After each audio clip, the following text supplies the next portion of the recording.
GoldenEye follows in the footsteps of License to Kill with another revenge plot. However, this time it's the bad guy with the murderous vendetta. Is it Spectre? You know, the organization with the word revenge in its name? No, this is the Giannis Syndicate headed up by an XOO, a Lien's Cossack who really likes two things, betrayal and walking out of moody shadows. Alec Trevelyan, the same guy who tried to take the ring from Frodo in The Lord of the Rings.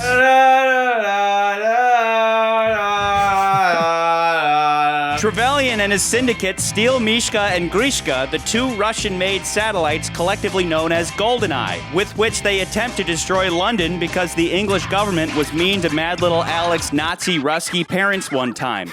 How did they steal the GoldenEyes, you ask? With the help of the invincible Boris Grishenko, of course, a perverted computer programmer who plays gutter-minded word games with the exquisite Natalia Fyodorovna Semyonova. The riddle he gives her for spiking things, whatever that means, goes like this. You sit on it, but you can't take it with you. Later, Bond answers this riddle with the word chair. But what the literal What the hell is stopping anybody from sitting on a chair, standing up, picking up the chair, and taking it with them? Since when are all chairs bolted to the floor? I mean, shit. When Boris gives her this clue, he's saying it while sitting on a chair that you can easily take with you because it rolls across the floor. And speaking of floor, this was the perfect answer to the riddle. You can sit on the floor, but you certainly can't take it with you when you get up. And when Bond thinks he's all clever and answering the riddle with chair, he's sitting on the damn floor that he's trying to cut through with his watch laser. And Natalia Fyodorovna Semyonova, with her big dumb face, thinks the answer has to do with her butt. Bitch, you've literally taken your ass with you everywhere you've ever been, ever. So how could it possibly be your bottom? The f*** is this shit? This movie is garbage.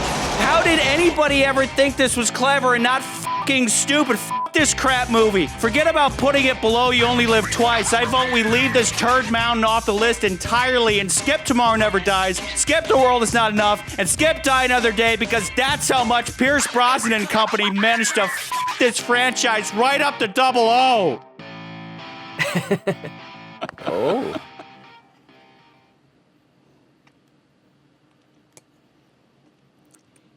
So number one then? Yeah, we should probably put this at the top. Yeah. Yeah, this movie's pretty awesome. Yeah.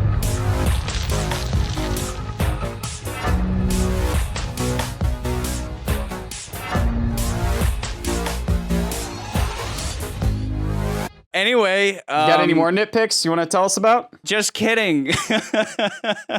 That is maybe the only problem I have with this movie is that stupid riddle. Wow. Well, too bad we got downvoted in that AMA with the director. Yeah. Martin Campbell, bless his you. heart, who directed this movie. He did that AMA on our movies on Reddit.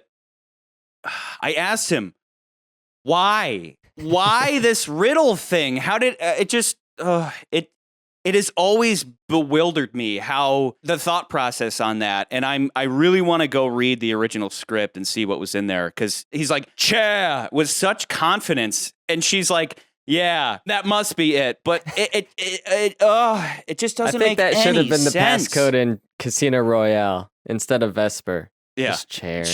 Yeah, that would have been more appropriate. Knockers. Yeah, GoldenEye completes the Bond franchise trend of, if gold's in the title, it's probably going to be a pretty good movie. Don't say it, McCurdy, but for me at least, the Golden movies, this is our third and final. You slugheads. I can't read in these things, What by the way. the- You slugheads. Slugheads. Slugheads. Slugheads. I don't have a pen with me. Damn it. I could have completed the costume with a pen. Here, I'll just I'll do it the for clicking you. thing. Okay, I feel like I've gotten very old all of a sudden. This movie made me feel old. Yeah. Between GoldenEye and License to Kill, there is a 6-year gap. So to this point in the series, this is the longest gap between movies. A lot had happened in between this time frame, but I would argue it's also a blessing in disguise. Most of the films before this, it's like There was 2 years, maybe 3 years. In the beginning, it was every year, right? Every year. And then they kind of went to a year in between films. And then, you know, if they changed up a Bond, there might have been an extra year there, here or there. But like, this is the longest gap they've had, is a 6-year gap till this point. So after License to Kill, Eon was already in the works for a third Dalton picture for 1991, which would have had him travel to Hong Kong. The film is possibly going to be titled Property of a Lady. Property of a Lady. Which is Fleming's short story that you may remember elements were used in Octopussy. Property of a Lady. But according to Dalton, they had finished a script and they were already looking for a director. But a few things led for this not to happen. At one point, United Artists was its own separate company. United Artists made this movie called Heaven's Gate. It did really bad at the box office. It tanked the studio. MGM went in. They ended up buying it. That was the early 80s. So that was in 1981. MGM now owns United Artists by this point. So these last couple movies, MGM was the parent company. Kind of like how today Disney owns all of 20th Century Fox. So anytime you see, it's just now called 20th Century Pictures, that's a Disney production. Okay. Because for me, if you ask me, I would think that in this 6-year interim, that's when MGM bought it out, because this movie just screams big studio picture. There's more that happens here. So what happened was this company called Pathé Entertainment, which is not to be confused with Pathé Films in France. It's a French company. They ended up buying MGM. And so they were going to change the name of MGM Pathé Communications or something like that. In the process of doing so, they were like, the new CEO was like, well, I'm going to sell off the distribution rights. In doing so, I'm trying to basically make money back from it. So he's going to sell a bunch of these distribution rights so he can make money. And Dan Jack, which if you guys remember, is Broccoli's company that owns the film rights. They're not the production company. Like Eon's the production company that makes the films. Dan Jack holds the rights for the James Bond franchise. And MGM also has rights. They own the distribution rights at this point. Dan Jack was like, yo, you can't do that because we have an agreement back in 1962 for the distribution rights. Like that violates our contract. So then there was basically this huge legal battle that happened, which is like 5 to 6 years. So between 89 all the way up to 95 or somewhere around that time. So that's the first thing that happens. The second big thing is probably bigger in world history is the Cold War ended. And that's mostly symbolized by the teardown of the Berlin Wall in November of 89, which is, I guess, if I can remember correctly, License to Kill came out, I think, in the summer. So it's sometime in that same year. Them saying they were going to go to China, that makes sense. If Russia's down, China is a perfect China's the next thing. So basically, for a lot of people in Hollywood, though, like the Cold War started and popularized the spy genre. So a lot of people were like, why are you still doing Bond if the Cold War is over? But this also, again, laid the foundations for what would become GoldenEye for the story. You're a sexist, misogynist dinosaur. A relic of the Cold War. And then finally, after all that dust had settled with the MGM lawsuit, production would again begin on the 17th Bond film.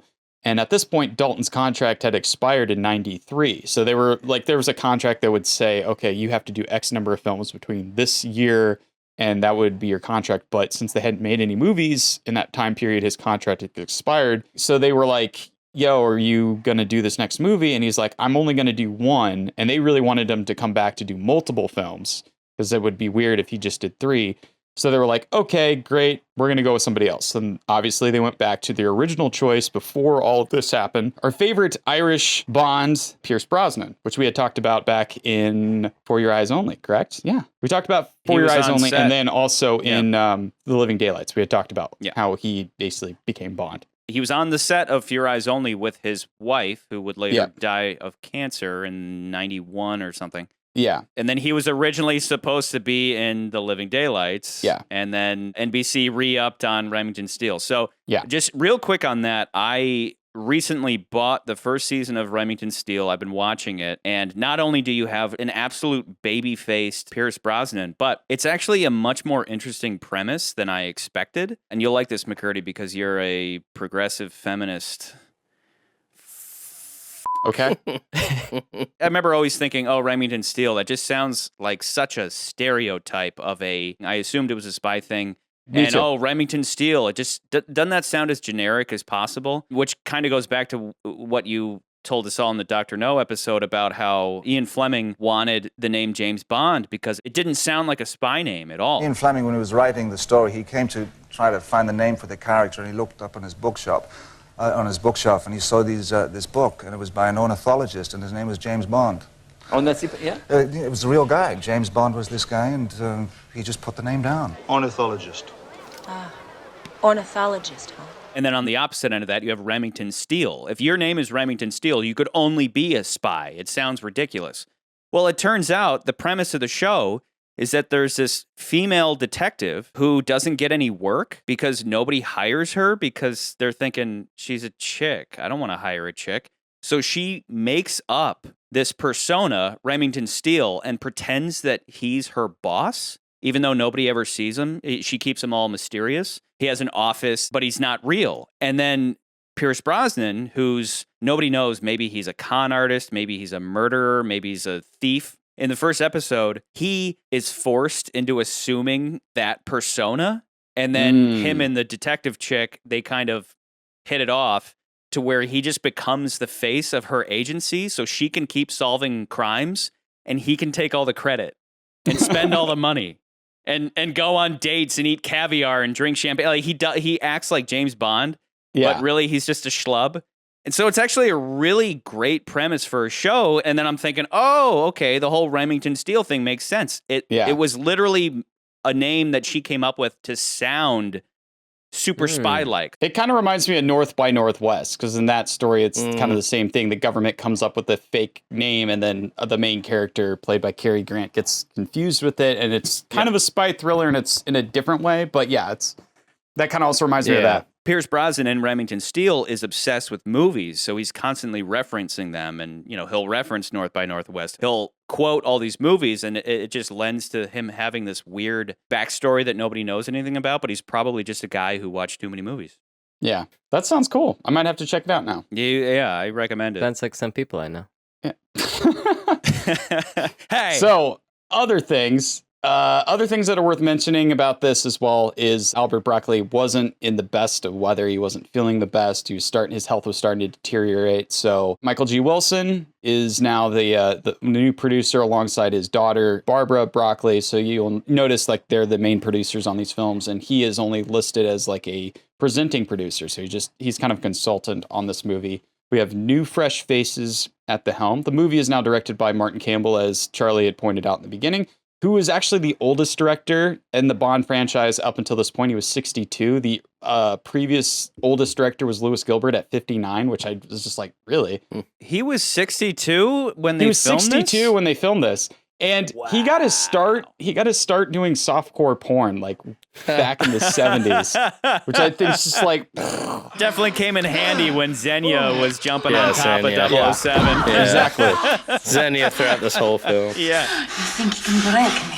And then we had Richard Maybaum. We already talked about he had passed away. And Michael G. Wilson was mainly doing producing duties, thank God. And so we have a script now written by Jeffrey Kane and Bruce Feinstein, with a story by Michael France. It's too bad that we didn't have one movie that either only had Wilson or only had Maybaum, because as we pointed out last time, we don't know for certain. For certain, yeah. Which one of them is the crazy one who's always throwing in stuff that doesn't make sense, and maybe we'll never know. Yeah, but again, I think if you look at the fact that Maybaum had written all of the previous Bond films and they made sense, usually made sense, it is only the reason that Wilson was the one who was making very convoluted ideas. Maybaum's the one who, I think he wrote Goldfinger with somebody else, but he's the one who Goldfinger made great fixes to the novel. He was the one who quoted for making the fix in Goldfinger, yeah. So he's the one who said that Goldfinger's going to blow up the gold, not steal it. Yeah, exactly. Yeah. So, yeah. So it's easier to give him the benefit of the doubt than Mr. Wilson. Mr. Wilson. I hope when Mr. Wilson sees this and he's like, hey, that wasn't me. Wilson and Broccoli should know that we love them eternally, even if just like these movies. We love these movies. We're here to scrutinize them. We love them. But if they're watching, they should comment, like, and subscribe. They're too busy hitting us with copyright strikes. Oh my God. To do that. These assholes, they keep knowing our secrets. Put them in the basement. Yeah, it's not them, it's the lawyers doing their job. There was a fourth writer named Kevin Wade, who's not credited, but the character played by returning actor Joe Don Baker, a.k.a. CIA liaison Jack Wade, a.k.a. the new Felix. Wait. Okay, go ahead. The new Felix was named after Kevin Wade, who was one of the writers for this script. Jack Wade, CIA. Yeah. Do you do any gardening? You do any gardening? Next, we have our villain played by Ned Stark, a.k.a. Sean Bean, playing Alec Trevelyan. The character was... Quick toast, a member of the Fellowship.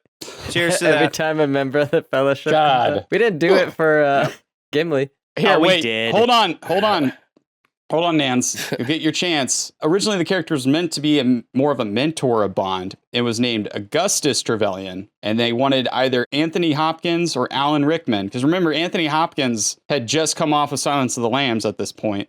Alan Rickman had already come off of Die Hard. He was already pretty big at that point.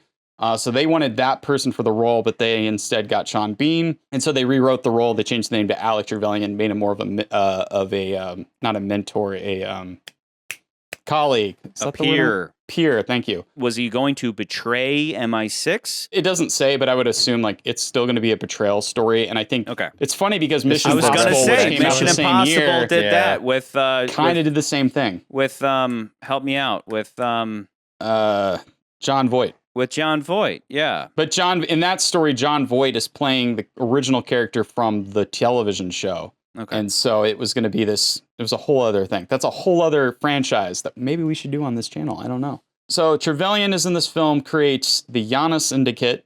That's spelled Janius, right? No. In Roman mythology. No. Janus. Is that, okay. Janus. Janus. You threw an I in there for flair. I thought there was an I in there. Janus. Whatever. You're doing your thing, McCurdy. It's fine. We'll get you keep help one day. going, bro. Hold on. I need more. It's gonna be okay. It's gonna be okay. Come on, I need more alcohol. Give me a second. While he pours that drink, round of applause for Scott Lorimer returning. It was long. He got out of anger management. I'm glad you got out of anger management, Scott. How was it? A lot of meditation, a lot of planning, convoluted escape. So in Roman mythology, Janus is the god of duality, which is easy to see because Trevelyan is, he has two identities. He portrays, like you see this version of him as 006, and then obviously he's like the villain of this film. And then physically, he also has half. He of has his two. face Yeah, is he has burnt, half like Two-Face. Two-Face. He's a two-face essentially. Yeah. But what I also found was interesting is Janus is also the god of beginning and endings of conflicts. Yeah. Much like the film takes place after the end of the Cold War. Speaking of other roles that were rewritten and actors who played in Charlie's favorite film series, the Russian Minister of Defense was originally intended to be General Pushkin, played by Gimli. No way. Yeah, so they wanted him to come back. They wanted John Rhys Davies. They wanted him to come back. But he didn't want to return, so they just rewrote the role to some obscure guy. That makes that suddenly a light bulb just went off in my head. Any screenwriters out there, please write a movie that takes, because I was just thinking, a movie that has two members of the Fellowship. But screenwriters out there, come up with a script where you could take all the members of the Fellowship, and please hurry before Sir Ian McKellen leaves this earth.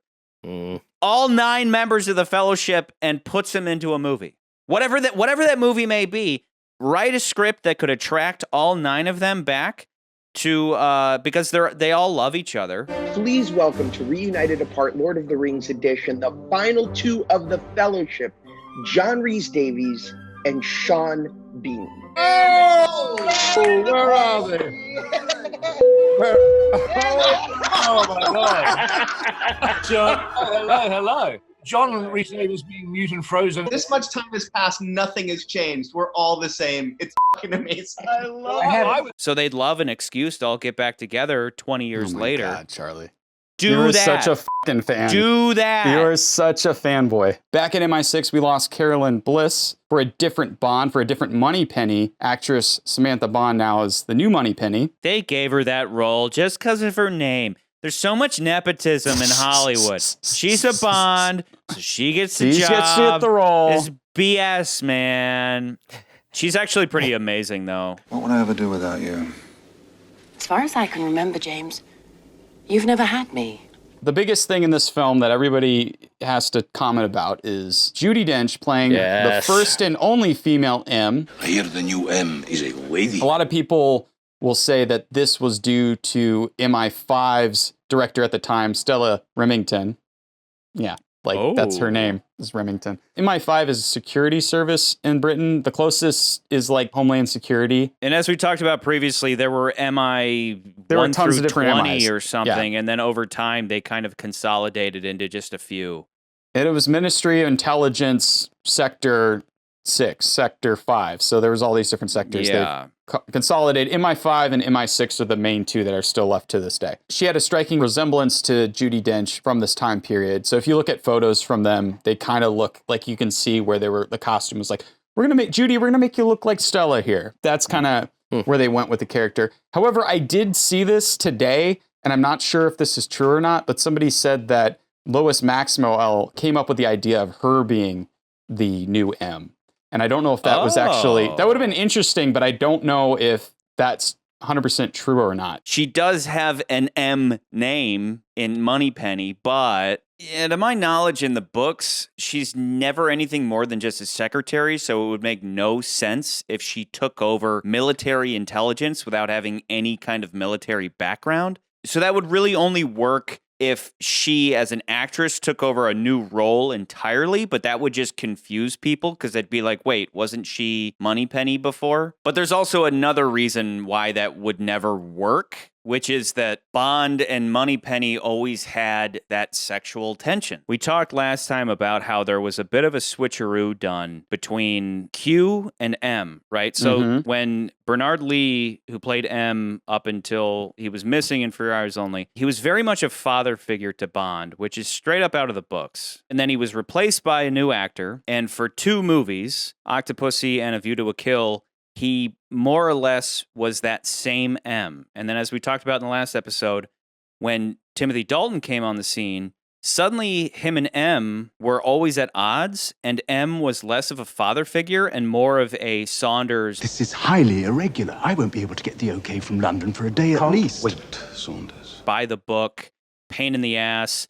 I don't care about your instincts. I want you to follow orders type of M. He felt like a different M entirely, as if the old M had passed for real and was replaced by a new M, much like what we're seeing now. And at the same time, Bond's antagonistic nature with Q switched simultaneously. So what's interesting now is that they have more or less continued that. So that MQ reversal has continued to where Pierce Brosnan's Bond is still just as buddy-buddy with Q. You know, he'll say, "Oh, grow up, 007. But they still laugh together. They still kind of enjoy each other's company.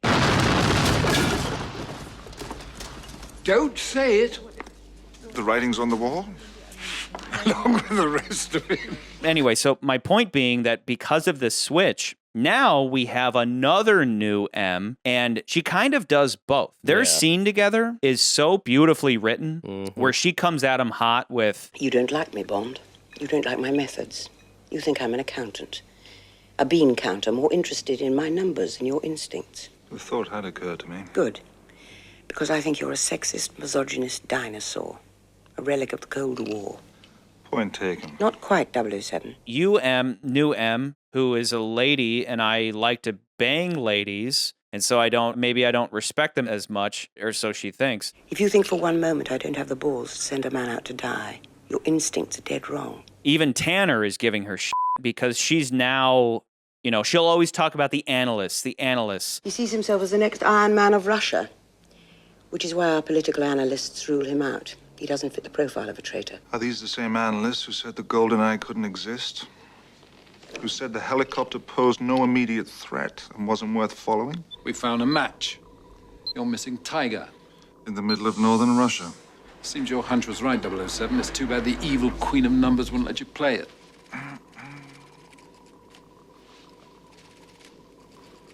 You were saying? It's pretty obvious to me that someone like Ormov is a piece of shit. It's pretty obvious to me that the Tiger helicopter is something that we need to look into a little deeper. Bond is all about instinct, and then you have this new M who's got these analysts and everything, and Bond keeps thinking, your analysts don't know shit. It was instinct. I'll recall 008 from Hong Kong. He can do it. He doesn't know Pushkin.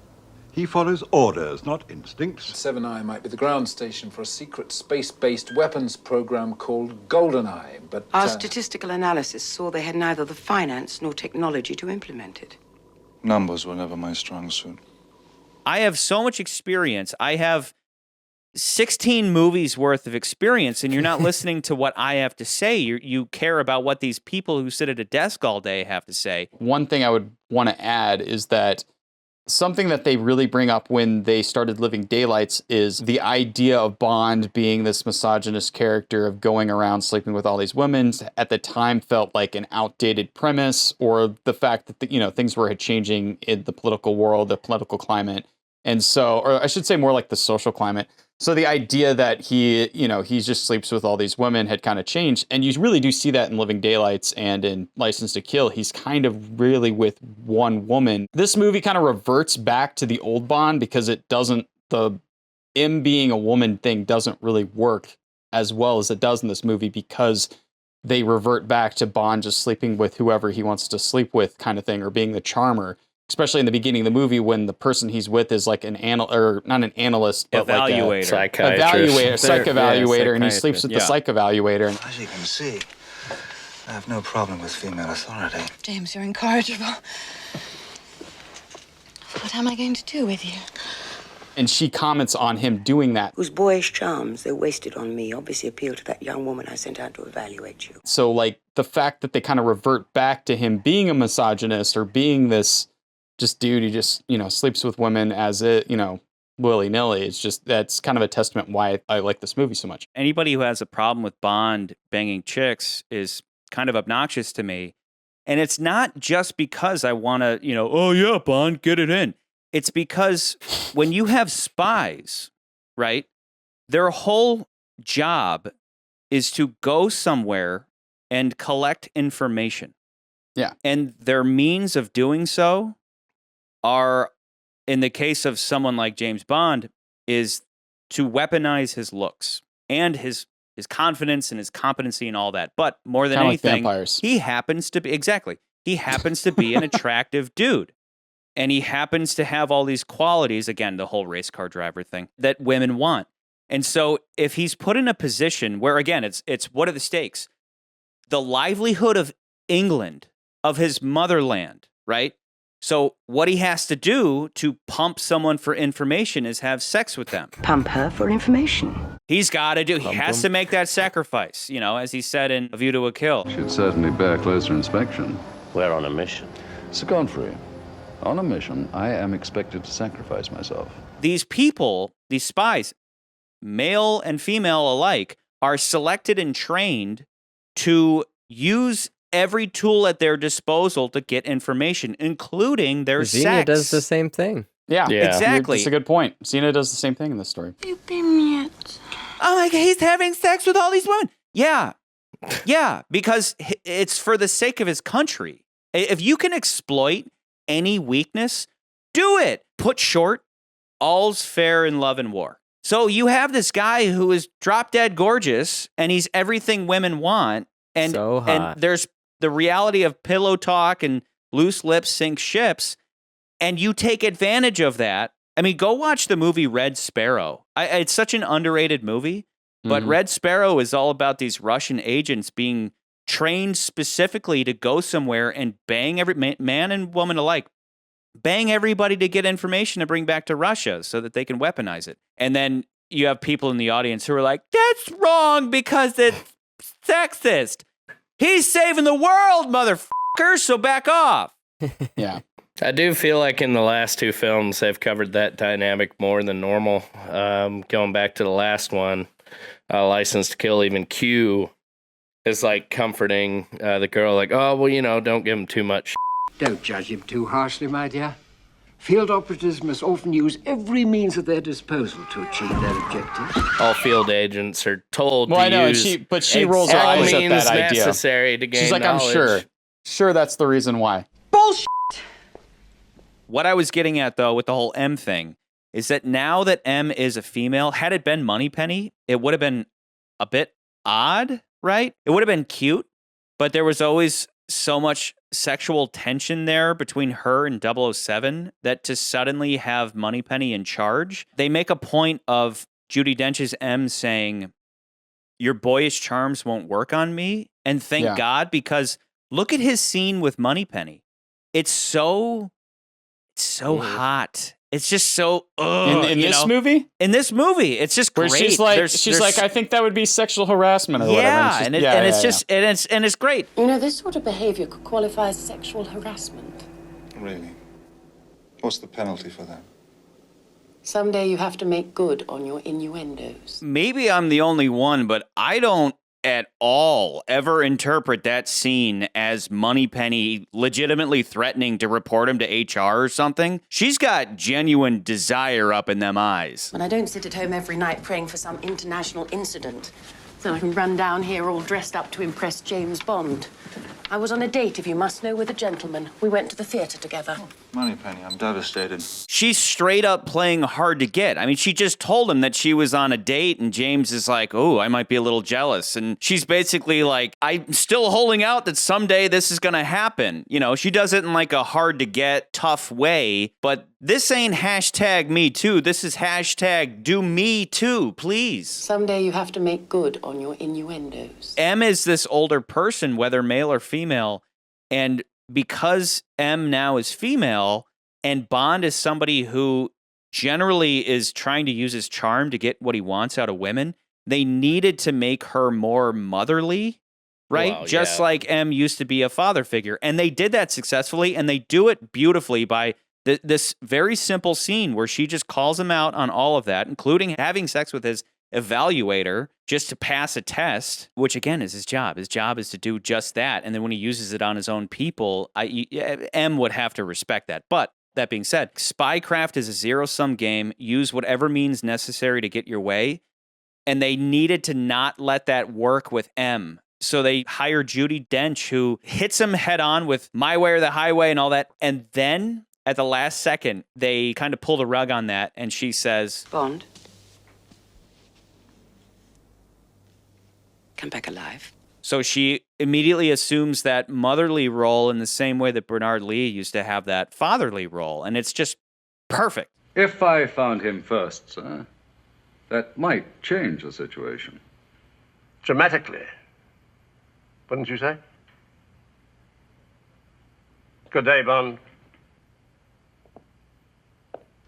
Two things real quick. One, I can't not talk about this movie without talking about the title GoldenEye. It's the second film not to be named after a Fleming novel and has nothing to do with anything in the Bond novels.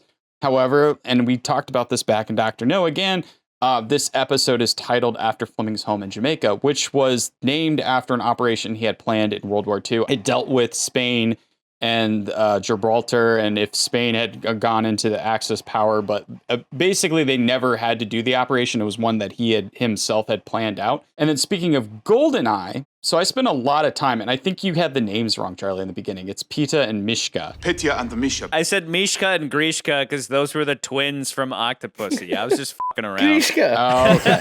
Okay. Mishka! I was like, that's not the name of the twins. So the name of the satellites are Pita and Mishka. Petya and the Misha. And I was like, okay. Petya and Misha. Petya and Mishka, sorry. Ha ha ha ha ha! Shut up, Scott. So I'm like, these guys, they have to mean something. There's a reason why the writers decided to pick these specific names. So I'm like, there's got to be a reason. The first one's Peter. It's Russian for Peter. And the second one is Mishka. And I was like, okay, what's Mishka? And the closest I came up with was it's Hebrew for who is like God, but it's also Michael in Russian. So there's Peter and Michael. So they're two biblical figures. We got Archangel Michael, and we got Peter the Rock. Peter is the keeper of the pearly gates, like you said, and as well as but he is also known as the first leader in the Catholic Church or just Christianity. And Michael is the archangel in Revelations who defeats Satan. So you could look at it as Peter represents the first or the beginning, which is like the beginning of the film, the beginning of the conflict, and Michael represents the end of the conflict. Sounds like Two-faced Roman god. Giannis! That is not something I looked up. That is all like figured this out. I'm like, that's oh yeah, Giannis. that totally makes sense. Like you said, Giannis, beginning and ending, Alpha and Omega. Yeah. It all fits. Two-faced Roman god brought to life in Petya and Misha. Yeah. Yeah, I like it. It all fits. Yeah, that makes sense. That one chick's two-faced in the intro. Yeah, it's almost like they did that on purpose. She has two faces. Almost. But and then a gun comes out of her mouth. Guaranteed you've seen the Giannis films. It's a all the film company. Criterion films. And it's, two faces, one facing one way, one facing the other. I mean, if you think about it, that's the perfect name for a film company. What is a movie if not a beginning of a conflict all the way through the ending of a conflict? And when you get to the end, you just hit play and then it just repeats endlessly. I mean, that's why we have January. January is the beginning of a year and the ending of a year at the same time, and that's where its roots come from. Just a quick detail, a quick production design detail I got to point out. The vault, let's call it, that protects the GoldenEye card thing and the keys opens up like an eye. Yep. It opens up like an eye. The point on top of the computer is also an eye. Nans, what did you think of this movie? I liked it. Of course you did! Of course you did! I will say, this, unlike all the other movies, I think is the first one in this series we've done that I've previously seen. That said, I don't know if I've seen it since it came out. Like, I know I've seen it. I remember different parts, but I don't know if I've seen it more than like my initial viewing, however many years ago. You were like 6 years old when it came out. Yeah, I don't know when I would have watched it. I did see like Jurassic Park in theaters. I doubt I saw this in theaters, but I did see it at some point. I always remember what's his face saying, "I'm invincible," and then being frozen. Mm-hmm. Oh yeah. I am invincible! So like I definitely have seen this movie. Boris. But yeah, I mean I definitely enjoyed it. I'm worried though that it's impacted by nostalgia, maybe? Like the video game, obviously, in DK mode. But all the same, I have been accused of somebody named Ryan McCurdy in the past of liking this movie just because of the video game. And the video game is outdated. You can play it here and there just for kicks, but, we have much better games now. I mean, the AK-47 always looked like a black colored pencil, so... Yeah, so without bias, though, absolutely without bias, you can come to the conclusion that this movie deserves to be at the top. And I know they're just kind of teaser at where everybody in the comments section keeps saying it's super overrated. I think you have to give credit where credit is due, because this movie quite literally has everything. And it's not like having everything, just having a wish list of things that are going to be in a Bond movie is enough. It has everything, and all of those elements congeal into a very satisfying film. Now, let me go through that. This movie has everything, and I mean that it has absolutely everything. Every little detail we have gone on and on about Bond nauseum over the last 16 episodes has delivered us up to this point where now GoldenEye steps into the fray with Pierce. It has everything! A rock-steady turn and shoot that hits hard and doesn't falter. Incredible prologue that is significantly significant to the overall pre- and post-Cold War story. Betrayals that make sense and revenge that is motivated. A theme song that has that old-school Bond sexiness, like Goldfinger, over top of the most incredibly sexy title sequence possibly ever. It's just dripping in sexiness. It's hard to not off to it. Gritty, moody, tone-perfect cinematography that is undoubtedly the best up to this point. You only need go back to our discussion about the Living Daylights prison scene to see exactly what I'm talking about. A killer soundtrack that doesn't just take the theme song and orchestrate the melody, but is instead wholly unique to this film. That there's that very specific instrument. I don't know what it is, and I don't want to know what it is, but a Bond that feels like a continuation of all the Bonds that came before, a man with ice in his veins, living each day and night to the fullest because it could all end at any moment. It's got personal stakes, it's got world-ending stakes, It has a score that is just cool. It's just cool. We haven't had any scores up until now that are just cool. So many fun moments, but never ever goofy and or stupid. A meaningful relationship with the bad guy who has a primo motivation and is active as all hell. Bond engaging in activity that some would call misogyny, but I call awesome. It's got your damn DB5, you Top Gear assholes. Sexually suggestive female henchman name in Xenia Zarevna Onatop, whose name even makes M smirk, and who could believably f anybody up with them thighs. Competent and beautiful Bond girl who just marry me. The most perfect answer to f, marry, kill that a movie has ever provided, and specifically I'm talking about killing the evaluator, marrying Natalia and I knew you liked Xenia. Xenia, but Natalia is pretty great. Yeah, it's like perfect. Practical and fun gadgets. Speaking of which, it has a space laser too that you can believe in. The best Q scene ever with the best Q moment ever. Don't touch that! It's got that good baccarat. It's got something of a MacGuffin in the form of the GoldenEye key, but it's not the be-all, end-all of the plot. A bad guy layer and final showdown setting that serves a specific function by replicating the GoldenEye operation station. It's got special effects that hold up because it's mostly done practically and with miniatures and all that. A clever twist on the commando scene trope where we get all the explosions and the chaos without actually bringing in the commandos. It's got Bond getting caught hooking up at the end. It's got satisfying and fitting bad guy deaths. It's both a good movie and a good Bond movie. You feel that he's the same guy we've seen save the world numerous times, and he's gotten older, and he's modernizing post-Cold War, ending in a duel between Bond's equal but opposite, much like our two FSs that came before, Francisco Scaramanga or Fran Sanchez. Alec Trevelyan, equal only in 00 status, but opposite in terms of loyalty to the job and to MI6 and England at large. His shadow, the man always asking him if what he's doing is truly for the sake of Her Majesty's government, all the way up until Bond admits that even after saving London and all of England. No. For me. Which is by far the most savage killing line yet. It's classy and fun and dangerous and cool and witty and gritty and real and violent and action-packed and adventurous. But above all else, Alec Trevelyan is a member of the Fellowship of the Ring, and at the end of the day, that's all that matters. Well, it kind of seems like Charlie likes this movie, but from some of the McCurdy faces I was seeing, maybe not quite as much. It has everything we've talked about in every episode up to this point. And it all, I mean, like I said, it even has a fucking space laser. It has everything. The only things it doesn't have is it doesn't have Felix. It's an EMP. What's the difference? What's the difference? It's not a laser. It's an electromagnetic. What's the difference? You are looking at an industrial laser, which emits an extraordinary light not to be found in nature.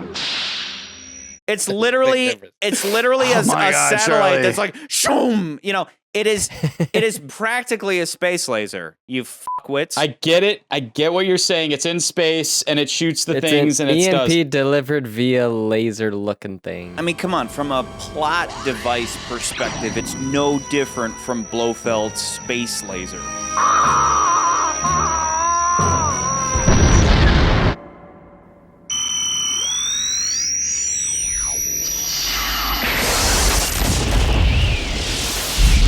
EMP became like a huge trope in the 90s. Like there were a lot of films after this movie that would be like, yeah, the weapon is not a nuclear, you know, it's not a nuclear bomb or a space laser, it's an EMP and it's going to wipe out all the electrical stuff. And you see it in movies like Broken Arrow and Ocean's 11 and a bunch of other movies after this movie. Remember, it even came up in A View to a Kill. Magnetic pulse. Yes, Minister. Discovered after Hiroshima. One burst in outer space over the UK. Creates a pulse, a radiation surge. And everything with a microchip in it, from, well, the modern toaster to the most sophisticated computers and our defense systems, will be rendered absolutely useless. Literally the only things that this movie doesn't have is it doesn't have Felix Leiter, but instead we get Jack Wade. They wanted to just switch it up. And then it doesn't have Blofeld, but nobody wanted him anyway. It didn't need Blofeld, but I think, but when it comes down to basically what you're saying is it had the two main elements that we had been talking about prior that hadn't quite made it there. And the one thing that was License to Kill was missing its classiness, and it also really doesn't feel like a Bond movie overall because it just felt like this 80s action movie. Whereas this movie brings back that classiness, it brings back the feel of what it felt like watching a Sean Connery James Bond movie, or even one of the Roger Moore movies that really felt like you're watching a James Bond movie. And like you were talking about, this movie has more of like a story, not so much a plot, because it does have plot, but it has a story that more deals with, because it's the end of the Cold War, are you still, is Bond still relevant? Like everybody he meets in this movie is all like, you're a dinosaur, Bond. James Bond. Charming, sophisticated secret agent. If for crying out loud, another stiff-ass Brit. Your secret codes and your passwords. The trick is to quit while you're still ahead. Shaken but not disturbed. One of these days, you guys are gonna learn just to drop it. You're a sexist, misogynist dinosaur. Still working for MI6, or have you decided to join the 21st century? Why are you still around? Why are you still doing this? You know, like they're, and even, you know, even Natalia's asking him, like, why do you still kill? Why are you still doing this? All of you with your guns, you're killing your death for what? So you can be a hero? All the heroes I know are dead. That's kind of like the dramatic question of the entire film is like, the Cold War's over. Like, why are you still a spy? Why are you, you know, and obviously by the end of the movie, you realize like, there's still a reason to be around. There's still going to be conflicts. There's still going to be things that are going to happen. And we still need people like James Bond. For me, all of that is communicated in the scene when he pulls up to the casino in the beginning. Just the way the music swells up, you feel his age. Like here he is again, just living out his days and nights. His day stupidly racing a car on a mountainous road. And then at night, he goes to this casino. It's like the war is over, and instead of settling down with Moneypenny, Bond has just lost his purpose, and he's just going to gamble and womanize his way into an early grave. Doing his thing, just kind of waiting to die. And M even says, I've no compunction about sending you to your death, but I won't do it on a whim, even with your cavalier attitude towards life. That is literally said when Xenia says, enjoy it while it lasts, and Bond says, the very words I live by. You get this sense that this is the guy we've been following for 16, 17 movies up to this point, and he's just continuing into this era where he may not be necessary anymore, but of course he proves very quickly that he is, because there's also this other theme of everybody is just trying to make money. In 48 hours, you and I will have more money than God. Well, what are you gonna do? Appeal to his heart? No, his wallet. You pay dollars? Of course. Give me $1 million hard currency. Free market economy, I swear it will be the end of me. You have all these people who used to kind of live in this Russian idealistic communist socialist environment where money didn't mean as much, and now suddenly they're living in the this capitalist 21st century where they suddenly have to make money. And then, I mean, what does Alec Trevelyan do at the end of the day? The world's greatest cash cow. In the end, you're just a bank robber. Nothing more than a common thief. He's a bank robber. There really is this theme of the world is moving on past the Cold War, but human nature will always dictate that we need that blunt instrument, James Bond, to fight the good versus evil struggle that will go on from here to eternity. Ready to save the world again? After you, 006. This is the first time that we ever have a story that directly involves a fellow 00. 002. 003. 004. 006. 007. 008. 009. We've never met any of them. It's always just somebody died. But we don't see him as a character. They're more of just either a mention or just a plot device for the story to continue. But they're not a character. Yeah. And this is the first time we actually get a character. What I really appreciate about the character Alec Trevelyan is that he's something of a meta Bond critic. It's as if he's aware of all the Bond tropes, and he's constantly commenting on them. James Bond, Her Majesty's loyal terrier. No glib remark? No pithy comeback? I might as well ask you if all the vodka martinis ever silenced the screams of all the men you've killed. Where is she? Ah, yes. Your fatal weakness. Or if you find forgiveness in the arms of all those willing women, for all the dead ones you failed to protect. 007's loyalty was always to the mission. Your friend or the mission? Never to his friend. The girl or the mission? For England, James. For England, James? For England! James? For England. For England, Alec. Talking about the prologue, which for me, I think this is just the best prologue. Up to this point, this prologue is not only action-packed, and it's another beautifully far-fetched James Bond-esque, over-the-top prologue where he literally skydives into a plane, which he then pulls out of an impossible dive. It's about the emotion of that moment more than about, like, well, if it was at that angle, that's bullshit. You know, who cares? Because it's glorious. I was able to see by it, but I was like, that's a tall mountain, man. But here's my question, though. A more practical thing than arguing about something like that is when it comes to Alec Trevelyan himself, right? Yeah. So after you've seen the movie, you know that that whole prologue is bullshit from his standpoint. He may or may not have orchestrated the whole thing. He certainly faked his death. And he says at one point, "You were supposed to die for me." You were supposed to die for me. The main question from that is, do you guys think Alec wanted Bond to escape? Or was Bond supposed to die? Because Alec fakes his death there so that he can assume the head of a criminal organization. So it would be to his advantage to let 007 survive so he could report back that 006 had been killed. But at the same time, Alec wanted him to die. So do you guys think that Alec wanted James Bond to escape the prologue? Yeah, that's actually a tough one. Charlie, I think you make a good point, but I do think thematically it fits in with the story with how everybody in this movie's like, why are you still part of MI6? And it seems like he's like, his whole thing was, I got to get out of the MI6, get out of the spy for England's world. Did you ever ask why? Why we toppled all those dictators, undermined all those regimes? Only to come home. Well done, good job, but sorry, old boy. Everything you risk your life and limb for has changed. And, do things on my own for more financial gain than anything else. England is about to learn the cost of betrayal.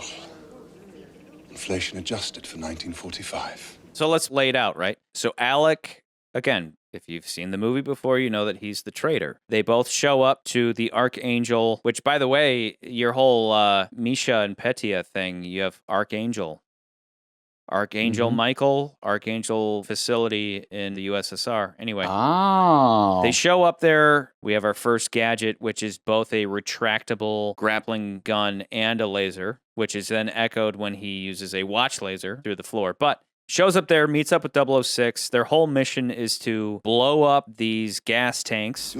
Blow the gas tanks! Because it's a chemical factory. Yeah. And to Sean Bean's credit, the moment that he says, "For England, James," James? For England.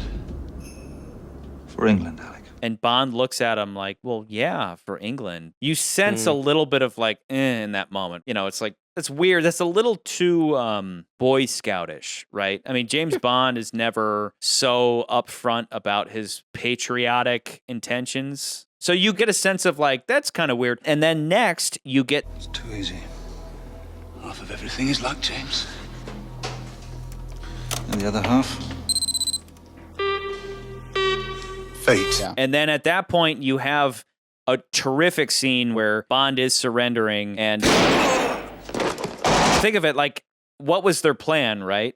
Ormov and Alec had clearly worked together to create this illusion that he was going to get killed. And this is why I asked the question. It is in 006's benefit to have 007 survive so he can report that 006 was killed. For England, James! And then he gets shot, and he watches him get shot. Move out. Throw down your weapon and walk towards me. Slowly. Finish the job, James. Blow them all to hell. You'll have 10 seconds. So the question becomes, who is that theatricality and deception for? Is it for Bond? Is it for the guards? It could be for the guards. It could be that Ormov didn't want everybody to know that he was working with a Brit. So ultimately it's left vague, but it's just kind of odd that if he wanted Bond dead so badly... You're supposed to die for me. Why didn't he just shoot Bond in the face the moment he had him staring down the barrel of a gun? So that's something where I kind of wish there had been a little element of, something that really allowed Bond to get away. In the same way that he said it was a little too easy to get into the gas chamber, it was a little too easy to get away. And then at that point, instead of Alex saying, "You're supposed to die for me," he could say something like, "You thought you escaped, but we let you get away. Who do you think put that plane there on the runway just as you were escaping? That was me." Are you saying this movie's not perfect? None of these movies are perfect. Let's be real. This movie's amazing and I love it forever, but there's it's something not you perfect. brought up though that made me remember this one point about after I watched this the second time.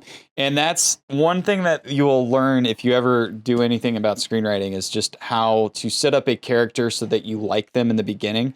But what I love about this movie is it sets up Alec so you don't like him right when you first see him. And it's a very subtle thing, and I don't know if you notice it when you watch it. When they go past the guy in the lab, typically you don't want to shoot somebody who's unarmed. But Alex sees the unarmed lab guy who's just like, this is my job, working on the lab, and he shoots the guy. I think instantly you feel like, wait a minute. Just in your subconscious, you're like, maybe I don't like this guy. Yeah, it's all in that expression, which goes back to our discussions about Bond sometimes being a cold-blooded killer, but for the most part, he's not. Whereas 006 just has this stone face as he's murdering this unarmed guy. Had he been the scientist from On Her Majesty's Secret Service who threw the chemicals at Bond, exactly. There's that subtle difference of a guy who's just doing his job, and it's just such a subtle thing. That coupled with the idea of for England, James, and it's like that's kind of if M were to call Bond and say we're doing this for England, you'd be like that's kind of on the nose. That's kind of weird. I got one other point now that you brought that up as well. Oromov, there's a point where he starts running for the plane. He's like, "Stop firing!" Where they could still catch him, but he's like, "No, just hold off."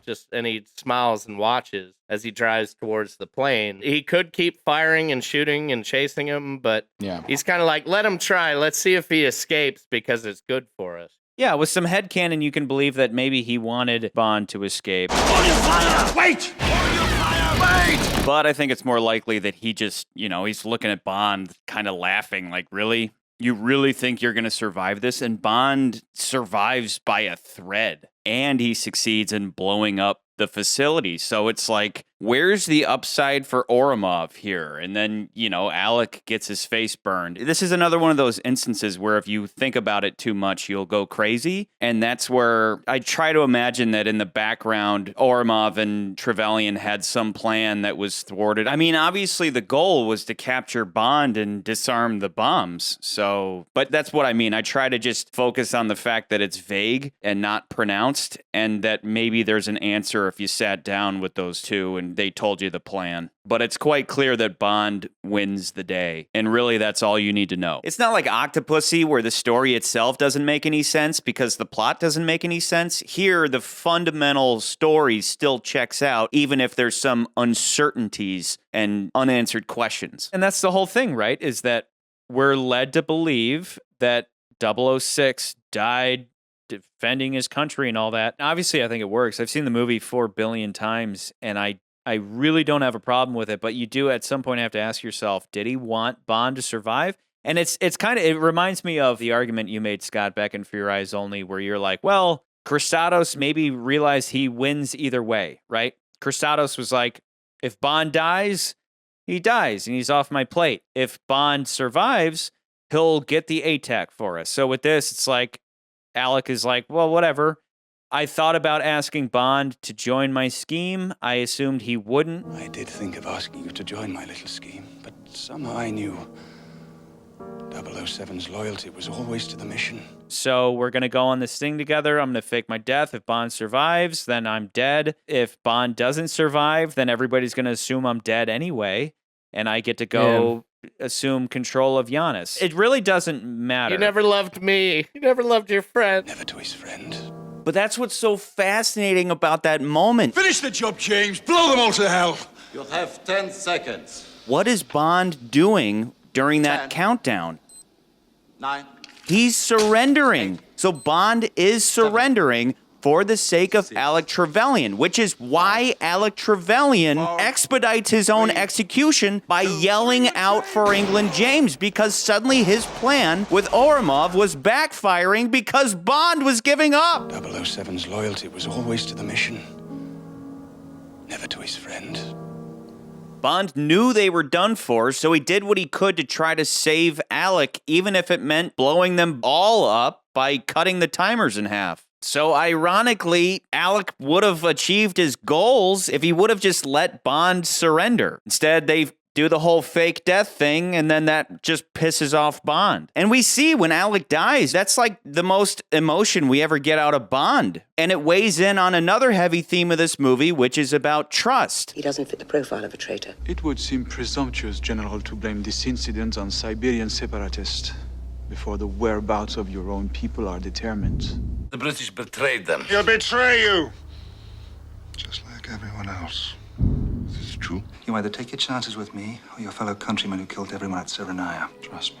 Trust. We see what Bond got for trusting somebody so completely. I trusted you, Alec. Trust. That just all weighs in on how heavy this betrayal was. He was your friend, Trevelyan. And now he's your enemy and you will kill him. It is that simple. In a word, yes. How can you be so cold? It's what keeps me alive. Bond's entire existence as a spy is about trust. Who can you trust and who can you not trust? And that's the significance of the Jack Wade scene. Jack Wade has this moment with Bond where, going along with the theme of the movie, you know, Bond is about the old ways, about how to do everything because he's a part of MI6. In London, April's a spring month. Oh, yeah? What are you, the weatherman? You're for crying out loud, another stiff-ass Brit. Your secret codes and your passwords. One of these days, you guys are going to learn just to drop it. And Jack Wade's like, F you. It's like, I don't care about your stupid British stuff. Come on, let's go. Like, I don't have time for this shit. And obviously Bond's like, no, like the purpose behind this is so I don't know that you are a... Bond wants to know that he can trust him. Exactly. Because he was supposed to respond in kind. Can I borrow a match? I use a lighter. It's better still. Until they go wrong. Exactly. Can I borrow a match? I use a lighter. Better still. Until they go wrong. Give 007 the password we've agreed with Japanese SIS. Yes, sir. We tried to think of something that you wouldn't forget. Yes. I love you. I love you. I have a Kanya buy. And instead he got a sarcastic remark, which literally goes against everything James Bond stands for. That's why he freaks the f*** out. Like you said, drop it. All right. In London, April's a spring month, whereas in St. Petersburg, we're freezing our butts off. Is that close enough for government work? No. Show me the rose. And then he's like, yo, show me the tattoo. And he's like, really, Yeah. do we have to do it here? And it's a tattoo of a flower on his ass with his ex-wife's name. Moffy? Third wife. Jack Wade, CIA. James Bond. Stiff-ass Brit.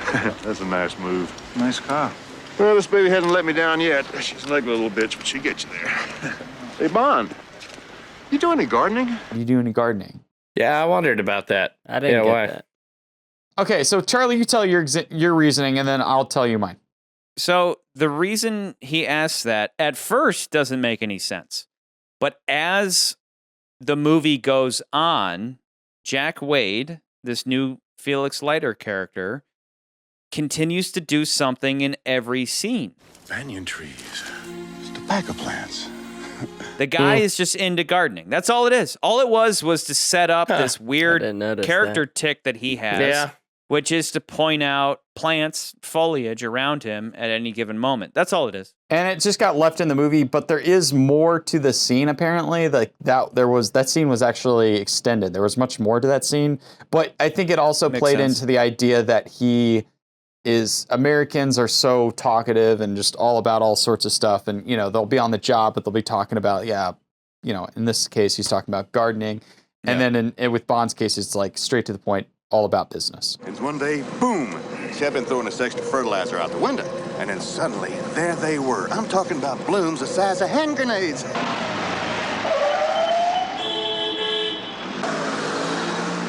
There it is, Kiroff's funeral parlor.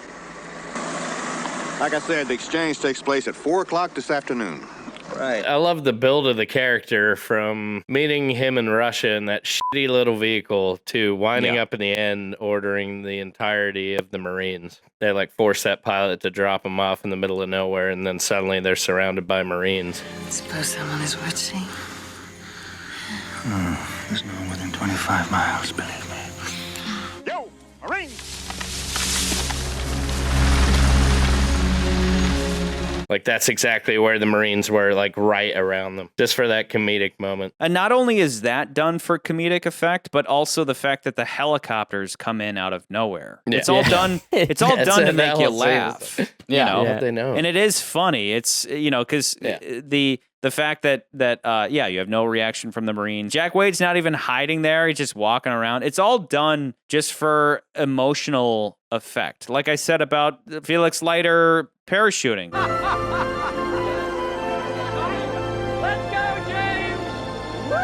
Yeah, you're writing the movie for not like the logic pieces, which I think a lot of people get hung up on like, yeah, you know, and sometimes we get hung up on this channel about certain logic things, but I think some of the ones that we talk about are a little more warranted. But Space laser. Well, not that, but like when we were talking about Thunderball. Laser. No, but when we were talking specifically about Thunderball, about how the fact that Bond gets out of the water and then he just so happens to run into Viola in the car is just such a very much a convenience. Yeah, things like that are different. We brought back Joan Dawn Baker, and you know, some people might say, why would you bring back a character from a guy who played somebody else in a previous movie? And as we've seen, that's happened many times before in the franchise. This isn't the first time it's happened. I think for people who only watch maybe the more modern Bond films, they think that's a little weird. But again, if you've watched You Only Live Twice, we have the actor who plays Blofeld in Diamonds Are Forever has showed up 3 films prior. And, you know, it's kind of, I just think it's kind of interesting that even though we have different characters and different people, like it's always a possibility that somebody who played somebody else in a previous movie could come back, but playing a completely different character. Like I said before, as a kid, it was confusing as hell. As a kid, I'm like, what? This is so weird. And especially watching them on Shuffle, it was always confusing as a kid. But now it's, that was an actor that they liked and they brought him back, 10 years later or whatever. And he made a fun bad guy, but he makes a great ally, just because he's so bright. I am not here. The CIA has no knowledge, no involvement, absolutely nothing to do with your insertion into Cuba. Yeah. I think it would have been more interesting had they called. I mean, it doesn't work if he's Felix, because if he's Felix, you already know who Felix is. And I do feel like the movie was trying to say, okay, the last movie, Felix is out of commission now. His leg was basically torn off by a shark. Yeah. So we're not going to bring Felix back anymore. But that motherfucker can't be in the field in the middle of Russia now. Yeah. So this works in that we have a completely new CIA guy, and it's Jack Wade, and he's not who Bond is used to. This one is an admiral. I like a woman who enjoys pulling rank. There's this whole scheme with Zinnia where she gets the helicopter.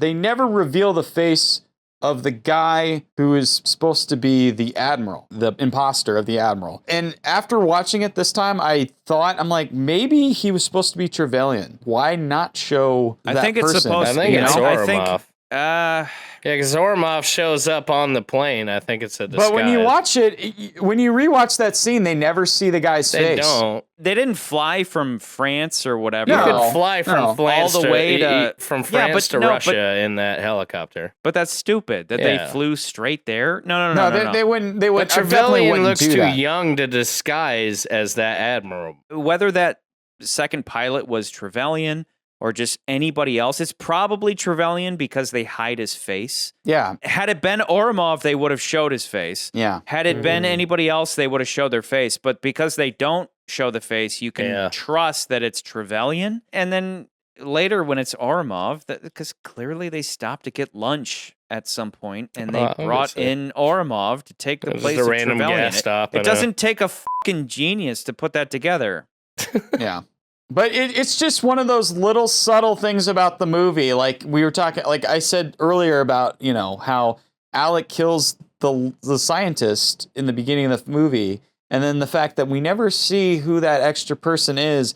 It's one of those little subtle things about the movie that I really enjoy. I love the little subtle stuff that we kind of just gloss over. Yeah. But when you go back and rewatch the movie and you know how the movie ends, you're like, maybe that's Trevelyan. But they don't say it. It's a very good possibility it was him. I'd say 99.9% chance that is Alec, strictly because they don't show his face. Based on the fact they kept it so secret. But still, I just don't, he's too young to disguise as the Admiral. I don't know. No, but Scott, what I'm saying is that the guy who was the Admiral imposter doesn't have to be the pilot. They could be two different people, but the pilot is most definitely Sean Bean, as we see later on. Even they ride a helicopter together. I mean, they've flown together before. Clearly, that's why they're hiding his face. The Admiral imposter may or may not be Trevelyan, but it doesn't really matter. Maybe that ID granted them access, and then Xenia let Alec in through the back door or something. Whatever. Yeah.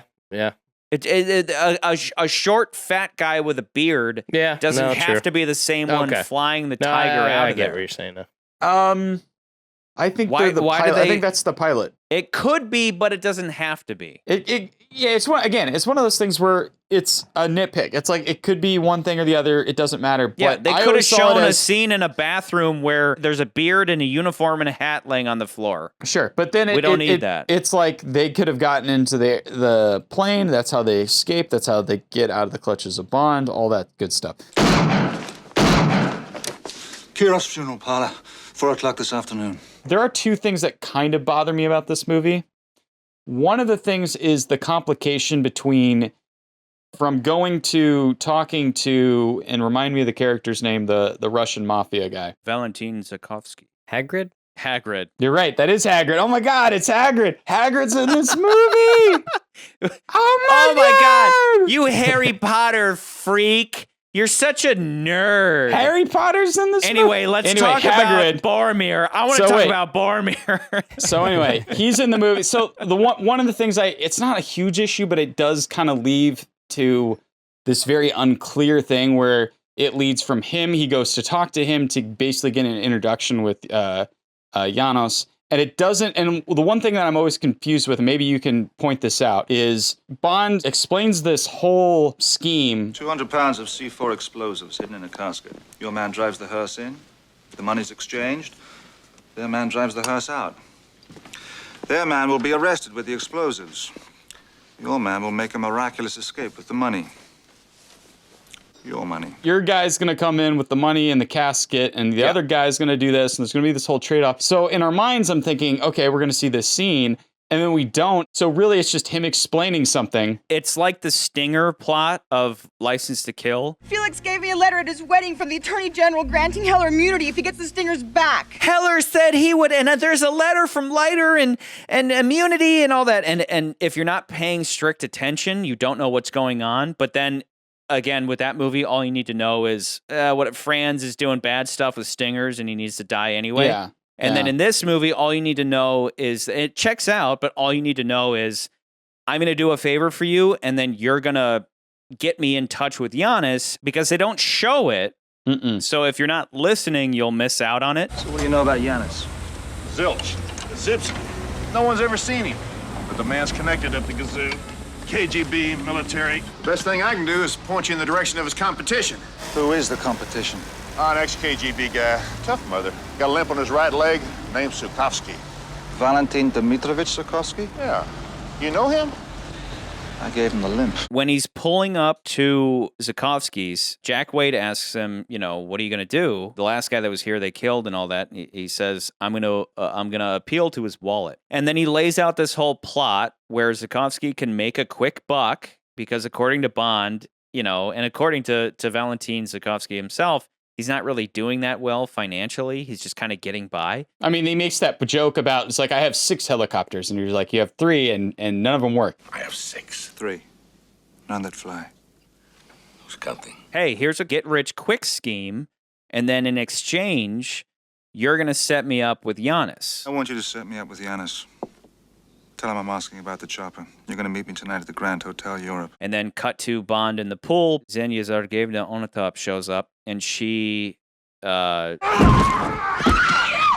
him to Giannis, and that's it. And then the moment we realize that Giannis is Alec Trevelyan, it's just off to the races. Explain to me his motivation again about his family and the Cossacks.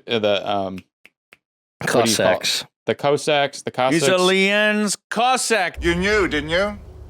He's a Lien's Cossack. It's in the past. He'll betray you. Just like everyone else. The Lien's Cossacks were Russians who were working for the Nazis. Gotcha. They were like the Tories or whatever in the U.S. These people who were working for the British during the American Revolution. The Allies found the Lien's Cossacks, who were Russians working for the Nazis. Group that worked for the Nazis against the Russians. Second World War. You know your history, Mr. Bond. At the end of the war, the Lien's Cossacks surrendered to the British in Austria, believing they would join your government and wage war against the communists. Oh, great, we're going to go live in Britain and everything's going to be great. And the British were like, F you, and they sent them back to Russia. Sent them back to Stalin, who promptly had them all shot. Women, children, families. Mine survived the British betrayal and Stalin's execution squads. But my father couldn't let himself or my mother live with the shame of it. His dad killed himself and his mom. And so Alec just wants revenge on this horrible thing that happened to his people as driven by the British. Yeah. Ah, okay. That one scene is very exposition heavy, and it's not it's just a lot of information that if you're not paying attention, you're like, wait, what? Yeah, for someone who's seen this movie 17 million times. I've seen this movie a lot. It's just, I always forget. And speaking of Valentin Dmitrievich Sokovsky. Valentin Dmitrievich Sokovsky? Ksenia Sergeyevna Onatop. Arkady Grigorovich Orumov. Natalia Fyodorovna Semyonova. Natalia Fyodorovna Semyonova. Natalia Fyodorovna Semyonova! Russian names, they always come in threes. I know we as Americans have middle names. Who cares? We don't really have a use for it other than like the fact that there's a million John Smiths. So you just have John Abraham Smith just to differentiate from the other John Smiths. But Russian names always come in threes. It's like your last name, given name, and I think your middle name is then they use something called a patronymic, which basically means that you take the father's name and you add a vich or an ovich for men, ovna or ovna for women, which just means son of or daughter of. Natalia Fyodorovna Semyonova, Xenia Zargevna Onatop. That means that like Natalia's father's name was Fyodor, so she's Fyodorovna. Or yeah, so that's how the names work. So that's why you always have their names in threes. That's like Russian names are cool. Yeah, but the other thing that I will say is like on the fence of if I like it or not. Like I'm just like, is the music, and it's not that I hate all of the music. I love the thing that you were talking about is the sound effects. Wait, it's yes, I love that sound effect. It is a hollow pipe. It is a steel object hitting a hollow pipe from far away. Which that sound, every single time I heard that sound, I was like, oh. But if you think about it, it's takes me back saying something about the movie. It's the sound I make when I see Natalia or Xenia. But if you watch the intro, it's you have the sickle and hammer, and it's supposed to be like the sounds or the echoes of the USSR essentially, or the Soviet Union, and it's now dismantled.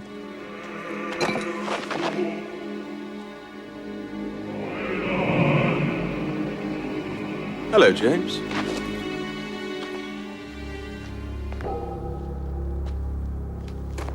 But I do think there are times when the music isn't the best, and it's like... And I know you're talking about the car scene. The car scene.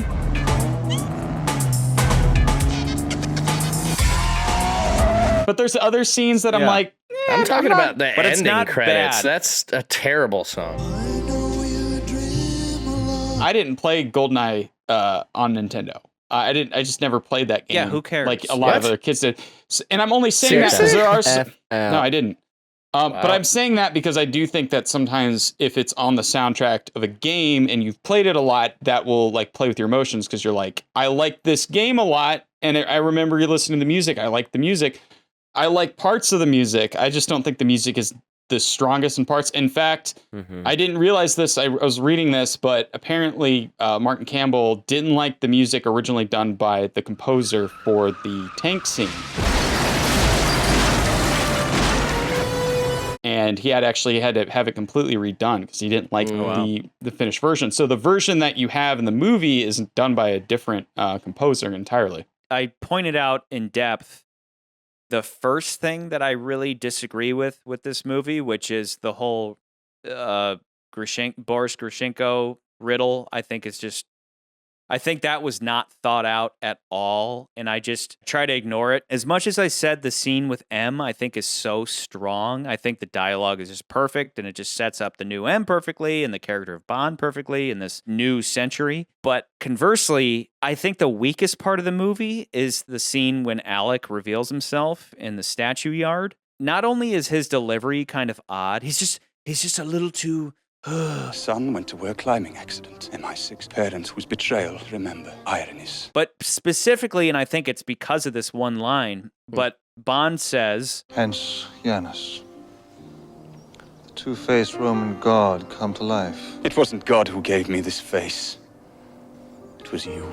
It wasn't God that gave me this face. It was you. And I see what they're, from a screenwriting standpoint, I see what they're trying to do, but that line doesn't make any sense. It is a complete non sequitur, and I hate it. And that's it. Those two things. The riddle, and it wasn't God that gave me this face. Other than that, I love this movie endlessly. That did not bother me at all. I think it's so dumb. I didn't even catch that, really. It's so dumb. It wasn't God gave me this face. I wasn't talking about God. What are you talking about? I mean, McCurdy goes on for a while about how this movie's secretly smart in its naming schemes, and that's all accurate. And then Alec Trevelyan steps in here, and he doesn't know the difference between polytheism and monotheism. I mean, I get it. It's like the nitpick of all nitpicks, but it's... Every time I watch this movie, the scene that always like I'm just like, wait, what? Is the first time Natalia and Bond kiss and have a romantic moment. 12 seconds later. Rewatching it, I was like, this feels off. Like, it just feels really sudden. It's the lead up into it feels so off to me because it's like, we just had a lot. Hold on. Why? I'm not finished yet. Why? Don't forget about The Living Daylights. This all started with The Living Daylights, where out of nowhere, Bond suddenly decides to get romantic with Kara. I'm posing as Koskov's friend to see what leads I can get from her. 5 minutes later. What's wrong? Why do we stop?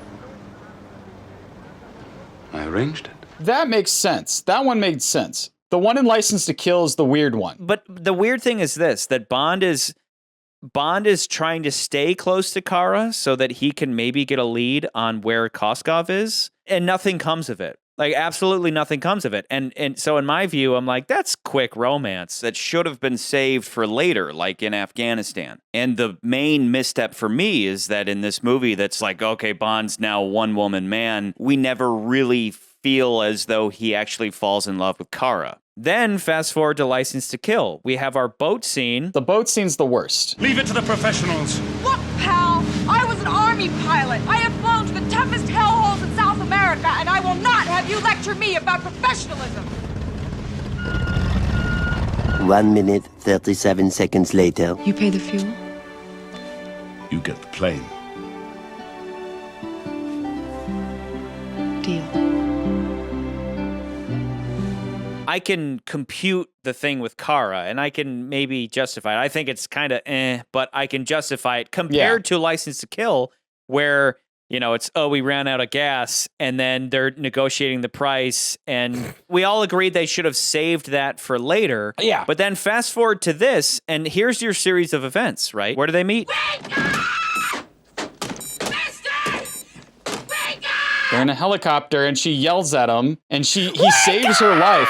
He saves her life, and she starts running away, and then she's like, no, let me go. I'm trying to get out of here. Yeah. And then they get arrested, and they're taken back to Mishkin's place. And he's like, I can help you. And he's like, I don't know anything. Who are you? I work for the British government. And the more you tell me, the more I can help you. But I don't know anything. Then let's start with what you do know. I just chalk it up to the adrenaline thing. Like, Yeah, I know. And And Charlie's going to say, Charlie, I know your rebuttal makes people horny, but that doesn't necessarily work in a movie. I would say that this works because you have the helicopter thing, which at that point, she's not ready to trust Bond. Even though Bond just saved her life, she's kicking him in the shins and stuff. Then they get arrested, and Bond explain they are literally locked in a cell together to where Bond has to explain the situation. And obviously, she's freaked out because she already tried to trust Boris. It's Boris! It's Boris! It's Boris! Hello! And Boris betrayed her, so she can't trust a soul. And she's got this absolute stranger who, yes, just saved her life, but she doesn't care. It could be another. It could be another trick for all she knows. Yeah, she says, "I don't even know your name." They're going to kill me, aren't they? Trust me. Trust you. I don't even know your name. So she starts to open up to him. Then Mishkin comes in. Then she tells Mishkin, "It was Urumov. General Urumov set off the weapon. I saw him do it." And just when it could be safe for her, Ormov goes ahead and kills, I keep wanting to say Pushkin. Mishkin. God, I wish Gimli was here. And then suddenly they're on the run. She gets captured, Bond escapes, and then Ormov has her in the car as they're speeding off and Bond's in pursuit on the tank. And you can pinpoint the exact moment to the frame when Natalia Fyodorowna Semyonova falls in love with James Bond. She smiles, seeing that this guy she doesn't even know is in pursuit. She has this smirk on her face of like, whoo, and you can tell the super soaker is on. I noticed the smile, and then I thought to myself, has she been smiling this whole time? And then the next time we see her, she's not smiling. The next time she's not smiling because Bond is barreling down an alley he can't fit in, and he's probably killing a ton of grandmas and grandpas and women and children, and she's like, what are you doing? So then when you get to the train, she survives the derailment and all that, and then survives the escape. And not only that, but now take her position, right? She's survived all this stuff. She's got so much adrenaline flowing through her body and her vagina. And she's sitting there across from James Bond, and she's asking him questions. And James Bond looks at her with that beautiful response of, "Do you know how to disarm the weapon?" I suppose that depends on what kind of weapon you're talking about disarming. And she gives him a look of like, I'm gonna out of this guy. Like, it's, if you follow that, if you're just looking at that moment. Charlie, no, hold on. That's the thing, that's fair. I got one more point. To that. No, I disagree, Charlie. I think that was building her up. The point that gets a woman going is women obviously hate when you don't pay attention to them or you hate them. Yeah. The point that got her was, I don't care, kill her. Yeah. She means nothing to me. On the train, when you told him to kill me, and that I meant nothing to you, did you mean it? Kill her. She means nothing to me. Yes. That's what got her right there, is when she was like, I need to find out if this guy actually gives a shit or not. Because he just said he didn't.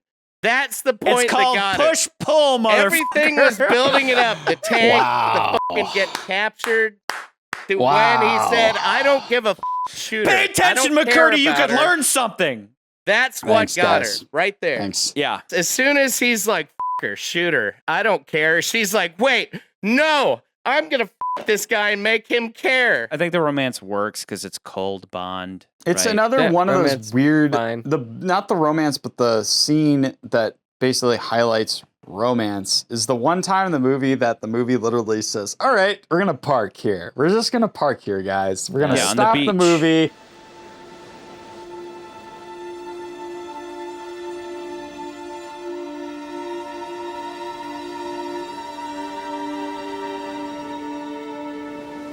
They're going to have a little moment on the beach, and then we'll start the movie up again after they had their little romantic scene.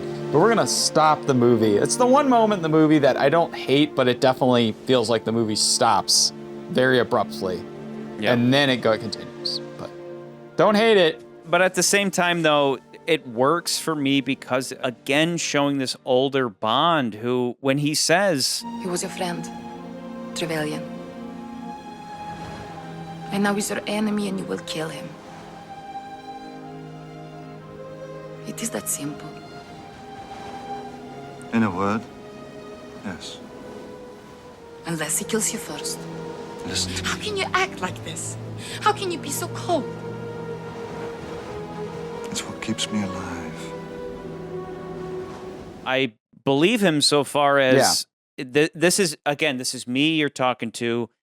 Ice in his veins Bond, who is, I survive because I'm emotionally unavailable to the world. That's just why. That's why I'm still. That's why my heart is still beating. That's why I'm still going to casinos late at night, because I'm so good at being emotionally unavailable. Whereas even when they're for me, that scene's kind of reflected in the moment when they're flying in the airplane, and she's like, "Turn here, bearing 184." Bearing 184.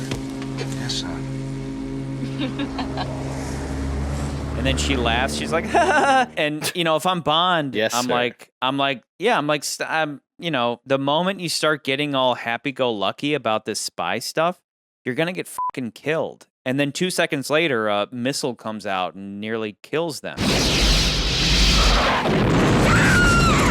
And that's where Bond's world is. Don't enjoy this. Don't have fun doing this. You know, I know you're here and you and I are having a bit of a romance, but our lives are at stake. And then, but it's great to see her maturity comes to a head when she says, Go ahead. Shoot him. He means nothing to me. That's where she's kind of owning up to, I live in this space. And then on top of that, you have the Bond saying, do you know how to operate this little handgun here? And she's like, yeah, motherfucker, you know. Do you know how to use one of these? Yes. Good. Stand aside. And that's where the balance of Natalia is so well struck. I mean, sometimes Bond has to teach a woman how to shoot a gun. Sometimes they already know. She's a Russian that works on a military base, so it's no shock that she already knows how to operate a firearm. But she's more than just a computer geek. She's not really a geek at all like Boris. You're such a geek. She just works on the guidance system. She works on the guidance system. But she uses that very simple knowledge to their full advantage to save Bond's ass. Retro rockets firing.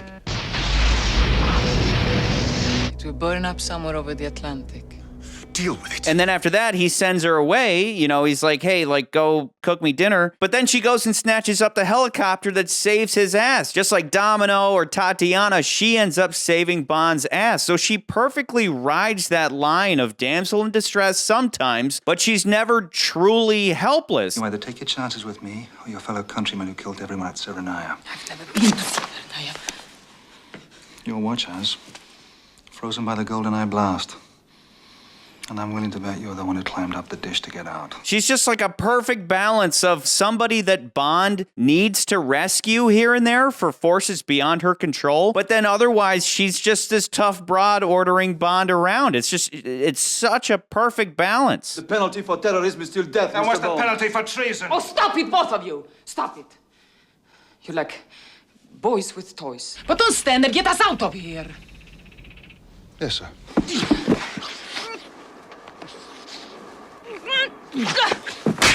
Finia!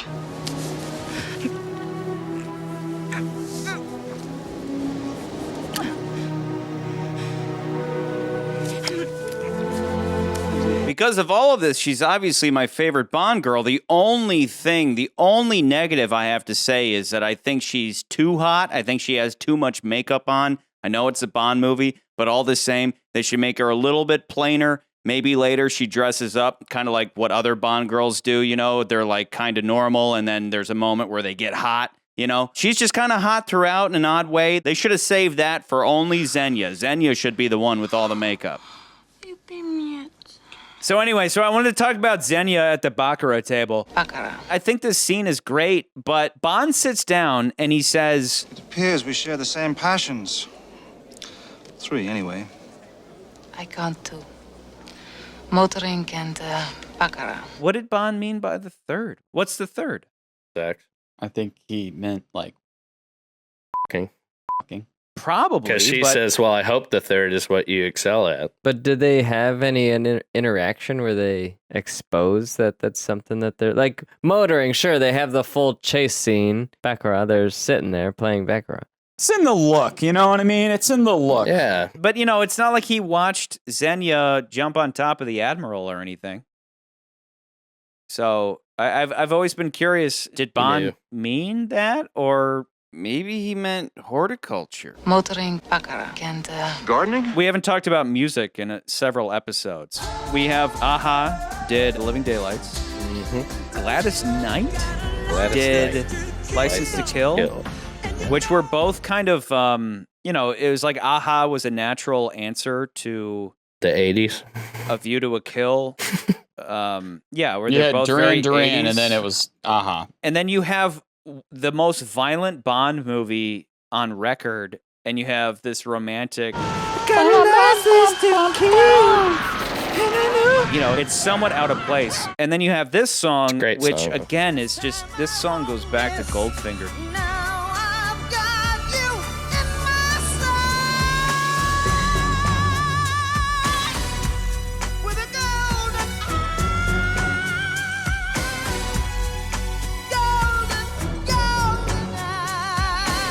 You could bang to the song.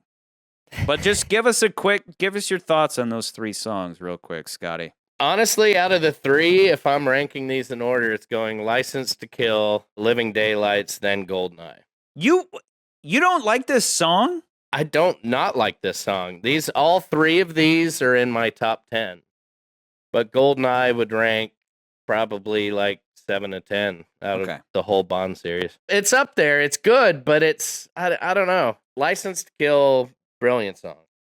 I would say that the movie is really, really good. I just don't think the music for the movie is the best, but it's not the worst. GoldenEye, it's a great not the opening best. song. It's up there. It's not the best. It's not better than Goldfinger. It's not better than From Russia with Love, the actual From Russia with Love, not the one they played in the fucking movie. A View to a Kill is above GoldenEye. I think Living Daylights is above GoldenEye. And License to Kill is above GoldenEye. And GoldenEye's up there. Don't get me wrong. I mean, it's a great song, but We talked about the difference between a general Bond song, you know, like a theme song, and a sexy Bond song, right? Again, the big horns, the Goldfinger, you know. yeah, orchestral. And with back, this, yeah. you have GoldenEye. Like it's very reminiscent of, which is the opposite of the Living Daylights. You know, they're very different. It is, but I don't know. Again, you're asking me to compare two things. One, a brilliant orchestral Bond song, and two, the 80s, which is by far my favorite genre by like miles. The Living Daylights and GoldenEye are like here. It like 1 and 1, replaceable. But they're both in the top 10. I could have just used the Bond theme at the end, but instead we have this song. That song. It's a terrible. Yeah. Song. Yeah. Why put that song at the end of this film? You had a powerful intro with Tina Turner. Is it going? Then you put some soft-ass white guy at the end of the song to be, and love. Here's the thing. And If you watch love. movies at the Nobody time... cares. Here's the thing. If you watch movies at the time... Terrible. There's a lot of films that have this soft, very soft, like, music... romantic music at the end of the movies.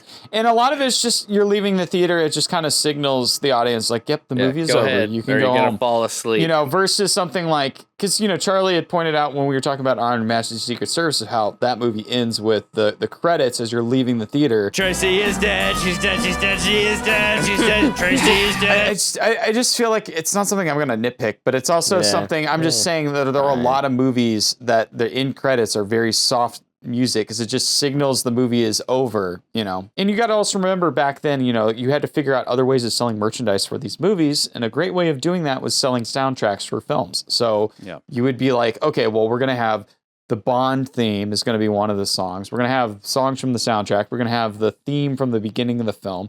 So how can we make more money and make a soundtrack for this movie? Oh, we'll have a song at the very end credits that we're going to put in. And a lot of movies did this. I mean, this wasn't just the only time they did this. I fully understand that, and but they that start is the doing worst song they could have fucking picked. Sure. I mean, it just doesn't bother me, but I'm just saying that's kind of the thing. I've never liked that song. It just kind of... Dramatic ending, Marines, helicopters, and love. Love. Sure. Yeah. What is this? Sure. Sidestepping from the music, is this the first one where we have computer graphic stuff? You're talking about CGI? Yeah, versus- CGI. Okay. I mean, definitely There's- the missiles turning around at the helicopter. The whole credit scene thing. Yeah, the CGI is used exactly the way CGI should be used, which is very subtly. So it still holds up. But there really isn't a lot of it. Most of it's miniature work. It stands out like you're like, oh, Yeah. suddenly a miniature. I will say it is not as bad as The Spy Who Loved Me or any of the Roger Moore era or even like Moonraker. Like, I think it's a step in the right direction because it's something a little more grounded, a little more real. The base in the building exploding, the MiGs exploding. The radar and the fact that they play it backwards to make that effect. I noticed the backwards playing. Yeah, it's like water doesn't drain like that, where it's shooting up. So obviously for some logistical reason, it was easier to pump water in. So film it forward and then reverse the footage. So it looked like water was coming out rather than filling the lake with water and then naturally draining it. Who knows why? It's clear they just didn't make any of the miniatures big enough.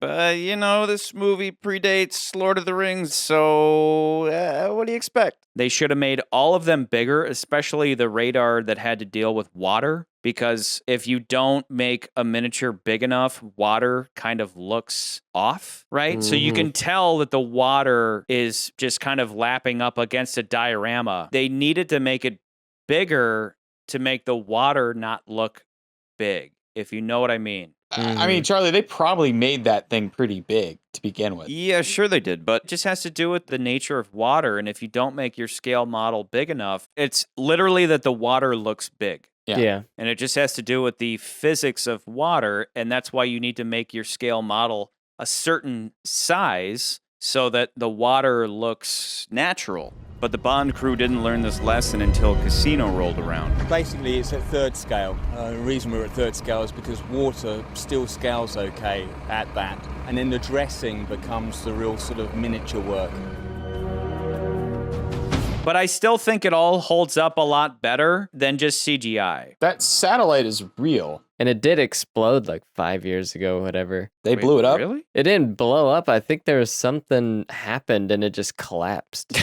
I think we know exactly what happened.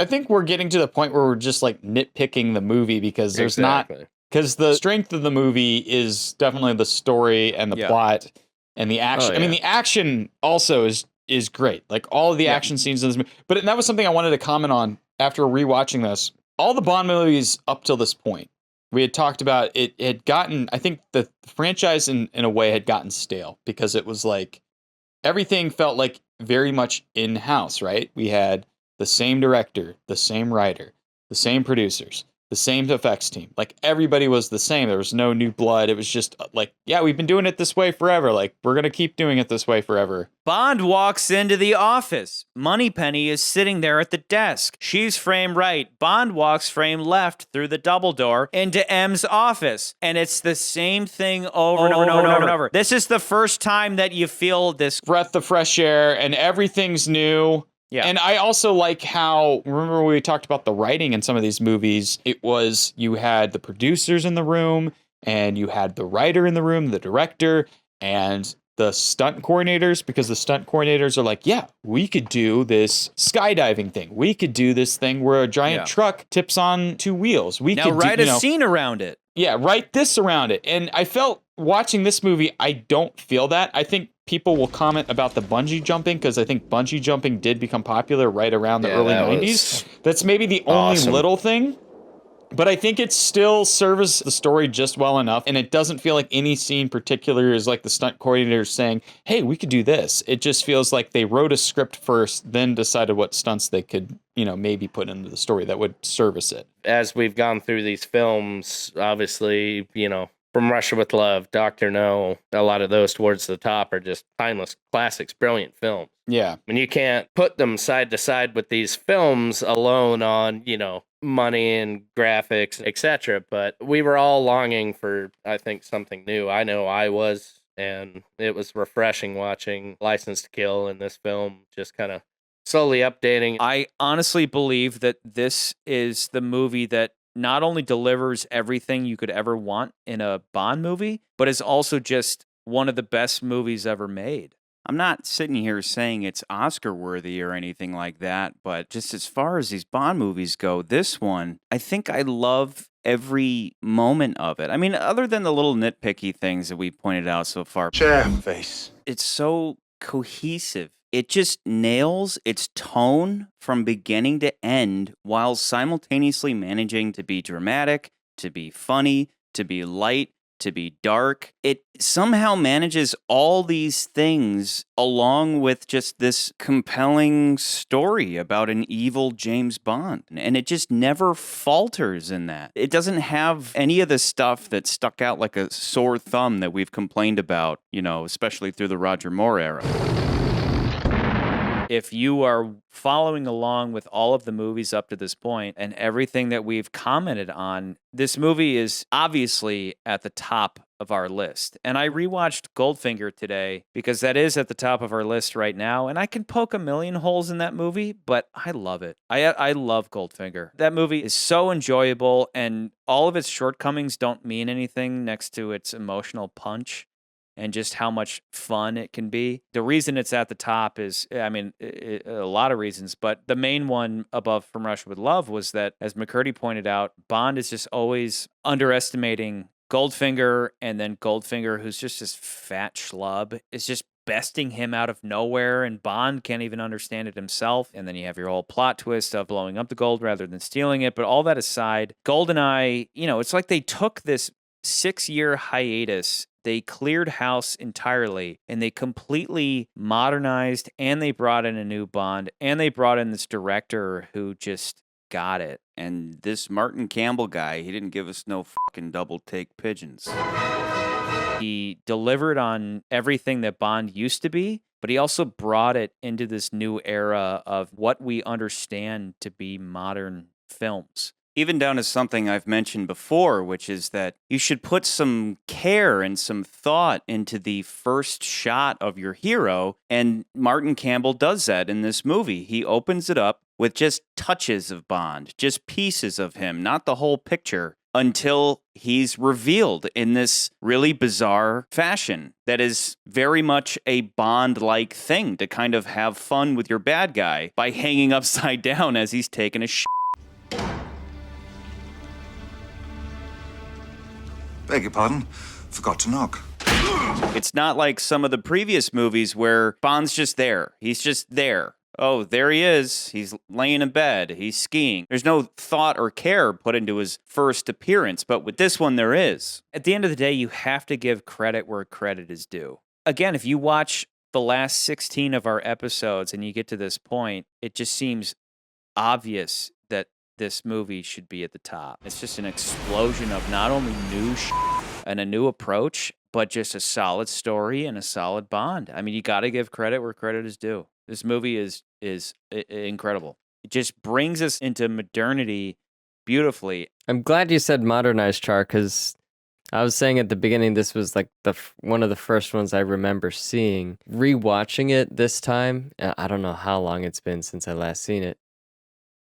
It just felt like a modern movie. And I was worried about nostalgia and the fact that it felt like a modern movie getting in the way of ranking it against the other ones we've seen so far. But yeah, modern doesn't mean good. No, I can point you to a million modern movies that suck.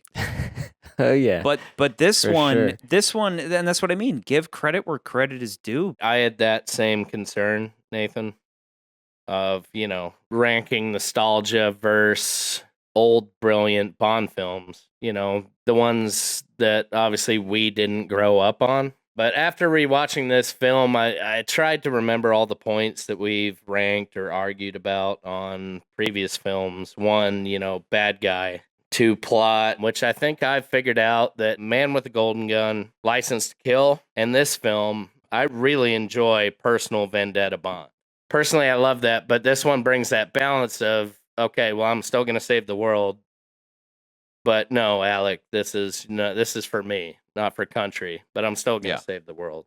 Brosnan, an actor that, like you said, McCurdy seems to really care. I think a lot of people want to hate on Pierce Brosnan naturally because he's probably the prettiest, which means he's going to have that target on his back.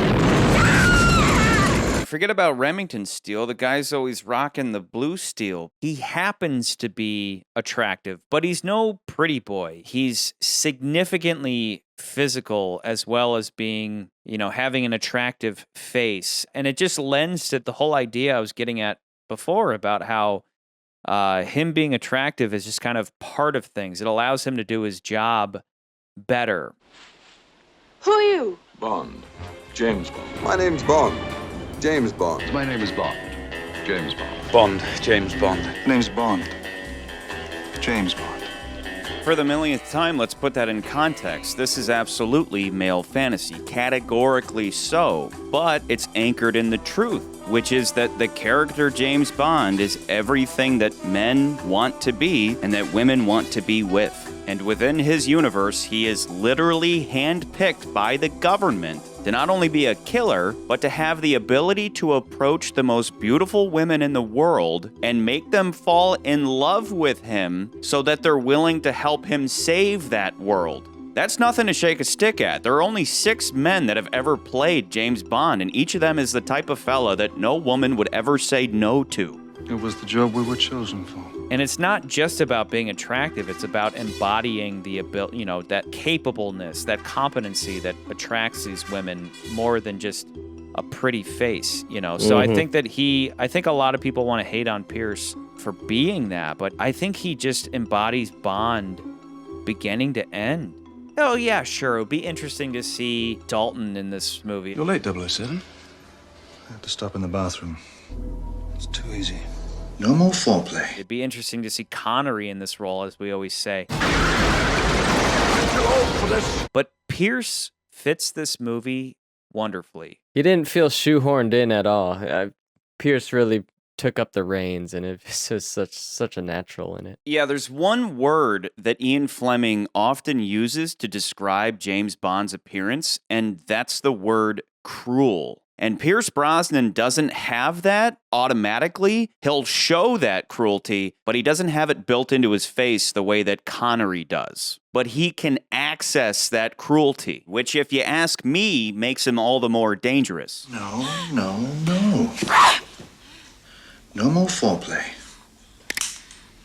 Take me to Yanis. As McCurdy pointed out previously, he seems like he really wants to be there. Like he wanted this. That's definitely true. Yeah, if you watch interviews with Pierce, like he was just really upset that he couldn't be Bond sooner. Like when originally he was going to be Bond, he was pretty devastated. You were supposed to do Bond, about 8-10 years ago? I was supposed to do Bond in 1986. Right. And this is the network that screwed you about this not is getting the Peacock. Yeah, the Peacock peed on me. Really? Well, tell the story. But it's okay. I dried off since then. No. But now you were doing Remington Steele, but it was canceled, right? I was doing Remington. Thank you. It was a great show. It was in its 4th season, and they put a line through it. They canceled it. I got offered James Bond. I said yes to the part, but in the contract there was a 60-day clause in which NBC or MTM, who owned the show, they had 60 days in which to resell it back. And in those 60 days, I went ahead with all the negotiations, the wardrobe fittings, my stunt double had started the pre-title sequence in Gibraltar. etc., etc. Cubby and I had done all the photographs, you know, and then, you know, the negotiations went on over those 60 days, and it was getting down to the wire. Cubby said, look, you can have them for 6 episodes, but no more than 6. And they said, well, think about it. On the 60th day, they came back and they said, we'd like the option of 22. Cubby said, no way. And that was it. And then you were out. Oh, I was out. It was gone. It was on a Thursday evening. I remember my wife and I, we were renting a house down in Malibu, and it was 6:30 in the evening. My agent phoned up and said, it's not going to happen. Well, how many, did you actually do the Remington Steels after that? I did the 6, and then they canceled the show. Oh, man.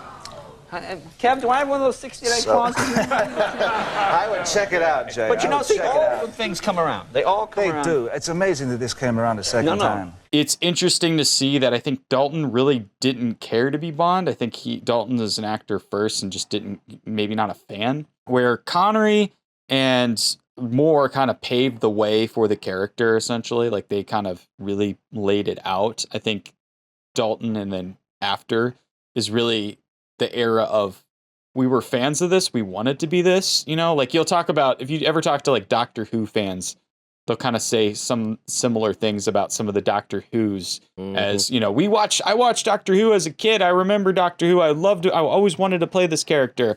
And now they finally got the chance to be Doctor Who. I think it's the same thing with James Bond. I think Pierce is like the first kind of fan of the character that's like, definitely want to be James Bond. I grew up on Sean Connery. He was, for me, my James Bond. I saw Goldfinger back in 1964, never thinking or dreaming that I was going to end up playing James Bond. I mean, so when I saw this naked lady, this gold naked lady, it was unbelievable. Yeah. And I kept on going back for more, you know, but... You don't really get that sense with Dalton so much, because it's like, you know, I'm an actor. Exactly. So it's nice to see somebody who I think encompasses all the swagger and the smoothness of Connery, but he can give a little bit of a wink and an eye. And he's not as like completely serious as Connery, but he kind of embodies a little bit of the Roger Moore-ness that we kind of like. Comical side of Roger, yeah. Yeah, the charming, sarcastic quippiness of Roger Moore. I enjoy a spirited ride as much as the next girl, but... Who's that? The next girl. But at the same time, Pierce might smile at you one second, and then he's a fucking killer the next. Why can't you just be a good boy and die? You first. You second. Up! And him and Dalton, you know, they don't look too far off. You know, he can still play that serious kind of modern take of the character. So he's like he's still kind of the perfect Bond. When you really think about it, you're like, damn, he's so good. Yeah. This is where I want to introduce a new segment of the show called the Pierce Brosnan Bond ASMR segment, where I'm going to cut in all the moments where Pierce has one tick. He has a very specific tick that I think is hilarious, but it just goes to show that the guy just this shows drips. You've watched these too much. The guy drips in this certain kind of sexiness, right? Because he's very smooth. I think he's a Charlie very is a smooth man crush. operator. No, go watch from here on. Watch every Brosnan movie, and he's always doing this. Let me hang on. Let me grease up my face. He's always got the quips. Quiet. He's always doing this. Let me turn up my mic. He's always doing this. He's like this. He's like.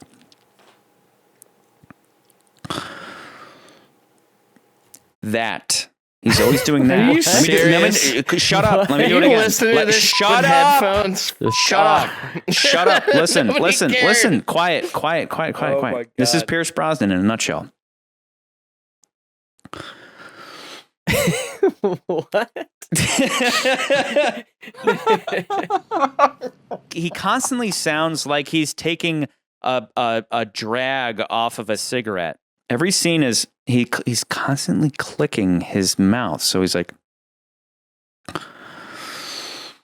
I just did it again. I just did it perfectly. I don't know if Charlie is a bigger boner for Xenia or Pierce. Guys, once I cut it together, you're going to you're going to go, oh my God, he was right. I go to sleep with ASMR almost every night. Yeah. But you've never gone to bed with Pierce Brosnan. Yeah. Make it for whispering me. in your ear.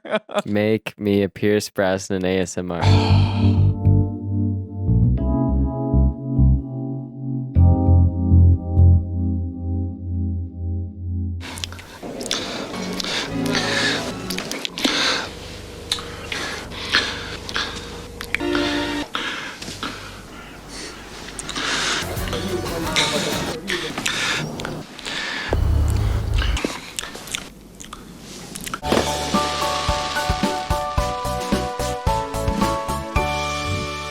We aim to please. Did the riddle thing ever bug you as much as it bugs No. me? Nope. No. You don't. Nope. You didn't even think about it. You don't The care? only point where when he said chair, I was like, "F off." Yeah, I was like, it's that That was simple. the only point where I was like, "Chair? What?" All Boris had to do was do like chair 69 exclamation point. It was a couple of seconds, and I was like, but "Okay, whatever. It's chair." okay, here's the thing: you sit on it, but you can't take it with you. Here's the thing. I'm not going to reiterate what I already said because I think the whole thing's bullshit. But if his first clue was They're right in front of you and can open very large doors. that's great. He's talking about titties because he's a pervert. That's great. So then he says, You sit on it, but you can't take it with you. you sit on it, but you can't take it with you. And she thinks he's talking about butts. Another pervert because, yes, another perverted thing. Yeah. Had he said, you sit on it, but you take it with you, ass, he would have been, you sit on it, but you take it with you is your butt. I'm sorry this bothers you. Same argument could be made for chair. No! You sit on it, but you can't, okay. This is what I'm getting at. I think that in the original script, the answer to the riddle was another perverted thing. It was essentially butt, right? And then I think the producers said, that's weird. We don't want to do that. Because end of the day, it's going to be James Bond who has to respond to it. And so James Bond is saying this weird perverted thing that's not very classy. I mean, here's some examples of what it could have been. It's Boris' password. He plays word games. It's what I sit on, but I don't take it with me. Face. What I sit on, but I don't take it with me. Cock. What I sit on, but I don't take it with me. Ass. Like I said. 30 seconds. Let's just simplify it. It's chair. But chair is just a stupid response where floor or ground or earth is perfect because a chair can or cannot be taken with you. I mean, it's an object you can pick up and walk with, but you generally don't take it with you. But that doesn't mean you can't take it with you. Good luck with the floor, James. But the floor you can sit on, but you absolutely cannot take with you. Unless on a technicality, you're counting the floor as coming with you in the tank or a train or a plane. No plane, no train. In which case, the answer should have been ground. I don't know. It's just chair. It's just stupid. I hate chair. So it's like they didn't even think. And then again, Bond is sitting there on the floor at the time. It's just, It seems like I'm the only person on the planet who cares. Yeah. It's just, Yep. This movie is garbage. You're This movie the belongs at the. only one that This cares, movie shouldn't Charlie. even be on Straight the to list. the bottom. Nobody cares. Nobody cares, Charlie. Just you. One more thing about that scene, though. When Natalia is looking for Alec Trevelyan, I always kind of notice that the cities she reads off, it's almost like she's playing a little game called Where in the World is 007? 30 seconds. It's not in Russia, Germany, Paris, London, Madrid, 25 seconds. New York, Toronto, Chicago, San Francisco, 20 seconds. Mexico City, Rio, Miami. He's in Cuba, Havana. No! But you know what? On that note, we haven't really talked about Boris, and I think Alan Cummings does this amazing job as Boris. Yes, I just think absolutely. Boris is so... Gun! I am invincible! Boris is not really a henchman as much as he's like a part of the scheme. Was it good for you too? But he kind of also embodies the computer hacker craze of the early 90s, but it's like he's just so good. Like he's just so good, man. The accents. I thought I'd post it on the internet, no? What's the password? I made it easy this time. Even you should be able to break it. Burst for brains. 6 minutes. Prepare the dish. No, it's too early. I am not ready. Do it. And it's also the weirdness. It's also like he has that like nerd rage thing where he's trying to like pump himself up all the time. Like he's like, I'm Boris, I'm invincible. But like the moment where Natalia sends the spike to him and he's like, shit, and then he has to pull all of the... She's a moron. A second-level programmer. She works on the guidance system. Oh, and it's just the way he does that whole scene. You see a little bit of that weak nerd that's like, oh no. And, and it like reminds me of today. Today we live in a day of like keyboard warriors, people who like go online and like they'll bash people and they'll do all this stuff. Yes, I am invincible. He is that keyboard warrior. This is not one of your games, Boris. Real people will die. It's great. Dude, he could have been the main bad guy if he wasn't so much of a wimp. He could have been... Nobody screws with Boris Grishenko. I spiked them. What is this?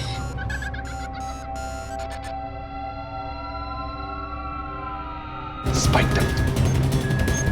Oh no. Can someone tell me how the hell he got into our system? I just want to know if he went through specific training to be able to flip that pen around.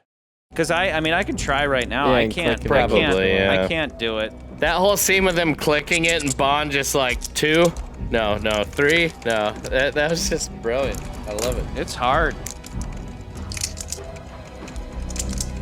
The best part about that scene was that Alex Trevelyan called out the watch. He was like, what's Q working on right now? This pen? Is this something? And he throws it aside. So how is old Q? Up to his usual tricks? The watch. As a fellow 00, he knew exactly what Bond's plan would be, which is you'll create a life-saving diversion in the form of an explosion. So he's got his sticky mines that are going to blow up the gas tanks, and Trevelyan knows in that moment, disarms that. And then the backup ends up being the exploding pen that he didn't receive Q branch memos about. When Q says... 3 clicks, arms the 4-second fuse, another 3 disarms it. When you click it twice, and then you wait 10 seconds, and then click it again, does that count as 3? Apparently not, no. I'd imagine it's consecutive. Yeah.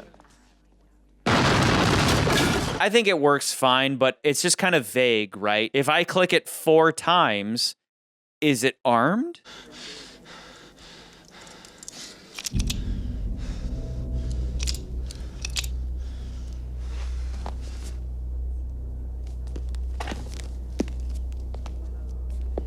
I think it would have worked better if Boris had been clicking in definitive 3s. How long did you say the fuse was? Because he'd click it 4 times, and then Bond is thinking, holy shit, it might explode in his face. All you need to know is that at the end, when Boris definitively just goes click, click, click.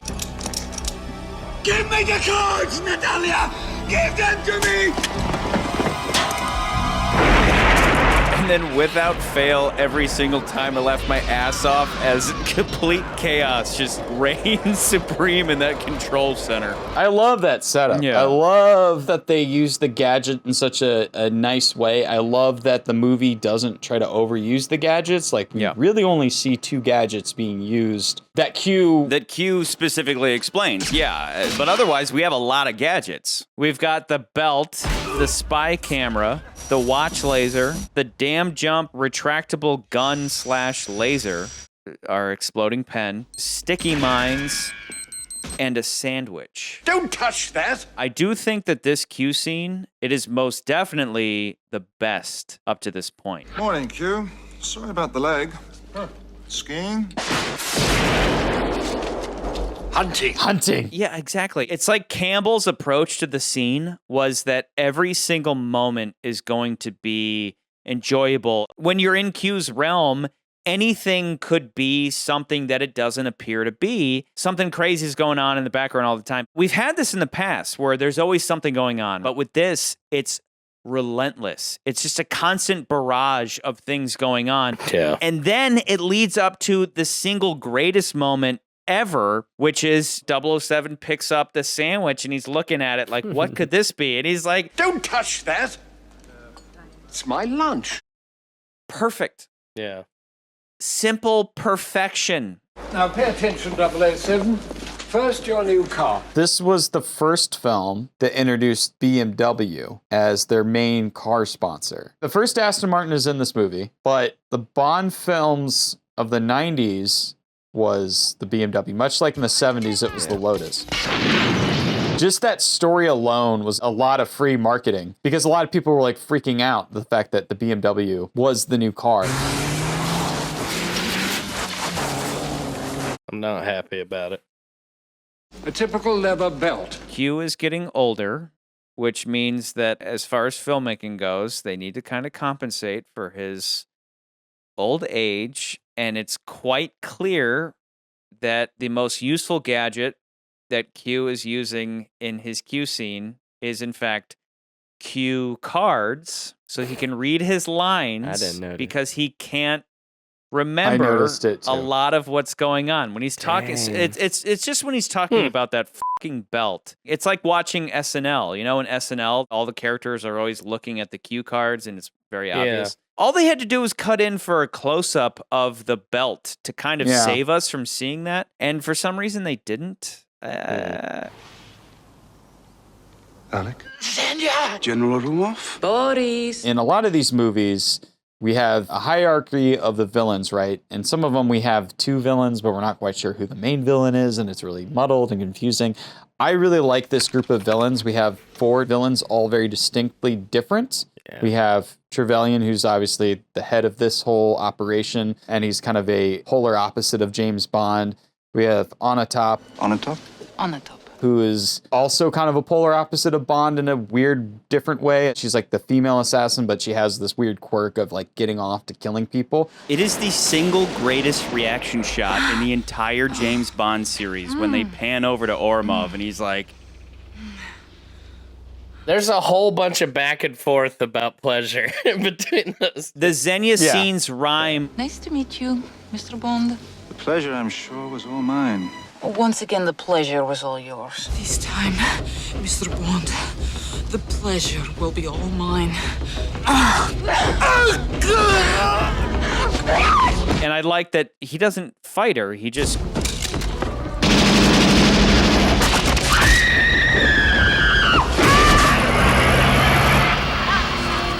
And then that's our one Bond joke of the whole movie, which is... She always did enjoy a good squeeze. Which is hilarious and awesome. And perfect. I thought it was brilliant, where she was like, oh, well, I won't lose sleep. And he's like, psh, sweet dreams. Just knocks her out. That was the incredibly misogynistic moment of the movie because his face, he's like... The pleasure, I'm sure, was all mine. When they do the judo chop, they just stay on him on the shot. I like that. It's just something weird that it's like, if they had done that in a wide, it would have looked goofy, but I love how they just like see his reaction. And then she's just like this. Love it. Yeah. Yep. I just love it. 2 people who just thoroughly enjoy causing each other physical pain. She's the only villainess ever that you can bank on the fact that she really, really, really enjoyed being murdered. You guys thought Tracy was Bond's perfect wife because she's damaged. Okay. Xenia Calm down. Zargevna Onatop is literally a masochist who just wants Bond to beat her up while he's... In another universe, him and Xenia are she's Xenia Bond. And then we also get we get Boris. Boris is also kind of like Natalia's opposite as well. So we got 2 different opposites, you know. And then Ormov. He kind of represents Russia or the bygone era or whatever. Well, and as far as the story goes, Ormov is something of a red herring because at the beginning we think that he's the main baddie. To the point where M has to tell Bond not to go on a revenge movie. And if you should come across Ormov, guilty or not, I don't want you running off on some kind of vendetta. Avenging Alec Trevelyan will not bring him back. You didn't get him killed. Neither did you. Don't make it personal. Never. And then it turns out that he's just a pawn of the unexpected bad guy. But I love that it's just this core group of villains And it works really well.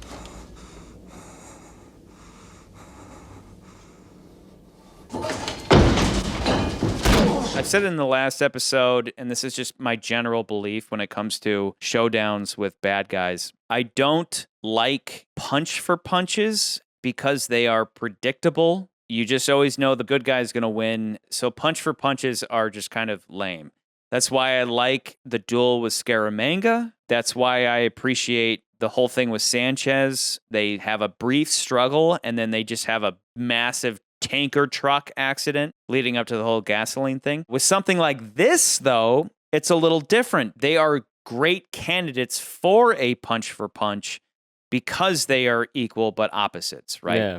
Not in the same way that him and Scaramanga are equal but opposites, or him and Sanchez are equal but opposites, or whatever, but that they are quite literally equals because they're both double O's. So to have them have a physical punch for punch actually works really well, but it's not like it comes down to that like it does in From Russia with Love, right? Where it's a punch for punch leading to just, hey, let me strangle you with your own watch thing.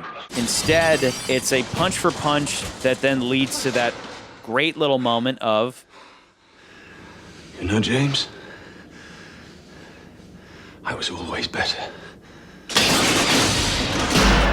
so that's why that works. Again, to add to my list of, this movie having everything, you have a punch for punch, but it has meaning beyond just, I'm going to beat you up.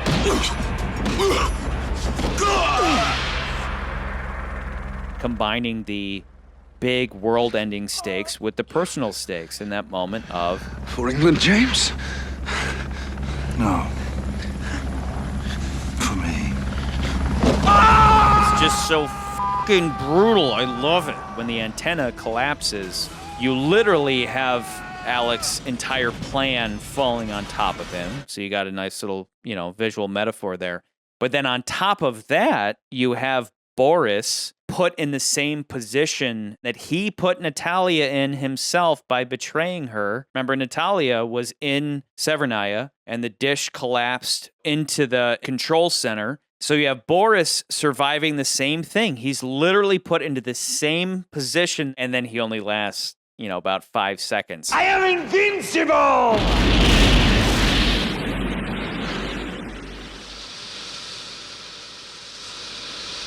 I like there's a little bit of a fire and ice thing going on there because you have, obviously the fire from the satellite coming down on him. And then, he survives that, but then he's like frozen. So I just like that. It's a fire and ice death, It's great. It would have been great if we had an alumni from Game of Thrones. Fire and ice.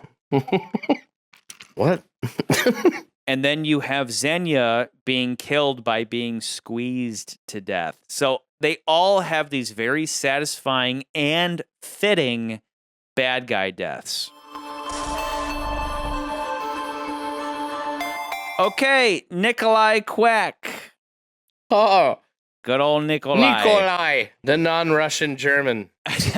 I rewatched GoldenEye pretty recently, and I came to the following conclusion. Everything except Brosnan's performance, the score, and some of the model/effects work is brilliant. It has a fantastic cast of villains, awesome action, and a great Bond girl. Sadly, Brosnan gives his weakest performance in this by far.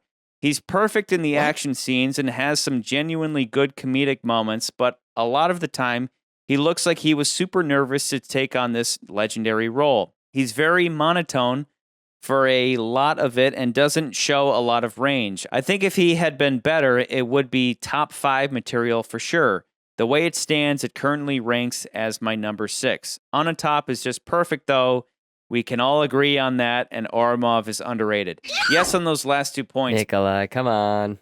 Come on, Nikolai. I just don't see the hating on Pierce. No, I don't see that either. I don't. I think Pierce is actually really good in this movie. Yeah, every time I watch the movie, I try to nitpick Pierce, and I can't. Actually, this is Brosnan's best for me by a mile.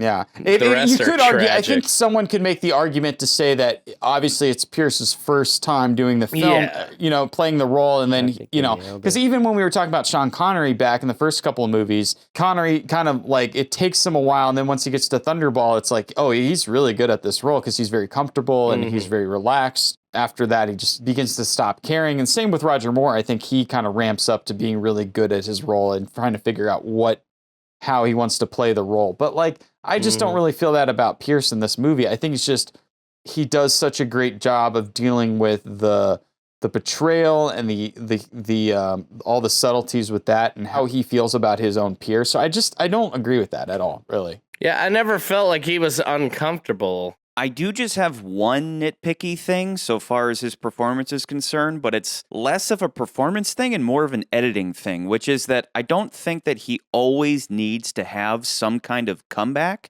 Like, he doesn't have to respond to every little provocation that comes his way. I hope the third is where your real talent lies. One rises to meet a challenge. Like, sometimes I think it's better if a character just says nothing. I hope the third is where your real talent lies.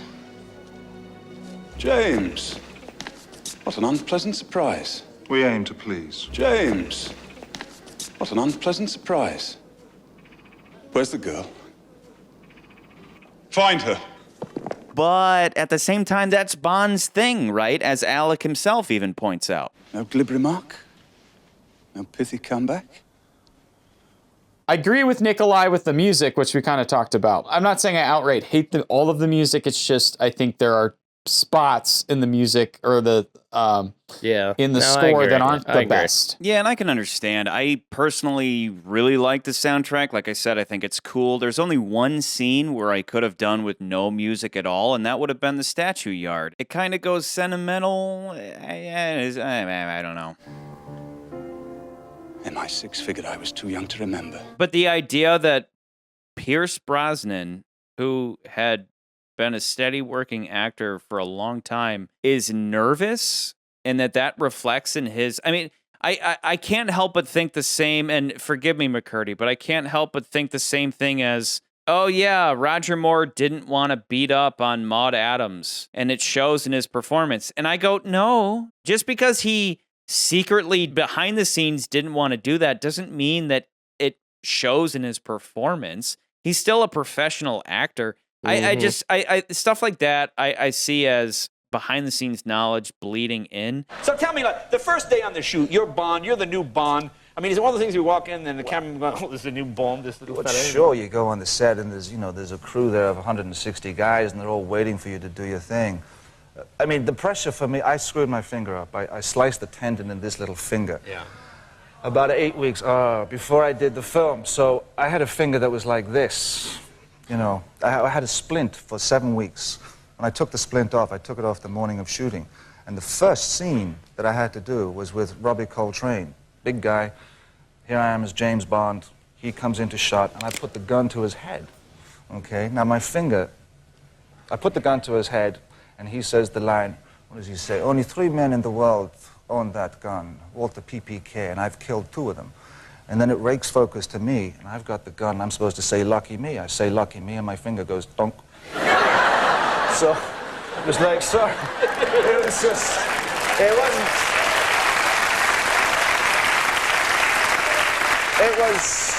It was nerve-wracking because you feel a bit silly. So I said, I'm sorry, guys, let's go again. It's okay. And Martin Campbell was very nervous. Everybody was very nervous. Everybody's looking to me to be the man. So we went again. It was like, lucky me, and then it kind of squeezed out. So I had to strap it down, the finger. Right, yeah. I'm sure in interviews he said he was nervous. Who wouldn't be nervous? The question is, does that show in the performance? And I don't see it. I read that comment and then I watched the movie 3 times in a row, and I kept trying to find a moment where Pierce reflected that idea, and I'm like, I can't find it. I think Pierce Brosnan just kicks ass.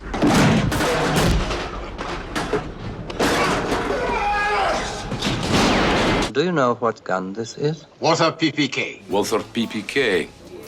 7.65 millimeter. Only 3 men I know use such a gun. That's another thing I could add to the list of everything. They handle the Walther PPK thing correctly, right? Where it's not exclusively a James Bond thing. Other people use that gun, but it's also specific to Bond. Not exclusive, specific. Only one person we know uses this sort of gun. It makes no sense that Spectre would only know one guy that uses a Walther PPK. The American CIA swear by them. It makes complete sense that Valentine would know at least a handful. I believe I've killed 2 of them. Blastoise says it has the most overbloated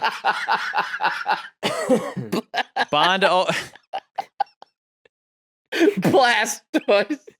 Blastoise says it has the most overbloated first act in the series. Bond always receives debriefing from M. No one and else gets liked this movie. Q gadgets by the 30-minute mark at the latest. Here, who cares? Here it is at the 1 hour mark that he even begins the mission, and even then, not much espionage work. Blastoise, That's who the cares? dumbest thing I've heard, dude. Blastoise says hydro pumps. The dumbest. Blastoise, it doesn't have to stick to a Oh my given God. formula. Like I said before, the reason why GoldenEye is such a strong shift is that it gets away from the idea of Bond walks into Universal Exports. Moneypenny is sitting there, and her desk is right here. And then Bond says some things after throwing his hat on the rack, and he walks frame left through a double door into M's office. M then debriefs him.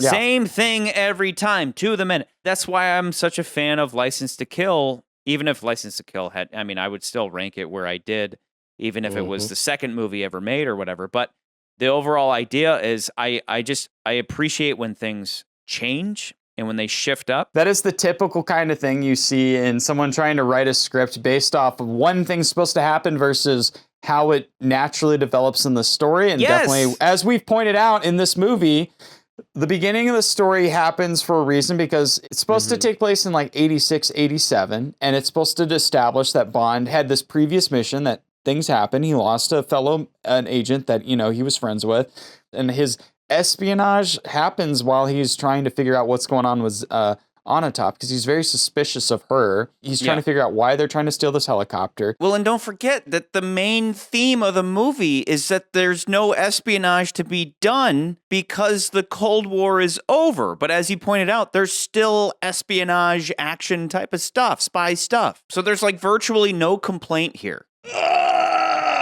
And then to see like, oh, but the briefing happens so late in the movie. I'm like, there was briefings that happened late in the previous Moore movies, and it wasn't a big deal that it happened so late in the movie. Like From Russia with Love and You Only Live Twice spend so much time going over the villain's scheme as to like what is going on, especially You Only Live Twice. And it's just like we're watching the rocket happen and get stolen and all this stuff.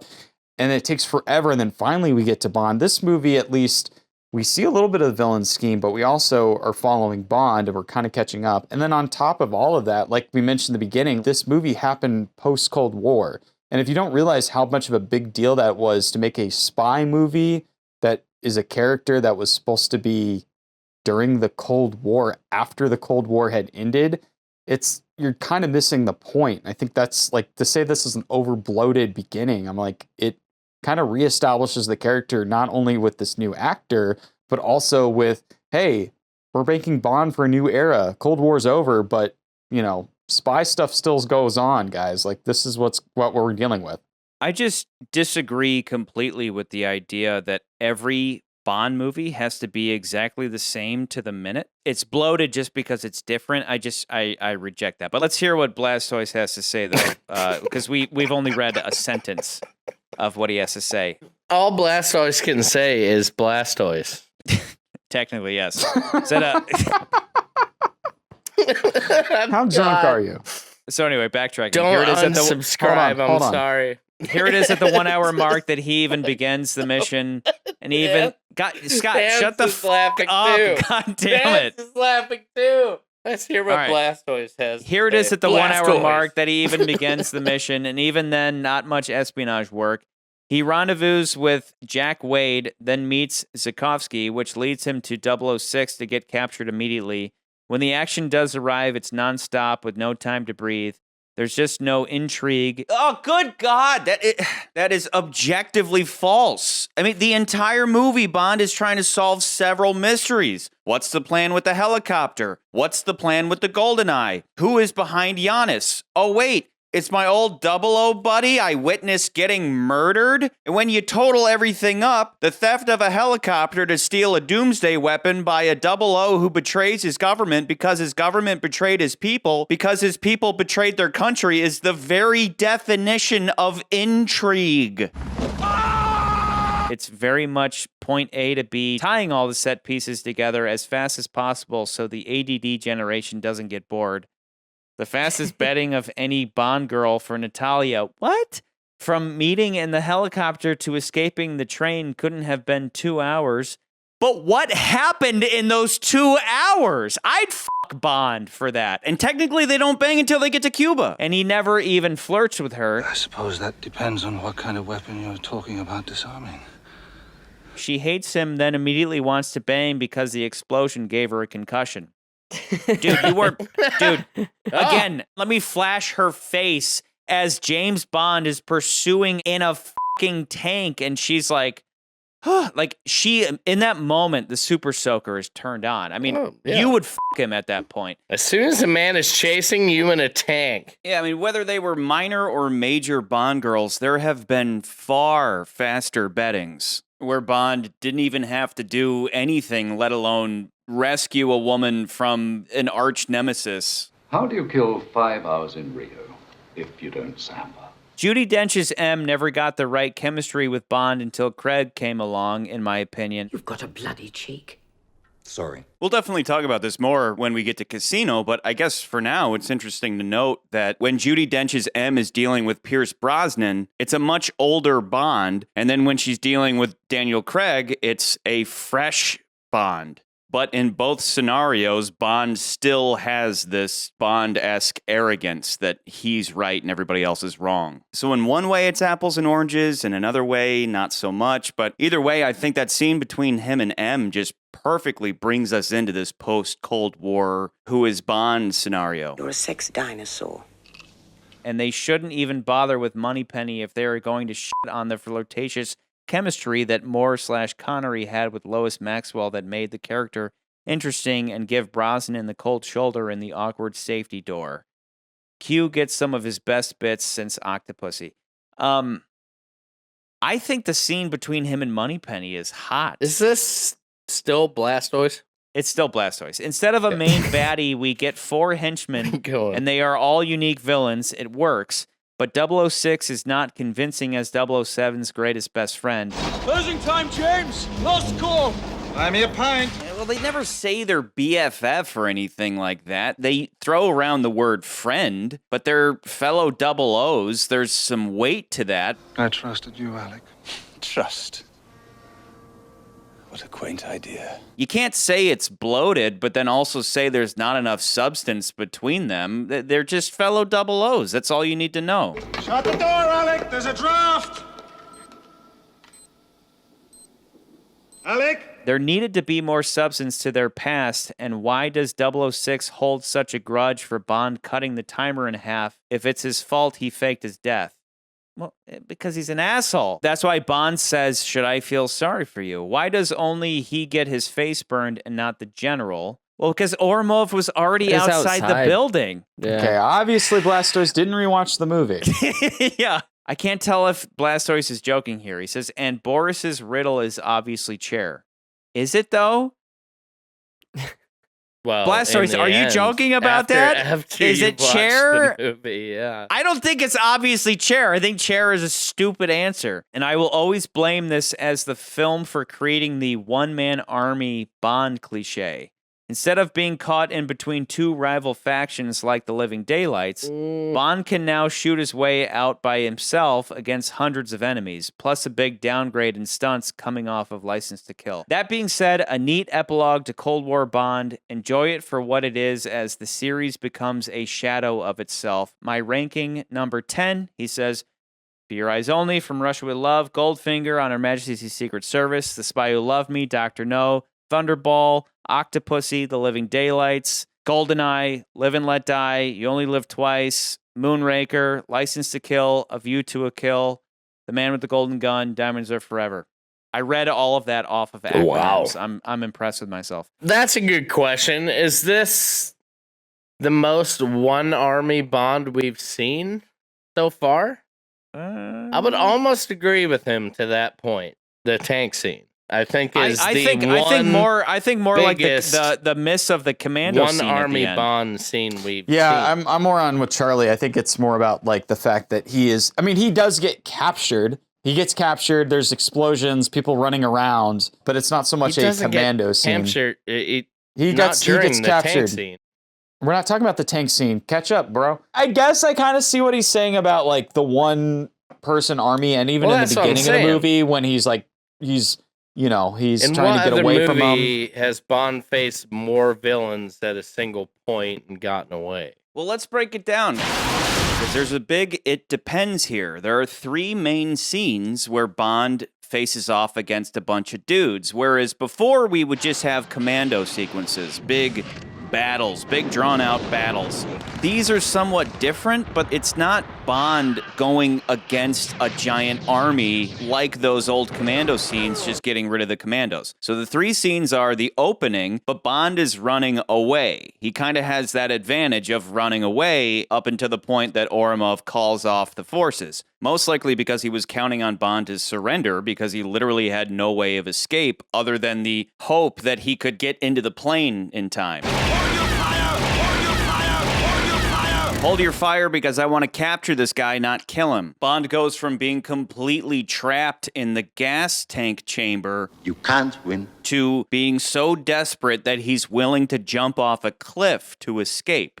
Scene number 2 is the escaping the archives plus the tank chase. In the archives, again, in closed space, Bond's running away. Bond gets away. Bond gets in a tank and faces off against some soldiers and police officers who cannot face down his tank. The third scene is then the finale where he sneaks in to sabotage via bomb. He gets captured. Exploding pen becomes backup bomb that then allows him to escape. So this all goes back to my old arguments about keeping Bond alive and doing so in a believable way. Instead of just Bond surviving all these assassins, it's Bond is put in certain situations that he uses his brain to get out of, or his brute strength, even if that's in the form of a tank.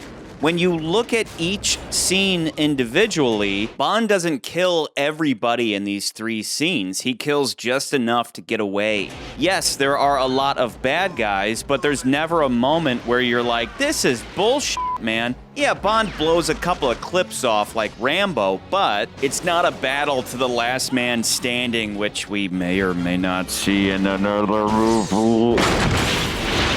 The way it's put together, it's believable that he could escape these situations. And that's really what he's doing just about every time, is he is escaping, not fighting a battle, which, yes, Blastoise, would be absurd. Ricardo Cantorel says, GoldenEye isn't a poor movie, but it's by far the most overrated film in the franchise. The movie is just a pastiche of old Bond films, and it never has the guts to really examine Bond's character. God damn it! Did any of you watch the same movie we watched? I can't understand anything anybody's saying. No. I agree. I'm the same way, because Bond's character's all over this fucking movie. If you want to watch a pastiche of the Bond films, go back and watch The Spy Who Loved Me, which is a very obvious pastiche of a bunch of Bond films. We even said that movie was the best of Bond. It was literally just take all the best of and cram it into one thing. This movie didn't look at his character. Are you crazy? Have you watched the movie? I said this movie has everything, but it was everything, not just recycling old stuff, but it took all those themes and all those tropes and it made it into something completely new. Well, we don't get, there's no train scene in this movie that is there's a train, but there's no train scene where they're like going from one place to the other in a train. And it's which romantic, I think is a trope in a lot of films. There's no Bond, there's a Bond car, but there is no supercar Bond chase. Nope. There is a chase scene, but it's very specific to this movie. You know, like it's not just a car chase. Bond is not escaping in the tank. Bond is chasing somebody in a tank. And that's what's so cool about that scene is that they're chasing Bond and then it flips and suddenly Bond is chasing them and they're terrified about it. Down the alley. None of this movie feels like it's stale or if it's, oh, we've seen this before. It all is fresh and it's the product of clearing house entirely, of taking everybody who made 16 movies straight and either they died or they got rid of them. I mean, it doesn't matter. It's like they sat there for 6 years going, "Hey, what is Bond?"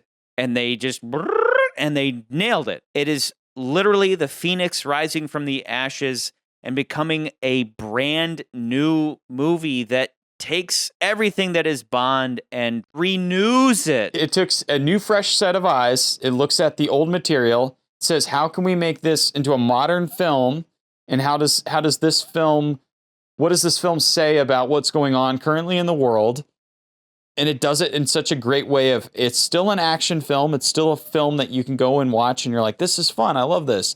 But it still makes it's still commenting on the idea that is Bond still relevant? Like that's the whole theme throughout this movie is James Bond, is the James Bond franchise, is it still relevant? And I think the answer to the movie is definitely yes. Yeah. So our Thanks last comment for being here. a subscriber. Welcome to getting shit on.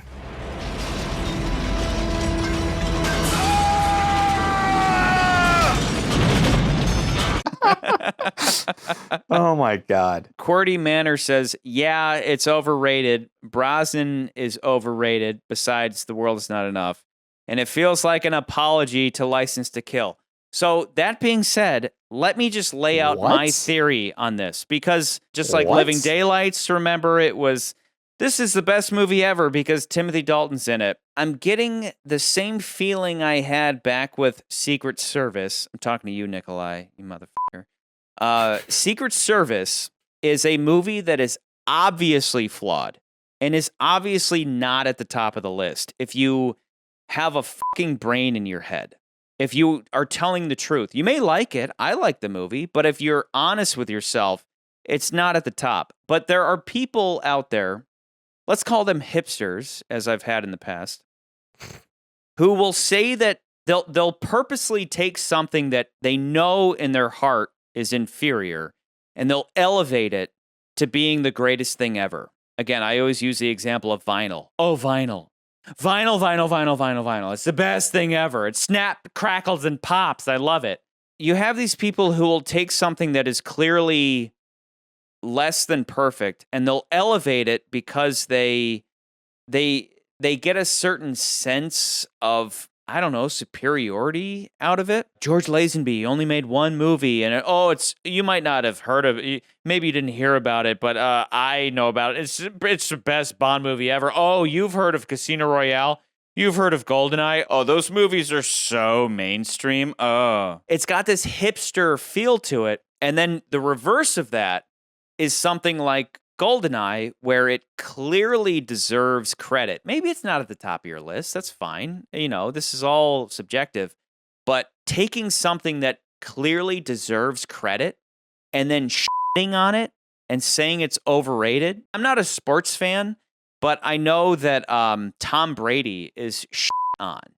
But he's clearly the best that's ever lived. I think what you're getting at, Charlie, is that I don't quite 100% agree with you about the Honor Majesty Secret Service. I think there's actually legitimate reasons why people like that movie other than... And I get what you're saying. But saying it's the best Bond movie ever made, you have to be a hipster asshole. No, I'm not talking about you. I'm talking about people out there who say it's the best one ever made. They're just being hipster assholes. And then with this, it's the reverse. I think it's more what you're talking about in the second half. I think specifically with GoldenEye, you look at that movie compared to a lot of the other Bond films. It was the first to have a video game that I think had a life of its own. Like I think some of these other Bond films, even prior to this, had a video game attached to it. Films after this movie had a video game attached to it.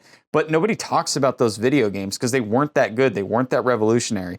And I bring up the video game because it was such a big deal with this specific movie. And I think it adds to the popularity of this movie. This movie, again, like it is a revitalization of the Bond franchise in the 90s. It had a very successful video game. The movie itself was very successful. It had a successful James Bond. Like there's a lot of reasons to like the movie. And I think that's why it gets like the reverse, or the people who want to be antagonistic towards the movie or just want to be contrarian, because they're like, well, it had all these other successes. It was a huge commercial success. It was a huge commercial success. But I think like what you're saying, though, is it owes it to the fact that it had a really good story. And it just so happened that the story really told a lot about that particular time and why is Bond still relevant. And it does all those things. Were most of the comments negative? Every comment it's like, is this negative. movie's overrated. And I don't think the movie is overrated. I think it's definitely... If you were not to place this number one, I definitely can see it in anybody's. Again, there's 25 of these movies, so for me, it's like if it's in the top 8, top 10, I think it's where it needs to be. Probably more than top 10, really. So at this point, so it's got to be in the top 8, really, or top 5, if you're really like being honest with yourself, because it's a great movie. It's kind of perfect. There's a reason why it was popular. There's a reason why it was so successful. Yeah, and that's what I mean. What I'm getting at is that it's like hating the most popular kid in school because of their success, as opposed to, hate the most popular kid in school because they're an asshole. But then when you find out that most popular kid is actually a really good person, and you're like, I hate you even more. Things that have mass appeal have a tendency to be overrated. So people have this natural tendency to hate things at the top and to elevate things that are at the bottom. Secret Service, it's a good movie. GoldenEye, it's a great movie. And people want to pull down GoldenEye and they want to elevate Secret Service. You can nitpick the hell out of this movie, but you cannot hate a single frame of it. From the get-go, from the turn and shoot, it sets a tone of flawlessness. Not perfection, but just in every movement, every take. It's like Martin Campbell's whole approach was like, we're going to nail every microsecond of this movie. And I think that's why it's so hateable, because it's so flashy. I think people want to hate on Pierce Brosnan because he's flawless. That's why I call him the smooth Bond, because every movement of his is just smooth. I think there are certain fans out there that would prefer him to have some kind of flaw, like maybe he should have that scar on his cheek, like how he's described in the Fleming novels. If you're truly giving credit where credit is due, this movie is at the top of our list, hands down. I disagree. It's the top of our list. So wait, are we ranking this movie? Can we just rank this damn movie and get this over with? Clearly Charlie has it at the top, but I want to hear what McCurdy, are you top 2, or are you also are you I am further down? I'm not further down on this one, actually. I think Charlie, we've talked about this ad nauseum. Bon nauseum. Oh yeah.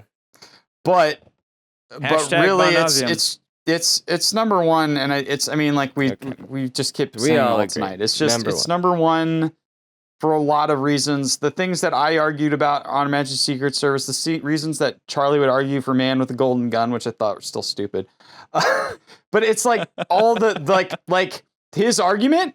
It's like, I get it when you're arguing GoldenEye, and my argument, I get it if you're arguing GoldenEye. It makes a lot more sense. It's basically, back when we were talking about Honor Majesty's Secret Service, my whole point with that movie and why it still is a good movie is not because it's the hipster movie, but it's because it takes the character, it takes the story, it tries to look at it at a different light, and it adds something to the character that makes it kind of change the character just ever so slightly.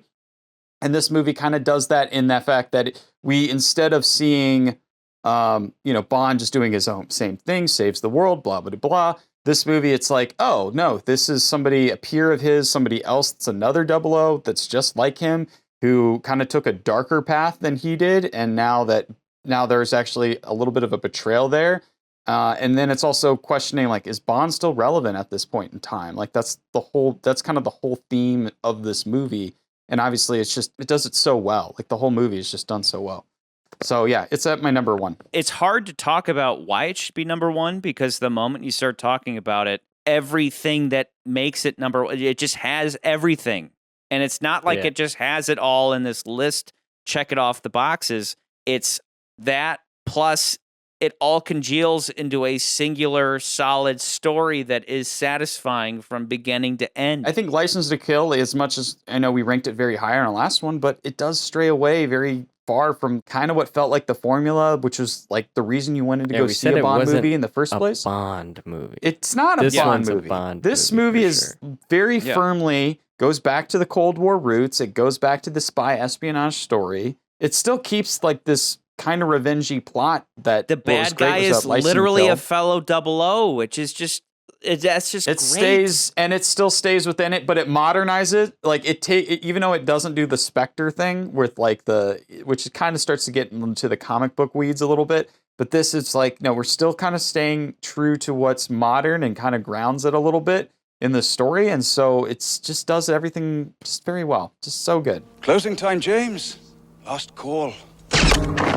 On that note, I'm going to throw out my final element of this movie that completes the it has everything list. And that's the classic keeping Bond alive trope that I've talked about Bond nauseum. In this movie, Bond is kept alive for a specific purpose. Instead of just running away from assassins and all that Roger Moore stuff, when he's captured by Giannis, he's kept alive specifically to frame him and Natalia as the perpetrators of Severnaya. Where is the GoldenEye? I assumed you had it.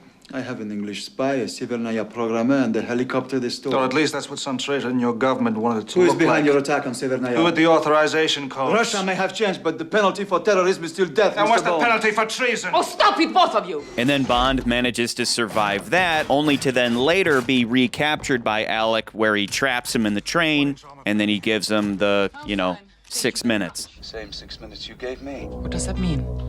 We've got 3 minutes. But for me, it's got that core element of Alec could have just killed him in the statue yard, but he uses him as part of his bad guy plot until he doesn't need him anymore. Kill him. The man just won't take a hint. So I want to propose my rank of this movie. I think it should be at the very bottom. I think it should I agree. That fucking riddle thing that riddle is so unforgivable. bad. Chair? Ruined it. I think it's worse than You Only Live Twice. I think it should be at the very bottom of the list. You sit on it, and then you that can't doesn't make take it any with sense. A chair, dude. I have. How many chairs have you carried in your life? I know. My proposition was GoldenEye at number 1, and all I wrote was, "Duh." That's fine. So big surprise. So sorry, Nikolai. Sorry, Blastoise. Sorry, everybody else. But like, you gotta give credit where credit is due. This movie fucking rocks. I don't see this stuff about Pierce being bad or nervous. Every time I watch it, I'm looking for a single tick where he should. Oh, I shouldn't be here, and I don't see it. I just see a guy just who feels like he's a continuation of every Bond that we've seen. I mean, yeah, the only tick he has is. Okay, stop. We're done. But anyway. Stop it. So, we're going. Come on. GoldenEye number 1, Goldfinger number 2. Fuck you, Goldfinger! We got you! We got you! We got you! Motherfucker! I love Goldfinger, but go fuck yourself. You done. You done. Use a bumper! That's what it's for! From Russia with Love, License to Kill, The Spy Who Loved Me, The Man with the Golden Gun, Dr. No, A View to a Kill, For Your Eyes Only, On Her Majesty's Secret Service, Thunderball, Octopussy, The Living Daylights, Live and Let Die, Moonraker, Diamonds Are Forever, You Only Live Twice. We did it, everybody. We finally got Goldfinger off the top. We did it. I just wish that number 3 was The Man with the Golden Gun, so it was GoldenEye, Goldfinger, The Man with the Golden Gun. I'll just go back and change it. No. No. We're going to convince McCurdy one day. No, he won't.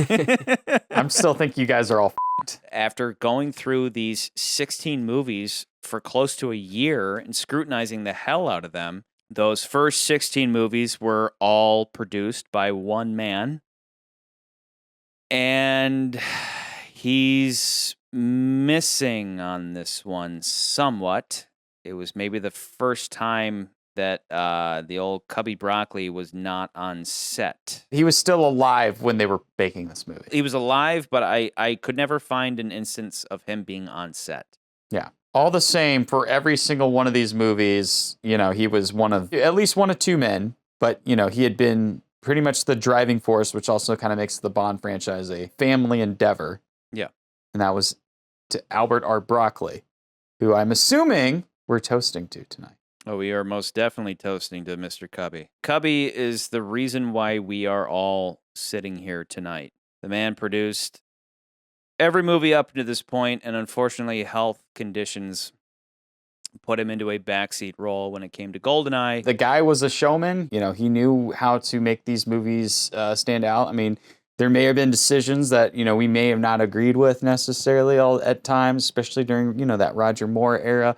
But hell, you know, he kept the franchise going for 16 films. And granted, you know, today we take for granted that, you know, there's the Marvel franchise and they'll keep on making movie after movie. But back then, you know, to have a single character go on for as many years as it did and to make as many movies as they did for this time period that's definitely an achievement. So here's to Albert R. Broccoli. Thanks, Cubby. Thank you. Cheers.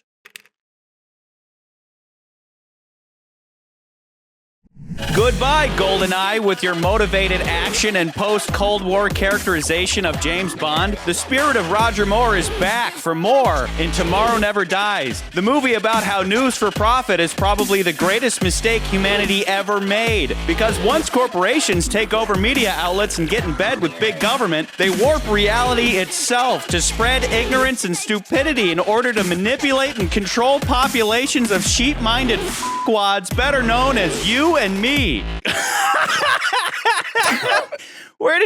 Did you know I was gonna go on a f***ing rant like this? Okay, we all know the news isn't about informing people, it's about entertainment. Anything other than weather and sports is a bunch of bullshit that's meant to cash in on the fallacy that if it's on TV, then it must be true. Wouldn't it be great if this James Bond movie fleshed out this concept of the real fake news via its story about a megalomaniacal media mogul starting a war just to sell copies of his newspaper? Sure, but then we wouldn't have time for explosions and titties. Who cares about truth or substance or meaning when it's all about entertainment, baby?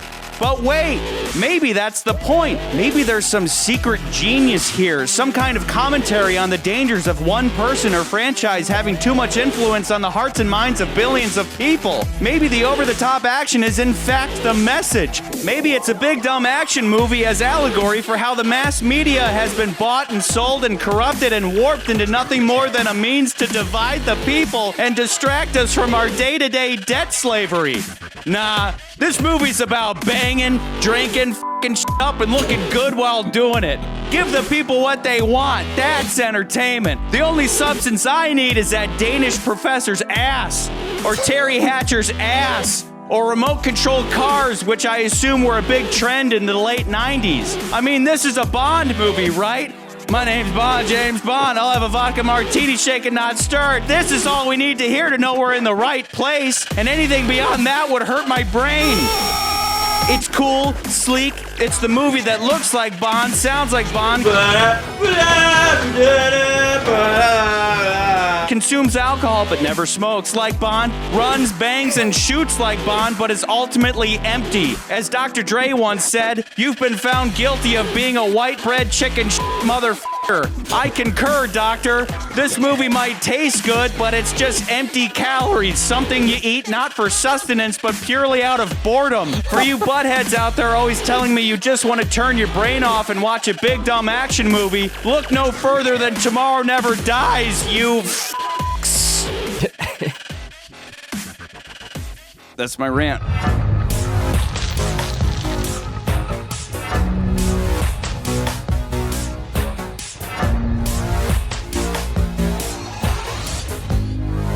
Okay, so you've just had a big hit with GoldenEye. You did the whole post-Cold War thing. So where do you go now? We'll get into that. Did you like and subscribe? Did you like and subscribe? So, Tomorrow Never Dies is the first Bond film to be titled something that has nothing to do with either the novels, the short stories, references to the James Bond mythos, or Ian Fleming himself. The title was actually based off of a Beatles song, so another connection to the Beatles. Yet again. That's as bad as listening to the Beatles without earmuffs. Earmuffs. Earmuffs. Ringo Starr, a.k.a. the man who would go on to marry a Bond girl. Shared bodily warmth. Just like you, McCurdy, Ringo Starr was notorious for just his misspeakings and just these odd things that he would say. And that's where the title came from. He was telling a story about how somebody snipped off a lock of his hair when he wasn't looking. And during that interview, that's when he uttered the famous phrase. I was talking away and then there it goes. And I looked round, there's about 400 people just smiling, you see. We had that in the other program. You know, so you can't blame, you know, what can you say? What can you say? Oh, yeah. Tomorrow never knows. But it was originally titled Tomorrow Never Lies, which makes a lot more sense. Oh. However, sometime during production, a fax was sent and it was misspelled as, there was a typo, as Tomorrow Never Dies. Really? And then producers were like, dude, I like that title. It's so much better. And so they changed it to Tomorrow Never Dies. Interesting. Tomorrow Never Lies makes more sense with the themes of the movie, but if it was the smarter movie that I was kind of getting at in that intro, you know, this movie is reaching to be smart, and it could have been, but at the end of the day, it's just a big, dumb action movie. And there's nothing wrong with that. There's nothing inherently wrong with that. No. And it's kind of a guilty pleasure for me. I actually really enjoy this movie. Contrary to everything I just said, I really like this movie, but that doesn't mean it's smart. No. Tomorrow Never Lies was probably the version of the script that was smart.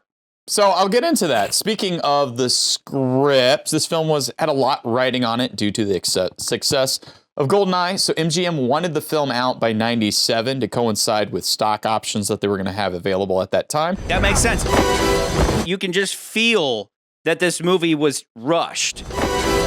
That it was like, we had 6 years of no Bond, and we had time to regroup and reconsider our approach, and they GoldenEye, and then it's like, we had a hit, we got a we need to get something out. We're like, Pierce, we need you back right away. And then you know, that shows more than anything, not just with the somewhat lack of story, and it's just all plot, and it's a lot of action. But even something as simple as the sound is comical. The sound effects are from like a cheap library. Yeah! Waylon shoots a control panel, and they use shitty sound effects of pottery breaking, which, like our love affair with Red Letter Media, they use that sound effect all the time. That's why Nans and I pick up on it. Indy throws him the whip, and it's like, hang on. Wait a minute, what was that? Was that the Curlin Neskar?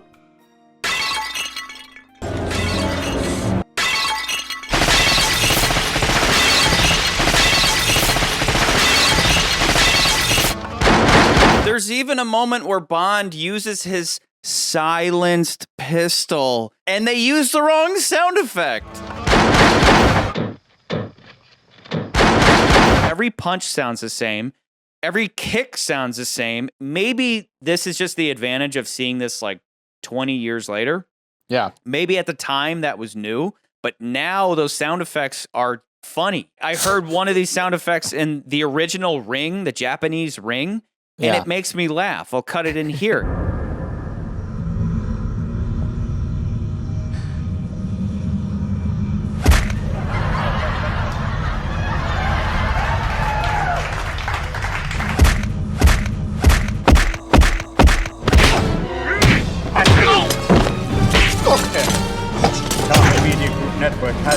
Bond is being punched and kicked with these funny sound effects that make me laugh and giggle, and then Waylon, wah, and like pottery's breaking as she's shooting a control. It's like, it's goofy. It's like they must have rushed. Whereas GoldenEye, I think a guy like Martin Campbell is like a no nonsense, no bullshit. I get my way. I'm here to make the best movie on the fucking planet. You're gonna get original audio.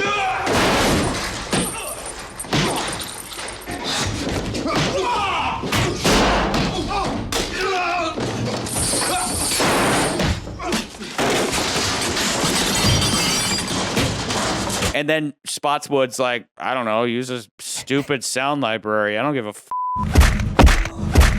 Speaking of in this movie, that's terrible. The satellite shot where they were like, let's go to space to see the new satellites. Yeah, okay, I know you're going to say, Charlie, that it's of the time. Yeah, that stuff doesn't factor into ranking. Again, to go back to Martin Campbell, he knew how to use CGI in a subtle way that isn't like putting it in your face, And like right? miniatures The and GoldenEye satellite is predominantly a miniature, Yeah, so it and it stands works. the test of time. Whereas the Carver satellite just looks like a cartoon. It looks as cartoony as the man himself. In another movie, someone would have been taking that same CGI image and just used it as a demonstration. Oh, this is the satellite. This is what it looks like up in space. And then it would have been like a shot of like our satellites. And then they would have showed like, oh, this is just a recreation. You know, like you see those on the news nowadays as if or like it's in a press kit where like NASA will release a press kit and be like, this is our new satellite. And this is what it's going to look like. Or this is our new Mars rover.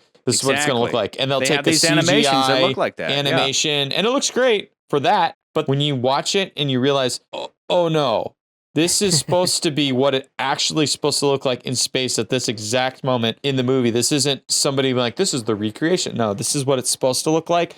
Yeah. It looks really, really bad. It's not the worst part of the movie, but it definitely ages it. To their credit, they didn't go crazy with the CGI. It's only that one used it shot. for I thought select they only things. used it in one shot in the movie. Yeah, I mean, there's other CGI, of course, but I know what you're talking about. You're saying the entire shot is CGI. They definitely used miniatures for all of the boats and stuff in the end of the movie for sure. Yeah. Well, if they did that, why did they use CGI for the space stuff? Did someone think, oh yeah, it'll look like space stuff? You already had a satellite prop, the $300 million thing. Be careful. It's worth $300 million. You break it, you bought it. Just take the satellite prop, take some video of it, and just put it in space. Why did you have to do CGI? It is a telltale detail of coming off of GoldenEye and rushing something out. MGM wanted the film out by 97 to coincide with the stocks options, and at the same time, treatments for the plot had originally involved British government handing over Hong Kong to China, because remember, Hong Kong, the city, was owned by the British government before it went back to China. 97 was when the British government was going to hand it back. So they wanted the film to kind of tie in with that. But then obviously those plans were pretty much scrapped, but you can tell that China was still involved in the script for this new film. Bruce Feinstein? It looks like Fierstein. Fierstein. Right? I never correct you anymore because I have too much fun making fun of you. I haven't drank enough. Fierstein returns with a script based on his time in journalism and his experiences watching the Gulf War on cable news. Director David Spotswood, and he was a writer on 48 Hours Holy and directed... Dude, you pronounced a difficult last name perfectly. When you got David wrong, it's Roger Spotswood, but... Go get f***ed. That was... I'm so proud of you. I hate you so much. So Spotswood, he was a writer on 48 Hours. It's like the biggest claim to fame he had before this movie. And then he directed a movie with Arnold Schwarzenegger after this, The Sixth Day. And he actually brought on Nicholas Myers, who you may or may not know was best known for the better Star Trek films, to do rewrites on this movie, even though he's not credited. But all that being said, the script hadn't even been finished yet before they started filming. So that may answer some of your problems, Charlie, with this movie. Yeah, that, and go line up Martin Campbell's IMDb next to Mr. Spotswood's, and you kind of see what we're in for here. Now, many people have made comparisons with Elliot Carver. Worldwide media baron, able to topple governments with a single broadcast. And Rupert Murdoch of News Corp, aka Fox News. But Feinstein says he based the character off of a media mogul named Robert Maxwell, who's a British media proprietor, who had a very similar death to the one M creates at the end of the film. Elliot Carver is missing, presumed drowned, while on a cruise aboard his luxury yacht in the South China Sea. For a movie about fake news, it's fun that Carver's death is then covered up with fake news. But that's how the British government works. The BBC is literally run by the government. They can say whatever the they want. Why do you think James Bond himself says, I never believe what I read in the press anyway. It's because he knows that every secret mission he's ever gone on has been covered up in the press. But I also pointed out again, like the character was sort of based off of that.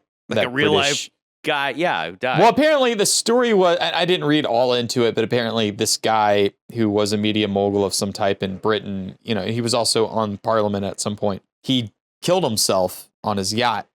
And after he died, they found out there was a bunch of financial, he was basically stealing tons of money from his own company. Murdoch. And so, oh, wow. Murdoch? This wasn't Murdoch. This is Ian Robert Maxwell is the guy's name. Okay. But apparently they semi-based him off of this character. You can also see it's Randolph Hearst, but also maybe Rupert Murdoch, maybe even Ted Turner in there. It's an amalgamation. Elliot Carver was originally asked to be played by Anthony Hopkins, but Anthony Hopkins turned it down to work on GoldenEye director Martin Campbell's movie Mask of Zorro, which is also a really great movie. And then we got Jonathan Pryce, who would make another Bond alum in Game of Thrones, because we've had several by this point. And then we've got Terry Hatcher, at this time was best known for playing Lois Lane on Lois and Clark, The New Adventures of Superman. Most people today, I think, know her from Desperate Housewives, but that's what she was known for in the 90s. She was 3 months pregnant when she began filming for the role, so her scenes had to be shot sooner rather than later. And she was also quoted for taking the role because her then husband had always dreamed of being married to a Bond girl. Let's see, who do we got?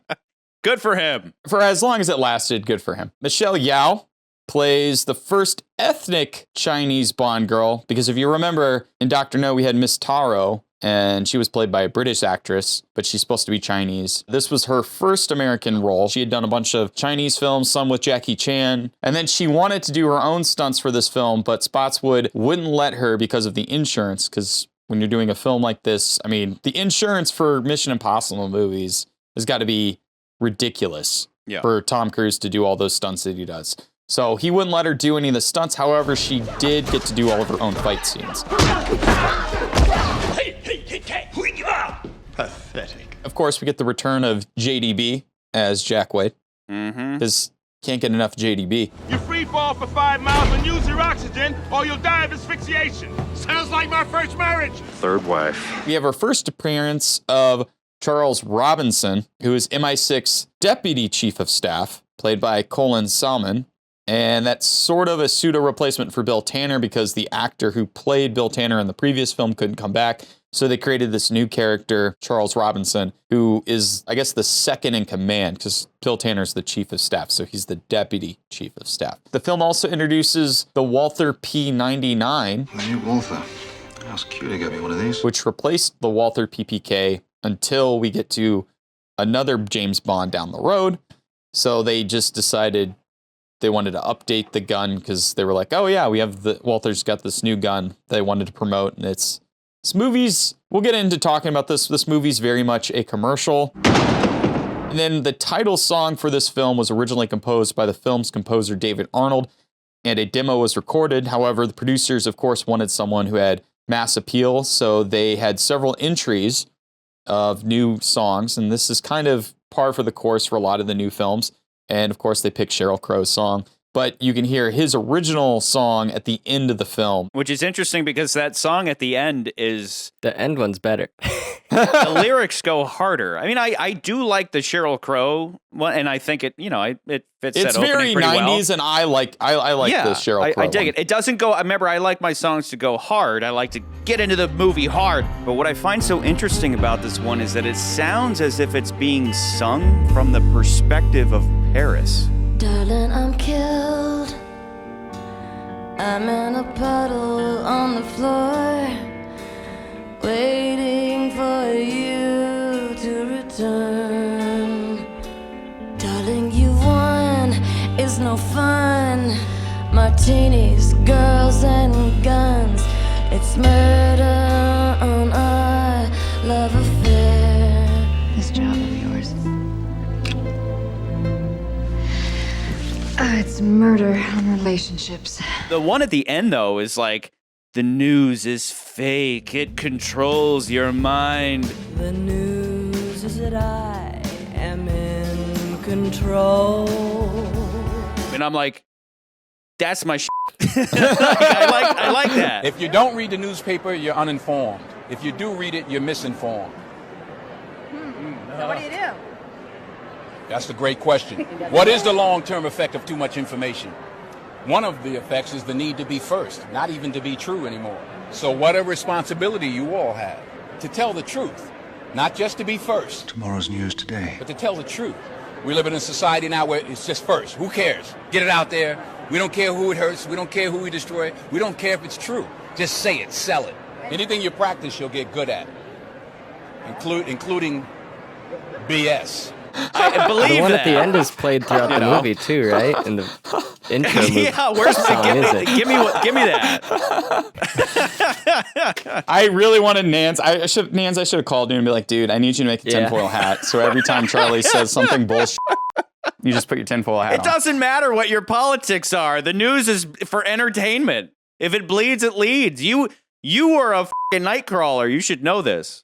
This is true. There's no news like bad news. Well, Charlie knows how I now feel about the news. Not to bring up GameStop again, but yeah, we haven't updated our GameStop talk in a while. But yeah, like that was what was so fun about GameStop was all these people are like, can you believe they're lying on the news? I'm like, oh, they're lying. Moneypenny, take this release. Young YouTuber Charles Myers has been found dead after speaking out against media corruption. He was found with his balls ruptured after being beaten mercilessly with a rope. Anyway, we're pretty sure it was suicide. Anyway, we get producer Michael G. Wilson, who makes a cameo. Mr. Wallace, call the president.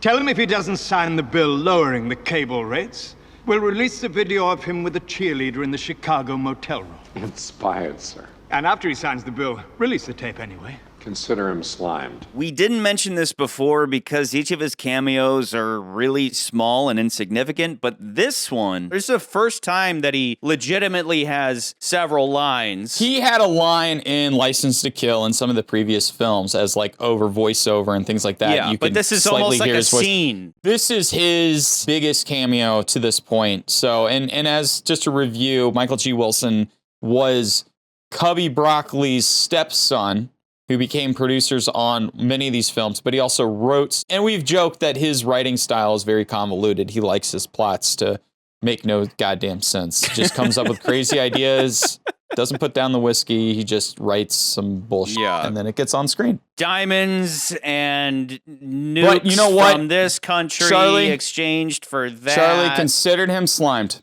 Consider him slimed. Yeah, we've slimed him quite a bit. We have.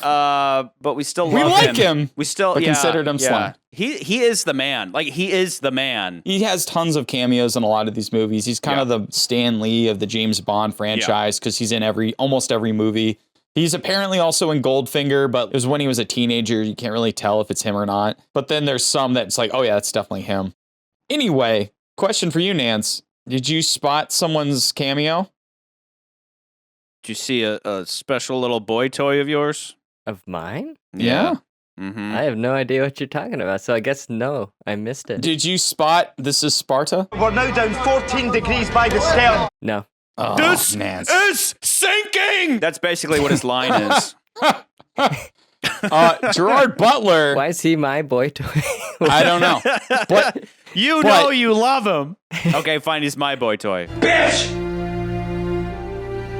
I love you! Gerard Butler makes a on-screen appearance in this film as one of in the very beginning of the movie, as one of the sailors on the boat. Now, you might think this is his first role. I but thought it's it was. Not. I thought this was his first movie. It's not his first movie. His first movie was a movie called Mrs. Brown. Okay. And guess who also is in Mrs. Brown? Roger Moore. No. Pierce Brosnan. Nope. Spotswood. Nope. Michelle Yeoh. Judi Dench. Judi Dench. Yeah. So Judi Dench, there's like a part of me in my own headcanon was like, Judi Dench got him that role. Last trivia tidbit I want to throw out there is that this movie came out the same year as Austin Powers. Which is good to note, because it's no different than when the Casino Royale parody film came out. And then remember, that's what made George Lazenby want to leave the franchise, because he's like, oh, now it's just a parody of itself. Hello, Mr. Powers. Care to have a little fun? Care to have a little fun? I have to save the world. This movie is basically a return to the Roger Moore era, coupled with 90s big action movies. I would say there's some Connery in this movie. Initializing launch sequence T, -5 minutes and counting. T -5 minutes and counting. 3 minutes and counting. 1 minute and counting. Activate defenses. Activate defenses. Close the shutters. Launching the subterranean probe.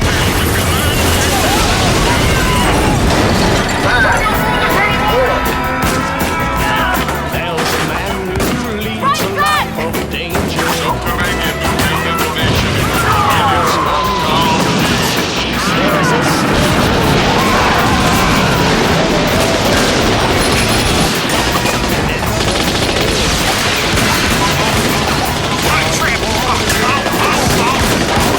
open the frickin' door! 6.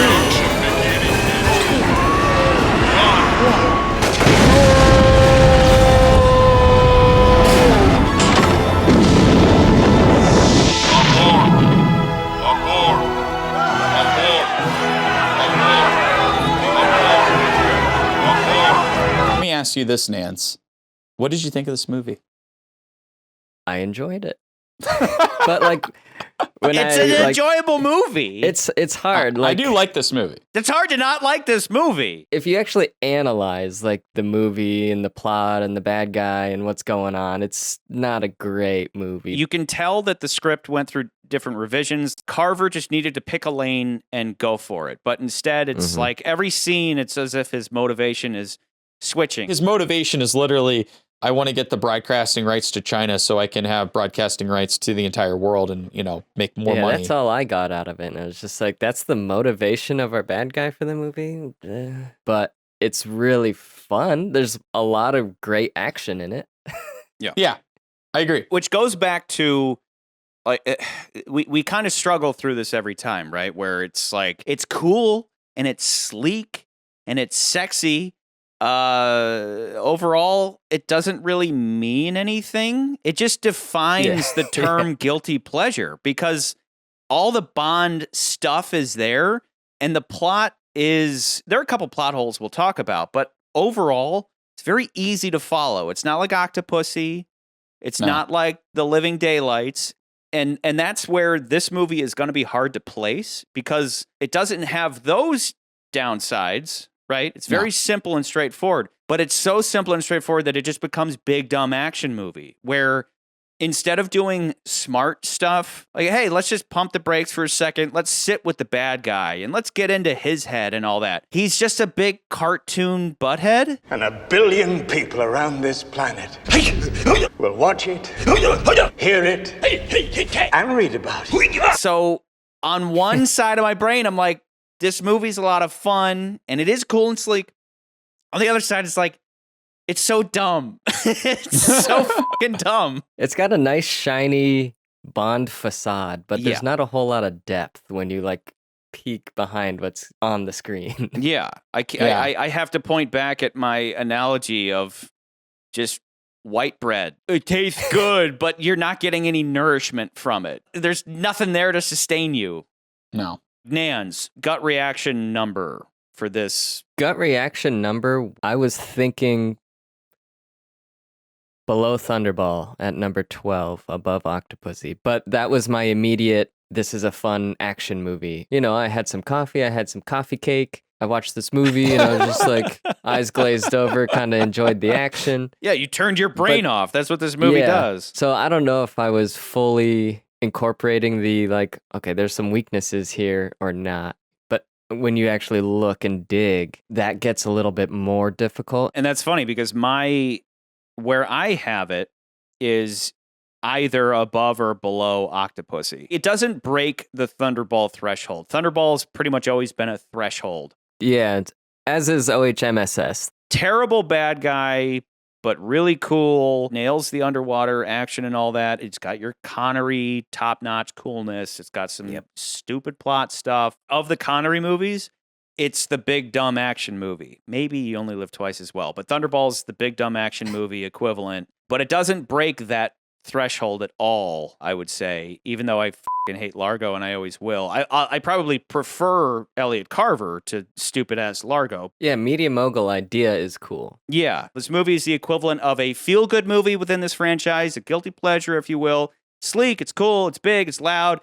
It has a plot that's simple and easy to follow without any effort. Babes, chases, all the bells and whistles of Bond, but none of the guts, none of the substance, especially coming after GoldenEye. The only moment that really tries to be of any substance is Bond's relationship with Paris, but her portrayal is short-lived and soap operatic. Yeah. It's cold Bond, which is good, but somewhat forced. There's just nothing there. I like this bad guy in a cartoonish way, but without any kind of deeper motivation than just wanting to have a news network that broadcasts to everyone on the planet simultaneously. It's nice to talk to the world. So overall, he's just a comic book bad guy, which is, again, big dumb action movie. It's fun, but not smart. The news mogul creating the news he sells is honestly interesting, but could have been much darker and more interesting if it went deeper. That is a great idea. It really is. Going after a guy who literally controls everything that goes into people's brains. I started running mad cow disease stories simply because Sir Angus Black, the great British beef baron, lost £10,000 to me in a game of poker and refused to pay up. Moreover, there's even less truth in the rumor that I took 100 million francs from the French to keep the stories running for another year. That is an interesting idea. And then taking it a step further, he actually creates the news. I'm having fun with my headlines. I need to know the exact number of survivors. It's interesting, but in the end, it's just a big cartoon. Unfortunately, it could have been given that darker, smarter treatment, but it's like they didn't have time for that between 95 and 97. So Octopussy, though, like at first I was like, probably below Octopussy. Then the more I think about it, I'm like, maybe above. I think it's better than Octopussy only because I think if we remember we talked about Octopussy is so convoluted and so like the thing that I didn't like about it, or we all didn't like about it, was just how overly convoluted it was, how it felt like they were trying to mash two scripts together. And even though we really did like the end of it, the third act of the movie, or the semi-third act of the movie where Bond's trying to stop the bomb, and that part's actually really exciting and really cool. The rest of the movie is just so like, wait, how do the jewels and how does Berlin and how does the Russian, like how do these plots mix together, and it's very confusing. Where this movie is very straightforward. Like I completely understand where it's going. I understand who the villains are. I understand what's at stake, even though it might be cartoonish. And that's what kind of brings the movie down for me, really, is the personal stakes really aren't there. It's very cartoonish. It's really run-of-the-mill. I think it's definitely better than Octopussy. My question is it better than Thunderball? Because there's a part of me that says, maybe it is better than Thunderball. But there's another part of me that's like, I don't know if it's better than Thunderball. And I don't think it's better than On Her Majesty's Secret Service, even though, you guys pointed out how ham-fisted On Her Majesty's Secret Service can be. I do think that movie does plant a very good personal stakes for the Bond franchise as a whole, as well as that particular movie. And I do think there's a lot more class in that film, and there's a lot more trying to say about Bond as a character. Yeah, it cannot break Secret Service. I have trouble with Secret Service, but Secret Service just attempting to have some kind of meaning automatically makes it better than the big dumb action movie that you have to turn your brain off to enjoy. But Secret Service is also a big dumb, in some ways, is also a big dumb action movie. It's one of the more action. How dare you? I would never refer to it as a big dumb action movie. But it does have a lot of action in the film. Like, it is a much more action-packed movie than I think people give it credit for. Solid action. It's got motivated action. Motivated action. There's too much action in this movie where it's just, what do we do? We only have 2 years to come out with, it's like Live and Let Die. When in doubt, just throw a punch and start shooting guns and blow shit up. It's so dumb. This movie's so fucking dumb. I love it. I love this movie. It's such a guilty pleasure for me. I changed my mind. It's number one. Yeah. I don't think it's better than Secret Service. Yeah. But I do think maybe it could be better than Thunderball, but I could also be swayed in saying it's not as good as Thunderball. Okay, so this is interesting. That's pretty much where this is interesting. Hey, buttheads, comment Send us a comment with your stupid opinions about how much you hate this movie. You're probably right. You should hate on this movie a lot. But also watch it and have fun. Yeah, and then exactly. tell your friends about Maybe it. chill out. Just chill out, remember what you're watching. You're watching a Bond movie, which sometimes is smart, and then other times is stupid. It's really stupid. Like I always say, these movies are fantastical and dumb, and it's like at a certain point, he's an action hero. It just goes da, da, da, da, da, da, da, da, and a bunch of people die. It's stupid, and it's male fantasy, and it's awesome, and this movie's not going to be at the fucking top ever, but you know, it's still a good time.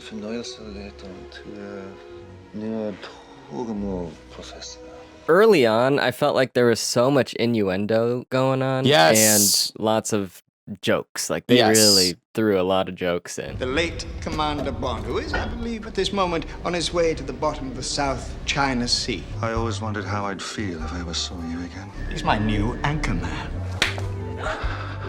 Now I know. I'm just up here at Oxford, brushing up on a little Danish. I'd say he developed an Oedipus complex. I'm afraid you're going to have to kiss off your lesson, James. We seem to have developed a certain attachment to each other. Just off the cuff, I thought we might link up. Let's stay undercover. You always were a cunning linguist, James. When she calls him a cunning linguist, he's a cunning linguist. My wife had to ask me what that meant. She has a girlfriend moment with M where she's like, don't ask. Don't ask. Don't tell. There's that moment with Stamper at the end where Stamper's like, hey, I have your babe. And he's like, It's over, Stamper. Let her go. Let her go. And I always think, like, the Joker always jumps in my mind where the Joker's like, poor choice of words. And I'm like, why didn't they? This is Bond. And they always make jokes. As soon as he said, let her go, that was the cue for Stamper to be like, okay, and then let her go. They didn't finish the script. She needed that moment to be able to take the detonators and throw them to Bond. That's also why when he tied her up, he left just enough mobility so that she could reach down and grab the detonators and throw them at Bond. Stop doing that. But she couldn't climb up the chain. He had dinosaur hands. Yeah, she had dinosaur hands. He got dinosaur You hands. know? The writers just went nuts with the quips. Like they were just like, every character gets a quip. Every character is going to get a joke that relates to the news or newspapers or some bullshit. Oh, it's old news, Elliot. Station break. That is the goal. I may have some breaking news for you, Elliot. We even get several Bond jokes, right? Like Charlie's definition. Since we haven't defined it in a while, the way I define a Bond joke, it's not just a joke. You're totally correct. This movie has a lot of jokes coming from a lot of different people. But the way this show has defined a Bond joke is that a murder has just occurred, typically by Bond, and it's followed up by a joke that is punny, got a little double meaning to it. I think you got the point. In this movie, there are several. He ejects guy trying to garrote him in the jet. Backseat driver. The second one is when he throws that guy in the red jacket into the printing press, and there's blood everywhere, and he says, They'll print anything these days. And then the last one is when the guy is trying to ambush Bond during Carver's bad guy speech. Sorry about that. I tuned out there for a moment, Elliot. The second one that you mentioned, Charlie, is the image of this movie that I think about to this day. The fact that you had the blood running on the newspaper and how it ties in with the news. That was like the perfect image for this movie, and like it always stuck with me. You forgot the first rule of mass media, Elliot. Give the people what they want. Carver's death is like, I guess it's okay, but a fitting death, you know me with my fitting death, a fitting death he would have been the guy that falls into the printing press and then there's blood everywhere. Maybe a massive TV crushing him. Yeah, there you go. A satellite falls on his head. Or even the weird thing with Stamper, when Stamper is like, you and I are going to die together. All he had to do was hold Bond for a minute, and instead he puts Bond on the ramp so that Bond can then slide down, and then he's primed and ready to cut off his jacket. GoldenEye, they're all fitting. It's great. With this, they're just action movie deaths. They're not really thought out. They just perform their function. Yeah, and again, that's probably the purpose of just like they didn't have the script finished, so they were like, we gotta have something crazy happen here. These are like nitpicky things, but it's all just kind of part and parcel of screw it. Pump out an action movie within 2 years with a light story that everybody can follow, and let's just try to make as much money as possible again. And they did it. They pulled it off, but in our list, it's not going to be anywhere near GoldenEye, where all of the comments that we got for GoldenEye, I'm looking at them going, did you guys watch the same movie? And in my headcanon for that night, it's almost as if all these dudes were accidentally commenting on the Tomorrow Never Dies thread. Everything they wrote about, I'm like, are you talking about GoldenEye or Tomorrow Never Dies? It sounds like you're talking about Tomorrow Never Dies. Nikolai said that Pierce Brosnan's performance isn't very good. And with this, it's like, it's the same, but there's no substance there. So it is a little more eh. He's definitely better in GoldenEye than this one. Yeah, you don't get that. You don't get subtle moments like when, he looks down and he says, not our best hour, or when like anything between him and Trevelyan. Like you don't get when any he of kills those. the assassin guy, like that's a good moment for Pierce. Oh yeah, it's badass, but it doesn't. It's kind of like Yeah. Okay. So like Nikolai was saying, he's very monotone for a lot of it, doesn't show a lot of range. Blastoise had said, when the action does arrive, it's nonstop with no time to breathe. There's just no intrigue. It's very much point A to B, trying to tie all the set pieces together as fast as possible so the ADD generation doesn't get bored. That's not GoldenEye. That's this movie. That is this movie. Yeah. He says Judi Dench's M never got the right chemistry with Bond until Craig came along, in my opinion. Yeah, that's not true. There was a purpose to his dialogue with M in the last movie. I think you're a sexist, misogynist dinosaur. With this, M's fine, but M is just Basil Exposition in this. Hello, Austin. I'm Basil Exposition with British Intelligence. I'm sending you to Hamburg, 007. We've arranged for you to be invited tonight to a party at Carver's Media Center. We have just received word that Dr. Evil is planning a trap for you tonight at the Electric Psychedelic Pussycat Swingers Club here in swinging London. We'll be there.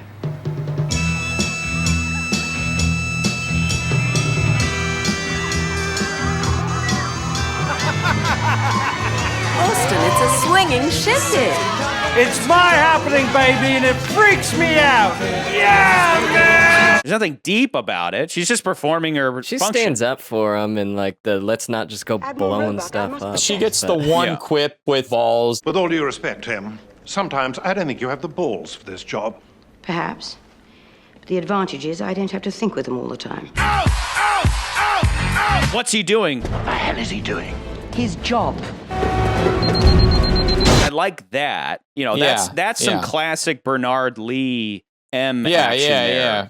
I think it was Blastoise that was saying this that GoldenEye was the movie that introduced one-man army Bond. And I'm like, nah, dude, it's this movie. This movie. Because GoldenEye scenes where it looks like one-man army Bond, there are certain elements at play that justify it. Whereas with this, Bond has his own little commando scene in the opening where Bond isn't running away from the bazaar. He eventually is escaping. But first he has to go into the bazaar and just start blowing everything up and nobody can stop him. That's one-man army Bond, right? It's cool. I think the prologue is cool. It's cool. But that is one-man army Bond. And then in the ending, that's one-man army Bond as well because it's like, again, in GoldenEye, Bond goes in to sabotage Alex's operation, immediately gets captured, and then with the exploding pen manages to still pull it off and run away. This is one man going in and having his own commando scene where he kills 100 guys just like shooting and blowing shit up. And Bond uses the exact same strategy, which is go in, plant a bomb, and then at the opportune moment, blow the bomb as a distraction to then kill everybody. But in GoldenEye, Alec Trevelyan knew better and shut that down. But then in this, Bond actually makes good on it. Just breach the hull. They're going to see us on radar. And fine, whatever, fair. But then it's just followed by double-wielding, shooting, chaos, craziness, big dumb action movie. Kill those bastards. I think the prologue immediately sets the tone of big dumb action movie. Again, it's one-man army Bond who, like, I love the idea of putting Bond in a position where he has no choice but to go for the bombs. He can't just get out of there. He has to go in there. Those are Soviet SB-5 nuclear torpedoes. There's enough plutonium to make Chernobyl look like a picnic. But he doesn't do it in like a smart way. He does it in a big dumb action movie way. He just starts blowing everything up. Just immediately punches that guy in the face after lighting his cigarette. Instead of just like trying to sneak by. Well, that too. I love. There are 2 times in the movie where he goes to light a cigarette for a guy, and the second one's my favorite. I adore the moment where he just, and the guy's like, oh! It's great. But the first one, I wish he would have done the same thing in the first one, where he just like does the hands thing. Like, I would have loved if he would have done the same thing. The guy looks at him weird, because that introduction to Bond, it doesn't have the same care and craft that Martin Campbell put into the introduction of Bond in GoldenEye. Again, in the smarter version of the script, the 2 cigarette instances would have been the same thing, and Bond would have just punched the guy in the face without a lighter and then snuck his way onto the jet and then started shooting everybody. So it really communicates something specific, which is that in the second instance, Bond does something smart. He doesn't have a lighter on him, so he tricks the guy to take him out. He could have done that in the opening, but then we wouldn't have the goofy gadget that immediately telegraphs that this is going to be a goofy Bond movie with a bunch of gadgets. It's very gadget heavy. It is very gadget heavy. I think they saw GoldenEye cool. And they really doubled down on the gadgetry in this film. And whereas, they're cool gadgets, like Nancy said. Work. They're cool. Yeah, they're nothing lame. Like, what was it in For Your Eyes Only, where you had like the bullshit glasses and like, or was it A View to Kill? I can't remember. The View to Kill, he had some bullshit glasses. The worst and, gadget of all time is polarized glasses. But I will say, the dumbest thing I thought was in this movie was the walking down the walls thing. I thought that was kind of dumb. She's like, I feel like that was the filmmakers being like, well, we have to recognize Mission Impossible because it also did really well in 1995. Yeah. And, and like that was their attempt to do it, but it's kind of lame. And she's just like, hi. And I'm like, if you're in that situation, the first thing any of the bad guys are going to do is just start shooting. Hey, that was when James Bond fell in love with her.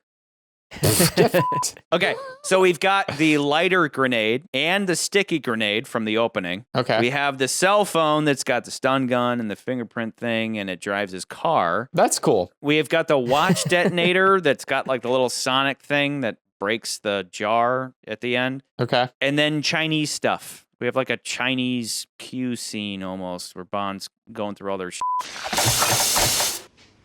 We've been a fan of Chinese technology. He's like, oh, it's the same. He's like, that same watch. This looks familiar. We've made some improvements.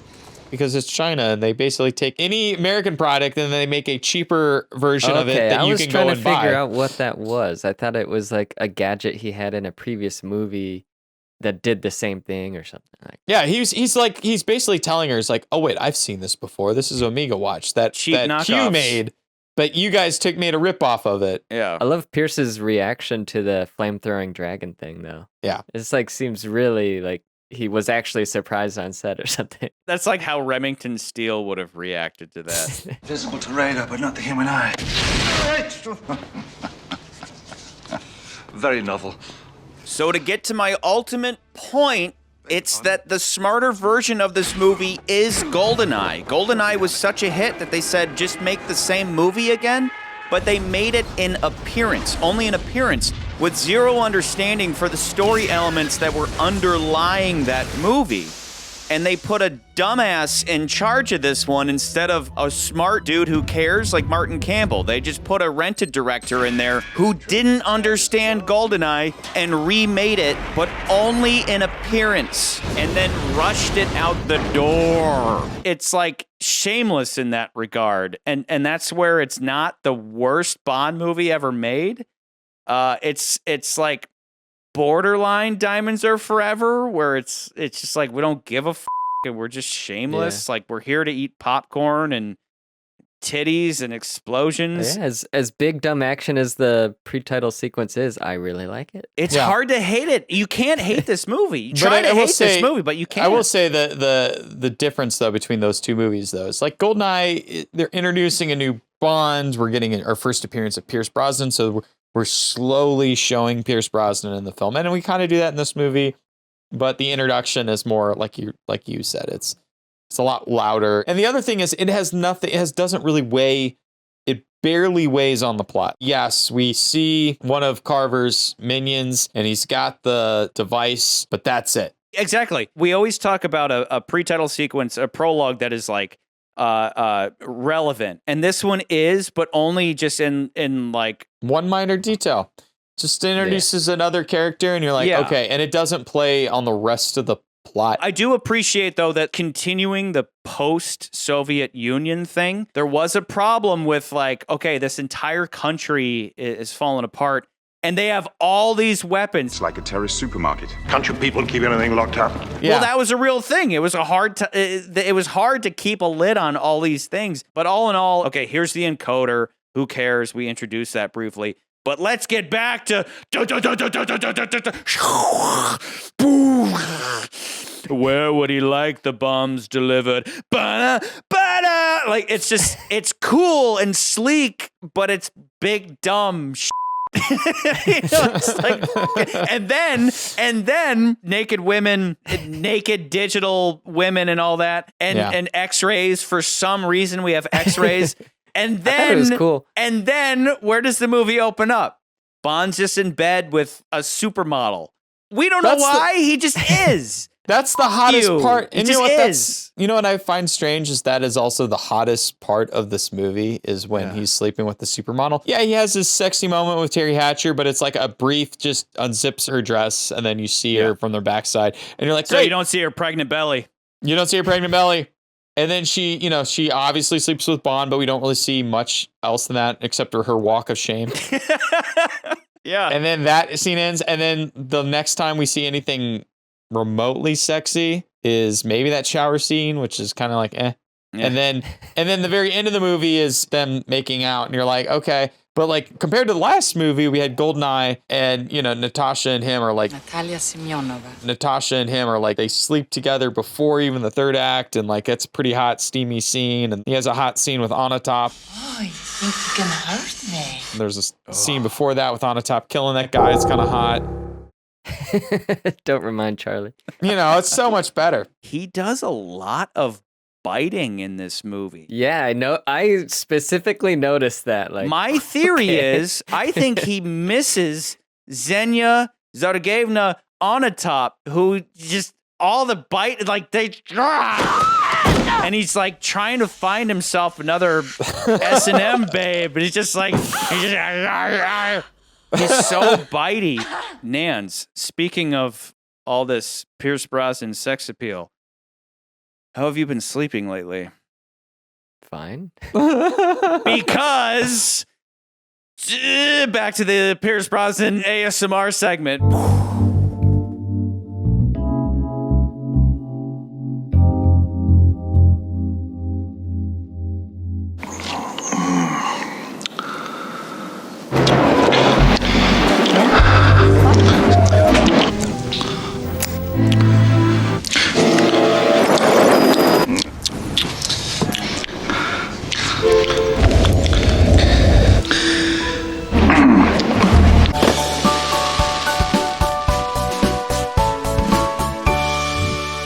Decadent.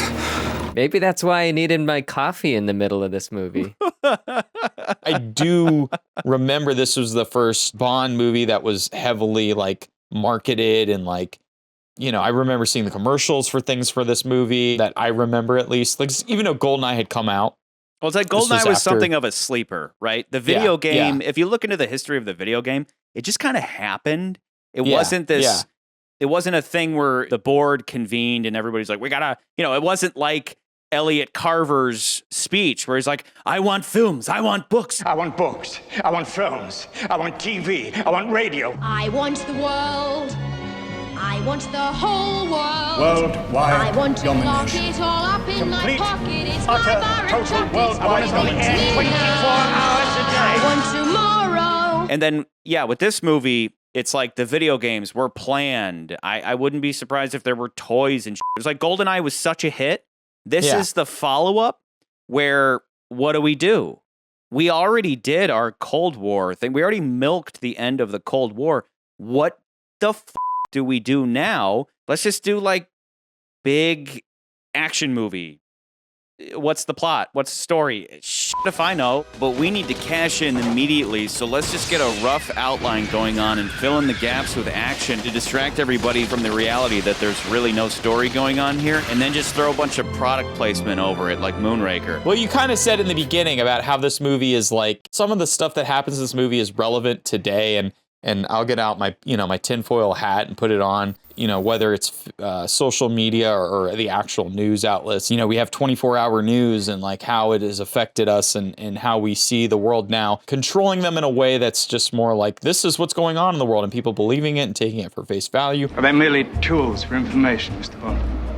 Or disinformation. But that being said, as I watched this movie this time around, I was like, oh, this is the third remake we've gotten of You Only Live Twice. And I only realized that after I watched it this third time, or this 100th time now, because I was like, oh yeah, because Elliot Carver's playing two sides. This time it's not Russia and the Americans. This time it's British and the Chinese because of Hong Kong. That kind of ties in with it, even though they don't talk about that. Ricardo Cantoral says, GoldenEye isn't a poor movie, but it's by far the most overrated film in the franchise.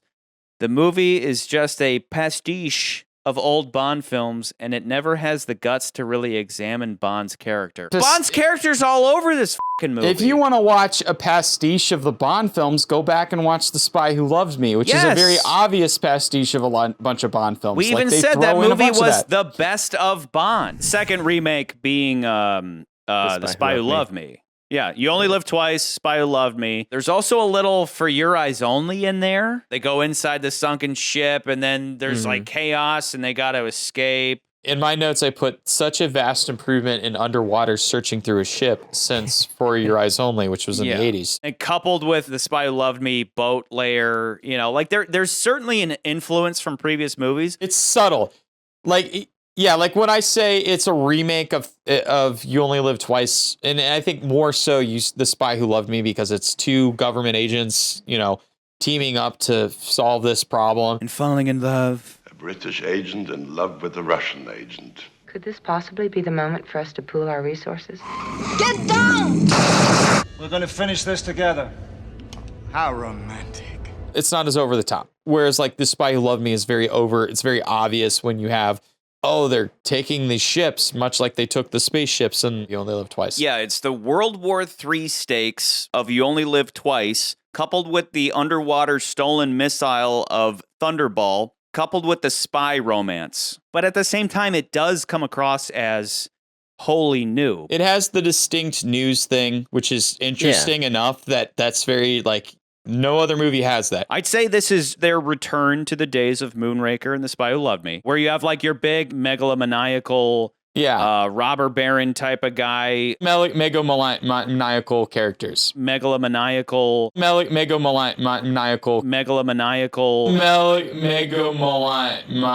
He's like Stromberg. He's very much like a Stromberg type character. Stromberg was just crazy. He was just crazy.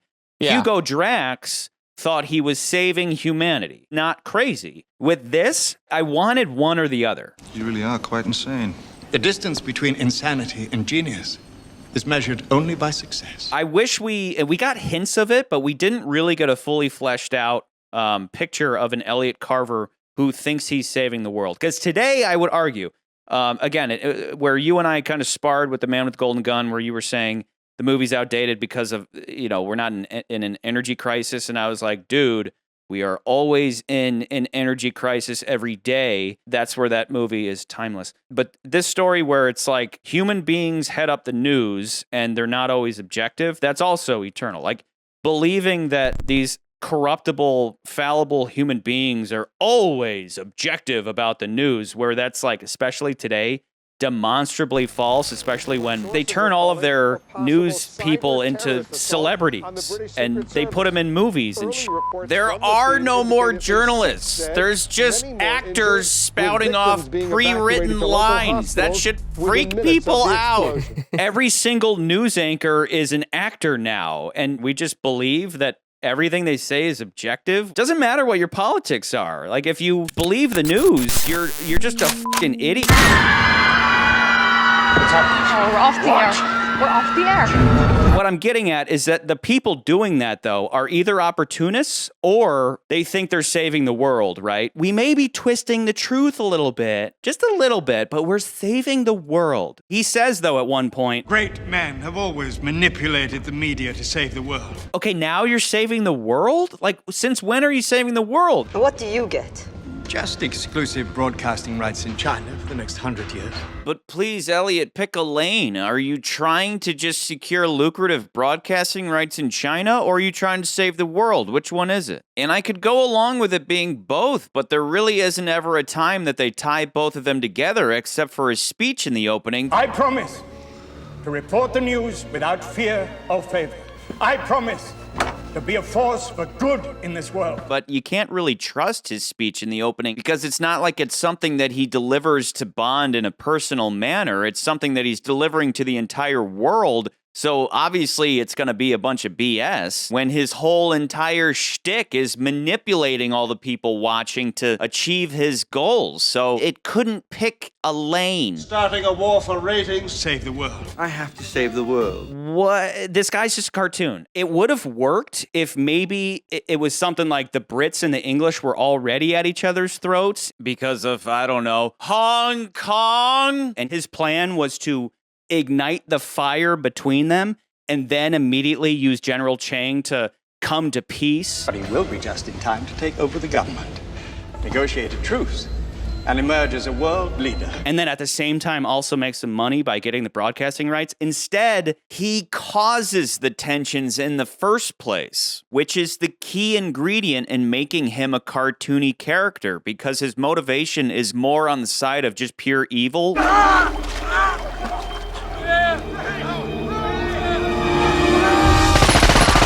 And my only problem with that is that it just seems so arbitrary. Why have the Chinese blocked him out? Can't he just pay them off? He just wants China. They're celebrating the launch of a new satellite because now he has the ability to reach every human being on the Earth.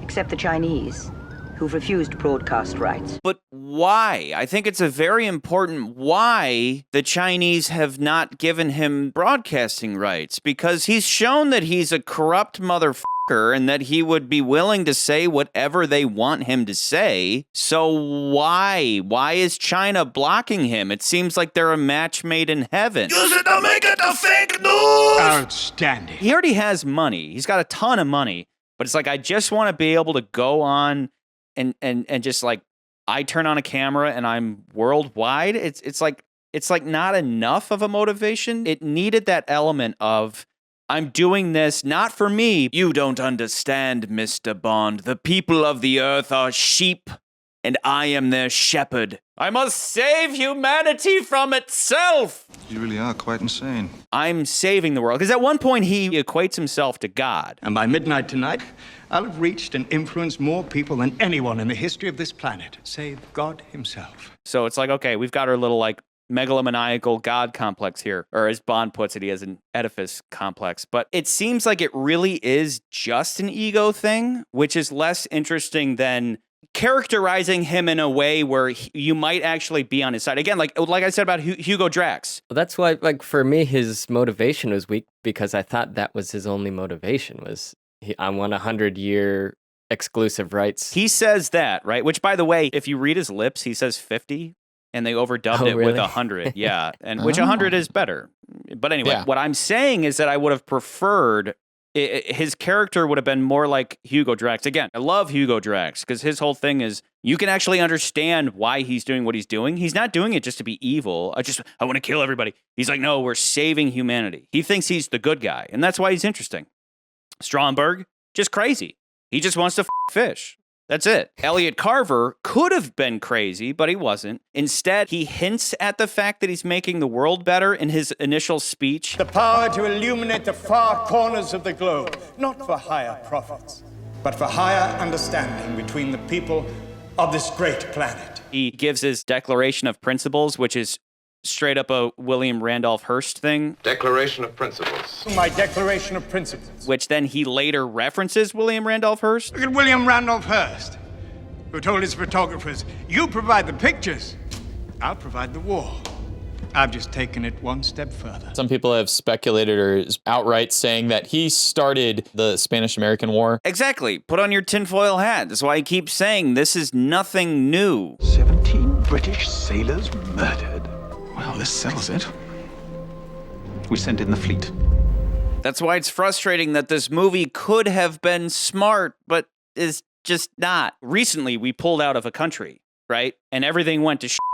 And the media freaked out. Well, because the media makes more money when we're in a state of war. Words are the new weapons. Satellites, the new artillery. Caesar had his legions. Napoleon had his armies. I have my divisions. TV, news, magazines. They make money when we're in a state of war. So that's why we pull out of a certain country. We pulled out of Station A, I'll say, and the media freaks out. No, we need to go back in. We need to blow everybody up because it's in the media's best interest for us to be at war. That's why this movie will always be relevant. But what I'm saying is that the character of Elliot Carver is kind of made to be a cartoon because he doesn't really have any depth other than like, I just have a big ego. But at the same time, he is this big cartoonish Charles Gray style bad guy who is fun. And that's where it all goes back to big dumb action movie. Yeah. So I'm like torn.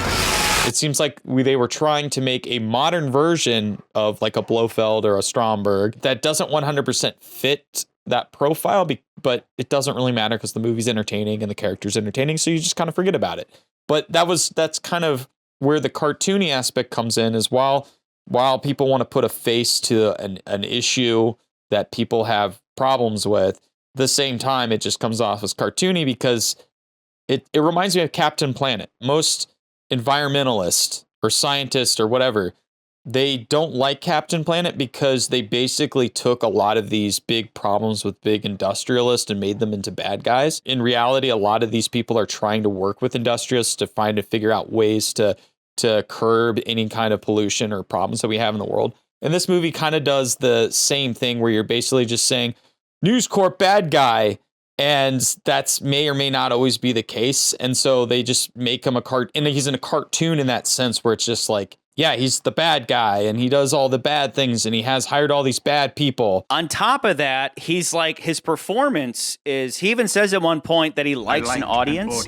And so he comes across as like just big performance guy. Yeah, like, I want to be on TV. Bad guy. Yeah, exactly. And so that's the thing. On one hand, it's fun.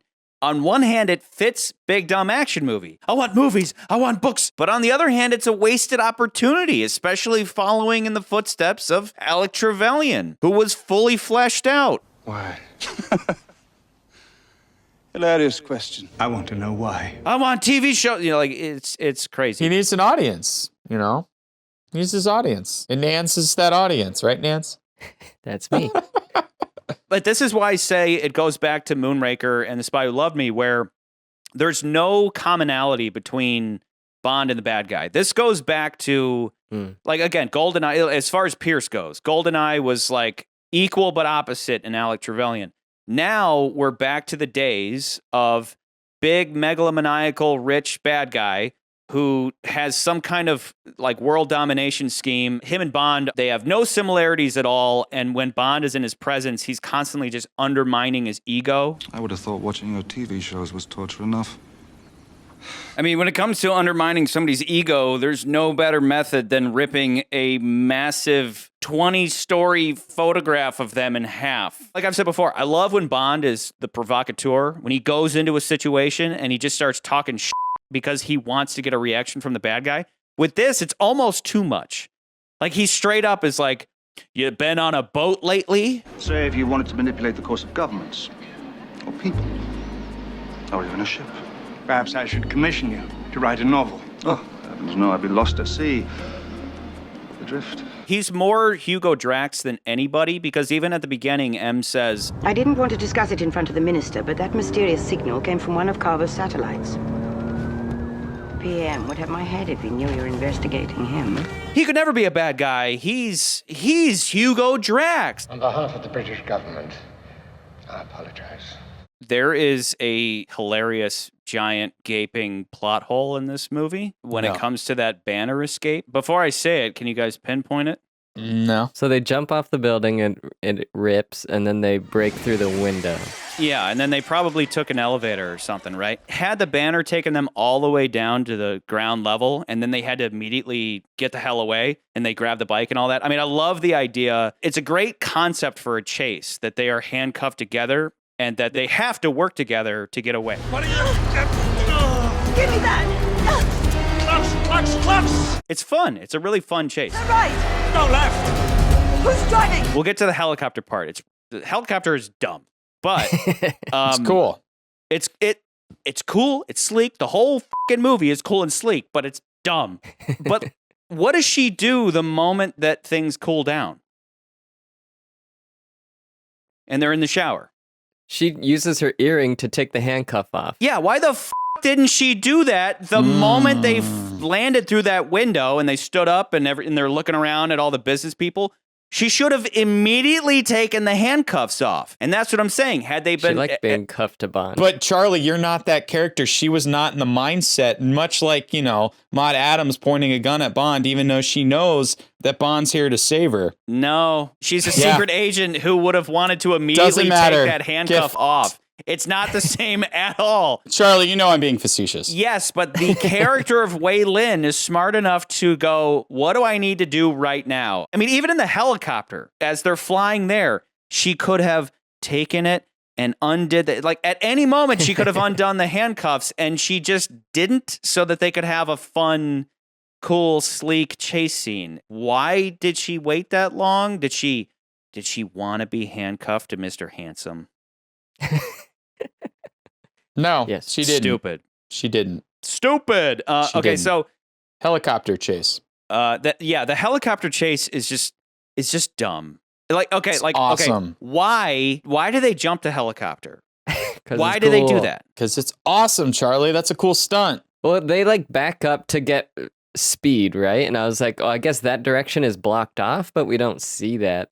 But they're like, we gotta jump the chopper, I guess. Yeah. How much more exciting would it have been if it happened in the moment? Like they're driving along, and if they slow down, they'll go off the edge of this building and they'll get chopped up by the blades. So they have no choice but in the moment to gun it and jump it. They have no choice but to jump it. But instead, it's, hey, let's turn around so we can gain speed to jump this thing, even though we could just go in the other direction. I think what happened was, and I think I did read this, was when they were doing this movie, they weren't sure how to top the tank chase sequence from the last movie. So they were like, helicopter. They're like, yes, helicopter. Well, again, this goes back to what we've said before. GoldenEye, the action felt like it had a purpose. Every action scene had a purpose. It had some kind of motivation to it. With this, it's just filler. Because we don't have a script, so we just need to fill all of this time with these drawn-out action sequences that may be fun, but they're just, again, they're white bread. It's like, how do they get away? Sure, they could have done a car chase sequence, but I think, again, I think they were just like, entertainment value, helicopter, motorcycle chase, probably more entertaining than just another car chase, which we've seen 100 times. And so it's difficult, right? Because they're trapped, and it's like, okay, grab this hook and then go straight at the helicopter. And the helicopter is just like that. It's just stationary a blade. It's awesome. It's just magically floating in place. Like, it's not like this. It's like that. And the guy cocks his gun like he's getting ready to shoot them. And they just keep coming straight at him. Blades? And they're just... But he would have to shoot through the blades, but it's like, turn and shoot. Everything having to do with the helicopter is dumb. All in all, it's just that both of these helicopter stunts feel like some kind of Universal Studios stunt show where the helicopter just positions itself wherever it needs to be for some stunt to happen. That's why it's the turn off your brain, just enjoy it for what it is movie. But it compared to GoldenEye, it's dumb. It's just big, dumb fucking action movie. It's just dumb. You know what part of the movie? There's two parts to that sequence that always... Well, there's just really one part, but the second part is, I love that they drive through people having sex, and she's just like, okay, she's whatever. not too worried about the roof; they just collapse through. The first thing that always bothers me about that sequence is just how blatant they are with BMW. Because I always kind of remember it in my mind that he comes out, they come down to the motorcycles there. She's about to pick like some other motorcycle. They were going to pick a car, and then he was like, Bike is quick. And then he goes, no, BMW. Because, you know, this movie had a contract with BMW and they needed to promote BMW. So they get a BMW motorcycle. I thoroughly appreciate, as usual, that James Bond, sexist, misogynist dinosaur, relic of the Cold War, insists on driving the bike. What are you doing? No! I'm sorry. Get up. Get on the back. Give me a good old-fashioned misogynist Bond who bangs chicks and doesn't give a fuck. He's like, get the out of here, Wei Lin. We're taking a bike because it's quick, and I'm going to drive it. Bitch, sit on my dick. Sit on my dick. Don't get any ideas. I'd never dream of it. I would have just preferred a torture scene that also involved them maybe overhearing the plot, kind of like in Goldfinger or something. Instead, we get a lot of just big dumb action scenes along with Elliot Carver info dumps, which is like, on one hand, that's kind of what his character is I like an audience. I want to tell you how smart I am. I only gratify your curiosity because you're the one man I've met capable of appreciating what I've done. But on the other hand, it just lends to less intrigue, I guess. He's going to tell you everything that's going on as opposed to Bond kind of snooping around and figuring it out. And then when they find out what's going to happen, they immediately inform their separate governments. Hours later, M busts through the door and she's like, I just got this message from China. Clearly in the editing, they kind of shifted that scene around so that we could have some urgency going into Act 3. Carver's been playing both sides for fools. It is such a turn off your brain movie. Yeah. You know, it does have a very simple, straightforward plot, but in the details of that simple, straightforward plot, it asks you to just look at the titties and the explosions. Just, you know, and even down to something like the opening, right? The title sequence. It starts with a bunch of news images and pixels, and it's like, oh, maybe that's like the core theme of this. And then it shoots through all of that, and then what do you have? You just have a sea of naked women. And it's like, that's everything you need to know about this movie. Oh, it might be smart. It might be smart. Just titties and explosions. You know? So speaking of titties. And I like titties and I like explosions, but like. Speaking of titties. Nan, I'm going to ask Nans this, and I'll ask you this, Charlie, I guess. What is your guys' opinion on Wei Lin as a character? Michelle Yeoh. I like her. Bond makes out with her and... Yeah. He wasn't trying to give her oxygen, but it just worked out. Yeah.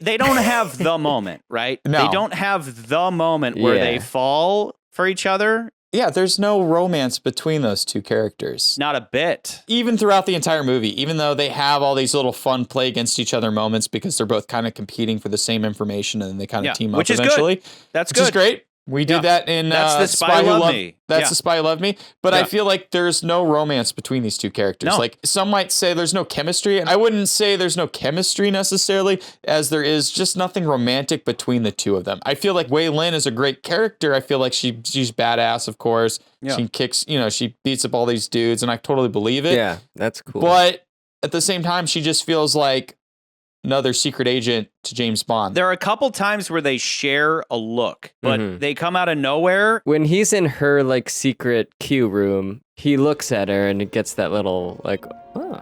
But that's about it, right?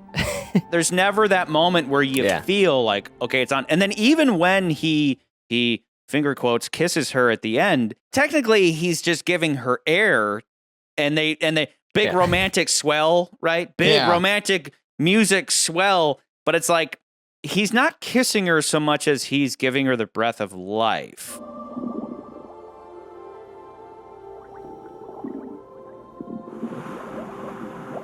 There's never a moment where they're like, oh yeah, they're totally going to bang. Like, I never feel that about these two characters. They just have looks. Trapped.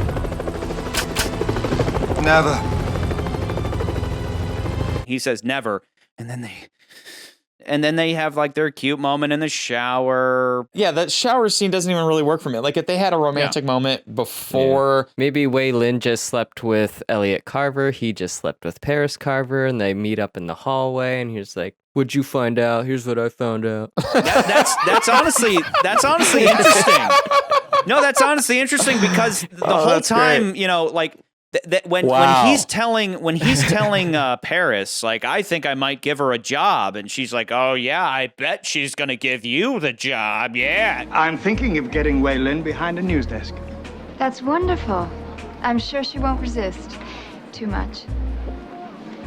It's kind of heavy on the maybe Elliot isn't exactly faithful, but then nothing comes of that. I like women That's a that big take nothing, the initiative right? and all that stuff. Yeah, exactly. Like he seems like he's intent on banging Wei Lin. Currencies are off. Your stock is soaring. I don't believe we've met. Elliot Carver. Wei Lin. It's almost like Wei Lin. Like they tried to do On a Top or Pussy Galore. Like wait, like bet she makes a lot of noise, but not. But like no, it's not like Chew Me. Chew Me. Really? They already used Chew Me, and they couldn't use Chew Me. They couldn't think of another one. Elliot Carver. Chew Me. Anyway, jumping to the party scene. That's like our one moment of like where they kind of try to do the classy thing, you know, like let's not do baccarat or a casino. Let's have Bond show up to a swanky media mogul party, A Steve Jobs party. Yeah, so it's like okay, that's cool. I really like the moment when they order drinks for each other, and she, of course, because that's the thing, right? With the Bond stuff, you always have to find a unique way to deliver the classic lines just to keep it fresh. And they used to just say it, "My name's Bond, James Bond," or he'd order his drink or whatever. And then from here on, it's always trying to find a clever way to sneak it in there so it's not stale. And so she orders the drink for him. Mr. Bond will have a vodka martini, shaken, not stirred. Showing that he's never changed. He's still the same guy ordering vodka martinis, shaken, not stirred. And then he orders just a straight shot of tequila, and she's like, I'm not a sorority girl anymore. I'll take a glass of champagne because I'm... Carver's champagne. I'm like, I'm wealthy. I'm married to this really successful dude. I see you've moved up in the world, Paris. You're still James Bond doing the same fucking thing that you've always been doing. Yeah. So I like that moment. The only trouble is that just in general, like, okay, because where do we go from there? How do you really know him? I told you, he's a banker. I met him in Zurich. You're a terrible liar, dear. And then later when he's confronting her on it, and he kind of knows she's lying, then we cut to Bond, and I love me a moment of Bond sitting in the dark, drinking vodka, just waiting for bad guys to show up. I love that trope. That's like my favorite Bond trope. So he's doing that, and then she shows up. I was curious who Carver would send. He's on to you. Turn around and go home. You can tell him you didn't get anything out of me. So it's like, did he send her, or did she just come, of her own accord? Yeah. And then later, Elliot says, You're the one who wrote my late wife's obituary when you asked her to betray me. When did that ever happen? You know what I'm saying? It's kind of muddy there, where it's like there was never that definitive moment. It was more like she went to see him.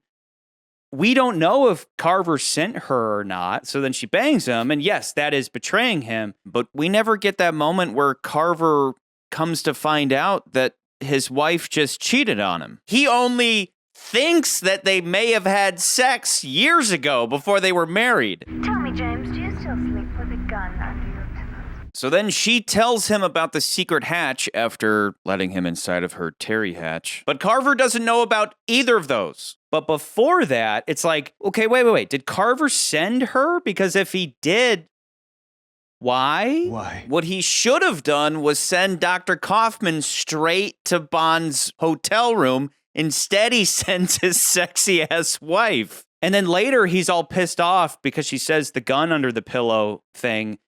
So it's like, okay, wait, is he pissed off? Is this just an ego thing that he's pissed off that his wife used to be with this guy? Like, he immediately kills her. Like, immediately. Yeah. Just by finding out that they used to have a relationship that she lied about. I mean, who wants to tell their significant other that they used to fuck somebody who's like, I mean, like, Elliot Carver and James Bond, Pierce Brosnan, are like night and day. And she even says... Casual acquaintances. He dated my roommate in Zurich. And the only evidence he has is that she knows that he sleeps with a gun under his pillow, and that Gupta thinks that Bond is a government agent without really having any proof yet. Bond's got a perfect employment record. 10 years, he's crossed every T, he's dotted every I. Which means?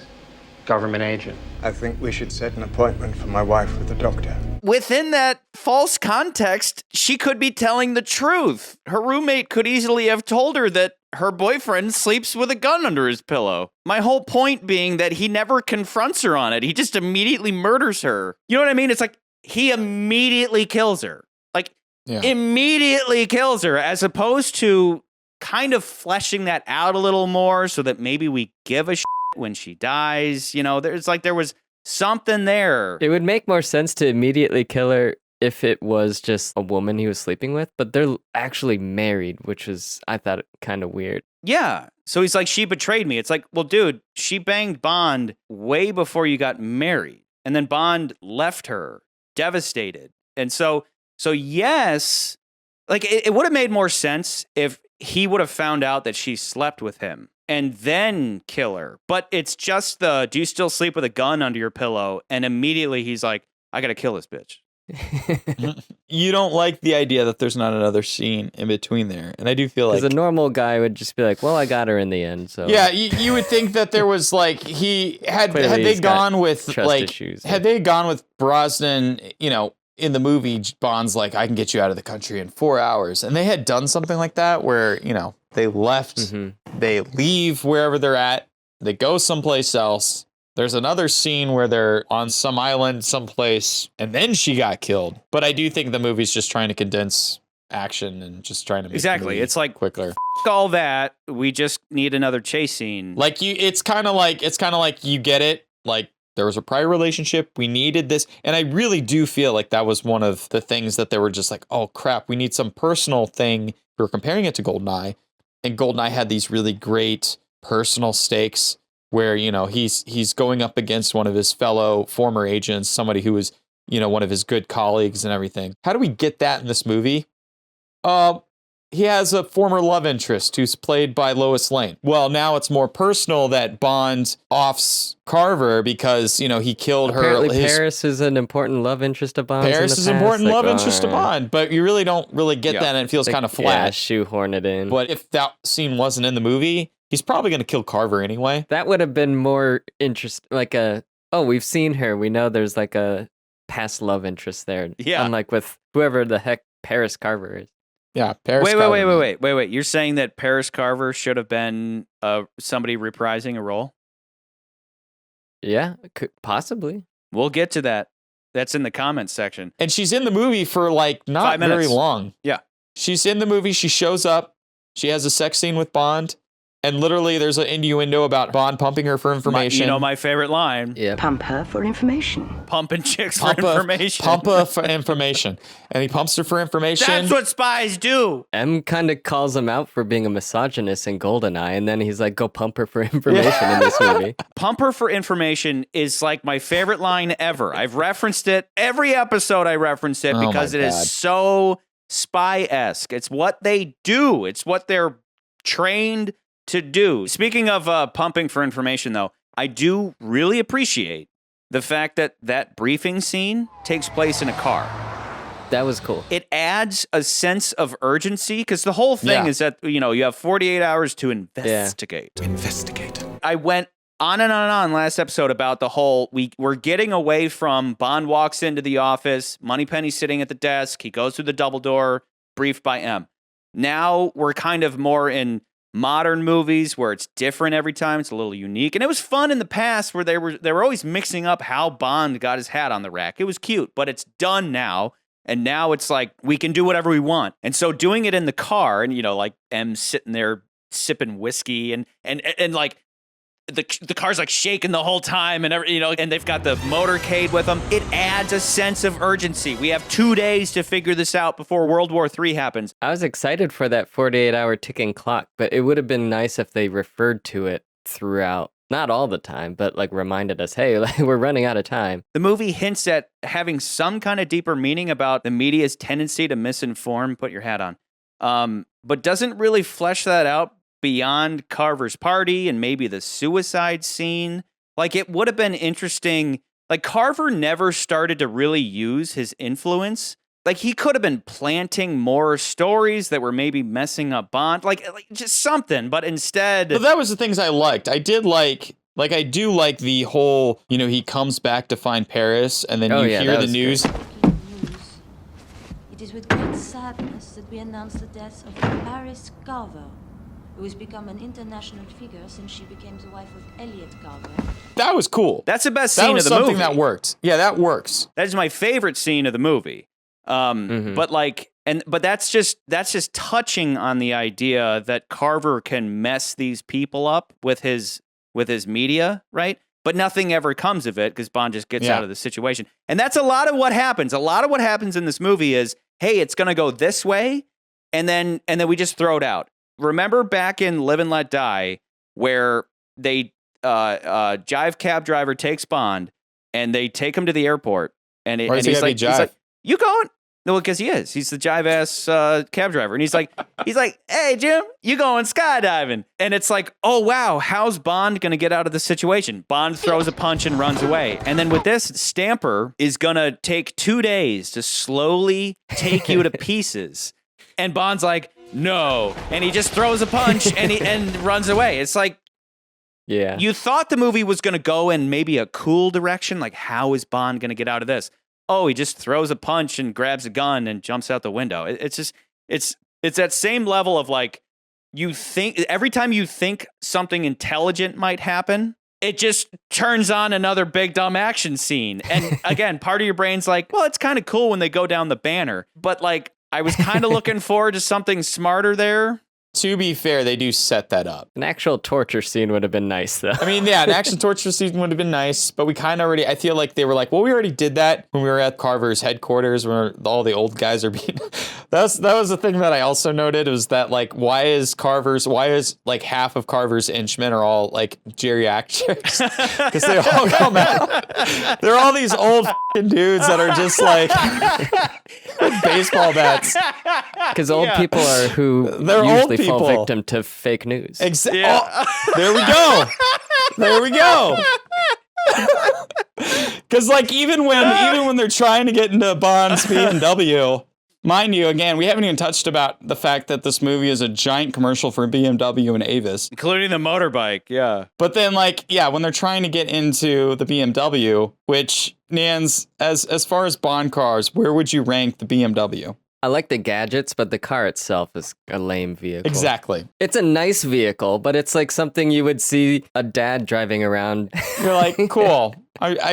He's got a BMW. A 7 Series sedan BMW. A 750. I had a 7 Series when I was in high school, and it was some beat up piece of junk that I drove around and thought I was James Bond. And obviously, I was not. But yes, geriatrics and try to get into the car. I wonder if, when it says select the security level, back in Fear Eyes Only, did he choose 10 out of 10 and that's why the car fucking exploded when they broke a window? Versus with this, it's like the car's a little smarter in that sense. With that scene in general, though, I mean, it goes back to guilty pleasure. It's a cool scene. It's fun. It is fun, again, I agree. I am serious. It's like, were remote control cars, were they really big in 97? And so they're like, we got to get remote controls in there. Video games, cell phones. We had talked about, back a long time ago when we talked about You Only Live Twice. And I had mentioned, like the fact that the rocket in that movie is like, that's the thing we have today is the rockets that like land. Oh, yeah. Some more Elon technology in this Which movie. is so, yeah, exactly. And then this movie, you have something that cars are now being able to do now with Smart Pack, and I love that commercial. Smart Pack. Summon mode. Detect the car, please. Detect the Volkswagen. Okay, all right, it's correcting itself. Nice. Hey. Even something as simple as remote start. Exactly. Yeah. The guys are like, whoa, how's this car starting? And like, that's just normal now. That's something normal now. Like people have, like our phones can do crazy things that probably like the Bond phone could not do, of course. Yeah. I mean, you can Bond control. obviously plays a lot of video games to be able to just pick up that cell phone and He get played, right you to know, he it. was playing GoldenEye Rogue, you know, he's playing GoldenEye 64. Angry Birds. But it's just cool. Like, I do think that's like the one thing in this movie that I'm like, we kind of have that now. It's kind of cool. So going back to the rank, it is. Do you think it could penetrate Thunderball? Like, I have a hard time penetrating Thunderball because Thunderball still manages to have our Connery coolness, whereas this just has our. This just always opts for, like, what do we do? Action scene. What do we do? How do we fill 20 minutes? Action scene. Thunderball's action is motivated and it doesn't seem desperate for filler. This movie just feels desperate for filler. I could see it above Octopussy in terms of straightforward plot that isn't confusing and stupid and all that, and having, you know, these fun bad guys again, like Dr. Kaufman alone could elevate it above Octopussy, but I don't know if it penetrates that Connery-ness of Thunderball. Pierce Brosnan in a tank could bust through the wall that is Goldfinger, but I don't think him on a Beamer motorcycle gets through Thunderball. That's a good way to put I think, it. Charlie, I just think even though it jumps over Octopus, even though Thunderball has all these plot conveniences, I just think it's just a classier movie overall. It's a little bit more of a smarter big dumb action movie, I think. We actually get scenes with the characters and understanding their motives. But like I said before, it really feels like they were trying to take the Blofeld skin and put it over something of today to make it work. Thunderball doesn't do that. It's just a giant criminal organization. Yeah. And we're in the midst of the Cold War, and like that's really all you need to know. Like there's nothing we're hiding here. This movie is trying to make an excuse for being outdated.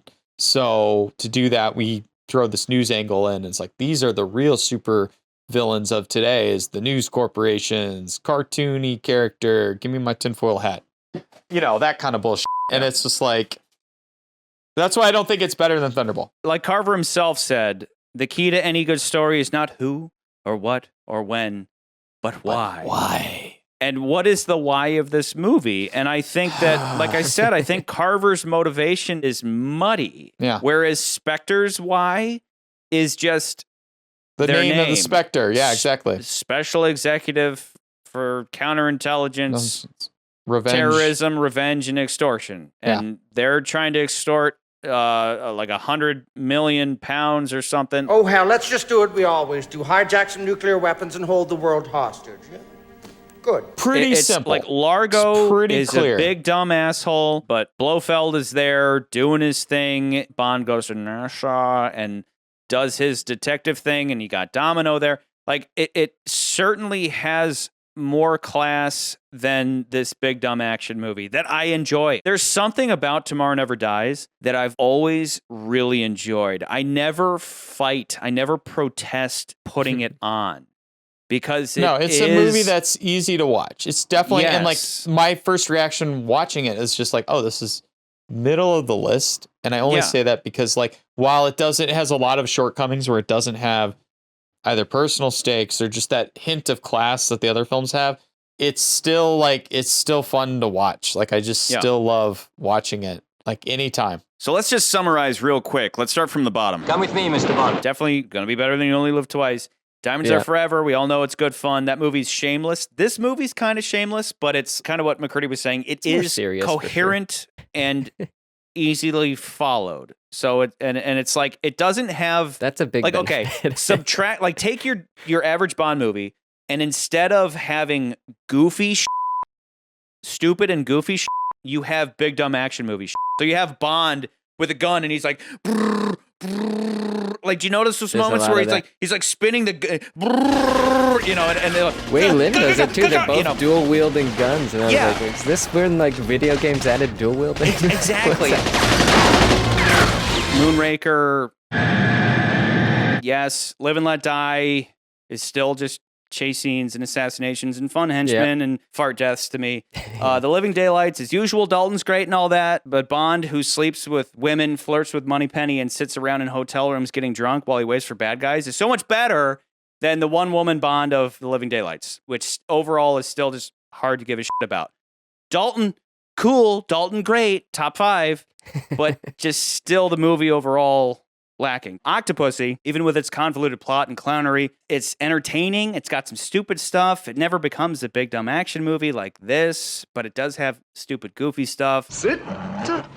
The romance with Octopussy, as much as there could have been more there, as we talked about in that episode, it certainly is better than this Paris stuff and certainly better than the Wei Lin stuff. The train sequence is just solid. A simple dinner scene with Kamala Khan is a nice touch next to Carver's info dumps. Again, I would have loved to just sit and hang out with Carver for 5 minutes. I could see Tomorrow Never Dies going above it, though, because at least Tomorrow Never Dies is clear in its plot, and the bad guy has a more understandable motivation than Khan. Khan had no motivation. Tomorrow Never Dies is just too much of a big dumb action movie to trump Thunderball's action. Like, Thunderball's action is classy. Tomorrow Never Dies, I could cut every action scene in half, and the movie would be better for especially it. the motorcycle one. Yeah, goes and there long. are things with Thunderball, though. If we go back to talking about Thunderball, it's like, it was the plot inconveniences that like riddled throughout the movie. Like, oh, let's go to Nassau because his hot sister's there, and you're like, okay, but at least we get like this really straightforward kind of investigation piece, and you know, like Fiona's really great.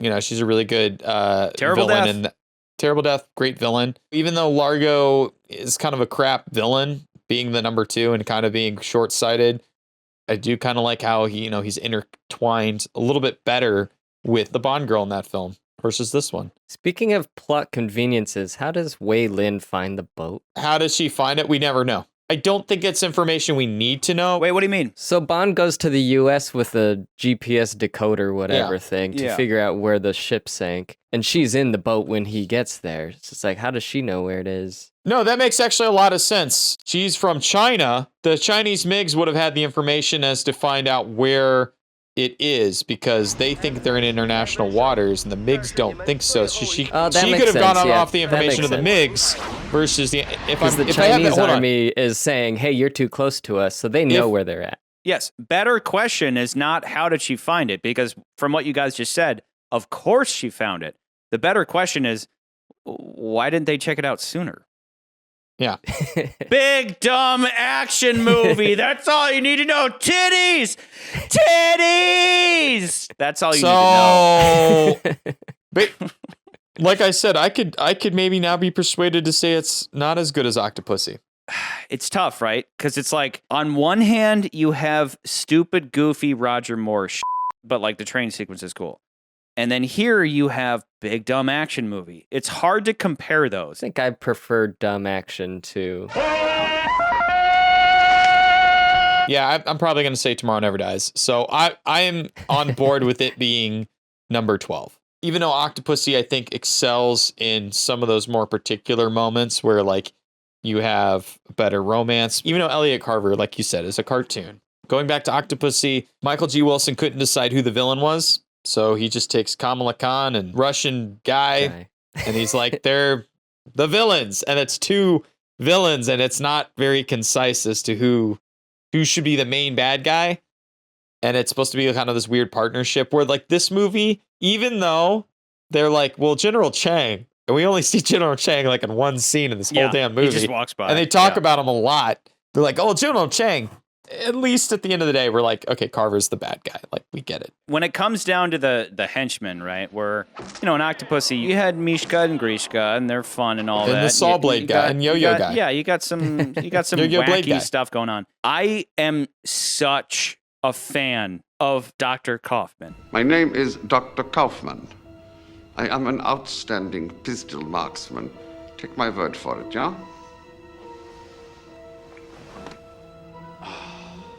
The guy is in one scene, and I wish he was in the whole movie, but that one scene is phenomenal. He's so much fun. He never goes, he's got his wacky accent and all that, and he's just like, I'm the best assassin on the planet. I'm awesome. But like, he still manages to make you laugh. But now I'm afraid, Mr. Bond, that our little...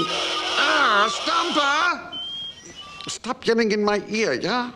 Sir, They can't get into the car. He's like, You know. they're asking me to ask you to tell them how to get in the car. Yeah, he's like, I'm like the most professional guy ever. Like he's about to kill Bond, and It's then like, this is Stamper's embarrassing. like, Make him tell you how to open it. Okay, I ask. This is very embarrassing. It seems there is a red box in your car. They can't get to it. They want me to make you unlock the car. I feel like an idiot. I don't know what to say. I am to torture you if you don't do it. You have a doctorate in that, too? No. This is more like a hobby. But I'm very gifted. Oh, I believe you. and like my favorite line of that scene is, "Did you call the auto club?" It's like, yeah, what the f are they gonna do to get into this thing? Literally every line that comes out of the guy's mouth is just solid gold, all the way up until his final line, which is, "I'm just a professional doing a job." Me too. And then Bond gets that awesome killing line. And so you have this amazing assassin character who, if he was in a Roger Moore movie, he would probably have just been only funny and not really threatening at all. But he does ride that line of being funny and serious at the same time. And then that's coupled with this Pierce Brosnan performance of Below the Surface. He's boiling with rage. I'm shocked he didn't strangle the guy instead of just shooting him. By far the best scene of the movie. And then from there on, you just have Stamper, which is fine. He's like big, tough, Germanic looking. Bleach blonde hair. Looks like he goes to the 90s techno raves. He in a mesh looks shirt. like he looks like Red Grant. He looks like Necros. When he got that role, apparently he had 30 seconds to like introduce himself, and he just said, "I'm big, bad, and German," and they were like, "Here's the role." Like they That's just funny. gave him off Yeah, of that's that. great. My art is in great demand, Mr. Bond. I go all over the world. I am especially good at the celebrity overdose. I heard that and I was like, "Damn, that does not age well." Like it ages.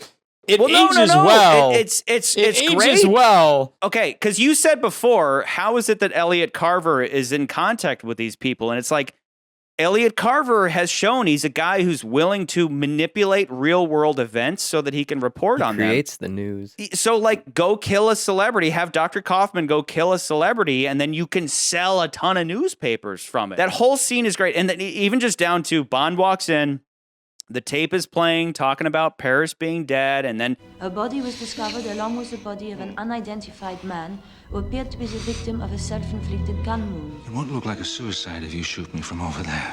I am a professor of forensic medicine. Believe me, Mr. Bond, I could shoot you from Stuttgart and still create the proper effect. And speaking of Red Grant, the plan to murder-suicide Bond is pretty reminiscent of the murder-suicide plot out of From Russia with Love. Must be a pretty sick collection of minds to dream up a plan like that. That scene is great. I wish we had more scenes like that in this movie. That scene is very smart. But instead, we just get, you know, our fun popcorn-eating big dumb action scenes. It is the opposite of GoldenEye, where it's meaningless. I'm pretty comfortable with Below Thunderball. QWERTY Manor, up first, has the first one-word review we've seen in the comments section yet. Oh my God. Which is, da-da-da, meh. That's it. I don't think he's wrong. Yeah. I don't think he's wrong. I enjoy the movie. It's meh. It's all right. The comments pretty much always averaged out, right? There's always some kind of like median with the comments. Yeah. And this one is middle of the road. As McCurdy said early on, it's the middle of the road. Blastoise, old Ethan Toys Blastoise. Ethan Blastoise Toys. Blastoise. Ha ha ha. Blastoise. Yeah, we don't have Scott to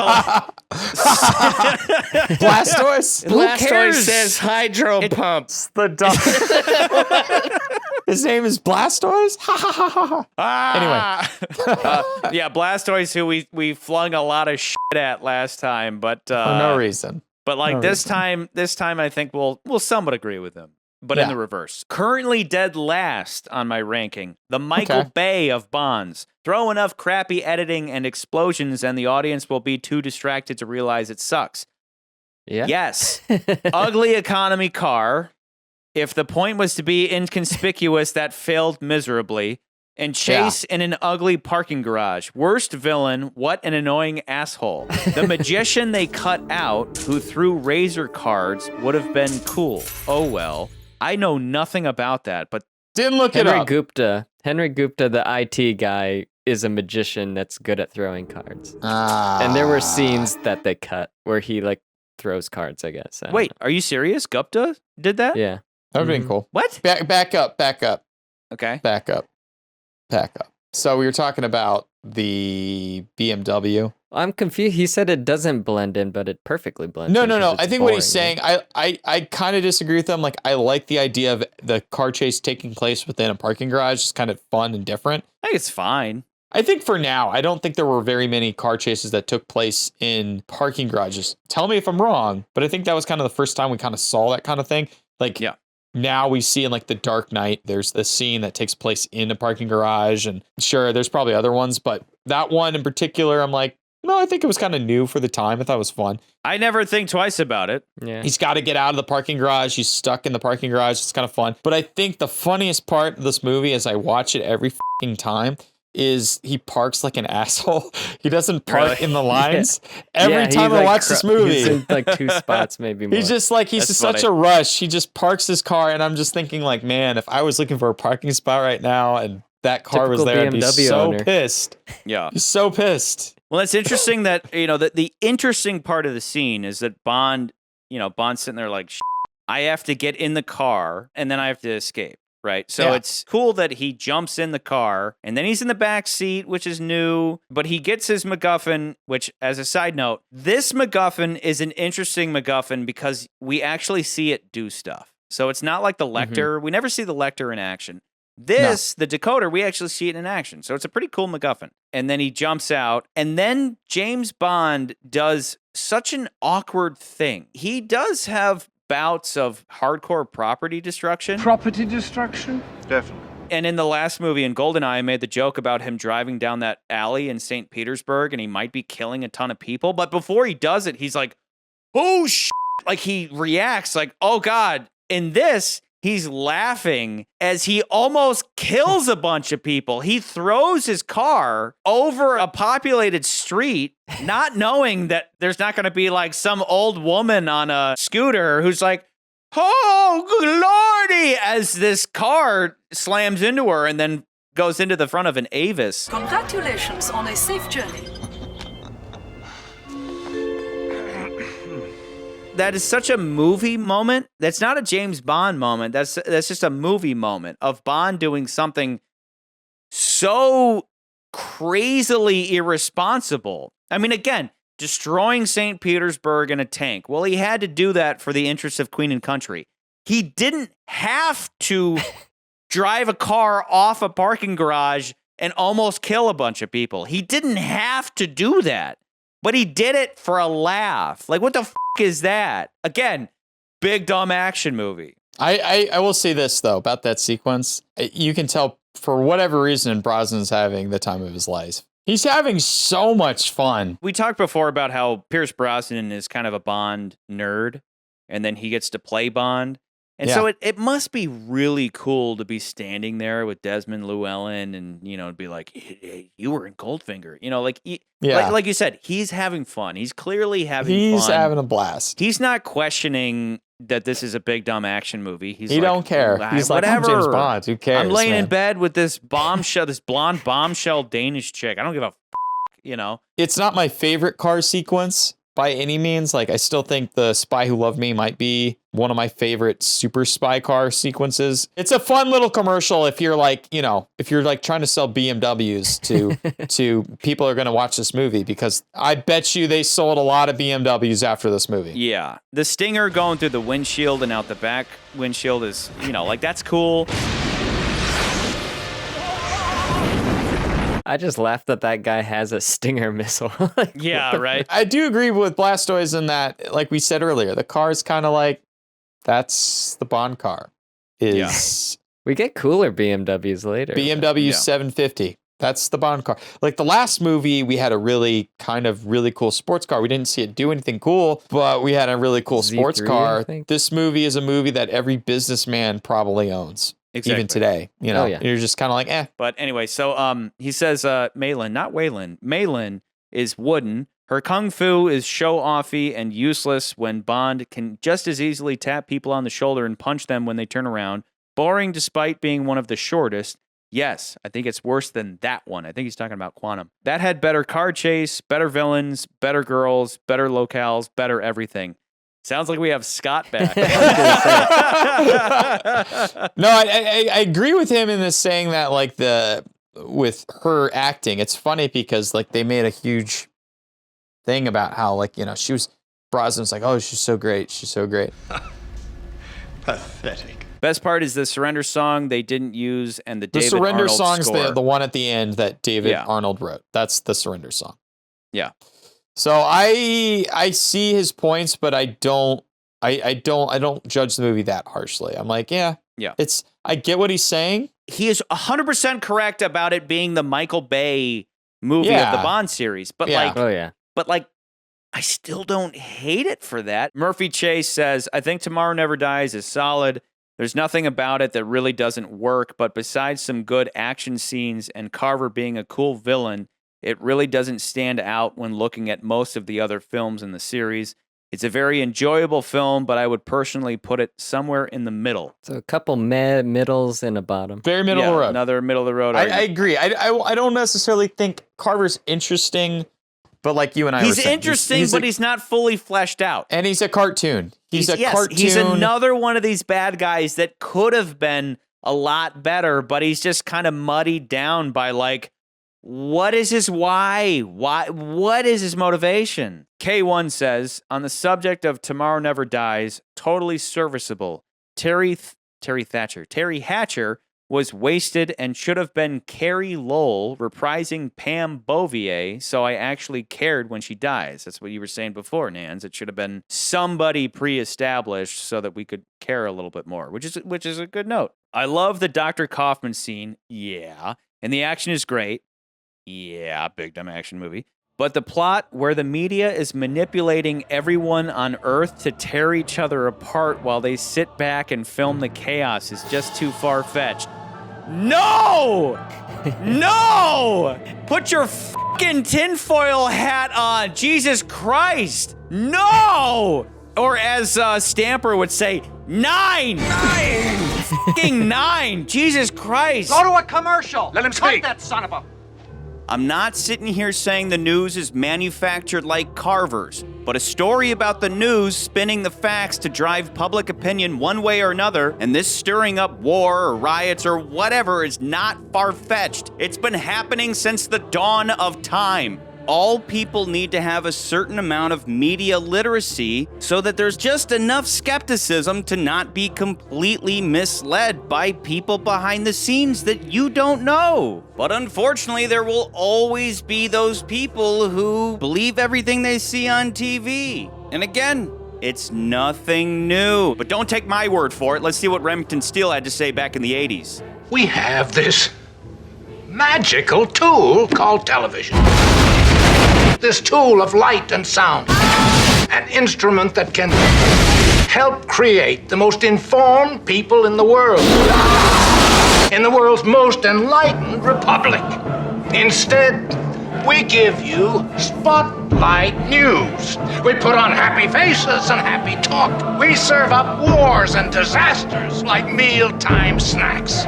We snicker, we prattle, we pander. Spotlight news is not a local disgrace, it's a national affliction. We who sit in these well-salaried seats are not the news. Forget our polished smiles, our scripted banter, and our pretty faces. We are not the news. The news is unexpected. It's hard and ugly, and most of all, it's complex. Don't settle for us, people. You're better than that. You deserve better. Okay. But you heard me? Does that make sense? I was gonna say I think K1 he has it wrong. Like what he's describing as Charlie's hot, wet fantasy dream.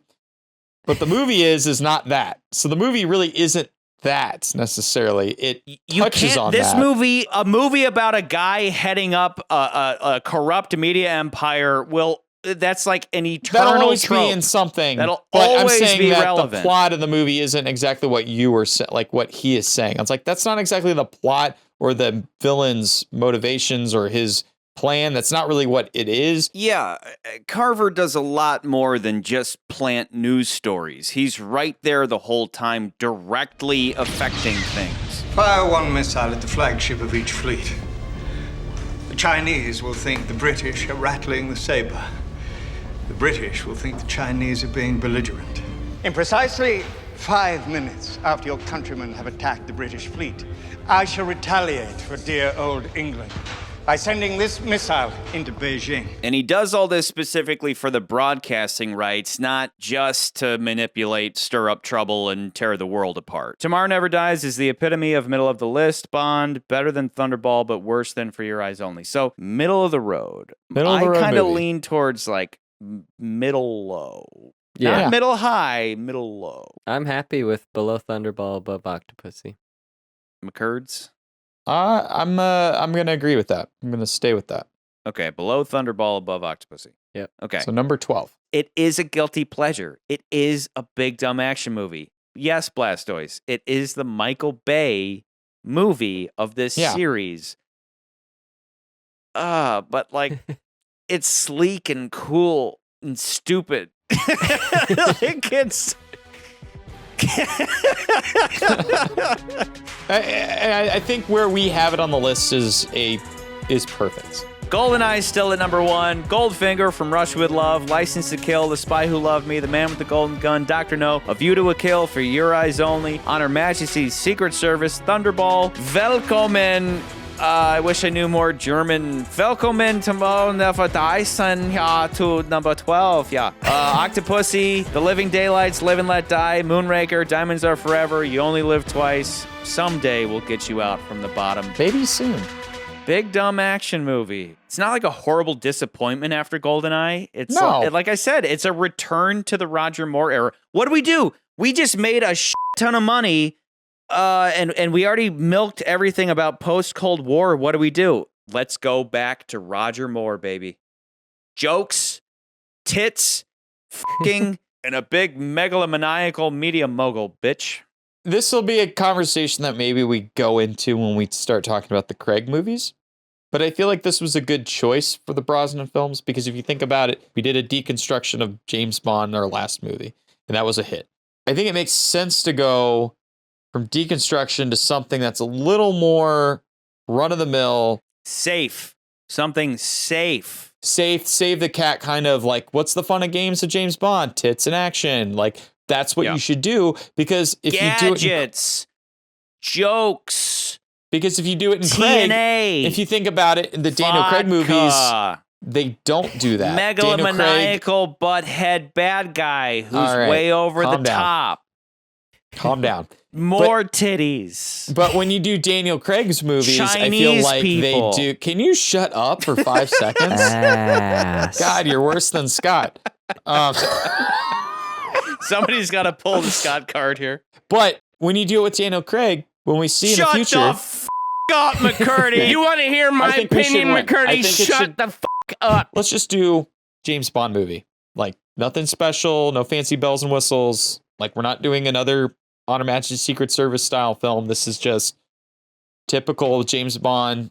Go investigate some crazy stuff in, into the world domination kind of hijinks. And like, it works. It's fun. It definitely has its shortcomings, but it could be better. But it's good. It's fun. Not investigate. Investigate. Anyway, so last movie.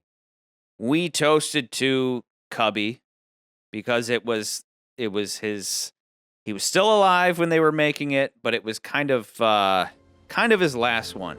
This one, though, when credits roll, they have a little in memoriam for Cubby. Now, this being their first movie solo without Cubby alongside, we figured it was appropriate to toast to those who have now officially inherited the franchise. Michael G. Wilson and his half sister, right? I believe that. Yeah, I think Robert that's Broccoli. correct. I think that's correct. And this kind of also goes to show that the James Bond franchise has always been like a family franchise, and the fact that like it's been a family business that's been putting these movies out, not so much just big giant news corporations that want CDs and films and movies and television series and all this other stuff, you know. So here's to the producers of these movies. Michael G. Wilson. We should probably all Barbara just be Broccoli. doing shots of Smirnoff, right? Yeah. Cheers. Continued success with the Bond.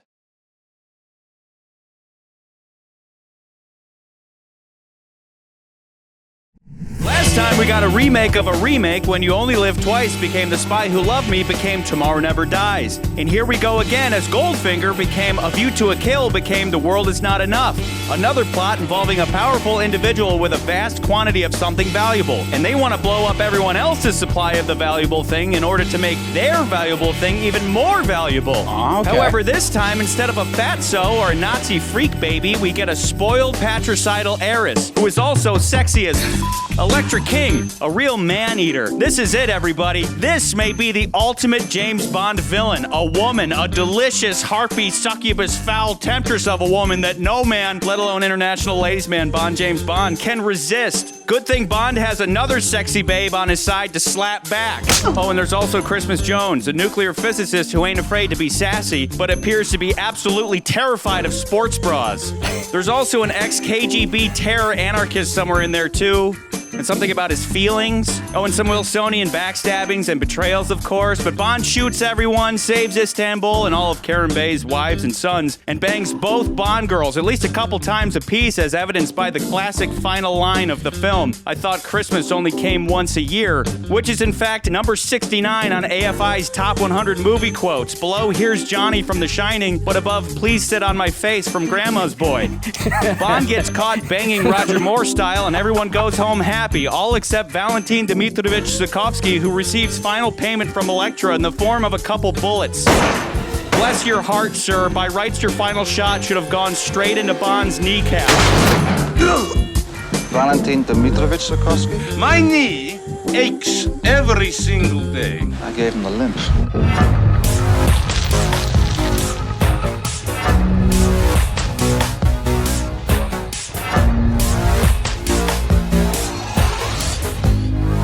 Anyway, so this episode, we're trying to find a spot for The World Is Not Enough in the ranked list below, which goes thus.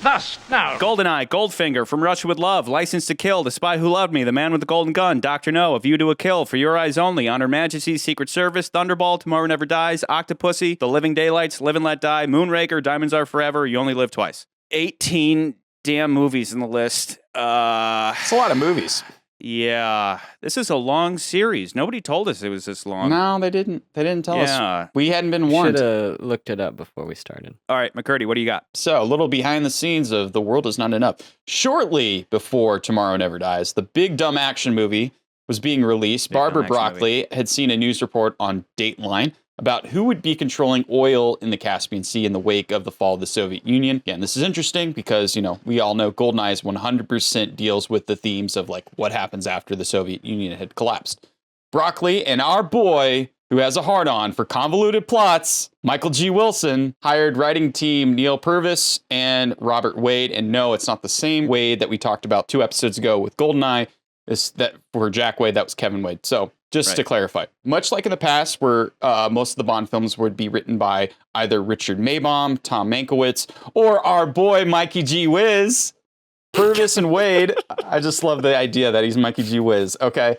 Purvis and Wade take over the writing duties to all the following Bond films after this. Every single one. Give or take, you know, there are rewrites and other directors or writers, including this one with Bruce Feinstein. Bruce Feinstein. Pretty sure it's Fierstein. Fierstein. Thank you. Why am I correcting you? Every episode, I'm like, I don't correct you anymore, and I just keep doing it. You should also get f***ed. So, Charlie, as I pour more wine, you like Lord of the Rings with all its preciousness, right? I kind of do. Precious. Did you know that Peter Jackson was up for one of the as the director for this film? Wow. As one of the potential directors for this film was going to be Peter Jackson pre Lord of the Rings. Unfortunately, Barbara saw his cult classic film, The Frighteners, starring Michael J. Fox. It's a movie I enjoy. It's kind of like a darker Ghostbusters. Yeah, it's great. It's a great movie. It's a fun movie. She passed on him. So she was like, let's go with somebody else. Because of that movie. Wow. Which sucks. Well, like we always say, there's a silver lining to everything. What was happening in 98, 99? They were making Lord of the Rings. Yeah. So good job, Barbara. That might be the greatest thing you've ever contributed to my life. Now, but part of that, though, is Jackson would later go on to say he probably would never direct a Bond film because they usually don't hire famous directors. And I'd say that's fairly accurate. Like, if you think of all the directors in all these films, with maybe exception of Sam Mendes, most of them aren't famous or really well-known directors. It's not like Spielberg or Nolan or anything like that. That is interesting because Peter Jackson's a Kiwi, and so is Martin Campbell. So, I wonder if there's some connection there or what. But I don't know how you watch Peter Jackson's pre-Lord of the Rings films and not want to immediately work with him, but, whatever. They ended up with director Michael Apt, mainly because most of his films had female leads that all went on to be nominated for Oscars. So it makes sense with the female villain that you would pick him. And before you ask, Spotswood from the previous film, he was just tired and he was like, I don't want to do it because that last movie was stressful enough, so I kind of want to break. So that's why he didn't return. We all should know by now, by going through all these films, that the title refers to Bond's family coat of arms from On Her Majesty's Secret Service. Arms of Sir Thomas Bond, Baronet of Peckham, died 1734. Argent on a chevron sable. 3 besants. Good motto, eh? The world is not enough. The motto is something that had stuck with Fleming, and it was King Philip II, King of Spain. It was his motto. So the world is not enough. And that was kind of during the time when, Spain and England, and they were going around the world and colonizing everything that they could. Everything that had legs and gold. Gold! Speaking of which, didn't Bond have 3 bezants? Bezants. Please, what is bezant? Gold balls. Gold balls? Yeah, he had the gold balls. My hidden assets. It's true! Bezants? Bro, what the f*** is a bezant? I don't know what you're talking. It's gold balls. It's balls. Hey, Goldfinger, my family had gold balls. That's right.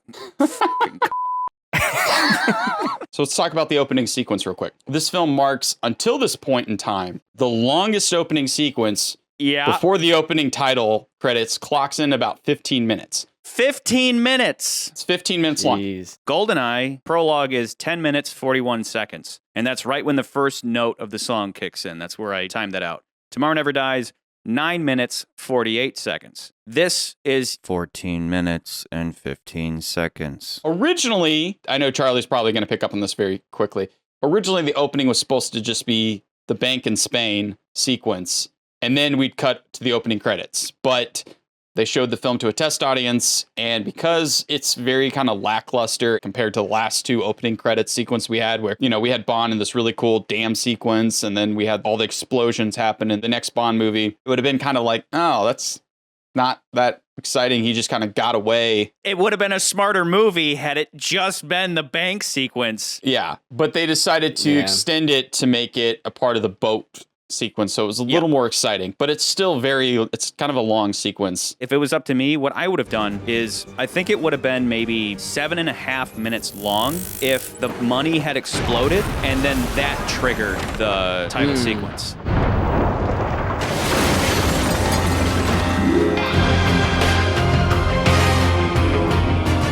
That would have been cut perfect. right into the boats, like them chasing the boat. Well, no. Bond has his victory, getting the money back, and then we cut to MI6. We do all the same stuff. King blows up, so you have a big tragedy, big tragic explosive moment that goes right into the title sequence. The song. Instead, it goes on twice as long. So it would have been a 7.5 minute prologue that would have been really smart. Bond has a win, then a loss. Bond gets the money back, then MI6 is humiliated. Yeah. Do you jump into the chase scene right after the credits? You don't need the chase scene. Why is that cigar chick there? Why is she there? She didn't trigger the bomb. That's a good question, because she's just sitting there as if she knows someone's going to poke her head out of the hole. I never thought about that at all. If she triggered the bomb, but they say several times that it was his pin, his kingpin, a kingpin, I just put that together. His kingpin triggers the bomb. The money was dipped in urea, in effect a highly compacted fertilizer bomb. Having handled the money, the water on 007's hands when he touched the ice started a chemical reaction. In one of the notes, the metal anti-counterfeiting strip had been replaced with magnesium, which acted as a detonator, and King's lapel pin was switched for a copy which contained a radio transmitter to trigger the blasts. In other words, he set off the bomb that killed him. She didn't need to be there. She was there, what, to in case he survived the explosion? She was supposed to shoot him or something? Yeah, why is she he there? runs out because he runs out to where the explosion is, and then she's just waiting there, and she's the same chick from before. Would you like to check my figures? Oh, I'm sure they're perfectly rounded.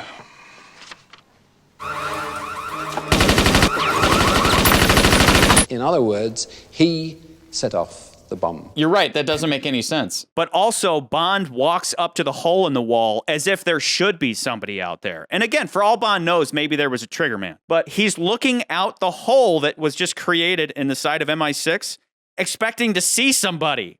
Yeah. Why? Why is he it should have just explosion, cut to title sequence, and then go right to the funeral. That makes sense, yeah. That makes a lot of sense. The only reason why it's there is so Bond can hurt his shoulder. But tell me why that's relevant to the rest of the plot. Because it's not. Really isn't. No, It's no, not. it is in that it is relevant to the plot in that once he gets to meet Renard. But I knew you couldn't shoulder the responsibility. And he's like, the only person who would have known that is you. He and I had a little chat this morning. Knew all about us, knew about my shoulder, knew exactly where to hurt me. Remember her response? You had a sling on your arm at the funeral, and I didn't have to sleep with you to find that out. Bond, to his credit, he still suspects her after that. But all the shoulder thing does is, in every action scene, he falls on it and he just goes, ah, that's it. Yeah, you have to like pay attention to see it. Poor shoulder.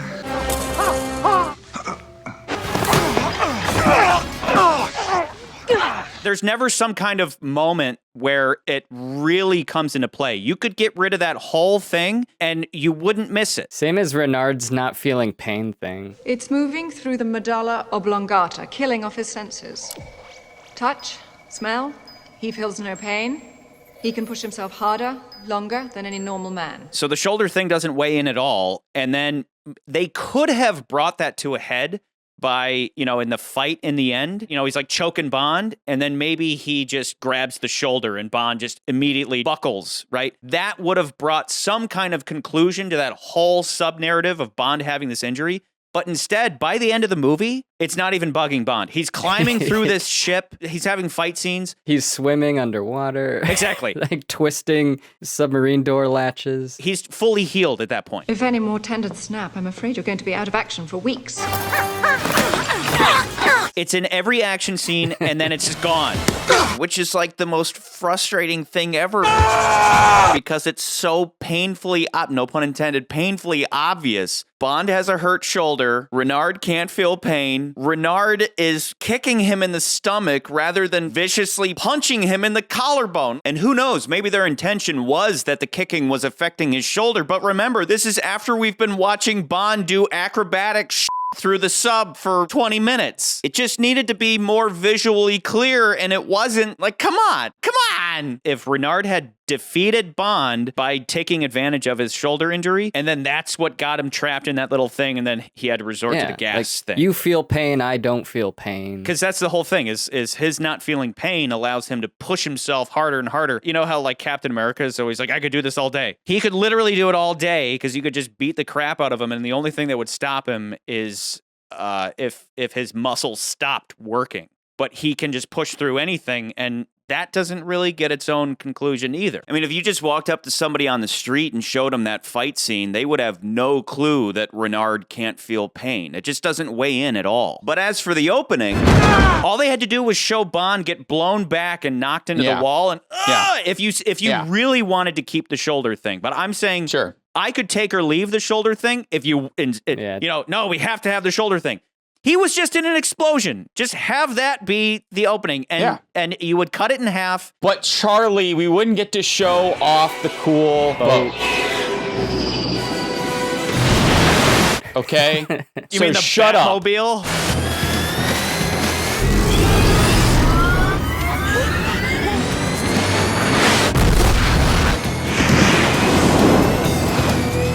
The Batmobile. We wouldn't get the Batboat, okay? That the thing Bond is so boat. squirrely. The Q-boat. It actually is called the Q-boat. And if you look in the movie, it even says, I think, Q-boat in the radar. Well, Q said it's his fishing boat for when he retires. Yeah, a fishing boat. Yes. How are you supposed to cast out of that Yeah, thing? that doesn't make any You know? sense. Something you destroyed, my fishing boat.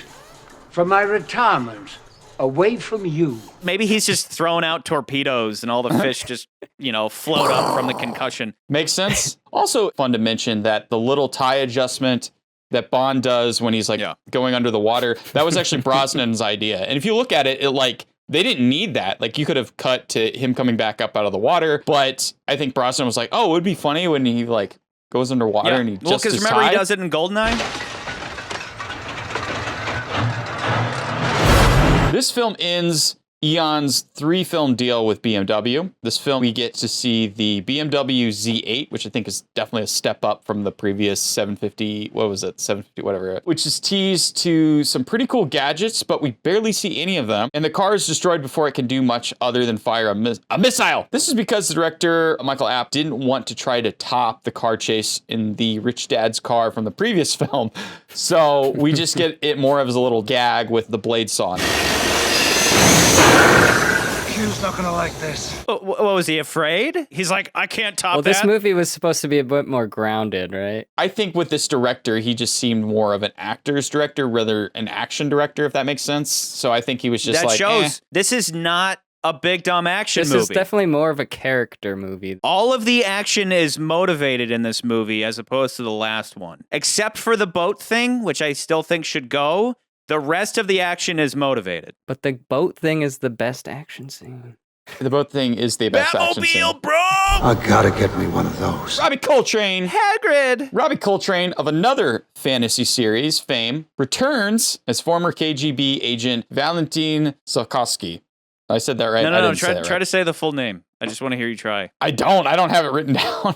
Valentin Dmitryevich Sokovsky.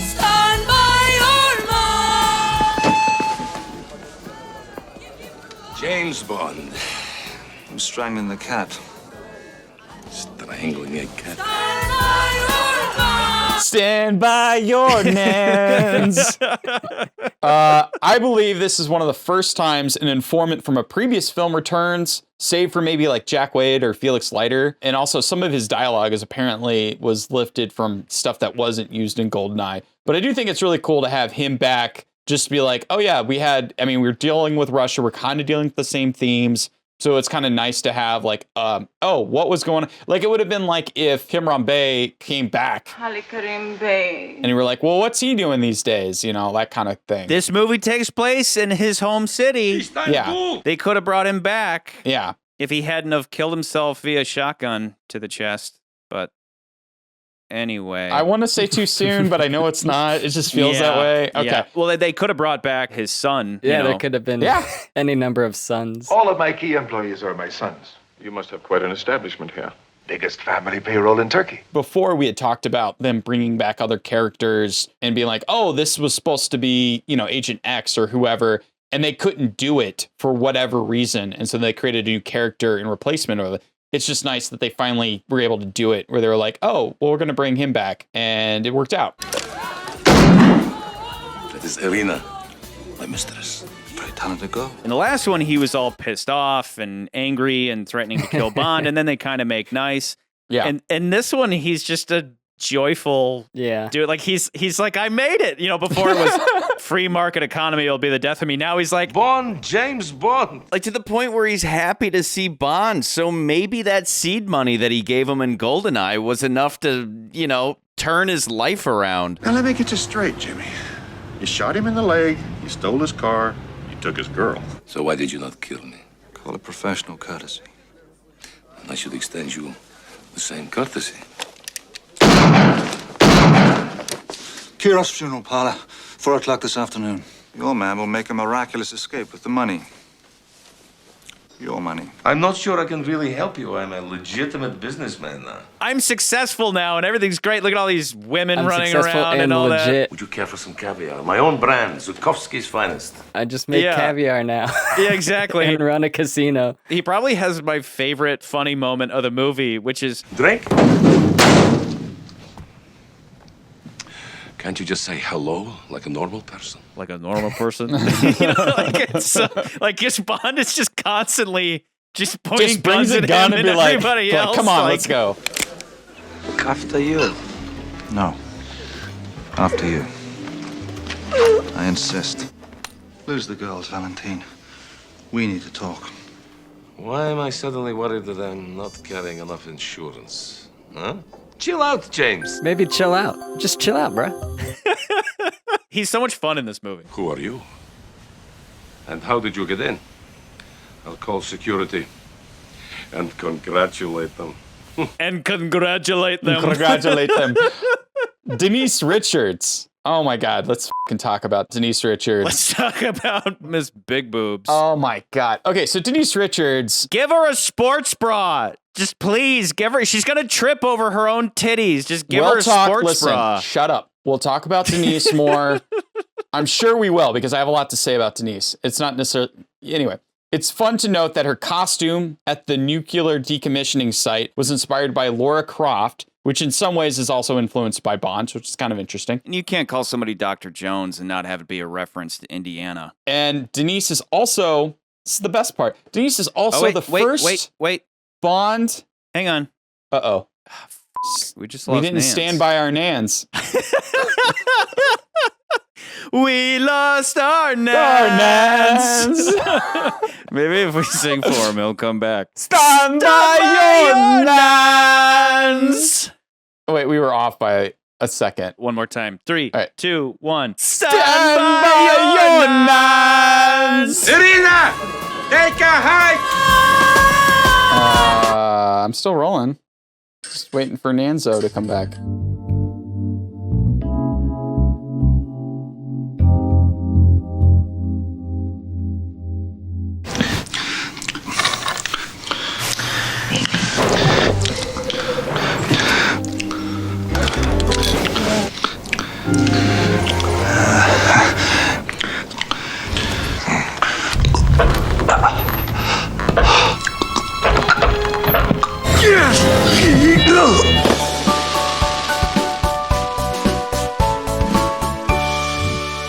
Whatever the doctor orders. Come on, buddy. Hey! Denise is also the first Bond actress to receive a Razzie for Worst Actress for this role. Did she receive it? Like, did she go get it? No. The only person, there's only like 2 people who have ever received their award, and I know for a fact one of them is Halle Berry, which we'll talk about later in another future episode. Oh, will? Yes. I don't know if it's that Denise is bad or if the writing is just terrible. You know how to drive one of these things? Doesn't exactly take a degree in nuclear physics. Denise is bad. Well, she's certainly not the worst actress of all time, and I do like her at parts in this movie. Oh, too bad we don't have any champagne.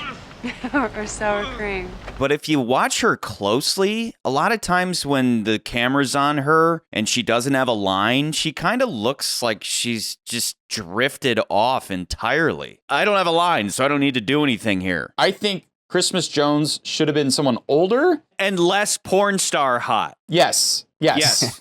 Yes. Yeah. Denise Richards looks like a porn star. Denise Richards, I don't think, was cast perfect. Just like the way that the script is, it seems She's like it's someone who's a little more like someone who's still beautiful, someone who's still like a beautiful woman, but just a little more crotchety and a little more like world weary and just like, yeah, I've heard the fucking jokes before, guys. Like I'm tired of this bullshit. Miss. Dr. Jones. Christmas Jones. And don't make any jokes, I've heard them all.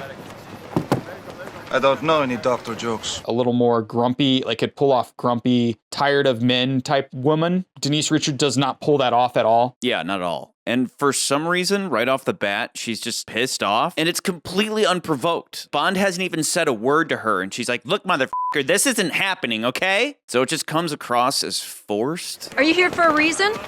Or are you just hoping for a glimmer? And you are? Which I think really bogs the movie down because I feel like if you casted somebody else, the movie would have worked a lot better. That's where the producers, though, go, no, we need a sexy 20-something. What do you mean we're going to have a 40-year-old Bond girl? No, we need to make money here. How old was Maud Adams in 98, 99? They should have dusted her off for round 3. Okay, imagine someone like Nicole Kidman. I don't know how I feel like Nicole Kidman at that age may have worked. Sure. Someone like her, that same role probably would have worked for me better. Felt like a little more maturity. You know? Somebody who is the opposite of Elektra.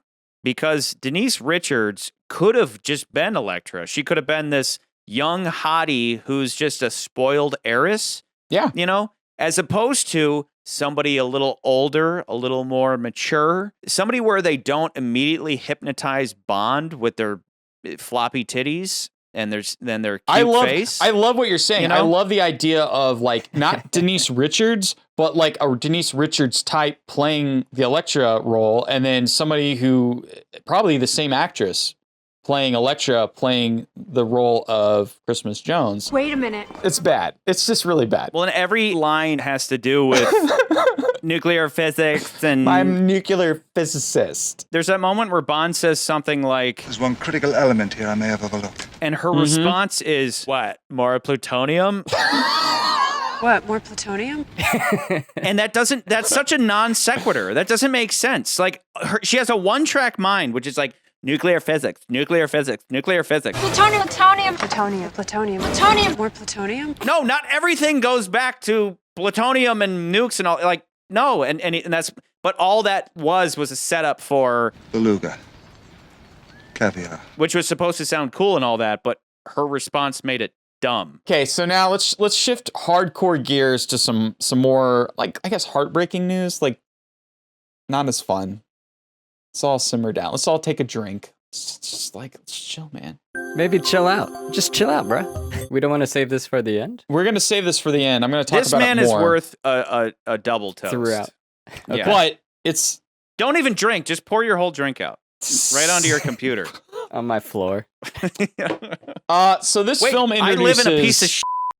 Here, wait. On camera. You could do that. Out. Wait. Well, he's also like pissing on the floor too, so... What's beer? This is for our boy Q. wait, I gotta make sure. All right, there we go. I can't do that in my house. This film introduces John Cleese of Monty Python fame. What makes you think she's a witch? Well, she turned me into a newt. A newt. I got better. Well, and don't forget, he was in Harry Potter with Mr. Zukovsky. How can you be nearly headless? Like this. As R, which I can only presume means replacement. If you're Q, does that make him R? But is also the next letter of the alphabet, so that's fun. And you might be... This is 007. Ah, yes, the legendary 007 wit. Or at least half of it. Llewellyn actually had asked the producers if Q could get an assistant for some time. So there were previous movies. Like, I want to, Desmond's like, wouldn't it be great if I had an assistant that we had like back and forth with? Like, that's what Denise Richards should have been doing. Exactly. A sexy ass assistant that Bond's always hitting on, and she's not like Moneypenny. Like, Moneypenny's like, I want an engagement ring. I love you. And then you have Denise Richards, who's like super fine, and she's like, get out of here, Bond. No, never gonna happen. She could have been the doctor that gave him a clean bill of health. Exactly. Exactly. To McCurdy's point, the doctor should have been the nuclear physicist, and Denise Richards should have been the doctor. Yes. Yeah. Smart. Anyway, on all that note, this film marks Desmond Llewellyn's last film in the franchise before he tragically passes away, which we'll talk about. No, why do you always do this? More. That was a lot. It's a lot. I'm wasting way too much. Oh my God. Q. We're going to talk about more about Desmond Llewellyn towards the end, because this whole episode is dedicated to Desmond Llewellyn. Yes. Anyway, speaking of Q, let's talk gadgets. You got your snow jacket, you got the car with missiles and all that, and the remote start. You got your Batman boat, credit card key thing, watch, flashlight and grappling gun, flashbang gun and glasses, and then X-ray glasses. Notice I didn't say polarized glasses. Glasses that actually do something cool. Which, by the way, remember in Tomorrow Never Dies' title sequence, they had the X-ray? It's almost like that was a carryover. Like maybe Bond was supposed to have X-ray glasses in Tomorrow Never Dies, And then they already put it in the title sequence, and then they removed it from the film or something. But yeah, I read that the way that they shot that is they shot everybody as is, and then they did a blue screen and just matched the two together with the wow. Because I do see that scene, and I think like that's actually really impressive for 1999. It's like how they pulled that off. Do you guys remember where Valentine's cane gun comes from? Remember this? It's in the books, right? Remember in Casino Royale where he's having his showdown with Le Chiffre, and a Le Chiffre guy comes up behind him with a cane gun. My cane is in your bag, but it is a gun, not a cane, and can blow the space of your spine without a sound. And he says, if you don't lose this match, I'm going to put a hole in you. Ah. It took this long to get the cane gun going. It's a fantastic death on Valentine's part.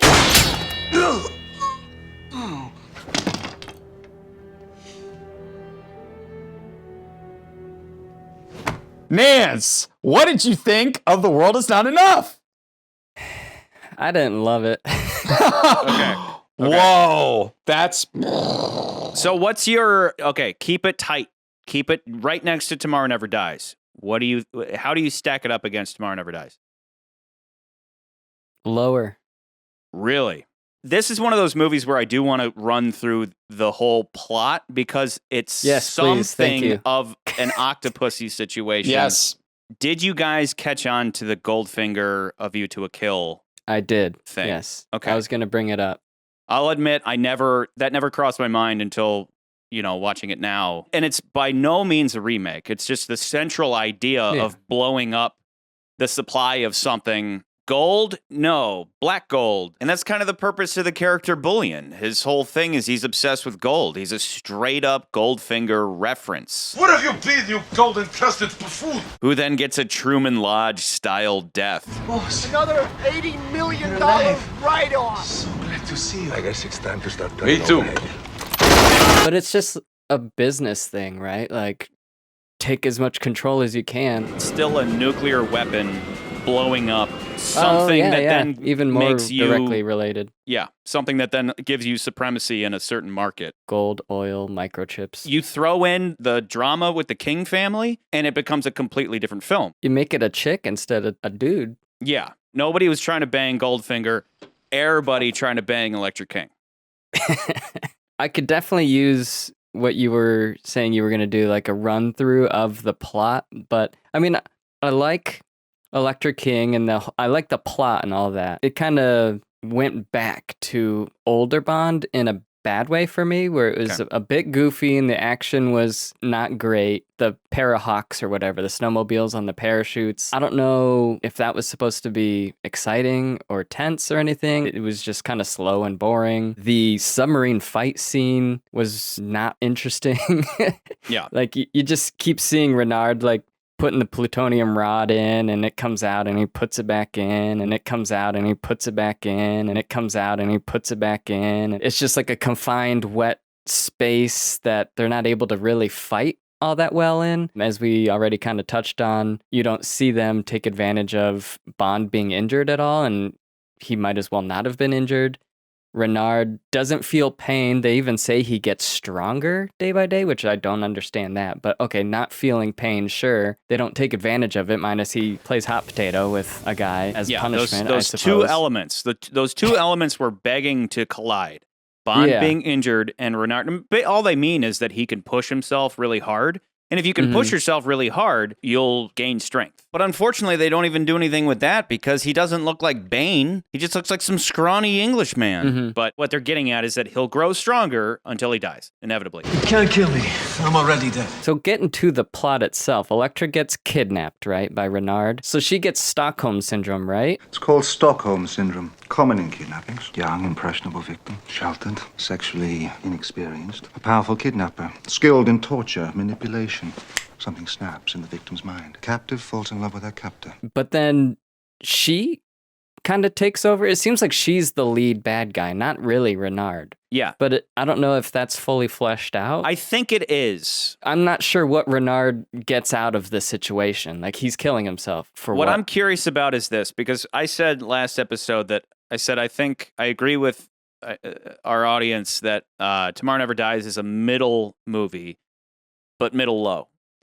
I think this movie is middle movie, but middle high. As much as I still think like the boat scene could be lost and it would make it a smarter movie. I think it is a smarter movie. I think it is a more purposeful movie than Tomorrow Never Dies' big dumb action movie stuff. As entertaining as that movie is, it's always going to be a big dumb action movie. This has some elements of that, but that action is motivated and purposeful. And I'm curious that if I run through the plot, if you'll keep where you have it or if you'll raise it. Yeah, so I mean, you're saying the action is purposeful and motivated. Obviously, that's great, but if it's boring action, then who cares? Like, what's the point of the Parahawk thing? How's that motivated? Yeah, I will say this. Like, I feel like a lot of times when we argue these movies, sometimes I do feel like you might say, oh, well, this is all motivated. Like, the boxes are checked off. But I do think that, like, yeah, the boxes were checked off, but I didn't feel satisfied with the box being checked. I don't know how the better way to say that. And I feel like that's kind of my problem with this. Like, that's one of the problems I have with this movie, because there's some stuff that I think is really good. But I do think that, like, the direction, the action sequences, Denise Richards, really kind of weigh the movie down for me a lot. I would watch Tomorrow Never Dies and be really like, okay with it. I'm like, I like this movie. This is fun. This movie, I feel bored by it. And a lot of the reasons why Nan says, like, a lot of the action sequences just don't really like, are just like, I'm like, why am I watching this? Like, I'm not excited about it. And that's what, and like, I get why you're like, well, the plot, the story is so good because she has Stockholm syndrome and you think she's the good guy and then it turns out she's the bad guy and all that stuff. And I'm like, that's great. And that stuff is good. Don't get me wrong. I do think the acting, particularly from her and from Renard, is good. But I do think there's other stuff that I'm like, for one, I'll talk about it later, but there's the huge plot hole that I've had to study like it's a book report, because it drives me nuts every time I watch this movie. I'd love to hear that, but finish your point. But two, it's just there is a lot of stuff that I'm just like, yeah, the submarine stuff just doesn't really sell the movie for me. And I feel like this movie there's some plotty things that I just like don't like. For me, there's nothing in this movie that is so bad. Nothing in it is making me roll my eyes or like exhale sharply or anything. Not even Christmas Jones. As much as she is the weakest part of the movie, she doesn't make me hate the movie. I don't hate her or anything like that. Like you said about Michael Apt, the director, that maybe he's more of, an actor's director, and I think he is more in the acting. Let me preface with I've said this a million times before. The older I get, the more my brain turns off when action scenes begin, and I start thinking about what I want to eat for lunch or whatever. Sure. And as a kid, you're waiting for the action scenes, and then as an adult, those are the boring parts, because the more interesting stuff is the Electra King stuff. Again, you think she has Stockholm syndrome, but then it turns out that Renard has like a reverse Stockholm syndrome, which is interesting. And his motivation flips entirely from being this anarchist. The anarchist. His only goal is chaos. Anti-capitalist. What do you believe in? Preservation of capital? To literally the opposite. He reverses to the point where he helps this woman he falls in love with to turn into the ultimate capitalist. The future is yours. Have fun with it. Yeah. So I find those things interesting. And then what I mean by motivated action is that there have been times in the past where entire action scenes are like again, Tomorrow Never Dies. They have that whole motorcycle chase that doesn't make sense because she could have taken the handcuffs off at any time. Sure. It kind of unmotivates this action. Or any other time that we've had an action scene just for the sake of action, regardless of how the action is executed. And you guys saying it's boring is totally legit, if that's the way you feel. I'm saying that it's at least motivated so far as the story is concerned. And where it's motivated specifically with, you guys mentioned the Parahawk scene being boring. Whether I read it as boring or not, the action is motivated so far as that whole thing is to legitimize her as being this victim of a terrorist. And it checks out with the plot versus having an entire bike chase that we could have done without. They could have just escaped Carver's pad and just gone right into Wei Lin's safe house. That's what I'm talking about. If we talk about the plot, we talk about my little issue with the movie. Like it's Sure. always Yeah. bothered me. When we hit the plot hole, let me know. Okay. When we hit your plot hole. Tell us when we're hitting your hole right in the right spot. Oh yeah, just do it. But this is, real quick preface, this is something of a return to GoldenEye, where like Tanner's back, Valentine's back. Yes. Let me out! But it's also a return to general Bondness. I know I said last time that Tomorrow Never Dies was return to the Roger Moore era.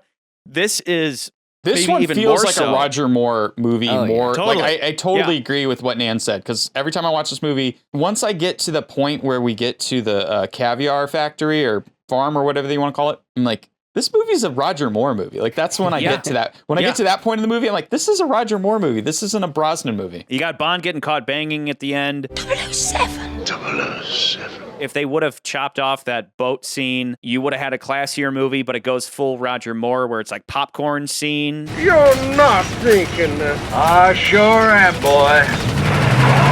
Never heard of Evel Knievel?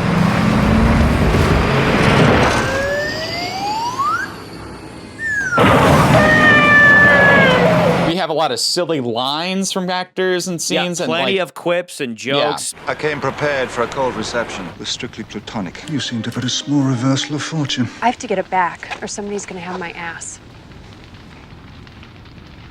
First things first. Real quick, let me just throw out the Bond jokes. I picked up on 2. He was buried with work. After Davidoff dies. And then the other one, it's not funny, but it's clever. You wouldn't kill me. You'd miss me. And then Bond shoots her point blank. I never miss. And you don't laugh, but I count that as a Bond joke. I would also count that. I'd count Yeah. it as well. I think it's not so much it has to be funny, but it also has to be, it's like the clever, and that is very clever, and it fits really well with the scene and the rhythm of everything that's going on. So I would totally count that. And then return to Bond walks into the office. Moneypenny's sitting at the desk, framed Yep. right. They Yep. flirt, and she wants an engagement ring. And then he shows her a dildo. I mean, a cigar. I know exactly where to put that. Close, but no cigar. Bond goes through M's office and is briefed. You have straightforward ordering vodka martinis. Vodka martini. Shaken, not stirred. Bond says Bond James Bond twice. But what's kind of funny is that the first one's classy, like Electra. Mister? Bond.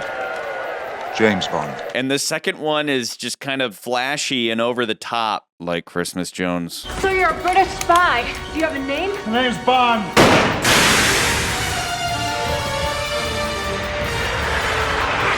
James Bond. Just like GoldenEye, there are 2 Bond girls where one's a really hot nerd. You're such a geek. But she's, again, this is like porn star level hot nerd to where it's unbelievable. And then the other one is this terrible seductress man eater.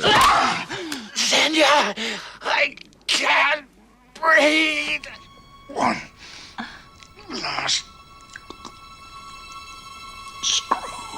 who likes torture, and literally Natalia and Xenia return in this. Well, we had talked about before, like even when we were during the Roger Moore era, when they were still like, we've kind of figured out the formula of these movies that the producers were like, okay, in most of these movies, we're going to have 3 girls possibly. And this movie has 3 girls. You got one that's the main good girl. You've got one that's the bad girl that's probably going to get it at the end of the movie. And then you got one girl that's probably going to die or is just like there. We also have M. They kind of plug M in. Yeah. Yeah, it was interesting to see. So I don't understand why M is so dumb in this movie. I understand she has a personal relationship with King, but why is she going in the field? There's also kind of this weird ethical thing with M where it's like, is she abusing MI6 for her friends? For the gain of her friends? Definitely.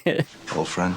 We read law at Oxford together. Like, why are they involved in this rich family's business affairs? Like, yeah, but the other hand, it's like it's an attack on CIA, or not, sorry, MI6. There's an actual attack on MI6, so it's like you're investigating the thing that happened. But also, King, he's like a Hugo Drax, right? He's like he's British an citizen. Industrialist. He's an entrepreneur or whatever. The government has his back because he's going to usher in a ton of oil. He's going for the oil. Of course. The one pipeline the West is counting on to supply our reserves for the next century. That's true. It is corrupt that M is doing this. It's like a personal favor to a friend, but it's also going to help the country. It's in the country's best interest. Yeah. It's no different from it, Tomorrow Never Dies, where they're planning fake news in the BBC that's going to help the country. I mean, Bond even says at one point, remember, he's still got the hat. M says at one point, don't make this personal. And Bond says, I'm not. Are you? And she's like, clear the room. Anyway, so the plot goes thus. Now. Go. So, Renard. Victor Zokas, a.k.a. Renard. He's an ex-KGB dude. And then after Afghanistan, the KGB decided Renard was a liability and just cut him loose. Electra King is kidnapped by Renard. King goes to M saying, hey, help me. I don't know what to do. My daughter's kidnapped. Her father tried to deal with it on his own, with no success. So he came to me. M tells him, don't pay the ransom. Don't give in to terrorist demands. She sends 009 in to kill Renard and presumably save the girl. She doesn't exactly say that. She just says, After Robert came to me, I sent 009 to kill Renard. Before he completed the mission, Electra escaped. Before he can do that, Electra escapes. Big quotes, finger quotes. She escapes. I seduced the guards, used my body, and the rest I got a gun and started shooting. 009 shoots Renard in the head. That's why he's got the thing moving through his medulla oblongata. Sometime later, King is building his pipeline and it's attacked. And you can assume that this was probably Renard. So knowing what happens in the movie, at this point, Renard and Electra King are in cahoots. Oh, sorry. You say sometime later. How much later? Unclear. Okay, because at points in the movie, it seems like it just happened.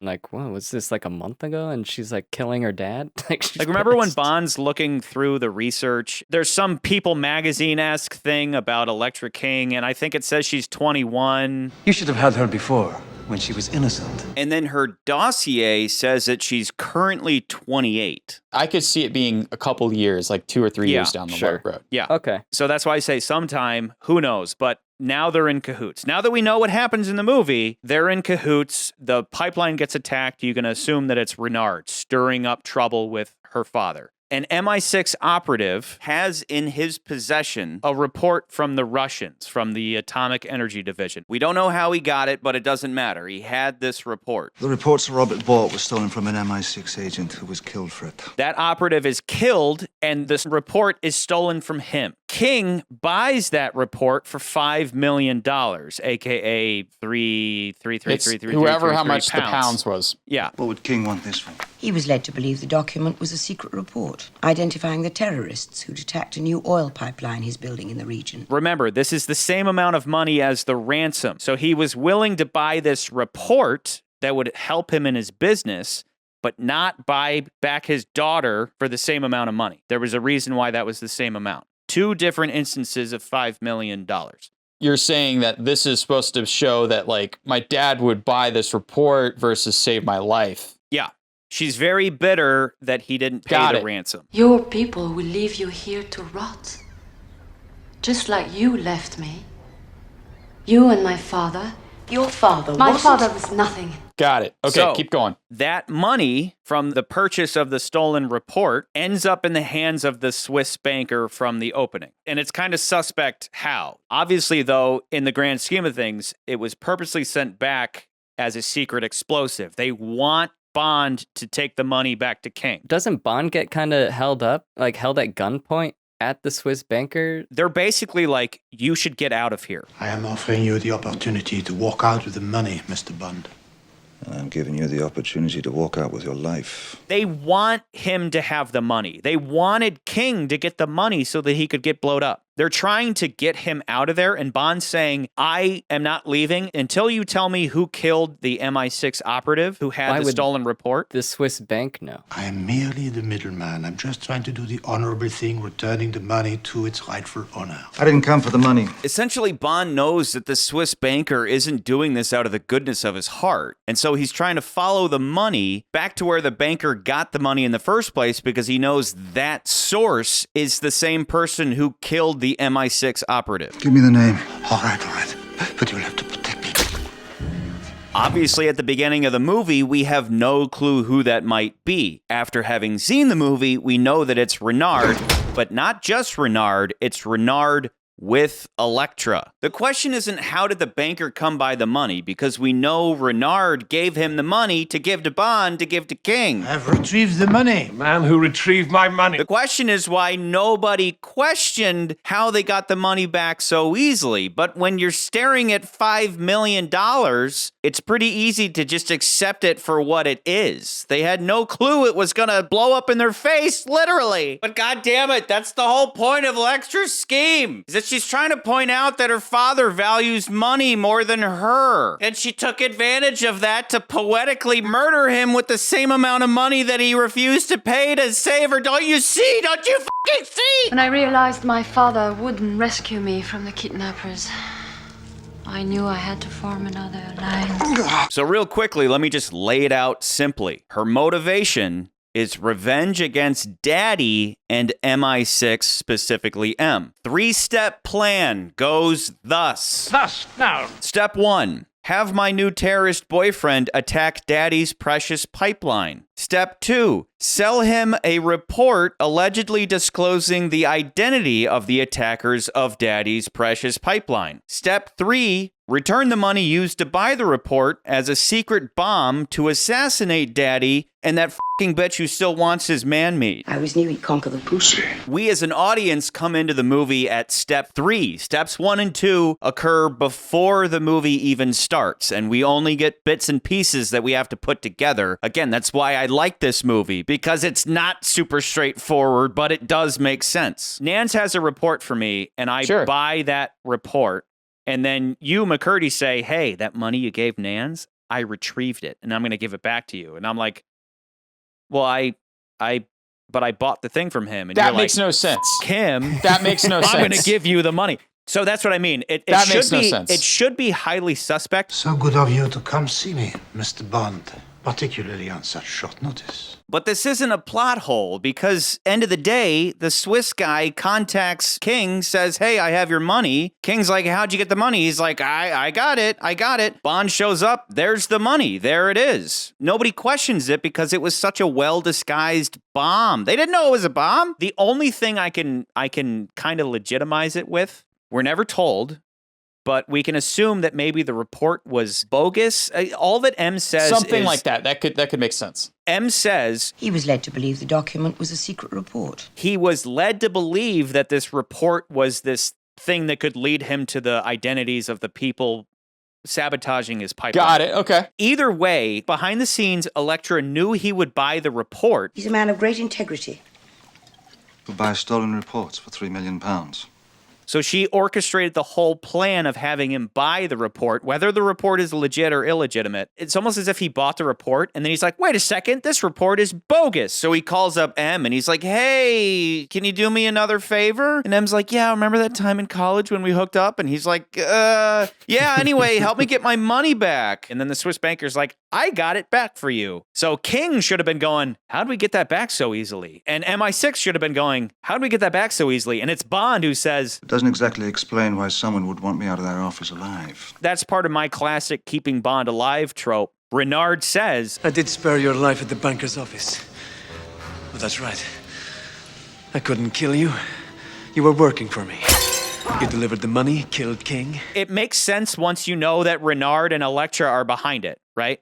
So it makes sense after you've seen the whole movie, but you do kind of have to go back and watch that. Because in the beginning, it's like, wait, how did you get the money? And who gave it to you? And what? How did you get the money? That's why they were, quote, humiliated, because they didn't think twice about it. They just were excited to help out this King guy, because clearly M has a boner for him, like an old flame for him. Yeah. And then he gets blowed up. You get blowed up. I was very upset when the money didn't kill both of you. That was their grand scheme, was to get revenge on King and M at the same time for not paying the $5 million, which again is why it was literally $5 million that killed King. The same $5 million that should have saved her life is what ended King's life. So all in all, a pretty goddamn convoluted scheme just to kill her father, but throw Renard into the mix, and it makes sense because it's more than killing King. Your present, courtesy of the late Mr. Bond.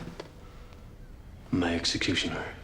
Overpraise, I'm afraid. It's about humiliating M and MI6. Mikey for G. Wiz fucking them is over. just so He's hard on salivating right now. He's He's salivating. He's like, this is over great. this. I love it. Oh, it makes I love it it. makes sense. I love it. Keep going, fellas. Keep going. Oh, it's like mystery box. Yeah. You know, nobody knows what's happening, so therefore we're gonna trick them into thinking it's good. So that's the end of phase 1. Phase 2, take over the world. The world will never be the same. So then at that point, because King dies, Elektra takes over the pipeline construction. Bond puts together the whole, it's a message, your terrorist is back, because he's like, oh, the ransom amount and the returned money is the same amount. So Renard. Robert is dead. MI6 is humiliated. He's had his revenge. Not quite. Renard had 3 enemies in that kidnapping. And there's still one he hasn't touched. Elektra. He goes and hangs out with Elektra. That's when Renard sends the Parahawks. And at first glance, that might not make sense because... Are they just there to make it look like she's getting attacked? Are they actually trying to kill Bond? Because she says... M told me she was sending someone. That somebody turns out to be Bond. Again, this isn't explained, but you can assume that the whole idea was to have the person that MI6 sends to either get killed by the Parahawks or at least witness this attack on Elektra to make it seem more legitimate that she is in trouble. I forgot to mention something. And I feel like this is a perfect time to mention it when Neil Previs and Robert Wade were pitching their story idea for the film, and they specifically pitched the idea of Elektra King or having like a female villain. But the thing that they had said was Bond thinks he finds his Tracy, but really actually finds his Blofeld. And that was such a awesome. touching like quote. That's awesome. Yeah. Because what do they have in common? What does she do that Blofeld also did? The earlobes? Take more than cutting off your earlobes, Blofeld, to turn you into a count. I may yet surprise you. She cuts her earlobe off, yeah. Yeah, but I thought of that as, because you don't notice it right away. She's always got like that big earring thing. She has that earring thing that covers yeah. it. It is in the sequence when he's watching the tapes of her debriefing videos. It is in that sequence. But it is kind of a subtle hint to the audience that, as we know as fans of Bond films, Bond villains tend to have some deformity of some kind, generally speaking. And it's just like such a subtle thing that you don't see because her hair's covering her ear most of the time. And then when you reveal it, it's like, wait, she has a deformity. Her earlobe's messed up. It's kind of a subtle cue to say she is a bad guy, which I think that kind of thing's brilliant. What you're saying is that Bond should have known, but Bond was his dick was too hard to think twice. All the blood was not in his brain, it was in his cock because he was looking at this really hot chick the whole time. She's like, and Bond's like, I'll save you, princess. Look in my eyes. Look in my eyes. And she's like, Look at me. Alexa, look at me! Alexa, look at me! Look at me! Alexa, look at me! Look at me! Look at my eyes! Look at my eyes! Look at my eyes! You're all right. Everything's all right. Trust me.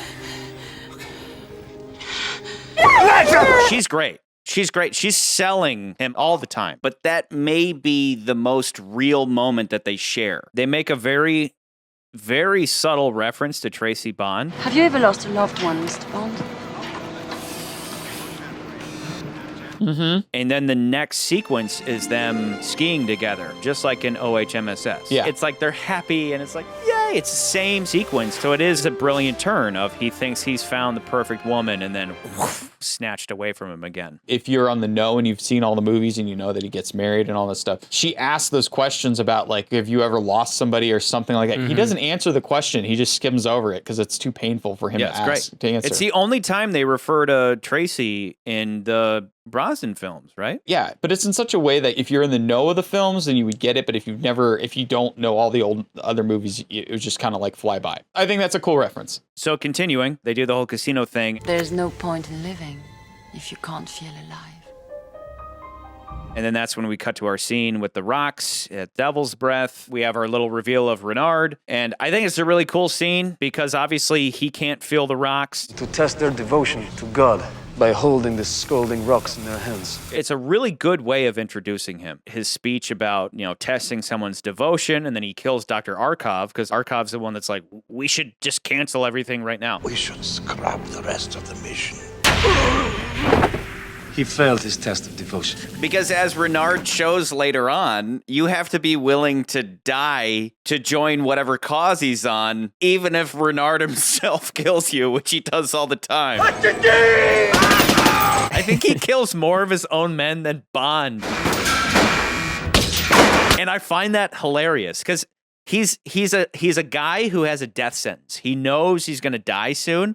So I think he's just like, you, like he's just shooting his own guys all the time, almost out just because he's just bitter that he has a death sentence. The bullet will kill him, but he'll grow stronger every day until the day he dies. But also at the end of the movie, all the guys on the sub know they're going to die. So if you're going to hang out with Renard, you have to be completely devoted. Mikhail Arkhov, Russian Atomic Energy Department. Arkhov is from the Russian Atomic Energy Department, which is where the stolen report came from. Is this the stolen report? Yes, classified from the Russian Atomic Energy Department. So that's an important little connection there. Maybe he even wrote the report, you know, and that's what I mean. Maybe it was like a fraudulent report, and Renard is a Russian ex-KGB, so it kind of makes sense that these things are connected. So Arkhov is the guy who sent out the Parahawks. Atomic Energy Anti-Terrorist Unit. Where did you find this? I took it off a Parahawk, which tried to kill Electric King this morning. The Parahawks were meant to be returned. So Arkhov is this important guy, and then they pull that classic trope. McCurdy, what's that classic trope? So you think that the way that the villain is talking, that he's going to kill the guy that he's specifically talking to, and that's something we saw all the way back in From Russia with Love. Oh my God, they're going to kill and Davidoff. Then Davidoff they kill the other guy. The other guy gets killed. Oh, shocker. But I love that they bring that back because it's like you kind of forgot about that trope completely. And then Bond immediately kills that guy. So it doesn't matter. You can take his place. Take his ID. So Dr. Arkhov, he's the guy who initially sets up the plan to go steal the nuke. He's killed and replaced by Davidoff, who is immediately killed and replaced by Bond. So Bond is pretending to be Dr. Arkhov. Yep. They go to this decommissioned nuclear testing site in Kazakhstan. Welcome to Kazakhstan, Dr. Arkhov. Number one decommissioned site in Kazakhstan. To steal a bomb. Expecting Davidoff? He caught a bullet instead of the plane. There's no point living if you can't feel alive. Huh? This isn't sufficiently damning. She could have heard those words when she was kidnapped. It's like, you know, Bond is onto her at that point, but it's not enough. That's why the shoulder thing is important, Charlie. Neither of those are damning enough. All that matters is that Bond is suspect, but like neither of those are enough evidence. It's enough to make Bond go, huh. So then... No hard feelings, Mr. Bond. But we're even. Soon, you'll feel nothing at all. Renard puts a bomb at the bottom of the elevator because he wants to blow up the building he's in for no reason. At it? Like, well, he's pointing at it because he wants Bond to look at it, but like... What if James Bond had never showed up and he just did that whole stealing scheme with Arkhov? Did he want to leave peacefully, or did he want to blow up everybody that was down there and then run away with the bomb? He is an anarchist, so maybe he wanted to just blow that up and then get to the surface and shoot everybody and drive off. But the smarter thing would have been to not have a bomb at the bottom of the elevator and just exit. My men will hear the shot and kill you. And the firefight will bring down half the army from above. It's just so much more of a liability considering the fact that the place is surrounded by an army. So maybe it was a backup plan, but when did they attach the elevator to the bomb? That detail makes it seem like the plan was always to use the bomb no matter what happened. In short, is this another one of those things that doesn't make sense in hindsight? Or was the plan all along to have a bomb blow up the place? But whatever. My point is, what if James Bond had never been there? Would he still have put a bomb under the elevator so that he could conveniently blow up somebody foiling his plan? He's an anarchist. It could be either way. I remember, it doesn't matter if Bond was there or the other guy was there. Denise Richards is going to come out and say, he's an imposter. He's an imposter. Dr. Arkhov is 63 years old. This is your imposter. Every warhead has a locator card. We can track the signal. You mean one of these? So Electra calls up M and asks her to come to Kazakhstan. I'm assuming Kazakhstan because of what Bond says later. What are you doing here in Kazakhstan? But wait, That's not right. The King pipeline doesn't go through Kazakhstan. It originates in Azerbaijan and moves west. So what the hell was Bond talking about? After hanging out with Elektra and now Christmas Jones, James Bond has zero blood in his brain. It's all in his dick, and he can't even fucking remember what fucking country he's in. Somebody's gonna have my ass. First things first. No, do it now so you get your fucking brain back. Elektra King asks M to... I'll send someone out. Could you come? And she's in Baku. Electra King is calling from Baku. I also feel obligated to point out that there's a portrait of Bernard Lee when Elektra's speaking on the video screens. Bond's missing, and I want you to come here. I need your help. And she feels this obligation. She feels obligated because she's like a mom. Daughter. Yeah. Again, Elektra complex. She's got a little Elektra complex. It should have been the other way. She should have killed M in the opening and then wanted to bang her dad. That's what an Elektra complex would have been. Why? Her name's Elektra for a reason. Oh, wait, she did bang her dad. Okay, I didn't do this research. Explain to me Elektra, because all I know of Elektra is comic books. It's the female version of an Oedipus complex. Okay. And the whole Oedipus complex thing is it's like a Freudian thing. Sigmund Freud. Oedipus Rex is a classic mythological character who basically killed his dad and f***ed his mom without knowing it was his dad and not knowing it was his mom. Yes. But then Freud took that on. He took that mythological story Analyze this. and attributed it to this weird Shakespearean psychological story. thing where boys, essentially his whole theory is that all men want to kill their dad and f*** their mom. Got it. And it's like, most people are like, what? No, I love my parents, but it's deeper than that. It's like you want to replace your dad, just like a prince wants to replace the king. And if you're replacing the king, you also get the king's pussy. Go research that on your own. There's a lot more to that you can... Exactly. I'm really cutting corners here, but the point is that the Elektra complex is the female version of that, where you want to kill your mom and f*** your dad. In this instance, it's an heiress literally supplanting a man named King. So ironically, from a Freudian standpoint, Elektra has an Oedipus complex, where she has this hatred of her father and this fixation with her mother. He often spoke of how compassionately you advised him on the best course of action during my kidnapping. It's very valuable, you know. I just couldn't let it explode with the rest of him. Slap her right in the fucking face. A lot of people getting slapped. In a lot of slapping. She really has it in for her dad, and maybe he was a secret asshole because he was willing to destroy that ancient church rather than just build a pipeline around it. So maybe he was a butthead. 100 years ago, my mother's family discovered the oil here. She has this fixation with her mom. Something about how he stole... His kingdom he stole from my mother. I think, though, she probably should have adopted her mother's maiden name. Because she's all about her mom's side of the family. Like that would have helped if she would have rejected the name of King. She's like, I'm queen now. Queen of Hearts. Anyway, meanwhile, Bond confronts Elektra. James? Surprised? Bond's in Kazakhstan, and this is where... You need a map for this movie. Azerbaijan, Kazakhstan, Turkey. Yeah, Caspian Sea is right in the middle. You have Kazakhstan over here. Everything I just explained about the bomb takes place in Kazakhstan, but Elektra lives in Azerbaijan, specifically Baku. So suddenly we're back in Baku. So he goes from Kazakhstan back to Baku. It feels like a Dark Knight Rises type situation, where it's like, this feels weird. That the character fast traveled really quickly for the story to work. The scene with him coming to Elektra feels like they added that later because they needed that scene. Yes, and he's like, well, you're working with Renard. And she's like, are you saying Renard's the one coming to kill me? And I said, drop the act. And I do love that moment. She nails him to the wall with her... How dare you, that animal, that monster? Bond's like, he used your exact words. I don't... God, you're hot. Oh my God, you're so hot. But you must be corrupt. You're so hot, though. Like, Bond's part of the genius of Elektra is that it's literally taking advantage of Bond's number one weakness, as Alec Trevelyan put it. Where is she? Ah, yes.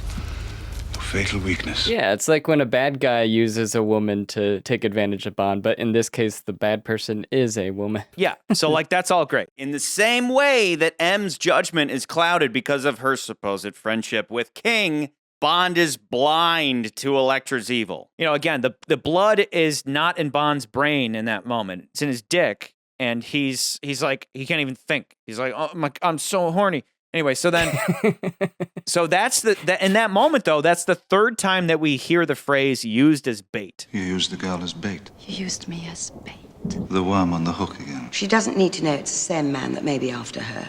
Don't frighten her. And M is completely justified in saying that. But I think this is just like a cheap screenwriting trick to convince the audience in a few words that Elektra was somehow wronged, but I don't think she really was. Hey, these terrorists want this money, and M says, don't pay them. I'll send a 00 in there. Against every instinct in my heart, every emotion as a mother, I told him not to pay the ransom.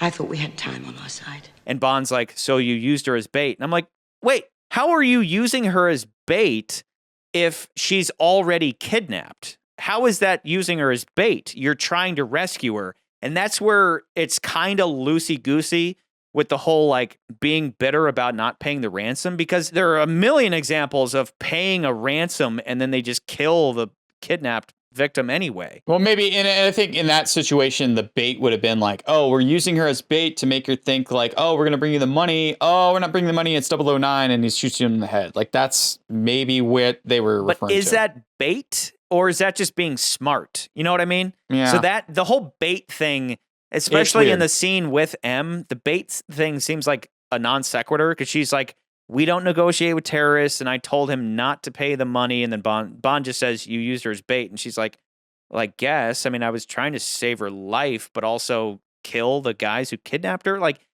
that might be the only thing that, for me, is a little confused. Mm-hmm. There should have been a higher sin of M's. And considering the way that M and King interact, it was begging to be something like they had an affair, which would also kind of tie into the Elektra complex. But, you know, before I get too carried away with that, there should have been something that M really feels bad about, but not paying the ransom and sending in a 00 is probably the best thing she could have done in the interest of Elektra.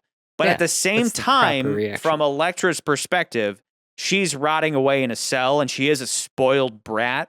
And she's like, what? Dad can't spend $5 million on me? Like, I just spent like 300 grand on a fucking purse. Like, he can't spend that's where it's like, okay, maybe she's just a spoiled brat. Within all these vagaries, it still checks out and still tracks for me. Anyway, so there's another attack on the pipeline. M shows up at her pipeline control facility thing. Bond still doesn't believe Elektra. That's when he warns M, and he gives her the tracking GPS card from the bomb. Suppose the inside man, the one who switched King's lapel pin, turned out to be an inside woman. Then, for no reason, Christmas Jones shows up. Okay, so, this is the part of the movie. This is the part that, like, is the poison pill for me for the movie. Because we meet Christmas Jones in Kazakhstan. Kazakhstan. It's all the way over here. Caspian Sea. Other country I can't pronounce. Azerbaijan. Denise Richards, her job is to decommission all these nuclear weapons. Post-Cold War. Post-Cold War. Nuclear. Yeah. Okay. Yeah. So that's her job, right? Yeah. What the F is she doing at an oil facility in Azerbaijan? This part doesn't make any goddamn sense. And it's literally, to me, when I watch the movie, it reads as either A, the director being like, f it, this is my justification, or B, it's the writers being like, f it, this is my justification. Is we need her tits in the movie because we need to put butts in seats. And people need to see porn star Denise Richards in this movie. She's not a porn star, just to verify. But she needs to be in the movie from previous movies. It's like, why are this character still here? Oh, because Bond is like being chased, whatever. I have her with me.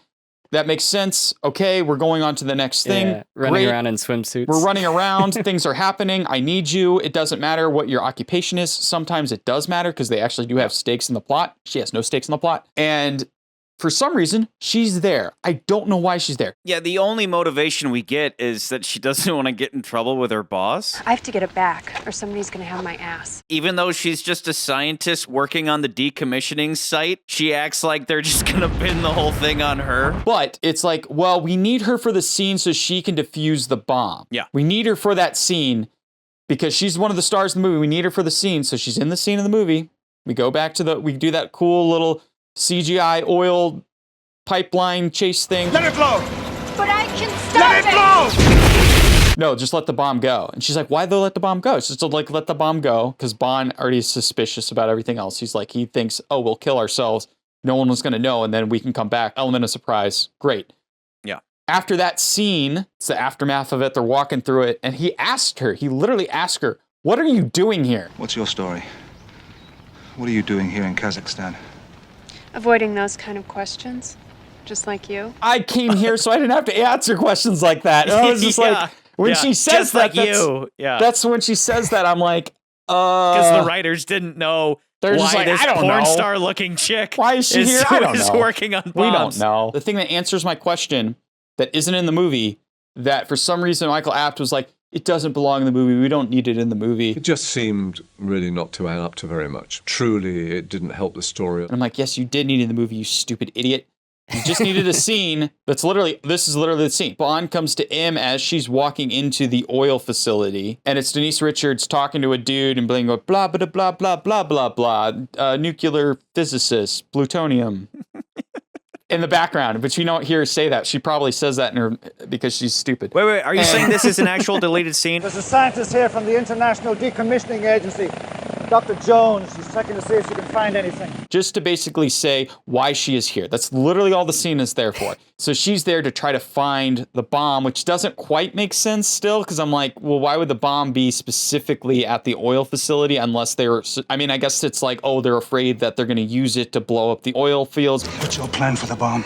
To be threatened by a man who can't grasp what he's involved in. Well, remember, Bond just started to suspect Elektra, and he doesn't really know for sure that she's anybody other than who she says she is. Who's trying to kill me? I told you I don't know. There's no point in living if you can't feel alive. Isn't that right, Elektra? Isn't that your motto? Or did you steal it from your old friend Renard? Are you saying Renard is the man who's trying to kill me? Drop the act. And then Elektra gets the phone call saying that the pipeline's been attacked. He struck again. 10 men are dead at the pipeline. So they're basically just putting two and two together. Renard's going to use the bomb against the pipeline somehow. Because remember, as far as anybody knows, as far as anybody's concerned, Renard has always been against the pipeline. Whether he's doing it because he's a butthead or because he's been hired by the Russians or something. The Russians have 3 competing pipelines, and they'll do anything to stop me. Now he works freelance. But for who? There are 4 competing pipelines. I'm willing to bet half the customers in this casino would be very happy to see the King pipeline disappear. My fix would be this. Get rid of the scene where he confronts Elektra. Sure. Because that's not necessary. No. Right? Yeah, and nothing it also, happens from that. And No. yeah, all they needed was that at the conclusion of the nuclear site scene, they just needed something along the lines of Christmas Jones saying, well, I'm going to stay with you until we find this. You're going to need my help because I'm so smart. I'm going to stick with you until we find this bomb because, and then at that point, that's a little heroic on her part. She feels responsible for all of these bombs she works on. Yeah. As much as you could help her character, that could have helped, where that would at least motivate her being with Bond for the rest of the film. It's my job for these bombs to not explode and then mess up the world. Exactly. We just needed because she that cares. scene. Because she cares. Now, on top of that, instead of going back to Baku and confronting Elektra, right after Christmas Jones says that, they just cut to the scene where Elektra says, hey, M, can you come here? But then cut to Bond showing up at that pipeline control facility.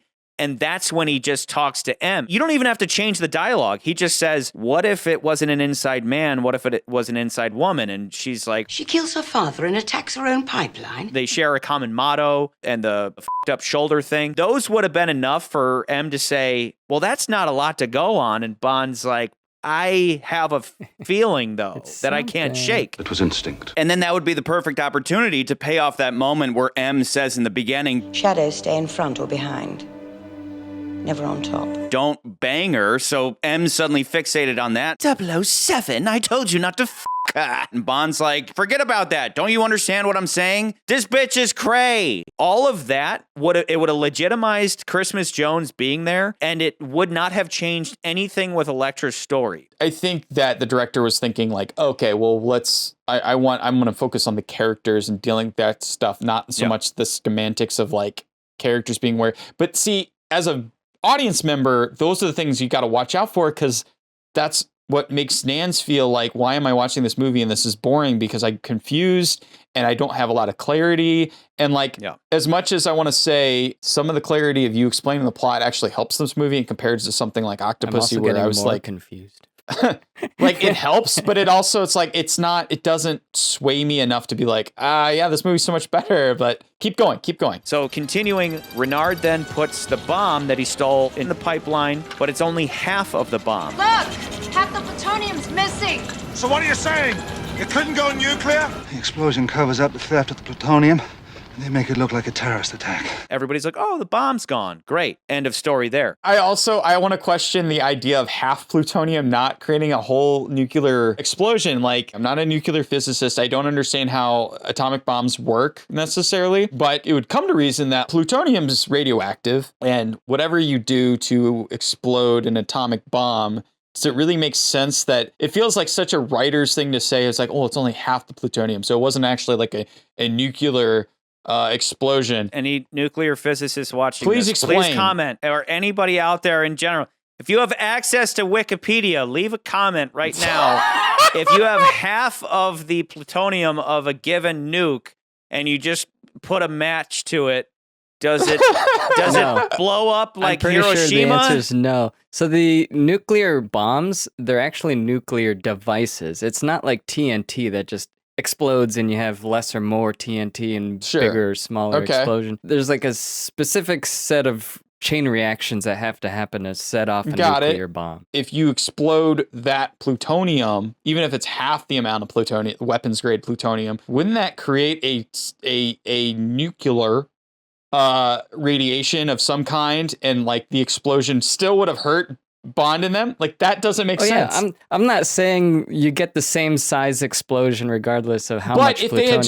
If they had just said, oh, the plutonium's not here, but the explosive device or whatever, like if they said the detonator is in here instead and explodes, like I would have been like, okay, I buy that. But like the fact that they had to use this whole half. That's strange. It doesn't read like a nuclear explosion. Robinson's reporting. The bomb was a dud. Regardless of the math or the amounts checking out in reality or whatever, the whole point is that they needed some plutonium to be in the pipeline explosion. So there's enough to spread around to cover up for the part that they did take. But what are they going to do with the other half? Renard takes the other half of the stolen plutonium and puts it on the nuclear sub, captained by the nephew of Valentine. What class is your nephew running? Victor 3, you call it. Nuclear. He's not loading cargo. They want the sub. They want to use the reactor. That's it. Put weapons-grade plutonium in that sub's reactor. Instant, catastrophic meltdown. The explosion would destroy Istanbul. The whole point is that half of it was going to blow up the pipeline. Yes. And that would really make Elektra out to be a victim. She would be devoid of all accusations. Story-wise, you're making sense. She's a victim. Why would she blow up her own pipeline? It makes her look innocent. And then on the other side is that Istanbul would be destroyed, and that would benefit her. So at the same time, she's a victim, and she wins the lottery. There'd be only one way to get the oil out. Yeah, down south to the Med, the King Pipeline. And then you got the piece with Valentine, because the whole movie you're like, why is Valentine in the movie? He goes to him in the first place because he's ex-KGB and he wants to ask him about Renard. Sure. But with the casino piece, Elektra comes. We have that weird scene where she's like, you have $1 million Christmas credits. Christmas comes. No. I'm talking about the casino scene. More than once a year. I was going to say. Why am I on this show? I'm talking about the casino scene where Elektra comes in.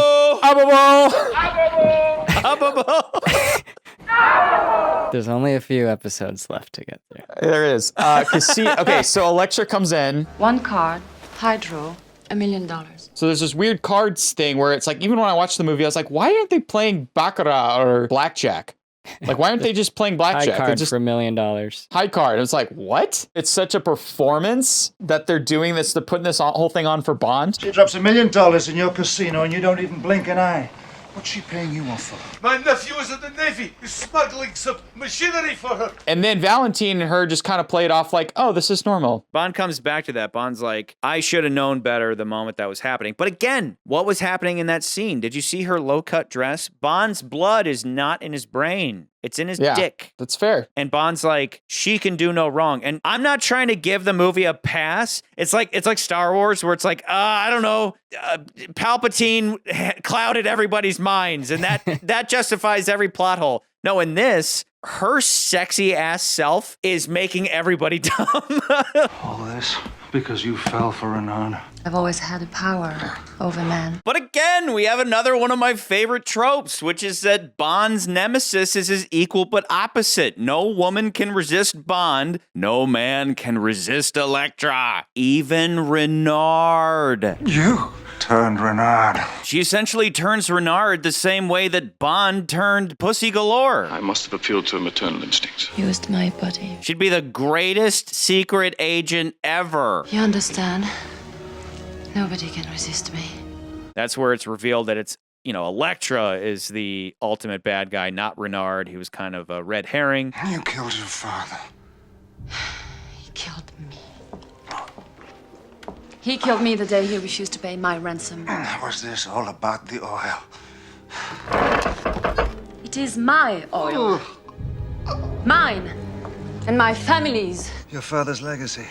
My family's legacy. So then, if they blow up Istanbul, she'll have oil dominance. Again, what other movies does that sound like? A View to a Kill and Goldfinger? Yeah. So that's the plot. And honestly, it all tracks. They take everything I just read and they kind of wrap it up a little bit, but when you unravel it, the whole plot makes sense. There's nothing that I found in my studying of this plot that negates the entire film. Yeah, all that said and good, but kind of what I said earlier, just because you check a box, just because it makes sense, for me, it's not so much about the plot making sense.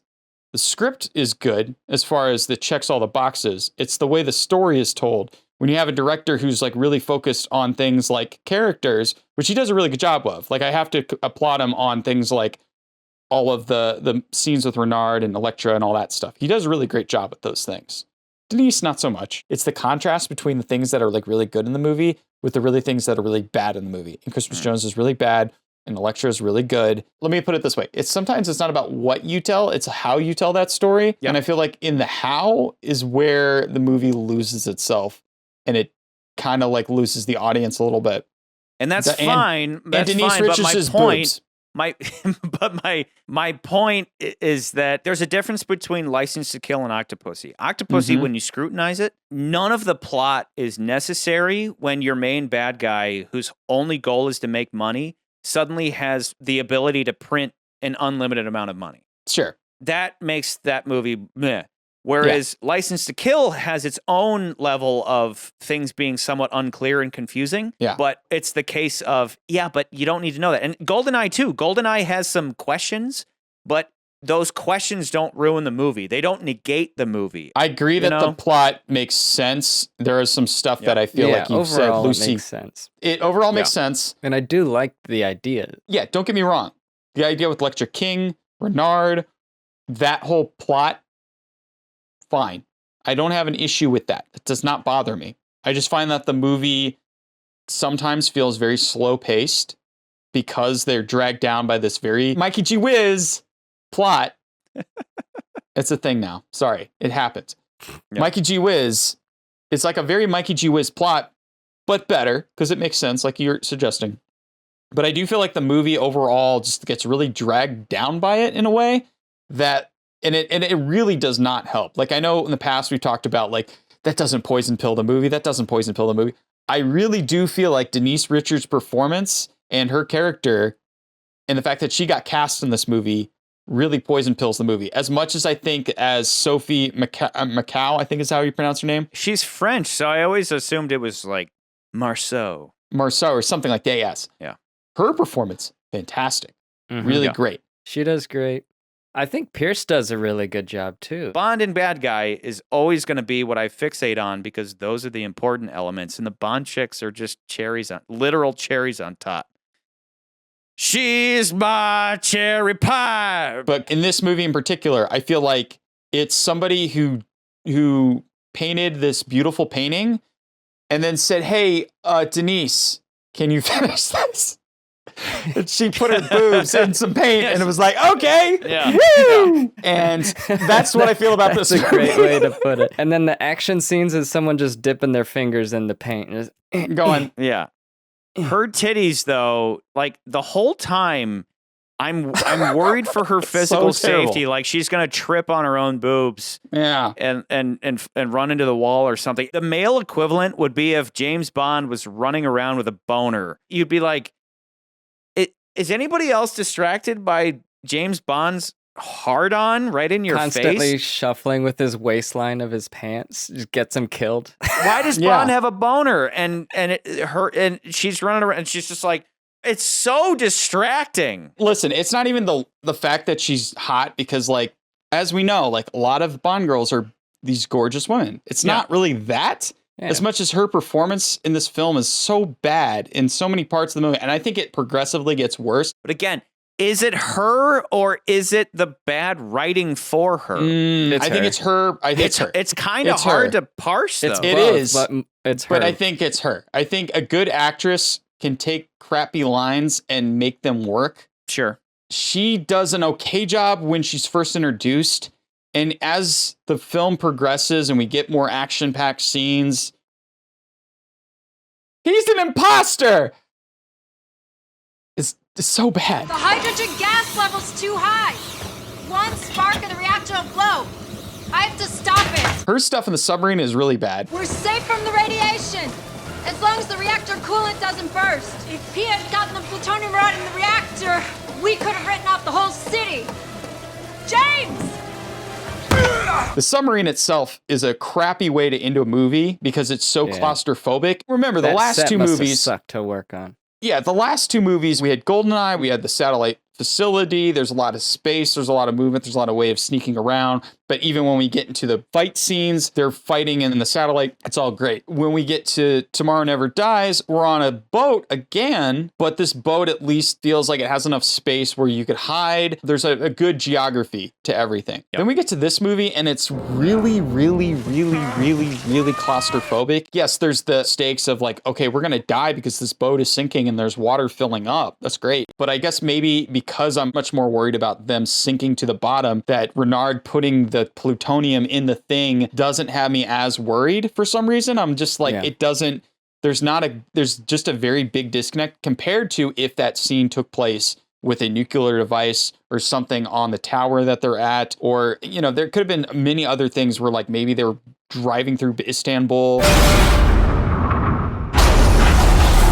can get it out over the bay. I don't know, something. I don't think this doesn't make the movie the worst movie in the Bond list. I just don't think that. I think this is just more of me saying like, it's middle for me still. It's middle for me for still. I get what you mean claustrophobic, but I don't think twice about, you know, oh, we're in a confined space and therefore that's bad. The claustrophobia of the ending doesn't bother me in the same way that for the prologue, I prefer everything taking place in the banker's office. And I don't want the big action scene with the Batman boat. I would rather it be that simple and not be the big Tomorrow Never Dies big dumb action movie ending. I'm fine with it just being these two guys fighting at the end. You know, they're choking each other out and he's like, Are you really gonna commit suicide for her? You forget. I'm already dead. Haven't you heard? So is she. That is the silliest thing in the movie. That is probably the silliest thing. They're choking each other and they're having a whole conversation. Bond's like this, And Renard's like, Renard's like still speaking just fine, you know. Yeah. But I don't know. That might be the one payoff for the whole feeling pain, not feeling pain thing. You got Bond there, clearly feeling the choking pain, and then Renard's talking normal. Like, I guess that works. That whole storyline climaxed with these two knuckleheads choking each other out. Haven't you heard? So is she. I like that moment. And then when he freaks out. Yeah, when he freaks out, that's good. You're lying.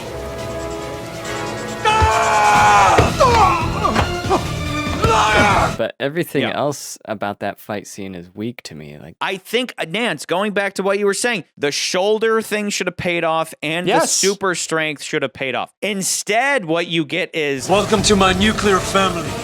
Which, again, is stupid. I thought the writers were like, oh, this is so clever. I want to put this in a movie so bad. Let's do it. Yeah. Let's do it. All right, quick. We're all spitballing. We're in the writer's room. What are some jokes that have to do with nuclear? Welcome to my nuclear family. family. That's a thing, right?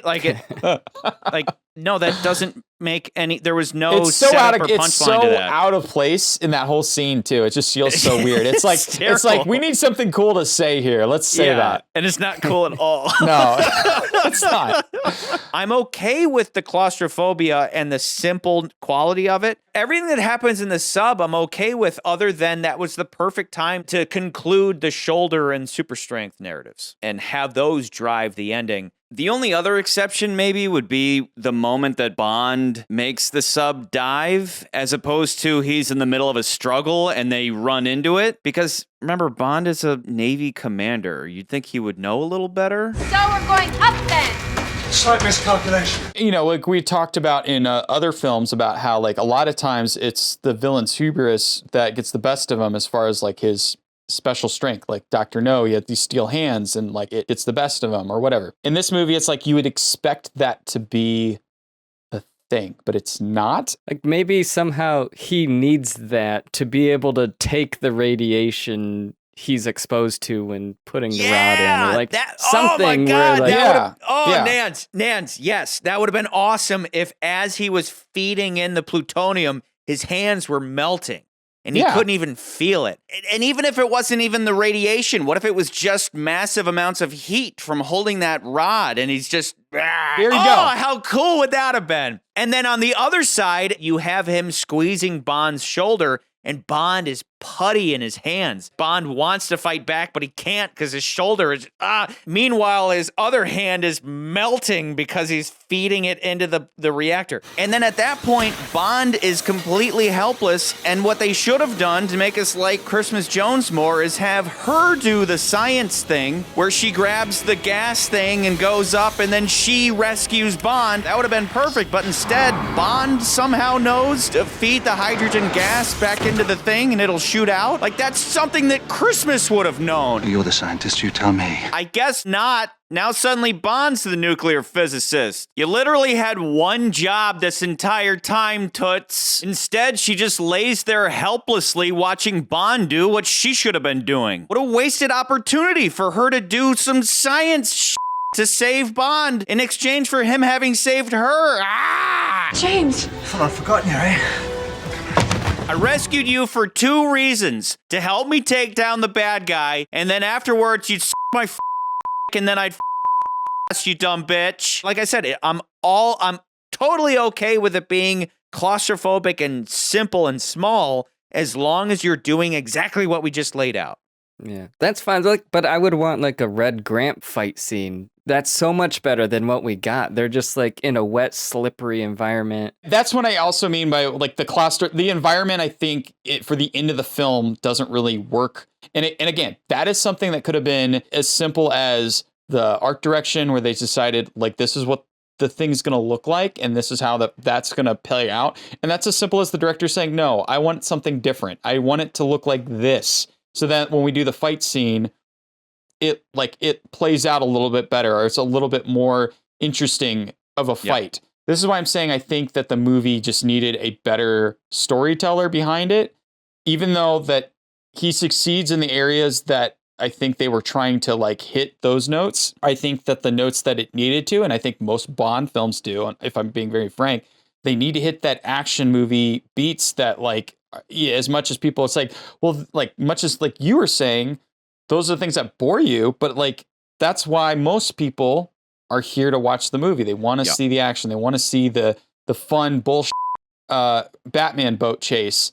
And granted, yeah, they could have written the Batman boat chase better as far as how it fits into the plot, but it's still one of the more entertaining pieces of the film by far. Like I remember, that's one of the things that sticks out to me when I think of this movie is like, oh yeah, that's the one with the cool boat chase in the beginning. And then I kind of was like, this is the one that ends in the submarine. Yeah, this is the one that ends in the submarine. But like, as far as the set pieces go, I think it just needed an action set piece director. And as much as the last movie is a big dumb action movie, I feel like it's just so much easier to sit through and I'll be like, yeah, I like this. This is fun. Dude, what you're saying is that Spotswood and Michael Apt should have teamed up, and Spotswood does all the action. Sure. And Michael does all the character stuff, and then weave that together. To be fair, that is actually sort of how a lot of movies are made in a way. Most big budget action movies, whether it's a Marvel superhero movie or whatever, there's usually the director who gets all the credit everybody talks about, and they're usually in charge of the scenes of people talking in rooms and yada, yada, yada. And to an extent, the action. But usually when it comes to stunts, action sequences, chase scenes or big fight scenes, that's usually done by a second unit director. So in a way, movies are always made that way, where you always have two different directors making the movie in a way. One's dealing with the big action stuff. One's dealing with more of like what the movie really is, the story shit. And I think the movie excels on the story shit. I just think the stuff with the action is like, could be better. Lots of all the action is just like, doesn't matter practically. It's almost like there's a disconnect from the action from the actual story. I see them as story beats, right? So for me, the Parahawk thing is just a method for Elektra to legitimize her victimhood. And then the helicopters with the saw blades is just a story point to emphasize the fact that Zukovsky is a loose end that needed to be taken out. Those blades were meant for you. What does Electra King want you dead for? As I get older, I don't care about those scenes, and so I'm thinking about Denise Richards' chest as I'm watching it. Yeah. Yeah. Yeah. Yeah. And I'll give you this. I think a couple episodes back, we talked about how at a certain point, these movies came to a point where like the writers, the producers, the stunt choreographers sit in a room and they think of like set pieces. And a lot of these action movies are set this way, where Tom Cruise sits in a room and says, I want to go to space in the next movie. And they're like, okay, well, let's write that in the movie. How are we going to do it? This movie is a proof that that's not like the other way of not doing it that way is not always the best for an action movie. At least I think it is. Like, at least that's how I feel about this movie is like, yeah, you nail down the script and the plot makes sense and you checked all these boxes. But at the end of the day, is the audience going to sit there and be like, I had a great time? Because remember, when we talked about GoldenEye, I feel like those things are in balance. In balance. Like they are that the action set pieces and the story stuff, I think they're like this the whole time. Motivated action. They're like this. I think the story stuff in this movie is like this, and I think the action stuff's so far down. Exactly. Versus the last movie we saw was kind of like this. Yes, and it's just kind of for me. It's kind of for me. I'm like, I feel like I want this. I could be swayed about where this ranks, but for me personally, I feel the same way. Is that this movie? I get what you're saying, Charlie. But I rather would watch Tomorrow Never Dies than I'd watch The World Is Not Enough most of the time. And even so, I would even watch the next movie probably before I'd want to watch this movie for other reasons, but we'll get to that movie. I think for me, I for years, there's been that lingering question that you and I have probably asked each other, which is that when it comes to Pierce Brosnan, clearly GoldenEye is the cream of the crop. And then, not to get ahead of ourselves, but typically Die Another Day is the opposite of that. Exactly. But then Tomorrow Never Dies and The World Is Not Enough. Usually, it's like the only question is which one is better. Yeah. And I think I used to say that the Brosnan movies go in descending order for me. They start big and they slowly dwindle. But I think after this process of going through the movies one by one and now getting to that question, I think ultimately, as much as I have Tomorrow Never Dies as a solid guilty pleasure, I think the story elements alone make The World Is Not Enough superior for me. The intrigue and the drama of the King family alone elevates it above the cartooniness and the shameless guilty pleasure that Tomorrow Never Dies was. Regardless of, because what you guys are saying is that the action's kind of weak, but to kind of like throw in my consistent points of not caring too much about action and championing rather bad guy and bad guy motivation. Like, obviously, you watch any of our previous episodes, what I harp on the most is like, I don't care about Bond girls. And action is just kind of like a cherry on top. What I generally champion is bad guy and bad guy plots and bad guy motivation. And those things drive my opinions. And that's why, again, I think Tomorrow Never Dies is a middle low movie and The World's Not Enough is a middle high. For me, ranking it, I place this directly below Tomorrow Never Dies. And okay. That's kind of where I'm going is like, I feel like these should be right next to each other. Like that's where like, I'm at. Yeah. That's kind of where I'm at. Like, I'm just like, these should be next to each other. Do you want to hear my proposition? You're like, oh, it should be number 3 because I'm a piece of shit. Guess where I want it. I'm going to guess 8. Bravo! Bravo, Nans. I'm at number 8, right below Dr. No, above A View to a Kill. I was going to say, like... Yeah, and I honestly think that's perfect. Maybe. I think that's the perfect placement. Let me just go through that. It simply does not break the important threshold that is Dr. No. There's no universe where you can say this defeats Dr. No. But remembering the struggle that was the A View to a Kill episode, Christmas Jones is right out of the Pussy Galore or Stacey Sutton playbook, the tough working girl who's always beating men away with a stick but softens to Bond. Stacey Sutton and Christmas Jones are the same obnoxious and annoying Bond girl. Are you here for a reason? Or are you just hoping for a glimmer? This being something of a remake of A View to a Kill, they have the same scientist character who's only there to explain to Bond what the doomsday scenario is, and then otherwise they're just there to be hot. The only exception, of course, being when Christmas Jones disarms the nuke in the pipeline. So she at least has that. I think she deserves to be right above Miss Sutton. I think she's just as bad as Stacey Sutton, but I think she beats her. And then Pierce Brosnan, as usual, is awesome. And I think A View to a Kill's story just doesn't hold up next to The World Is Not Enough. Bond's relationship to Elektra versus Bond's complete lack of a connection to Zorin might be enough. The story between the two of them is great. And regardless of the action not being as great, I mean, I'll remind you of how the two of you fucking hated the firefighter scene and all that. The World's Not Enough has these interesting twists and turns, whereas A View to a Kill has some mystery, but is pretty straightforward in its Goldfinger remakiness. The World's Not Enough takes that Goldfinger inspiration and runs with it until it becomes something else entirely. Because of Elektra King, it manages to become something else entirely. It does not surpass Dr. No. That's a joke. But when you go back through our thought process of A View to a Kill and For Your Eyes Only, I think it's better than those movies, even if the action you guys are saying is not as great. I think it's better than For Your Eyes Only and A View to a Kill that have that Roger Moore goofiness. And this movie doesn't have that Roger Moore goofiness, but again, regardless of Christmas Jones, it still has such a better story by way of the King family. Even if it's confusing at times, that story trumps everything else for me. You can't fault Elektra King, that character, the plot, like it's hard. And Charlie, you place those things like at the very top of your level of importance for Bond movies. And that's what I have a problem with some of the.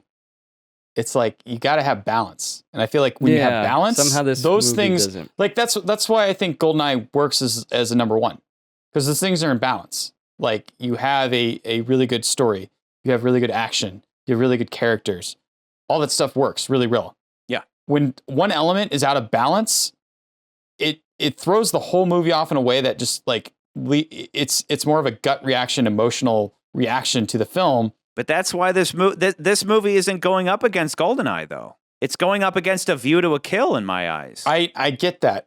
I get what you're saying. My point is, and I probably should have been harder on this, is that sometimes I really do think that it's not just what the movie's about, but how you tell that story.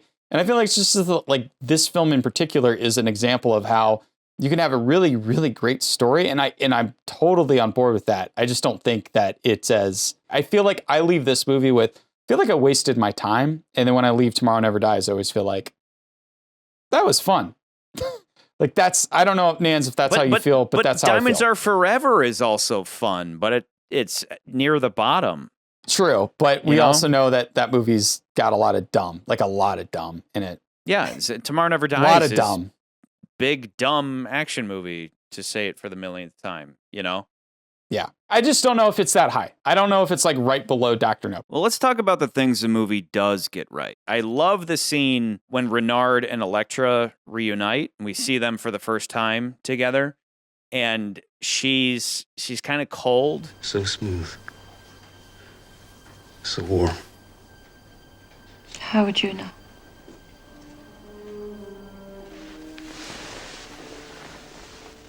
Why are you like this? Because Bond is dead. It's what you wanted. Of course it's what I wanted.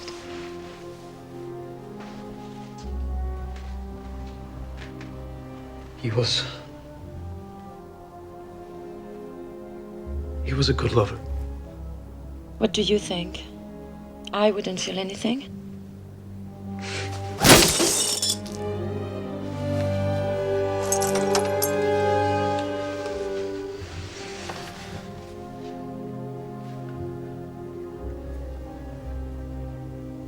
I feel nothing.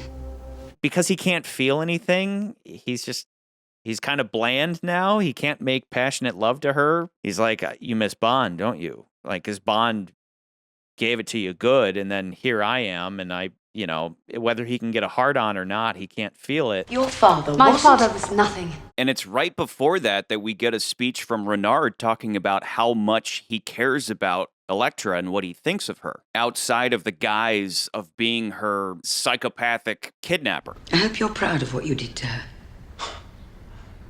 I'm afraid it is you who deserve credit. When I took her, she was promise itself. And you left her at the mercy of a man like me. You ruined her. For what? To get to me. She's worth 50 of me. For once, I agree with you. Yes. And now we also share a common fate. You will die, along with everyone in the city. The speech that Renard delivers to M here is perfect. It's just as poetic as Elektra sending her dad a deadly $5 million. It's delivering to M the same fate that she handed to Renard when she had 009 try to kill him. They both know that their time is limited. And as we know from watching the whole movie, Renard is constantly referring to how he's going to die soon, and this just haunts him, especially because he thinks he's found the love of his life, who he's now willing to give everything for. It's a great bad guy scene for the two of them, and then it begs the question of, does she actually love him, or is he just another guy that she's manipulating? I think that's what's so interesting about Elektra, is that she starts out as this frail little thing.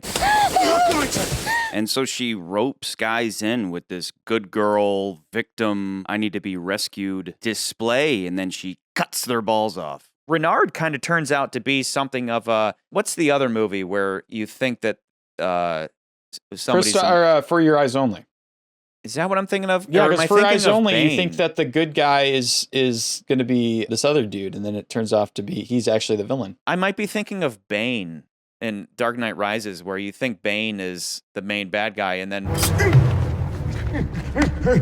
Renard and Bane are literally the same character. The central theme driving their character is pain, and they have this supposed super strength, even though Renard is kind of scrawny. Both appear to be the main villain, but they're really just the blunt instrument of a woman that they're secretly in love with, who cheats on them with the good guy, then reveals herself to be the bad guy to the good guy, and then tortures the good guy. And then for her sake goes on a suicide mission to destroy a city with a nuke. Oh, yeah, I see what you're saying. Remember, Talia ended up...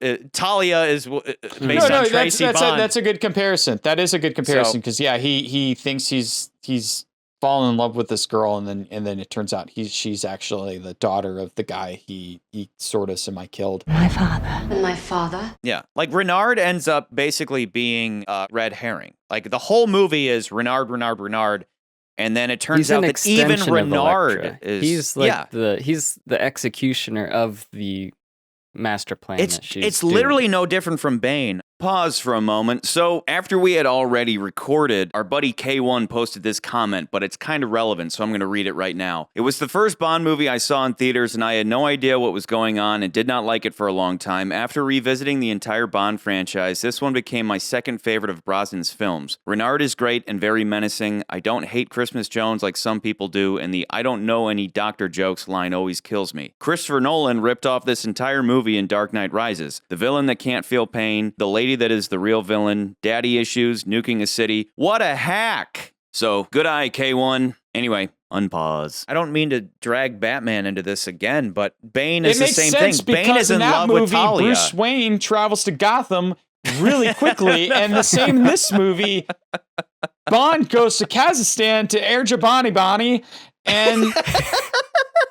I'm going to redraw the map. She's just this monster who's like, I have always had a power over men. And she does that obviously with her body, but more so by always playing the victim. So now do you believe me? And then revealing herself to be a mass manipulator. And then the whole plot of the movie is that she does that on a global scale, where she's going to convince everybody that she's a victim, even while she's literally ruling the world with the oil. And when I'm through, the whole world will know my name.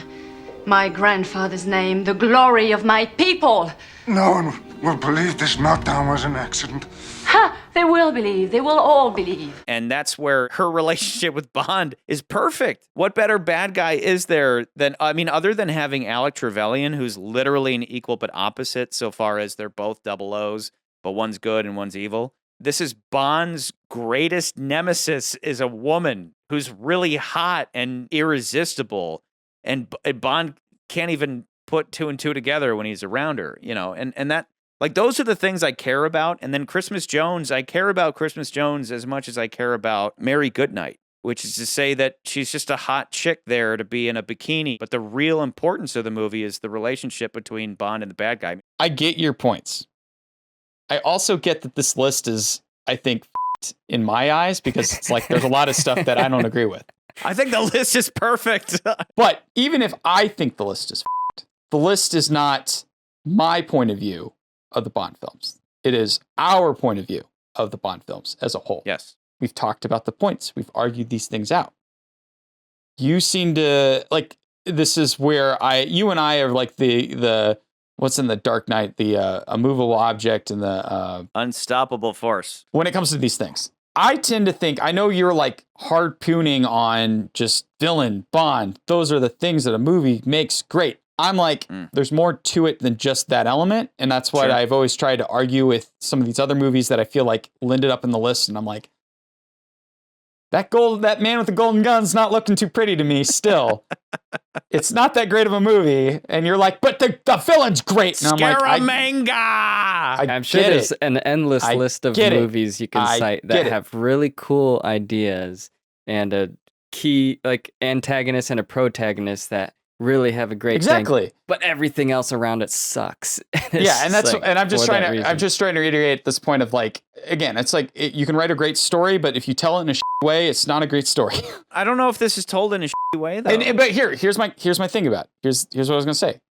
I don't think you're completely wrong, because, you know, I do think about it compared to the other films, and in my head, I'm thinking it more in terms of between Tomorrow Never Dies and The World Is Not Enough. Like, that's how I'm thinking about it, right? But when we add these other films into the mix, I agree. I don't think it goes above Dr. No. A View to a Kill has some really fucking goofy moments that I really hate. For Your Eyes Only, I think, has some really good stuff. Honor Majesty's Secret Service, I think, is really underrated because you guys all suck. Thunderball, we've talked about for odds and ends, and this is kind of where I like land in my head a little bit with World Not Enough, just because there's some stuff in this script that I'm like, with the Denise Richards, what you doing here, girl? That stuff, like, to me, like, irks Thunderball stuff. But as we talked about it, like, it's not too far off because there's a lot of Thunderball's other a things. transition movie between Yes, good Thunderball is. stuff and like, okay, this is on But the weaker Thunderball's end. like heavy with that plot detail crap that, we're kind of striving, and obviously Octopussy also kind of lands into that realm of like, this plot's really fucking confusing. You sway me though on the plot not being as bad as those movies. So I get your pass on why it's better than Octopussy and Thunderball. I totally get that. You know how I feel about On Her Majesty's Secret Service. You know how I feel about Secret Service. And I feel that way because I do feel like the story, much like how you feel about this movie, the story's really good. I feel like On Her Majesty's Secret Service's story, as far as it being about Bond and his relationships and all that stuff and how it affects his job, questioning his job, I think that stuff's really good. And I think that's kind of where I'm at. I'm like somewhere in between where you're at, because I'm like, I get why Nans would be like, I'd rather watch Tomorrow Never Dies. Tomorrow Never Dies, I think, has a strong relationship, a strong correlation with Diamonds Are Forever. I think both It those doesn't movies give I get it. I totally don't get care, that. but we put Tomorrow Never Dies up because regardless, it has clarity of plot and it is enjoyable. As stupid as it is, Yes. it's got a fun bad guy. Yes. And it's like, it's just Bond doing his Bond thing without caring about being smart. Yeah. This movie is smarter.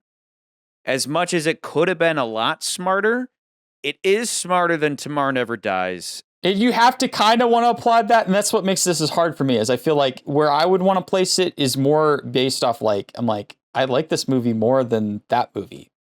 But the list says otherwise. So I have to go based off the list. That's where I'm at. Before we've said, what would you rather put in? We've fallen back to We've that fallen before, to that trap of like, which movie would you rather put in? but I'm not tempted to do that this time. I'm tempted more so to reward The World Isn't Enough for not being a big dumb action movie because, there are times where maybe you want to throw in Tomorrow Never Dies above Goldfinger because you really do want to watch the Michael Bay movie. Yeah. Because it's, I don't know. You have a party going on, and you're already way too drunk and your brain's not working. Whatever it may be. So you just want to stare at Denise Richards. Yeah. Yeah. Yeah. I do. Exactly. I do.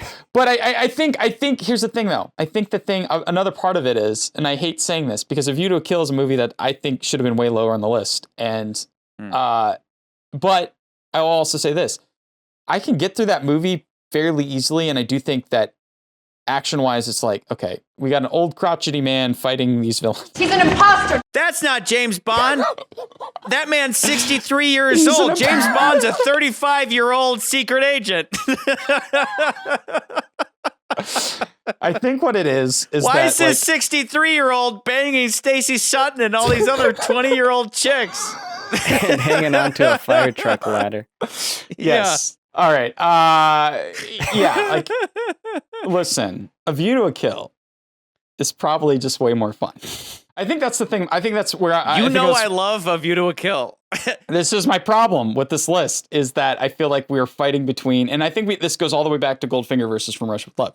We're fighting between this good story thing, or at least what we think is good story, and what is good movie as far as having a great time at the theater. This goes beyond ranked. This is stuff that we're dealing with now as far as going to the movies. Do we want to go into a movie to enjoy ourselves, or do we want to go to a movie to think hard about why Michael G. Wilson has a hard-on for convoluted plots? That's just the whole thing. Michael G. What Michael again? G. Wiz. No, Mikey G. Wiz. Mikey G. Wiz. Travis TLC. I don't know He Chinese. actually listed, didn't he list what that actually means in Chinese? The Chinese at the start of my name is Eye of Gold. GoldenEye.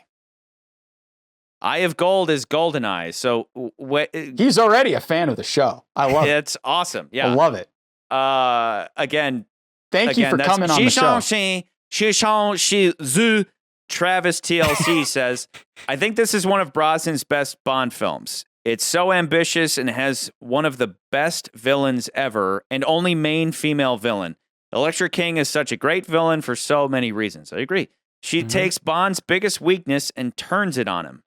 Yeah, again, blood is in his dick, not his brain. Christmas Jones is obviously the low point. Yup. And a view into how the next film is, but even with her, I still love this movie.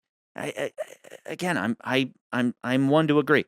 Renard is sadly underused, and so is apparent condition of no pain. Yeah, we covered that. Yep. It's the first time M is not only in the field, but an integral part of the story, and they do it so well. I really can't fathom beyond Christmas Jones why this film gets so much hate other than a residual hate from Die Another Day. The score is incredible. The main theme is incredible. I give it a solid 8 out of 10. And then later when I asked him, where do you rank it? He said, overall, number 3. So Travis TLC, high praise for this movie. I'm not as high, but 3. But I still think it's, again, middle high. The Entertainer says, for me, this is Brosnan's best performance, but not his best film. He really carries it together with Sophie Mercure, as Elektra, who complements him perfectly as both the lover and the villain. Renard is okay, and so is Christmas Jones, who I think gets a lot of hate because she's a bland character, but is still perceived as the main Bond girl of the film.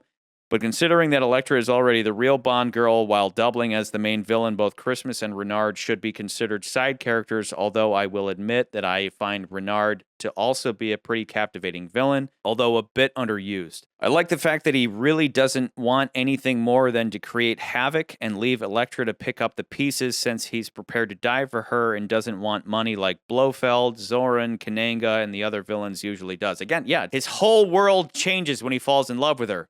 Same with Bond. Falling in love with this girl is just bad news for everybody. The reason I like Brosnan so much in this one is because he doesn't just get to act cool while still getting some great action scenes like the long intro sequence, which I think is one of the best ones. But I feel the film explores Bond as a pretty damaged guy.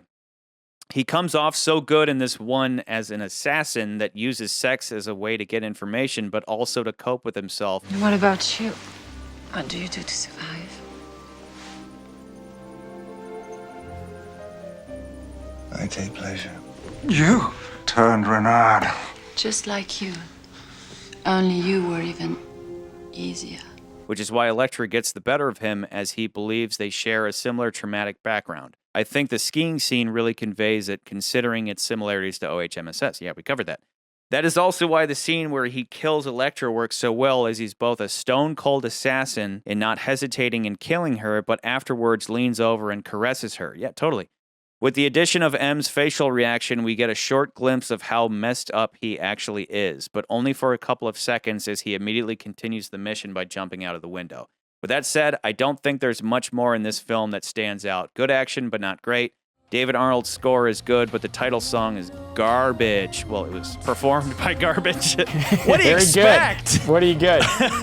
What I like about this song, though, is that if you pay attention to the lyrics, it's clearly written from the perspective of Elektra. The world is not enough, but it is such a perfect place to start my love. And if you're strong enough, together we can take the world apart, my love. Zukovsky is a good ally, but way out of character considering how he was portrayed in GoldenEye. But I don't really care. He's fun. I think I agree with you. It's like time has passed, things have changed. Like I'm okay with that. You know? Yeah, I think he's fun. Yeah, I like him in the role. I like him in the film. The entire pipeline plot is pretty uninteresting, and why do we even have to watch Bond protect an oil pipeline? A part of me always wants Renard to blow it up as a final. Are you an anarchist? As a final note, I like the fact that this is the first time M gets personally involved in the story, hinting at what they would later do in Skyfall. The relation between Bond and Elektra is the high point of the film, but the rest is, for me, is pretty average. Like I said, I think this is Brosnan's best performance, but at the moment, I rank it as his second best film after GoldenEye, followed by DAD, Die Another Day, and Tomorrow Never Dies. In my overall ranking, this film sits at number 11. So that's a middle argument. It's a middle, yeah. Blastoise says, perhaps Ethan Toys says, perhaps Brosnan's best performance. His charisma seems to have sharper fangs. One thing I noticed though is he's always pointing his Walther at people like Zukovsky when they don't pose a threat. Yep. But again, I think that's hilarious. Compared to Connery, who held his gun casually at his hip, reminds me of police procedurals where they always have it out to create fake tension. But like, again, when Zukovsky addresses that, like, why can't you just say hello like a normal person? Like, I think I enjoy that. Yeah. It's like a thing between them. Starting back in GoldenEye, it's a thing between them. When the cigarette girl at the pre-title sequence says, "Not from him." I can protect you. Do you understand? I can protect you. Not from him. Which is terrible. Renard doesn't exactly live up to this Blofeld level tease, but he and Elektra are both classic, adding their own baggage to the psychological deformity roster. Would have liked Renard's superpower to come into play more in the final fight. But Bond does learn from Elektra to exploit his weakness for emotional pain. I don't find Dr. Jones any less believable than Dr. Givehead. I prefer ditzy over boring, and she brings a certain male fantasy element that had been lacking in the last two. Okay, pause on there. We didn't talk about this. This movie, I think, is way sexier than the last two movies. And that was something that's like, this is me giving the film a compliment in that while, yes, the action, I think, is lacking, and you sit in the movie and I kind of feel like this movie's a little boring and dry. That being said, Bond sleeps with like 3 different women in this film, and it's not just off camera like, oh yeah, he slept with so and so. It's like hot every time. It is very like, oh, when he sees that doctor and he's like, give me a clean bill of health, and like he unzips her. Let's just skirt the issue, shall we? I see the good doctor has cleared you. Notes you have exceptional stamina. I'm sure she was touched by his dedication to the job in hand. Moneypenny gets jealous of the doctor. Yeah. Like Moneypenny immediately. I think she kind of chastised him for. She immediately understands that. She's like, you slept with Bond. It's just office drama. Remember in Tomorrow Never Dies where she has that girlfriend moment with M? And then in this one, it's another one, but it's the reverse where it's like, F you, doctor. You slept with my future husband, you bitch. Like she's slut-shaming the doctor. Yeah, she's slut-shaming her coworker. And then Bond is just eating it up. He's just so pleased with himself. And then every scene with Elektra, sex scene, pillow talk scene. This movie has pillow talk scenes, which I don't think the last movie had a pillow talk scene. We've seen those in the past. We've seen the pillow talk scene of like Bond talking to the chick and they kind of talk about information. And that's something I think we totally miss. Like we haven't really talked about that. Yeah. But there's a thing about sex and men, and we love sex and we like watching sex happen. That's great. Yeah. Yeah. But for a story element thing, it's kind of like the sex is the action scene, but we get the story stuff with this pillow talk scenes. And it's James Bond's MO too. And we get 2 of those. Like and both times we see Alexa like very, like barely dressed. And I think at even one point we get like a nip slip in there too. Yeah. Like it's a sexy movie. So I will give the movie compliments on that. And it's all motivated. I will give you that good. Yeah. If you give me the clean bill of health and, if you show good stamina. Like and it's a fun little sex scene where they start making out. Like their dialogue is fun. And then Elektra, obviously there's major purpose there because the whole time she's putting off that she's innocent. She's innocent. It all goes back to that moment where Bond is looking at her debriefing where she's like, he was shouting all the time. And he touches her face and he's like wiping away digital tears. Remember when he's doing that to Tracy, when he's wiping the tears away? Again, that goes back to the pitch you talked about. Damaged women. He loves damaged women. Exactly. She's my Tracy, and then she turns out to be his Blofeld. That is a profound way of putting it. He's literally wiping her tears away, and then it turns out that she's evil. So and then at one point, Renard's like, you should have had her when she was innocent, bro. Does it piss you off that I broke her in for you? You should have had her before, when she was innocent. How does it feel to know I broke her in for you? Bond reacts so heavily to that line. To know I broke her in for you.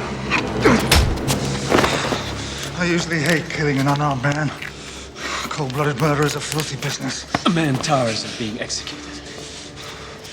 But in your case, I feel nothing.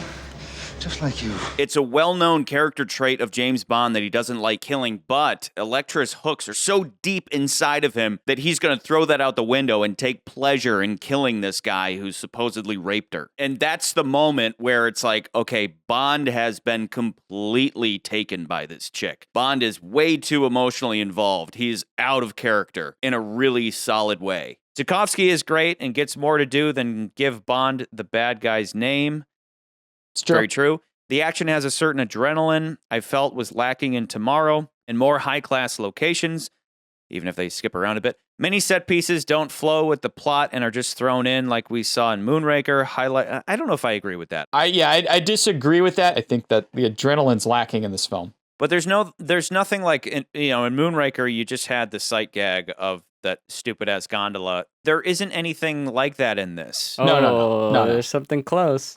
What's the closest thing? When the boat goes out of the water. He's not wrong, because I was thinking the same thing when I watched that movie. I was like watching this, like, this reminds me of Moonraker. You mean when he launches? He launches up and then he gets on He's to like land. driving around on He's those roads. he's legitimately driving on land, and I'm thinking, like, how does that work?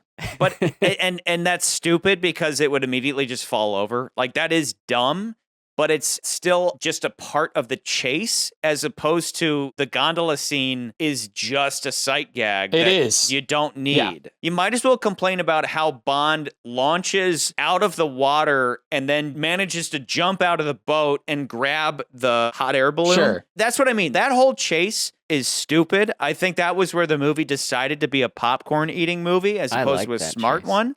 And But and Nance that's where I agree keeps with saying he Nance. likes the chase. Like, and that's where I'm at. It's like the chase, as it is. If it doesn't make sense to the plot, I get it. I 100% understand what you're saying. I just think the chase is a lot of fun and it's very memorable. And I feel like these movies need those moments. highlights are Bond's final ski chase and one of the series' best boat chases. There you go. Originally, GoldenEye was to feature a big battle with the helicopter versus the BMW. That's why Q shows Bond all those gadgets, which he never uses. Yeah, I mean, that makes sense. It got backlogged to Tomorrow, and this film, I will grant Tomorrow the better chopper fight. Okay. This one is on a crappy backlot with Bond running all over the place with no real strategy. So it's a mixed bag, but has some of the best action, plot, and villains of the Brosnan era. And that's what I'm saying. I don't think it has the best action, but the plot and the story stuff I think works, and the villain works. Mm-hmm. Yeah. I'm slowly trying to explain that I don't necessarily think those things mean good movie overall. But yeah. But as our list stands, I'm not 100% against what you're saying, if that makes sense. Alfred Valerie. Alfred. Please don't make fun of our audience. Alfred. Please don't make fun of our audience. Speaking of Batman boats, that's Please Batman. don't make fun of our audience. Alfred. You're a terrible person. Alfred wanted to talk to us. I want to hear what Alfred has to say. My history with The World Is Not Enough is interesting for me. I had been studying in Glasgow, that's in Scotland. At the time it came out, the only thing I remember is everyone in the Scottish audience groaning at the Christmas only comes once a year. When the film appeared on home video, I repeatedly watched it, particularly the opening, and reflected on what might have been had the writers fully committed to the betrayal angle. I think he's kind of reflecting what I was saying. He's saying there that he likes the opening. Yeah. Again, the moment that bomb goes off in MI6. And then you cut straight to the credits. Cut to the credits, yeah. Stick the boat chase somewhere else. It doesn't. You couldn't even put it in the movie, really. But I mean, I want that boat chase. Give me that boat Let chase. Bond chase after the sub in that, or something stupid, whatever. Huevos Rants says, I like The World Is Not Enough a lot. Feel like they tried bringing it back to a more classic Bond feel. By classic, I think he means Roger Moore. I agree. The pre-title scene is fantastic. Pierce is the business in this flick. Q has his last scene, which is amazing. Totally. The title song by Garbage is great. I think the Bond girls kind of lack in this one, even though Denise Richards is still a sexy babe. And the villainess is sexy as well. And that torture, Christ, Huevos, you've misspelled like every. I think Huevos used Google Translate because, torture. That torture scene is like that scene from Casino when they hit Bond in the nuts. Totally. The other bad guy has that bullet slowly moving through his brain. I honestly like Tomorrow Never Dies a teeny bit more than this one. Interesting. But this one is kind of underrated. I love Pierce's Bond. Love you guys. Can't wait for your further videos. Huevos, we love you too. I especially love Huevos' name. Huevos Rants.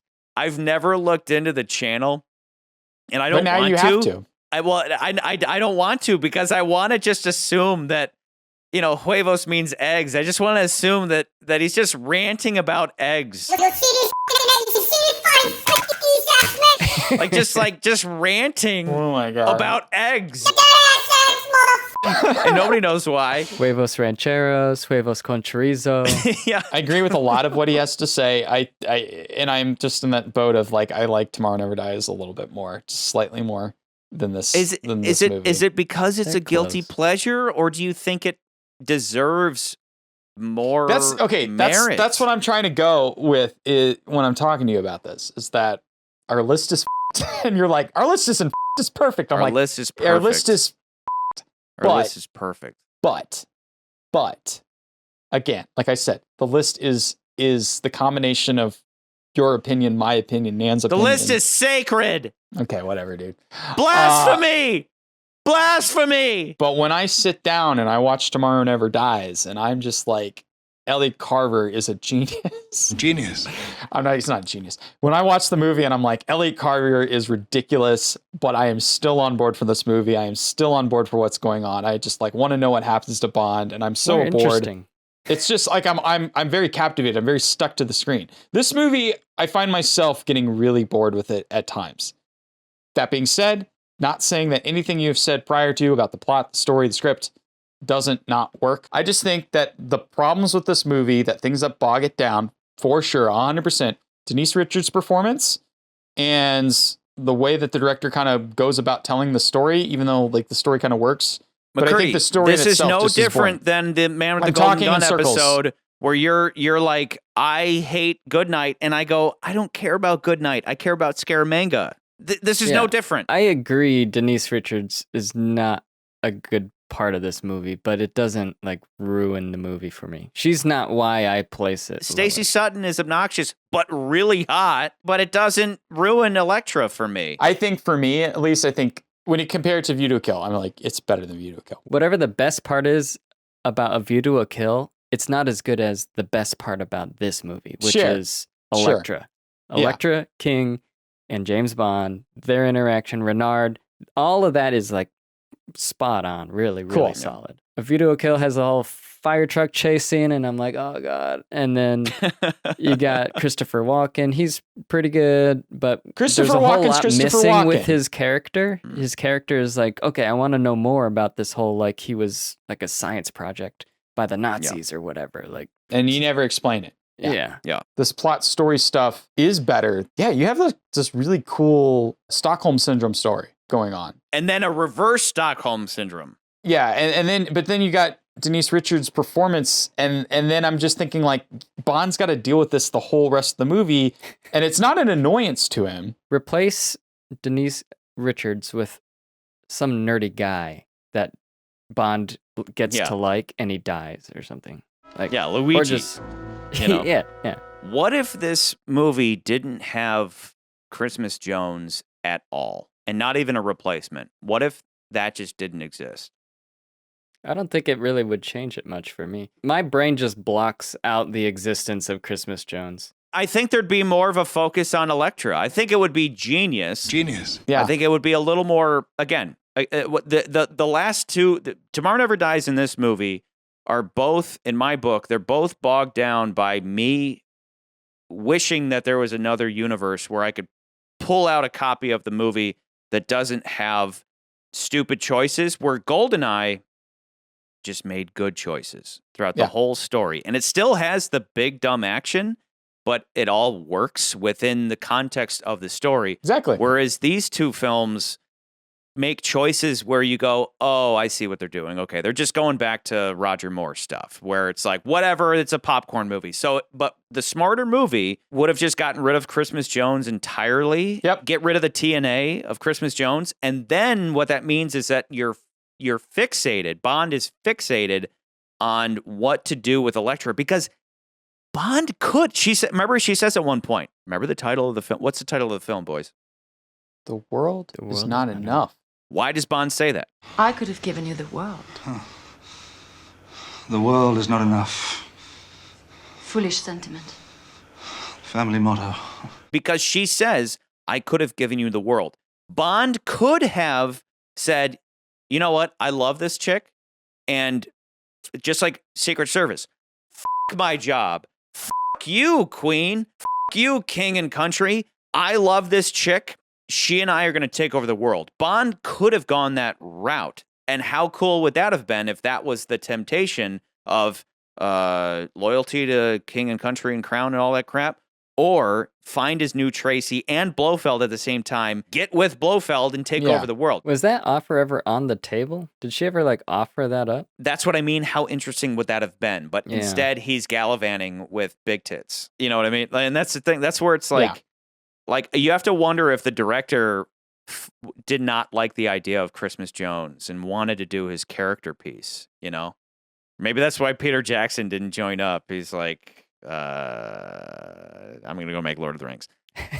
There's a lot of praise for Pierce. That was in the comments as well. Like, Pierce is awesome. Again, and my whole thing is I always say that, like, I don't really ever kind of consider Bond's performance movie to movie because it's like it's kind of the same every movie in my book. It's a guy, the character's a guy with ice in his veins. And I get it. They're all different actors. But what you're referring to is that's a definition of a character. It's a guy with an ice in his veins. Performance wise, I do think there's way more than that. And I get what people are saying. We saw this with Connery. It's like Connery starts the roll off. And he's trying to figure it out. By the time he does Thunderball, I think Thunderball is like his best performance wise compared to the other films, because by that point, he's so comfortable. He understands how to do the role. Like, he's kind of worked out all the kinks of what his version of James Bond is. When he gets to You Only Live Twice, he's like, I don't even want to be here. And it kind of shows in his performance. Diamonds Are Forever, he doesn't really give a shit. He's having fun. Guten Abend. All of that being said, I'm just saying that I think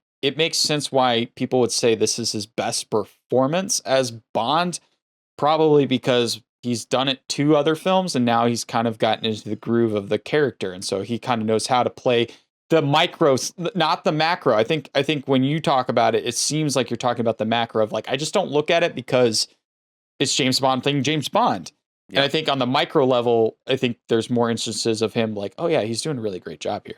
Well, what I see in this movie particularly is, if you recall from GoldenEye, I was talking about how Pierce Brosnan, he'll be all Roger Moore and he'll be all smiley. And then he'll go Connery and he'll just he'll put on these faces where like he can pull off the funny stuff. See you back at the lodge. And then he goes fierce. Pierce just goes fierce. Pierce fierce. Pierce fierce. He goes brutal. And I think that's why he may be the perfect Bond. Remember how it was like, oh, I'm Roger Moore. I don't want to beat up on Maude Adams or whatever. But with this, he's all, I'm Pierce. And then he just becomes like sociopath murderer. He has moments of just going fucking nuts. And I love that. I love that he can go so violent, you know, and then he can pull off a Bond joke. I want to say this because it was something that I picked up on, and I don't know if you picked up on, but we were talking about him being like this perfect mix of Connery and Moore. When he says assets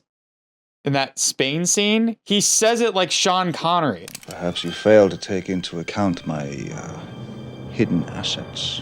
Like he says assets. I swear to God, he says it like assets. And I hear it that way, and I'm like, is he doing an impression of Connery? And was just like, yeah, I'll just throw that in there. I'll just throw that in there. Sneak it in and see if anybody notices. And it's in there. It's in the movie, and I'm just, I love that. I love that he did that. Like, I think that's hilarious. My hidden assets. Assets. Do we have any more to say? Does Nans want to? Here's what I'm saying with the ranking. Put it where you want to put it at 8, and here's the reason. Because as much as I don't like A View to a Kill, I just like that just makes sense But is it? it makes sense because You've of been the saying list. that you hate the list. I think the list is perfect, and I hate think the that, list I think because that- of it's an argument. Cody's trying I to hate the sabotage list. the list. I'm sabotaging the list. I'm an anarchist. I think all this 'cause here's entire the thing. time, Nance looked- and I have been plotting to kill you. It's like I'm wearing those headphones that Yeah. you electrify like in Live and Let Die. No, but I agree. I'm agreeing with you because where the list stands, and also because like trying to compare it to View to a Kill, and it's like big flaws in the View to Kill. The actor shouldn't be playing Bond. The Bond girl is annoying as shit. James! Zoran's great, but it's like you kind of wish that this movie was for a younger Bond, and I feel like it would have worked better. This movie, on the other hand, the Bond girl's shit, James! but the Bond girl is incredible, and you have that Honor Majesty Secret Service type reversal that they're trying to impose into the film with he thinks he finds his Tracy, but he really finds his Blofeld. Oh yeah. I mean, arguably, Profound. Electric King is like one of the best bad guys we've had It so is. far. Yeah, this is Pierce Brosnan's OHMSS. It's just too bad. This could have been a list topper had they gotten rid of Christmas Jones and just focused the story on Bond and Elektra and had her tempt him to come to the dark side, essentially. Quit the service and join me to take over the world. But Bond's loyalty is never once challenged like it is in other movies. Stuff my orders. Go ahead, tell him what you want. If he fires me, I'll thank him for it. My resignation, effective forthwith. I'm not for hire. Naturally, you do it for Queen and country. And it could have been interesting, but instead, all of that potential was squandered for the sake of Miss Big Boobs. To your point, there are those similarities between The World Is Not Enough and A View to a Kill that go beyond them being a remake of each other with their connection to Goldfinger's plot. Yeah.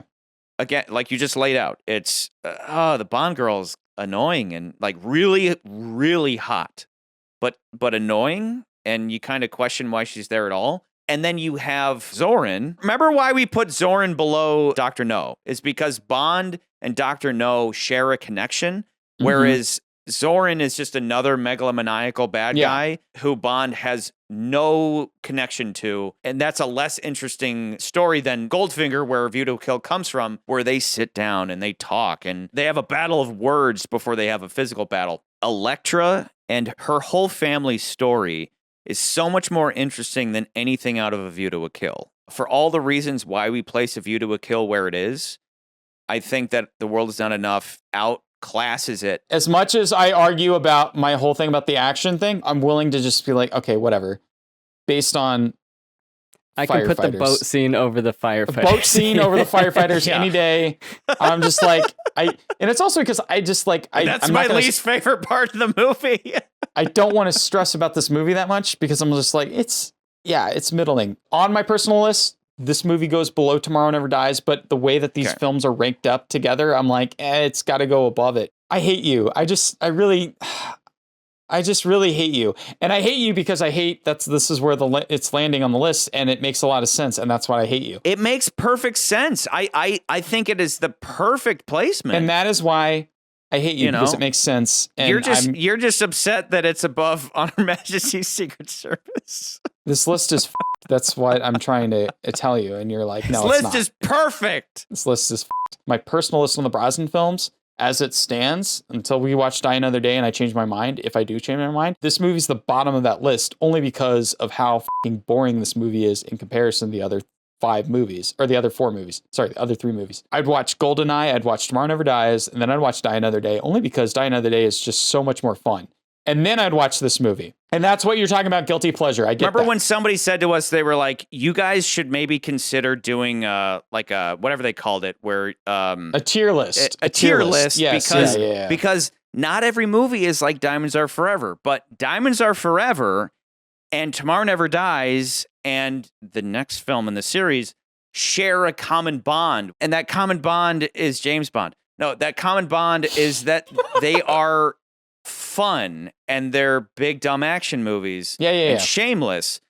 I still think that this list is sacrosanct, and I think every position of every movie has been well thought out based on the context of where it is next to the movies around it. So again, like, doesn't break Dr. No's simple perfection, and it would be insulting to put The World Is Not Enough above Dr. No. But A View to a Kill is where it's at because it breaches Thunderball's threshold of not being a dumb piece of shit, but it has more clarity of plot than something like Secret Service or For Your Eyes Only that still has goofy stuff. Like everything, there's a reason for everything being where it is. And based on those reasons, The World Is Not Enough, I still think is perfectly situated at the top of the above Thunderball threshold, but below the Dr. No threshold. The top of the Thunderball is at 8, which is below the Dr. No threshold of 7. And I think, again, being the guy who fixates on bad guy, because bad guy is always going to be what drives your story. When it comes to story, I think it trumps Secret Service, For Your Eyes Only, and A View to a Kill. It may have the big dumb action stuff of Tomorrow Never Dies, but it doesn't have the goofy Roger Moore shit. Charlie, let me live it this way. If you had placed it like at number 5, I would have been like, get f***ed. Like, that would have been my reaction. I'd be like, you can go get f***ed. You placing it below Dr. No, at least it shows that you're like, oh, I have some restraint and I realize this movie is not that good because of those things. I can't put this movie below A View to a Kill for a lot of the reasons that I talked about on View to Kill, because I feel like that movie's kind of for some of the other reasons. And this movie, I think, is better and it's classier. Yeah. So that's why I'm saying I agree with you. I'm not going to go to bed and like lose sleep over it. Won't lose sleep over it. Sweet dreams. GoldenEye still number 1. Goldfinger, From Russia with Love, License to Kill, The Spy Who Loved Me, The Man with the Golden Gun, Dr. No, Hello, The World Is Not Enough, A View to a Kill, For Your Eyes Only, On Her Majesty's Secret Service, Thunderball, Tomorrow Never Dies, Octopussy, The Living Daylights, Live and Let Die, Moonraker, Diamonds Are Forever, and You Only Live Twice. I feel good about it. It's a fair ending. And let's end this by talking about the best part of the movie. The best part of this movie. The best part of all of these movies. The man behind the boat chase, Desmond Llewellyn, who I mispronounced his name in the very first episode of second episode of this podcast. My bad. Second episode of this podcast. How'd you pronounce it? I Lewin or something. I don't know. I don't remember what I said. I said something and you were like, that's not how you say his name. It's Desmond Llewellyn. Get it right. Desmond Llewellyn, who we are, of course, toasting to this movie because this is his last film.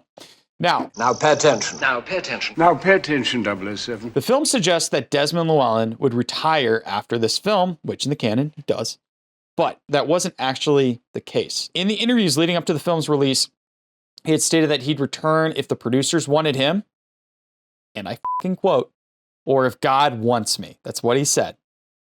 Is that not creepy? I'm there until the producers don't want me, and the I've been told Almighty by the does. producers that he's there until he doesn't want to do it anymore. That's what they say. Yeah, well, I'm there until God wants me. How old was he though when he passed? He was 85 years old when he passed away. That's, So, I mean, like, that's I can only impressive. surmise. Now, granted, like I only surmise that Desmond Llewellyn had kept asking the producers, like, I should have an assistant. I should have an assistant in these movies. And they were like, okay, well, let's cast somebody, a famous British actor, John Cleese, Barbara Broccoli, and Mikey G. Whiz. Or like, this is our backdoor if something happens to Desmond. Nickname. Mikey G. Whiz. This is our backdoor if Gee whiz, yeah. every time something doesn't make sense in one of these movies, like, Mikey G. Whiz. I'm only guessing that they were like, okay, well, let's put that in there because Desmond is getting kind of old, not realizing that it was kind of a blessing in disguise that they did do that. So only 3 weeks after the film was released. So Llewellyn did see the movie. Lesman would die from a car crash, head-on car crash that he was heading to like a book signing. Actor Desmond Llewellyn, best known for a recurring role in James Bond films, was killed in a head-on car crash in England today.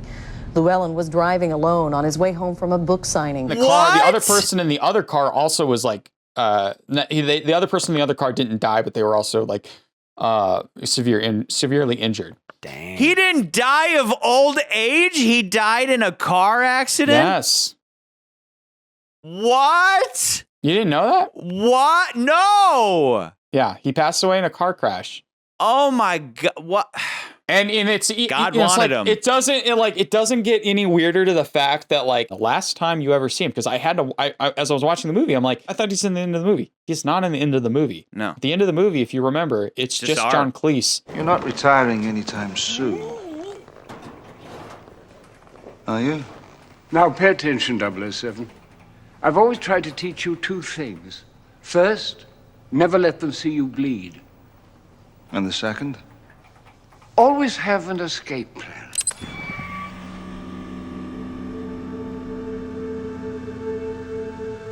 I think the advice that he gives Bond at the end there, that's something I've told people in the past that they didn't know that it came from this movie. But I think in dealing with people in general, and maybe I say this as a generally introverted person, but when you are dealing with people day to day, whether it's, professionally or otherwise, like, have you ever been in a social situation and people go, they're telling the whole room that they're uncomfortable, and you go, hey, you're letting people see you bleed. Never let people see you bleed. It's a metaphor. It doesn't mean, you get shot and you let them see you bleed. Don't let people see you bitch and moan and complain and be anything less than stoic, and then have a way of getting out of that situation. It's a call to controlling your emotion so that your emotions do not control you, which is something that Bond actually grapples with in this movie because of Elektra, which is the polar opposite advice you get out of stupid fucking Frozen, which is let your emotions out in an uncontrollable way that's damaging to everybody around you, but everybody else. Let it go. That. You're at a party and you want to be like, I'm anxious, I'm nervous. It's like, no. You're letting people see you bleed. You're uncomfortable in your job. You're uncomfortable in whatever situation. Don't show it. And then have that escape plan. It's such a beautiful exit. I mean, I kind of get a little teary-eyed every time Q does his little lowering out of frame. It's beautiful. It's You'd perfect. think they knew he was like gonna die soon. It's as if they knew he had cancer or something. That's why I always assumed that he had something, but that the fact that he died. It's very eerie that it's weird because it happened the way it happened, and like you remember, like M passed away like in the middle of these movies, and they didn't have that same backup of having a replacement necessarily like they did, and they kind of did this like half-assed thing that sort of works for the movie, whatever. It's just so by sheer luck that they were like, oh yeah, we cast John Cleese as his replacement. Even the way that it's edited, though, like, okay, you said that Llewellyn saw the film. They cut it in a way that almost as if that he had already passed, right? Like he died after they shot it, but then when they were cutting it together, and it's not how it happened. But the way they handle that moment is it's kind of a soft moment. It's put together in a way as if it's a send off, as if it's saying goodbye. Yeah, and so it's so eerie that's not the way it actually was. That they had no clue that he was gonna go. Like It's crazy too. Like there's arguments to be made about who's the best Bond, who's the best Blofeld, who's the best M or whatever, but I don't think there's any arguments against Desmond Llewellyn's Q being the best. He lasted through every single Bond. Like he was in at least one film or another up until Brosnan. He was with every single Bond. Out of 5 out of the 6 Bonds, he shared a movie with. Yeah. Isn't that weird? Like Moneypenny didn't do that. M didn't do that, but Q did. Q was with every single Bond. He probably only had like 2 days on each of these movies. Like he probably did not spend a lot of days on each of these films, but he was in so many of these movies over so many years, over so many different decades. He wasn't in Dr. No. It was a different actor who played the same character essentially. And then he couldn't be in Live and Let Die because of a scheduling conflict because he was working on something else at the time. But he was in 17 of the 19 Bond films that there was to that point. That's crazy. So he had seen everything transpire from the 60s, the 70s, the 80s, and into the 90s, almost to the millennium. This one is to Desmond Llewellyn, who played Q. Q. To Q. To Q.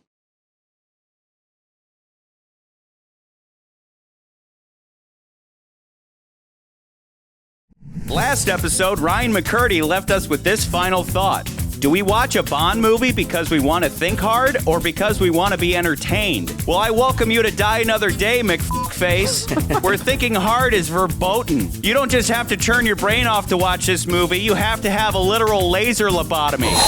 Starting out somewhat strong, the film takes us on a unique journey for 007 as we follow him on a torturous run through a North Korean prison camp, followed by a daring escape from the very government that disavowed him, right into a quest for revenge against the OHMSS agent that betrayed him to the Koreans in the first place. What an intriguing setup! I can't wait to see what happens next!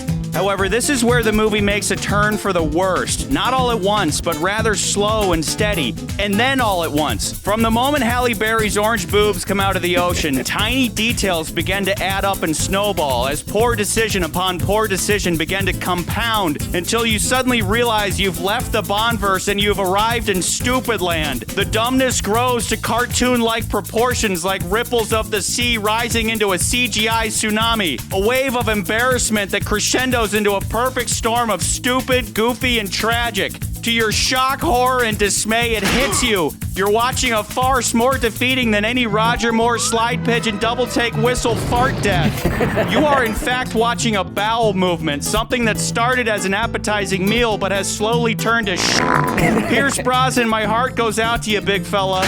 Your lifelong dream of playing James Bond came true in a big way.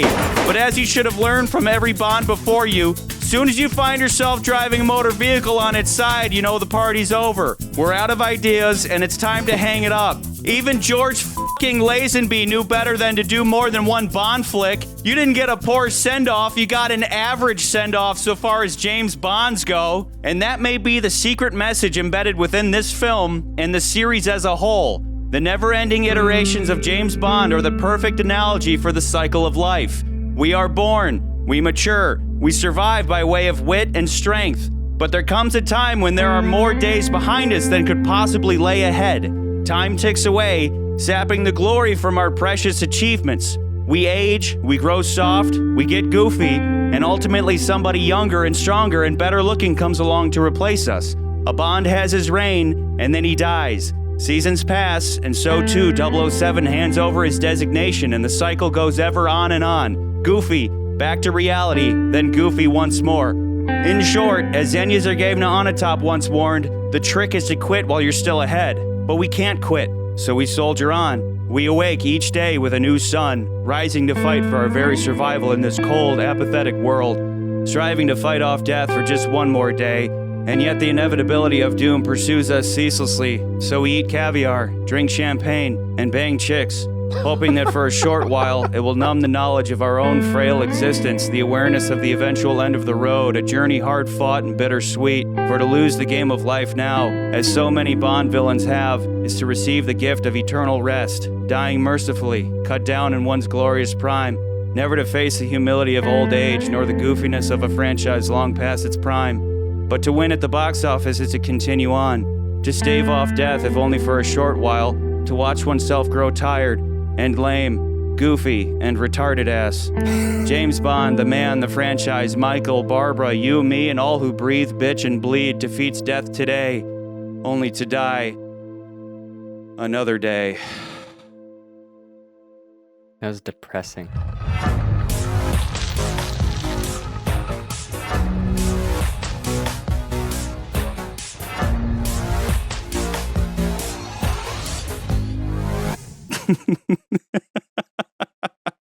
I'm serious about that, though. It's Is that like a poem? It's like perfect. It was very poetic at the end, that's for sure. So, just to go right off of what he said, Die Another Day, the title, comes from a poem by A.E. Housman. But since the man that runs away lives to die another day. I didn't read the rest of the poem. I don't really care to read the rest of the poem because Charlie already graced us with his poem.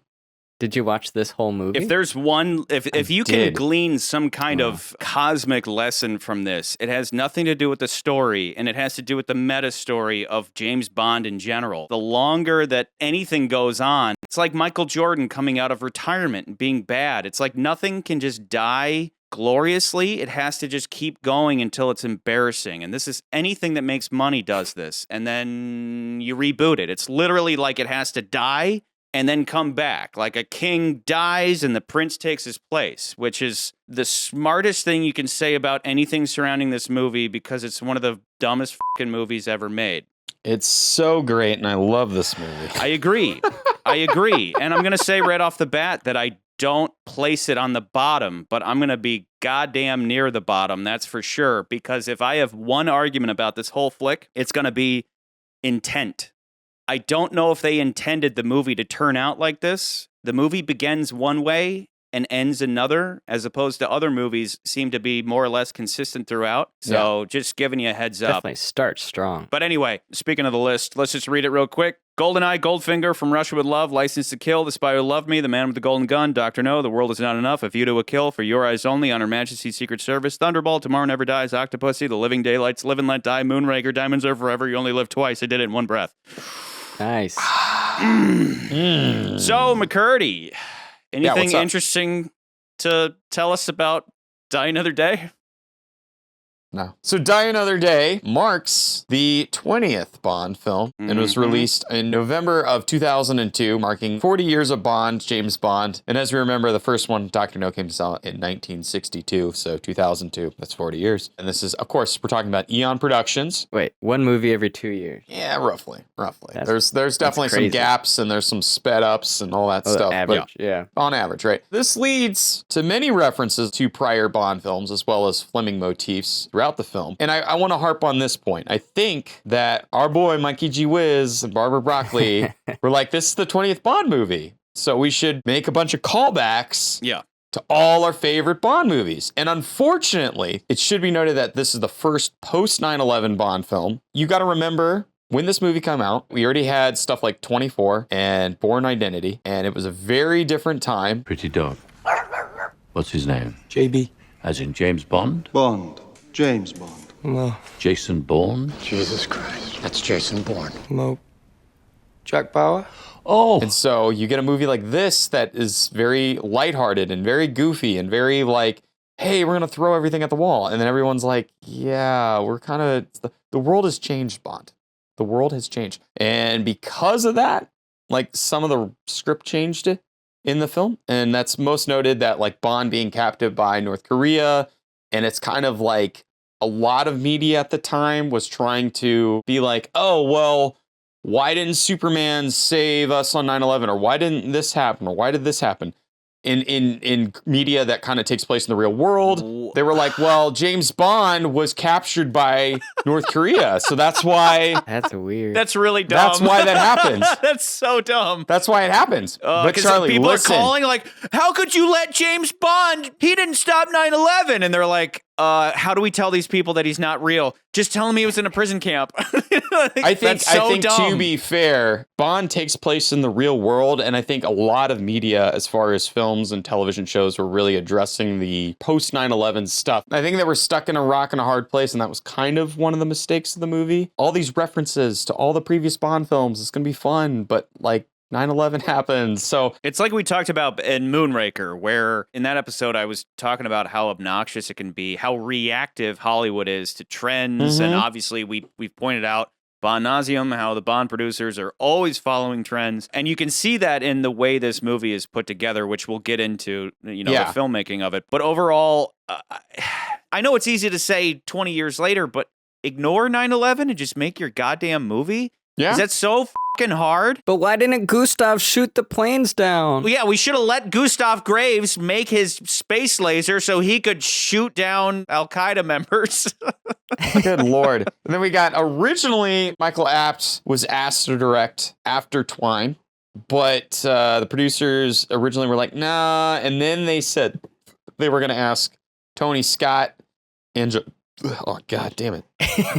Just burping all over the place. Cayman Jack. Tony Scott. Cayman Jack. Mojito, por favor. I'm drinking mojitos tonight, everybody. Tony Scott. That would have been... Tony Scott. Tony Scott and would have John done Woo so were- much cocaine and made this... like, he would have made it just as, like, crazy and all over the place with speed ups and slowdowns and the fades and the double exposures and all that. But he would have done it better. Rest in peace, Tony Scott. Rest in peace. But the producers obviously decided... I honestly, for the love of me, I thought this guy was some Japanese guy. I don't know why. I thought it Charlie was said too. the same thing. Yeah, I thought it was I said that to Japanese for the Nance. I was longest like, time. Lee Tamahori, and then considering the fact that there's a lot of Asian shit shit going on in the movie. I Yeah. assume they were like, let's get a Japanese or Korean director He's New Zealand. Yeah, He's and a then he said Kiwi. he's just a Kiwi. He's a Kiwi. Which again, Peter Jackson Kiwi, Martin Campbell Kiwi. Exactly. Like they keep pulling these Kiwis. Now he was probably, so people have reference to who he was. If you've ever seen the movie Along Came a Spider with Morgan Freeman, which is based off of an Alex Cross novel, he directed that, and that's probably what he's best known for outside of this movie. Again, most Bond films directors, we've kind of talked about this, but most of the Bond directors, nobody knows who they are. They're kind of under the radar, except for Martin Campbell, maybe. And then some down the line, we'll have other directors that like kind of get some notoriety, but that's about it. Anyway, Toby Stevens plays Gustav Graves, who was modeled off of Hugo Drax, which you had mentioned, Charlie. I was going to let you elaborate on this. Gustav Graves is absolutely the Hugo Drax out of the novels. We never talk about the books because it's like, whatever. That's a separate discussion. But when it comes into play with something like this, because occasionally what they'll do is they're like, we've expended the novels. They shoot through them. Be able to shoot through that in a couple of hours. No, you're cleverer than you look. But occasionally they'll take something and go, well, we didn't really use this, so let's put it in this movie. We've seen that a couple times. With this, Hugo Drax in the book is this German soldier in World War II who, through like a series of events where he swaps uniforms with an English officer, ends up waking up in an English hospital, and they think he's a British soldier. So then he goes back to England, and overnight he's like this major industrialist, and he's doing that because he's communicating back home with the Germans and also with the Russians who are kind of propping him up. So it's like overnight, just like Gustav Graves, overnight, big, massive success. And he's working on this rocket project that he's claiming is going to be good for Britain, but secretly it's a weapon against Britain, funded by the Germans and the Russians. So they did the same thing here. We've been hearing rumors about the Icarus space program. What's the big secret? It's not a secret, it's a surprise, but don't worry, you'll soon be enlightened. Gustav Graves is using the West to develop a secret space project that he's saying is going to help the West, but he's going to use it to destroy the West. Imagine being able to grow crops the year round, bringing an end to hunger. Imagine a second sun, shining like a diamond in the sky. I give you Icarus! So the producers wanted to model this character off of billionaire Richard Branson, founder of the Virgin Group, the Virgin Atlantic, Virgin Atlantic, all that Records. stuff. But I mean, it makes sense. It's kind of like today, if anybody makes movies or whatever, they're like, okay, which rich billionaire is this villainous character going to be based off of? I mean, we kind of make this joke about some of the other Bond villains. It's like, oh, this guy's Stephen Jobs. This guy's Zuckerberg. This guy, you know what I mean? Everyone's Musk now. Hugo Drax was Elon Musk. Stromberg was Jeff Bezos. Yeah. And Elliot Carver is Steve Jobs. We made that joke. So like that's how they were like, this guy is Richard Branson. And this is just a really stupid fun fact that I love. This movie's stupid, so this is stupid fun facts. His mother, Toby Stevens' mother, do you know who his mother is? Can I get a hint? The hint is she's in a major film franchise and has a big supporting character role. Is her last name Stevens? Here, can I phone a friend? You want to phone a friend? Yeah. Oh, you want to phone me? Okay. Yes. Hey, McCurdy, I'm on a podcast where I was just asked a really stupid fucking question that I don't know the answer to, and I need you to tell me the answer. Okay, what's the question? The guy who played Gustav Graves in Die Another Day, what is his mommy's name? Possible answers are get f***ed. That is Maggie Smith. Who the fuck is Maggie Smith? Professor McGonagall. I was like, what? That's his mom? Wow. Stupid. But I was like, oh, that's his mom. Okay, How did she have a little? Is she a redhead? I don't know. Because that dude Is is he? ginger as. He makes weird faces, that's all I know. I've always thought it's so weird that I've never seen him in anything else, and I kind of prefer that because he'll just always be Gustav for me. He's in stuff now. Period things, British period stuff. Well, looking through his IMDb right now, starting back as far as 2008, he starred in a series of BBC radio dramas as the voice of one James Bond. The most recent of which was your favorite movie, McCurdy, The Man with the Golden Gun. I'll attach a link to a playlist in case anybody wants to check those out. Of course you would. I really like Gustav Graves. Shamelessly, I love Gustav Graves, but He's, we'll get into that. He's fun. He's fun. We'll okay, continuing. Charlie's favorite character in this movie. It is, isn't it? Halle Berry plays CIA agent Jinx. Halle Okay, Berry. so it is best to like the thing that you have to know. Very appropriately the thing that- named Jinx. Jinx Johnson. Jacinta Johnson. The thing that you have to know is when we were young little tots growing up in junior high, like Halle Berry was a mixed bag. Like she was amazing, but she was also It's incredible how she could, in like the same year or something, she wins an Oscar and a Razzie. I know you're going to get to that. We spoiled that last Yes. episode. But like Yes. Halle So she Berry won- she's a classic one of these people who's just propped up not by talent at all, but just by her looks. It's anytime she's in a movie, she's a fucking poison pill. She should never have. I mean, and that's what I mean. We got to chase trends. We got to bring in Halle Berry because she's the biggest thing right now.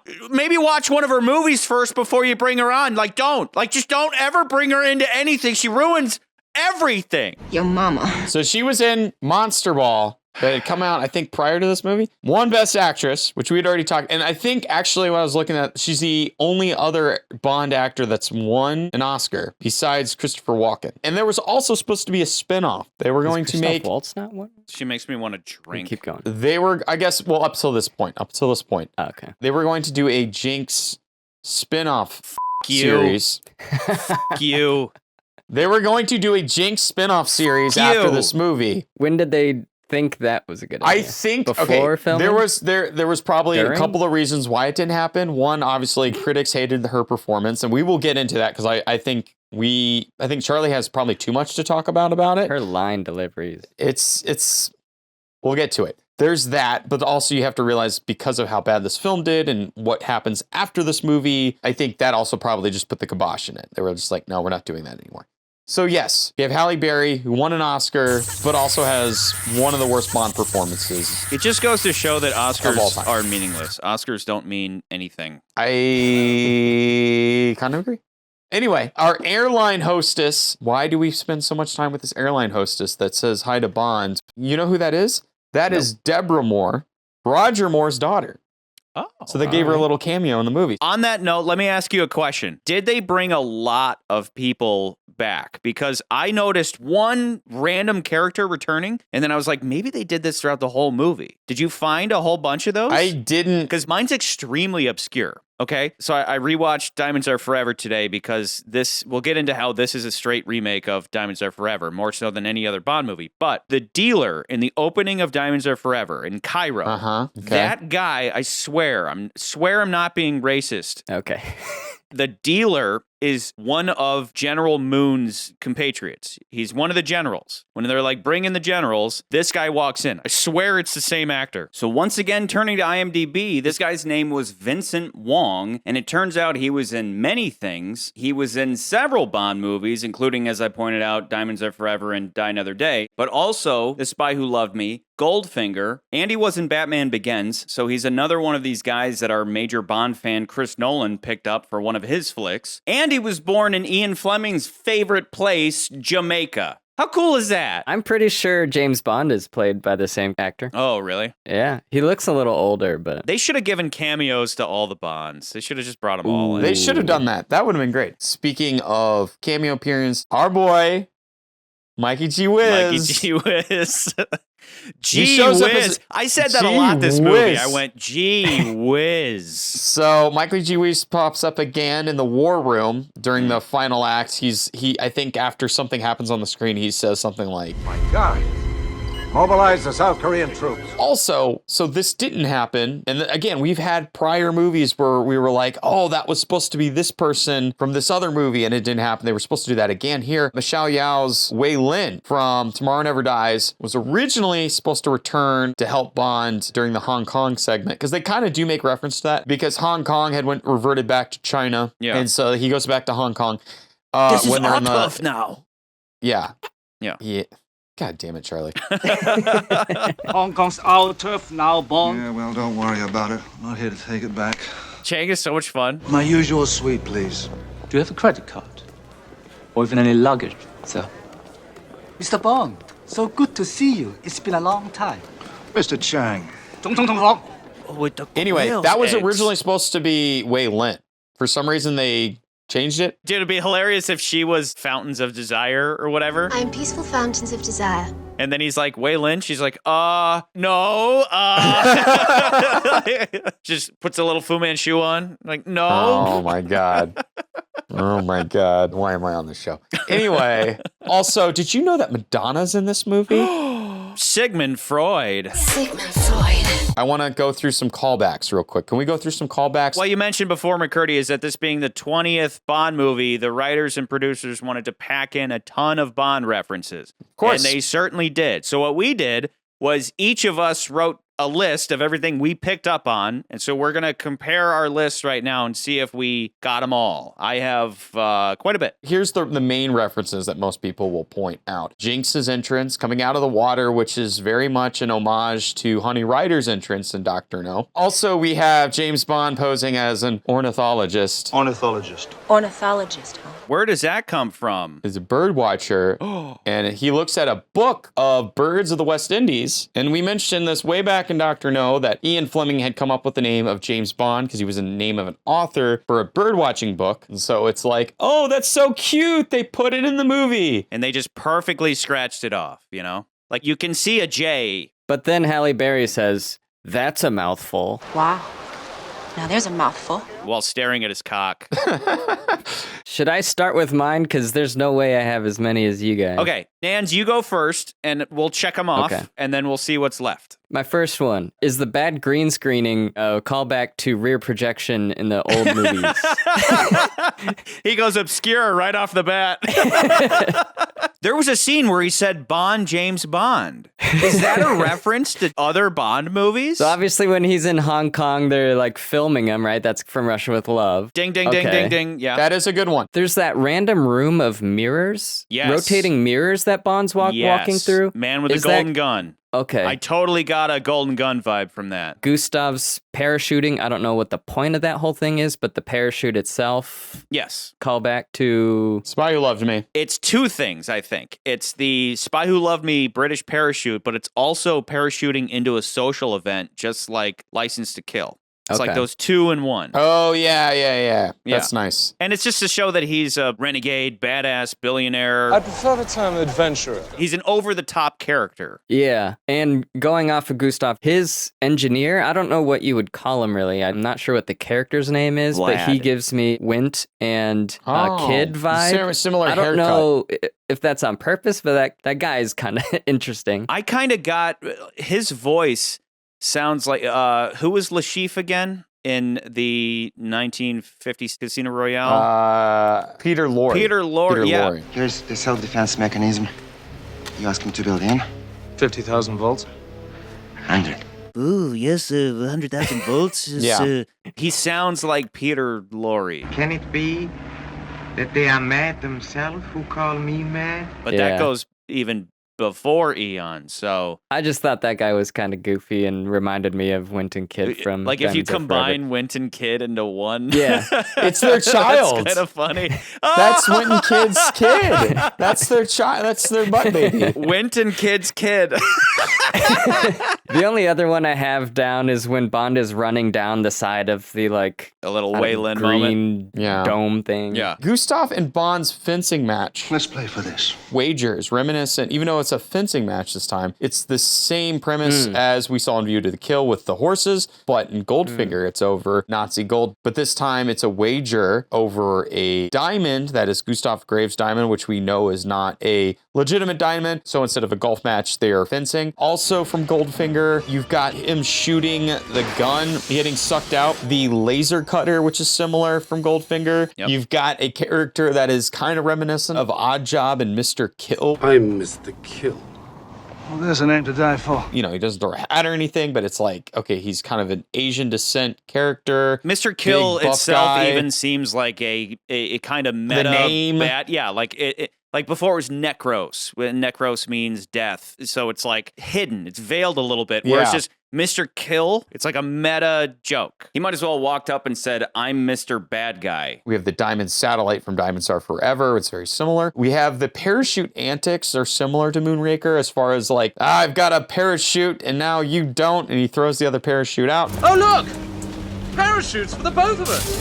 Whoops. You have the face changing of the characters, such as the plastic surgery you had in Diamonds Are Forever. This time now you have like an updated version of that with glowing lights and stuff like that. This would be like if in Diamonds Are Forever, Blofeld got plastic surgery to look like Willard White and then later revealed himself to be Blofeld and Bond's like, mind f***ed. But I don't think they knew how to visually tell that story back then because they have to devote a lot of time to the whole like DNA reconstruction thing in this movie. They didn't do that with Diamonds Are Forever. Instead, they just kidnap Willard White and Blofeld looks like Blofeld always has, and then he has the double and all that. But yeah, it's still the same idea. You have the death of a bad guy in the beginning that later comes back to be the main villain. Gotcha. Bond kills Blofeld in the opening of Diamonds Are Forever, and then when Blofeld comes back, it's a shocker. It's like, oh my God. That's also what happens in GoldenEye. A guy dies in the beginning who later returns to be the main villain. Not only does Blofeld die in the beginning, but he returns later as a really wealthy guy in the form of Willard White, which obviously is just like Colonel Moon becoming the really wealthy Gustav Graves. The Gustav Graves article says Diamonds Are Forever at the bottom. And then during their match, when he's kind of looking over the diamond, he says, Diamonds are for everyone. I noticed that. Diamonds are for everyone. Like, I see what you did there, Gustav. Bond goes rogue, having been disavowed and had his 00 status removed, like in License to Kill. When him and M are in the underground talking about Gustav Graves, he says, From nothing to everything in no time at all. Sounds like Everything or Nothing kind of spun around a little bit. Remember, Eon Productions stands for Everything or Nothing. It's a little reference to Eon. I see that. Bond uses a watch laser to cut through the floor. This time it's ice, just like in GoldenEye. Bond uses a rebreather, like in Thunderball. I'm surprised you guys didn't mention the ejector seat, because we haven't... I didn't, there is the ejector seat. Not only do we have the ejector seat, but we also have a callback to... Ejector seat? You're joking. You must be joking. I never joke about my work, 007. As I learned from my predecessor, Bond, I never joke about my work. I wish Bond would have been more panicked in that situation. It's the coolest moment in the movie. It's cool. Yeah. But the it's button the only isn't, moment in the movie I'm like, this is But cool. he's I love this calm movie. as if the ejector seat was meant for flipping a car over, not just being an ejector seat. That's kind of a good point. And then on the other side of that is like Bond's confidence. Bond's just like, this is it's going to work perfectly because it's an ejector seat. But yeah. I wish it was just a flip car over button.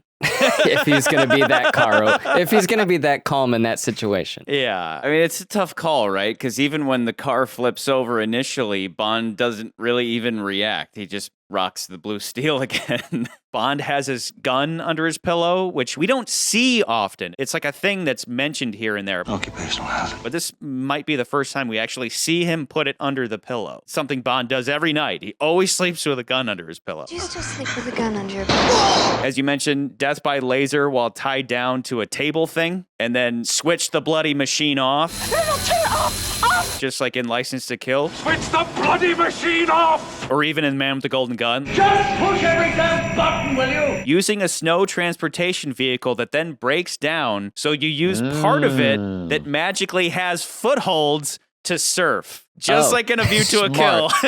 Smart.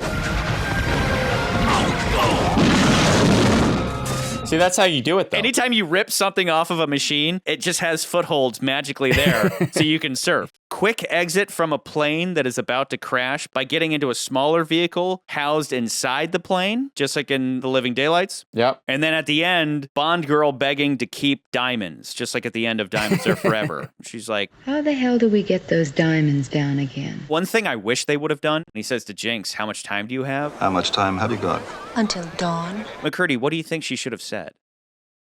All the time in the world. Why? Yeah, why not? You know, why not? Now we have all the time in the world. She literally had until dawn, but why not? I have all the time in the world. Charlie, Like, this you is know. the best James Bond movie. I don't know if you know that. And that's on that note. What I really wish they would have done is pull out all the stops and just go nuts with your 20th movie. If that's what your plan was, they should have taken it even further. Like just fan service the movie would have been better than this. But anyway. Of course, we have Q's lab, where we see General Kleb's shoe. The droid from A View to a Kill. The Acrostar and the Gator sub from Octopussy. There looks to be what is Timothy Dalton's parachute / mountaineering gear from the prologue of The Living Daylights. There's the rope coil from Octopussy. The bagpipes from The World Is Not Enough. The ski pole from The Spy Who Loved Me. There's a pile of bars of gold, obviously referring to Goldfinger. From Russia with Love suitcase with the knife that pops out. The License to Kill suitcase that I think has maybe the alarm clock in it. We also see the Thunderball jetpack, and he presses the button on it. And I think that's everything. Our now John Cleese Q in this film, because again, we've lost Desmond Llewellyn in the last film, or after the last film, I should say. He made some mentions like, now, new watch. This will be your 20th, I believe. So we already know, like, okay, they're making references. This is the 20th Bond film. We get it. On that note, though, let me real quick go through the gadgets, because what I find kind of interesting about this movie is that you would think this movie would have a ton of gadgets, and it really doesn't. I kept going through the list like, am I missing something? Because rule of thumb with Bond movies is the goofiness is heavily correlated with the amount of gadgets. As gadgets go up, the comic bookiness, goofiness also goes up. Back when we talked about Goldfingers, the first kind of like super spy movie versus just regular spy movie is he gets the car, which is the main kind of gadget, and he gets some other stuff. And then in Thunderball, he even gets more stuff. But it's like that's when the gadget stuff became more of a priority. And that's when the movie started to lean more into like, oh, this is more like a comic book. It's not as reality based as the books are. All I have is the surfboard with C4 and the knife transmitter thing. And then his watch has the C4 detonator. And then also later on, he's got a watch laser, the rebreather, the glass breaking ring. Ultra-high frequency single-digit sonic agitator unit. And then the Vanish, the car. And that's it. That's not a lot. No, but I think when you go to the extreme of invisible cars, Aston Martin call it the Vanquish, we call it the Vanish.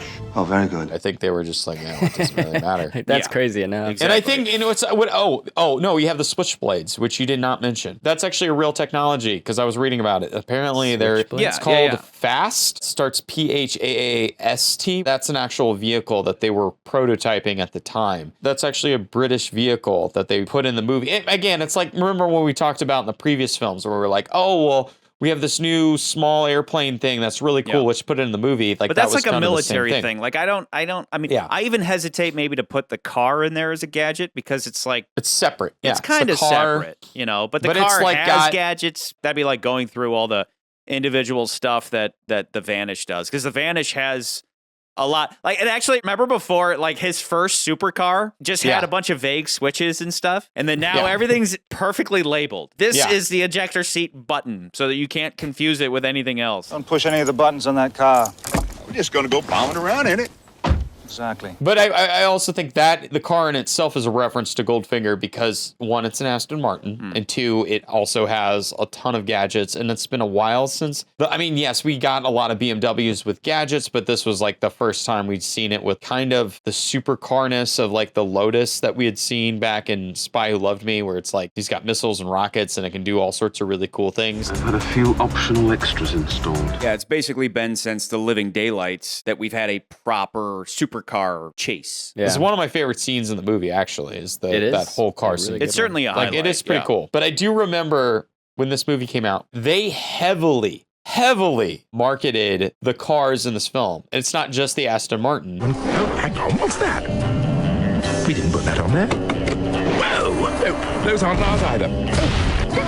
And what do those do?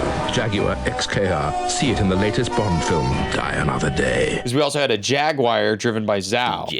That Jaguar was also heavily marketed, as well as the Ford Thunderbird with that specific paint color. This movie reminds me so much of Moonraker, and that how it just feels like overly marketed. But it was like the 20th movie. Why aren't you not going to spend all this extra marketing film to be like, yes, this is our 20th Bond film. We've done 20 of these movies.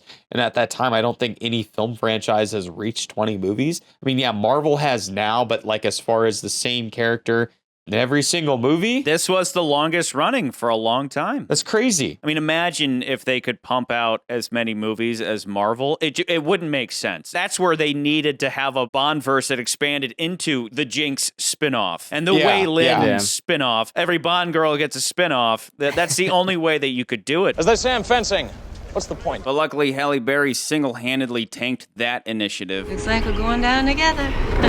There is this theory that states that James Bond is actually a code name and that all of the previous James Bonds are different people. I hate that shit.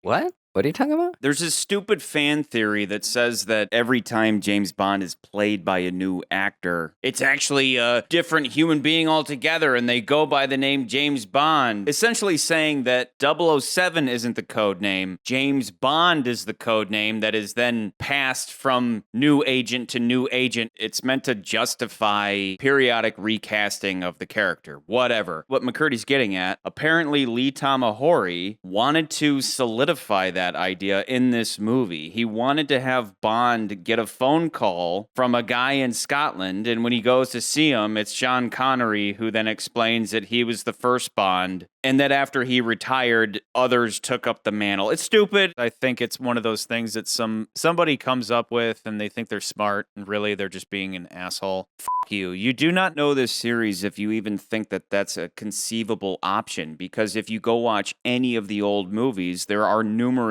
things that would completely contradict that idea. That's like a headcanon-y version of like how everything's all tied together. It's like these assholes that were like, The Rock is an unofficial Bond movie. It's like, no, it's called stunt casting. It's when you have a character already who's like, oh, this guy is British intelligence. We should cast Sean Connery to be in this role because it's going to automatically make people associate his character with British intelligence. But there's that theory out there. And I think this movie really kind of leans into not that necessarily, but more like, oh yeah, these guys are all the same people. And like, we're going to reference all this stuff. We're going to be kind of poking fun as well as enjoying and then celebrating all of the Bondness. And so when, they joke about his liver not being very good. Liver not too good. It's definitely him then. Things like that. It's like that leans in again to like all of the let's celebrate and tell like you really are a Bond fan. Like, yeah, he's probably got a lot of STDs, like things like that. This actually weighs in on my proposition for this. So I'm going to go right into it. My thoughts, and I tried, dude, because watching it again, I was like, I want to believe that this movie isn't the bottom. I want to believe it could not penetrate our important Thunderbolt threshold, but it could get up there somewhere. Yeah. And then I watched it. And then I watched it again. And then I watched it again. And I got worse. And I can't. So overall for me, okay, I place this right next to its source material. I think the fight is going to be between Spot 18 for Diamonds Are Forever or Die Another Day. I think that's what we're looking at because I don't think this movie out Moonraker's Moonraker because what it comes down to is intent, but I'll get into that. I knew exactly. I thought you were going to say below Diamonds Are Forever. Intent. All of your arguments, McCurdy, from the last episode, from Twine, ring true for me in this episode. Yeah. In general, your main argument was execution matters more than the idea behind the execution. You said that quite a bit. You're like, checking the box off is one thing, but it's how you check the box off. That couldn't be more true with Die Another Day. I can imagine what they thought the film would turn out to be. Like, I can see the script and I can be like, I can see what they wanted. Yeah. And I'm sure everyone involved with the production also thought it would be something spectacular, but I think it reached a little too far. The main issue here for me isn't all the crazy because I've advocated in the past for ignoring, or rather accepting, the goofy nature of James Bond because James Bond lives in a ridiculous universe of super spycraft. Yeah. A car that can fly? Sure. A car that can swim? Sure. A car that you can't see? Why not? Because I got in an argument with somebody on Reddit. People get in arguments on this website called Reddit. because of one of our posts. This guy was pissed off about how high we ranked The Man with the Golden Gun, and I have a theory that it was probably you, McCurdy. It was probably you, McCurdy. I have a theory me, it was but you. He should be. You, but see, Charlie McCurdy. We're not going to open. I'm going to open that can of worms and just say that you have a really terrible taste in movies. You are on record as being a Golden Gun hater, and I am. I'm sorry, man. It's not that good of a movie. It's not a good movie. It's a fantastic film. Anyway, it's not. Bond isn't always ridiculous, but often is. And this is where that guy on Reddit who was like, Bond swallowing the bullet. This doesn't belong in a James Bond movie. And again, my response is, have you seen a James Bond movie? They're fucking ridiculous. Sometimes they're super serious, but generally they're fucking ridiculous. So saying that something goofy doesn't belong in a James Bond movie, it's like, hey, bro, wake up. Half of them are fucking goofy. But the main issue for me here isn't the goofy, it's intent. Moonraker said, f it. Diamonds Are Forever said, f it. And they may not rank high in our list, but I respect those movies for saying, shut up, grab some popcorn, sit down, and enjoy yourself. But this movie did not say, f it. This movie wanted you to take it seriously, and the proof is in the first act. There's nothing that sets the tone for Diamonds Are Forever or Moonraker, and this is something I would have welcomed. Instead, we're promised a very serious Bond revenge scheme. I really like the first act. We're promised this more serious film, and that's not what we get by the end. By the end, we're watching a fucking cartoon. It seems clear to me that everybody involved thought they were making a serious film. I think if the actors could have watched the movie first and then acted in it, they'd have realized that it's a big joke, and maybe they would have leaned into that. I think Lee Tamahori gave this his all. I think he thought he was making a quality film, and he should have instead been making Fast and Furious movies. If it had pushed a little harder into camp, I think I would have enjoyed it more. Gustav Graves definitely understood this. Let's do this the old-fashioned way. First blood drawn from the torso. And he's honestly a really fun bad guy, and I actually think he's a good and well-rounded character with motivation and backstory. It's pathetic that you British still believe you have the right to police the world. But you will not live to see the day. All Korea is ruled by the North. Then you and I have something in common. Yeah. Halle Berry is a terrible actress, of course, and all of this effort for her sake is garbage. Flipping over backwards for her is like, I'm not there with you, Bond. Like, let her drown. Who cares? But I'd be a hypocrite if I used a Bond girl to argue my point, like I said. But even so, I think worst Bond girl of all time does have weight here. That's how bad she is. That she manages to make me go against my normal approach and actually make me weigh a Bond girl into a decision. I also said that dated effects don't weigh in either. However, everything has its limits. Those two things are pushed to their limits with this. Overall, I don't think this movie out Moonraker's Moonraker. I don't watch Moonraker and Diamonds Are Forever and grab my head and say, good God, what's happening? This movie's terrible. I do that a lot watching Die Another Day. For me, Halle Berry is not the worst Bond girl. She's probably one of the worst actors in a Bond girl. Objectively, she's the worst Bond girl. Objectively, no, she's not. And I she's think that because terrible. Hold on. No, she's not. Name a worse one.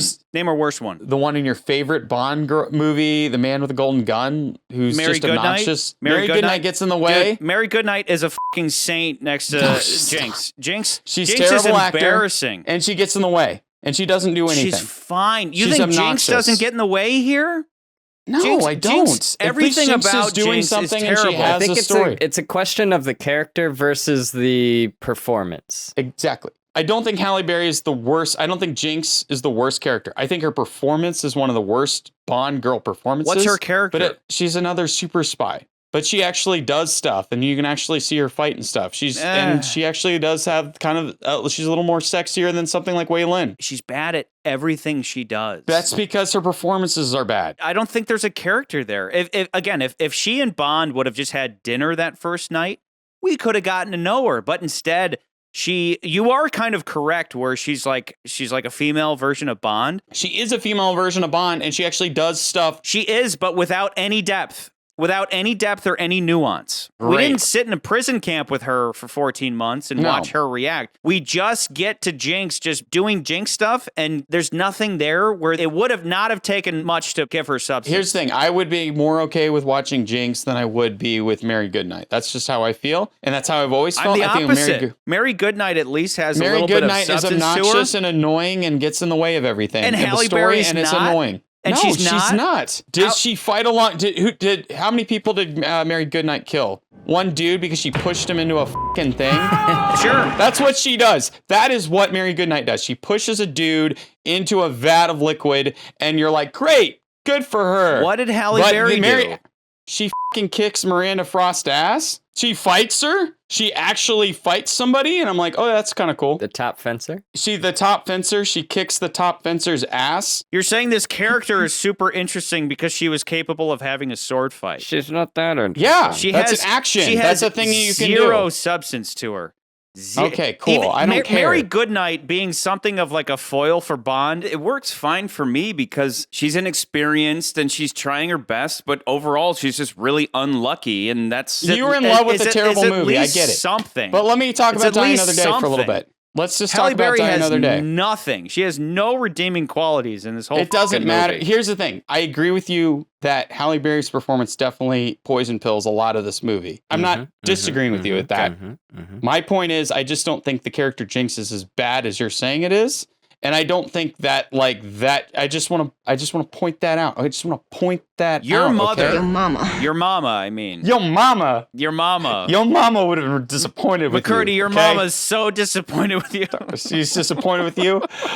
And it makes the movie so much better because of that. Okay, I just want to say that. But that was the whole point of my rant, is that if this movie leaned into the camp, if Lee Tamahori had the foresight to be like, this movie's actually probably going to be kind of goofy, but instead, because here's the difference. No, he was thinking this movie's going to be badass. Exactly. But Charlie has Let me make my point. My point being that, like, if I feel sorry for anybody, and again, this comes from me rewatching Diamonds Are Forever, where the whole time Sean Connery is well aware of how ridiculous that movie is. Yeah. Sean Connery is having so much fun. Because he's going to play golf every night. Exactly. And then Pierce Brosnan. That's all he's doing. Poor Pierce Brosnan. All I can imagine is Pierce being up against a green screen as he's surfing. He's giving it his all. Little does he know that in the future, he's going to be sitting at the premiere being like, this is what did I just did with sign my up for? performance. Yeah. I feel bad for him. I think of X-Men Origins Wolverine, where Hugh Jackman interviews, he's like, we thought we were making a good movie. Like, Hugh Jackman's there giving it his all. Pierce Brosnan's there giving it his all. And like, I always think of that shot where Pierce pulls the parachutes. He was just like on a green screen thinking this is going to be awesome.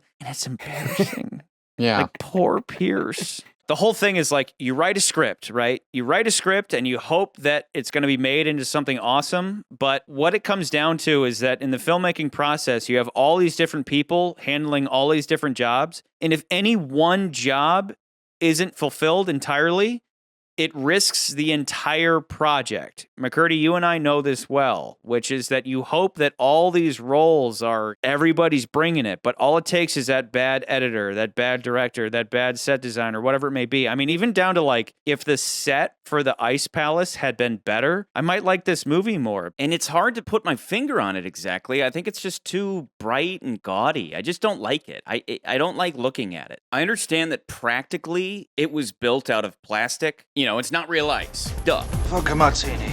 Plenty of ice, if you can spare it. But the way it's lit, it still looks like plastic. So it just kind of comes across as to me. Everything about Iceland is the opposite of Korea and Cuba. The cinematography is just like a little bit too unrealistic. Yeah. That's why I say it's like two different movies. I cannot fault the first act. I can't fault it. I think it's great. And I'm like, oh, this is going to be awesome. Like another revenge tale for Bond. You know me with my personal stakes. Like, Bond is off. He's not Personal a 00 anymore. He's stripped of his 00. He's not a 00, and he's going to go get revenge. But not just revenge for the sake of revenge, but more specifically to reestablish his credibility as a 00. The same person who set me up then has just set me up again to get Zhao out. So I'm going after him.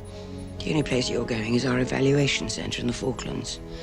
00 status rescinded. I'm like been tortured on board for a year. And then Halle Berry shows up, and I'm like, I guess it's okay. And this is what I mean. This is what I meant by my opening, where it's like little decisions start to add up to eventually you're like, I'm in a fucking cartoon. How did I get here? That's what's so depressing about the movie, because the intention was clearly to make a serious film, and by the end, you're like, this is a farce. What you're saying is that this movie could have benefited from leaning into the campiness and being like, we're gonna celebrate all of the campiness of Bond. We're gonna go crazy. But because you're saying the beginning of this movie is still kind of stuck in the world of the previous 3 movies, the whole movie. The whole movie has the intent of being serious. The first act they nailed with the seriousness. Yeah. But then as the movie goes on, like I said, if they could have made the movie and then watched the movie and then made the movie again, they would have been like, oh, this is going to be a joke. Yeah. It's going to be a jokey movie. So the difference is this. Diamonds Are Forever is a comedy. I laugh the whole time I'm watching. I don't laugh a single time in Die Another Day. There isn't a moment where I laugh. Your new transportation. The only exception, of course, being the Q scene, but those are pretty much always comedic.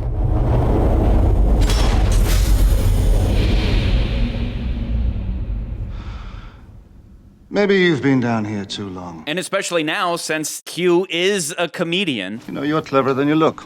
Still better than looking cleverer than you are. Follow me, please. I should be cheering, and I mean, there are moments where I smile, like in the beginning, when the double sees Bond and Bond takes his glasses. Look, what is this? I'm supposed to... Rob,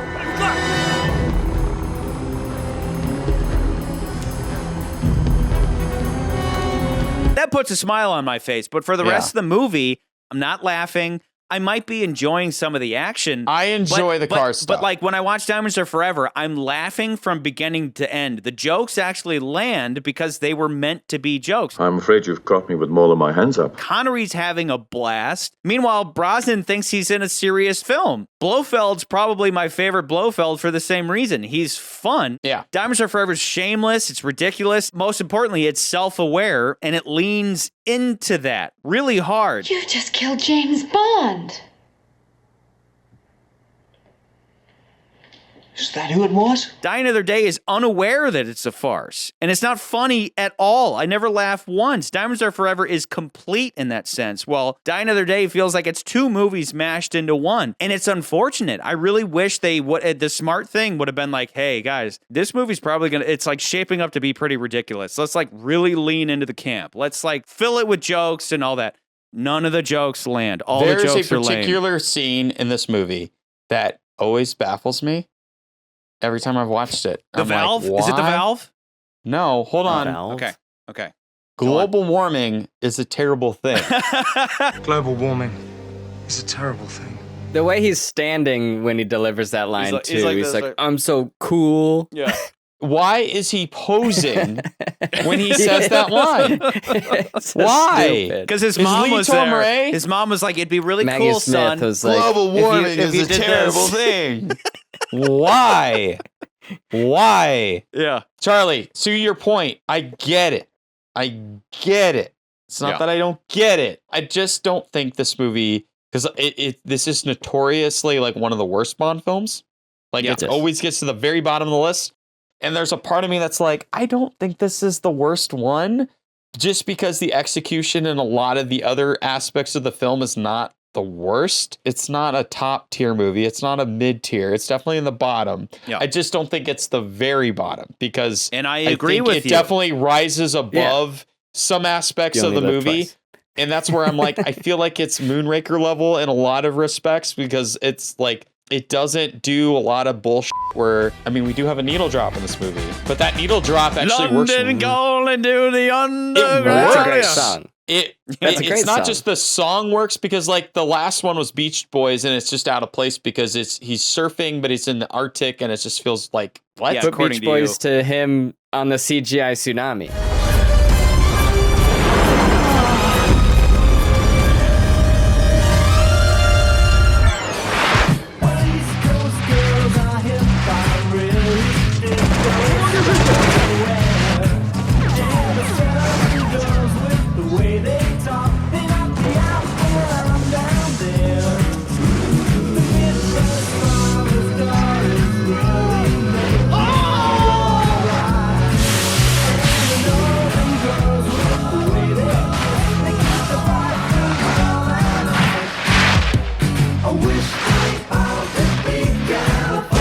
this one, at least it fits within. He's coming back to London. I mean, it's actually become a cliche by this point where a character will come back to London and they'll play that song. But it works really well here. Let me put it this way. I think this movie gets a lot of flack. And I don't think it's necessarily warranted. Like, there's part of me that I was like, I kind of enjoy this movie, kind of like this movie a little bit, but it's not that good. But let me shift to what I'm really talking about, because I need to have another one of these Cayman Jacks, and we really need to talk about this part of the movie. I hope you're drinking water too. You're gonna. Are they mojitos? They're mojitos. They right? are mojitos. They are mojitos. Mojito? Mojitos. Let's talk about Halle Berry, because listen, Halle Berry, she gets the most aggressive sex scene of any Bond girl. Oh yeah, to this point. But it makes sense. It makes sense. It's so aggressive. Bond has Bond's been locked up for 14 months. Here's something that doesn't make sense. Here's something that doesn't make sense. They, of course, the producers were like, we need to have Bond bang Halle. Them banging right away, fine. I'm fine with it. I'm fine with it for one reason, and that's because Bond, the moment he sees her, he's like, I've been in a prison camp for 14 months. Yeah. I'm going to bang the first thing I find. But on that note, when pleasure streams of pleasure or whatever, the Chinese chick comes to his hotel room, it would have been in Bond's character, the masseuse. It would have made sense if after that scene was complete and he talked with Chang and he made the deal with Chang. I'll have to ask Beijing. Do it. Now get out. Unless you really want to give me a massage. It would have been better if Bond would have said, all right, everybody get out. You stay. I thought that was going to happen. That would have made sense. Escaping prison camp, where he was only getting poked by fucking scorpions.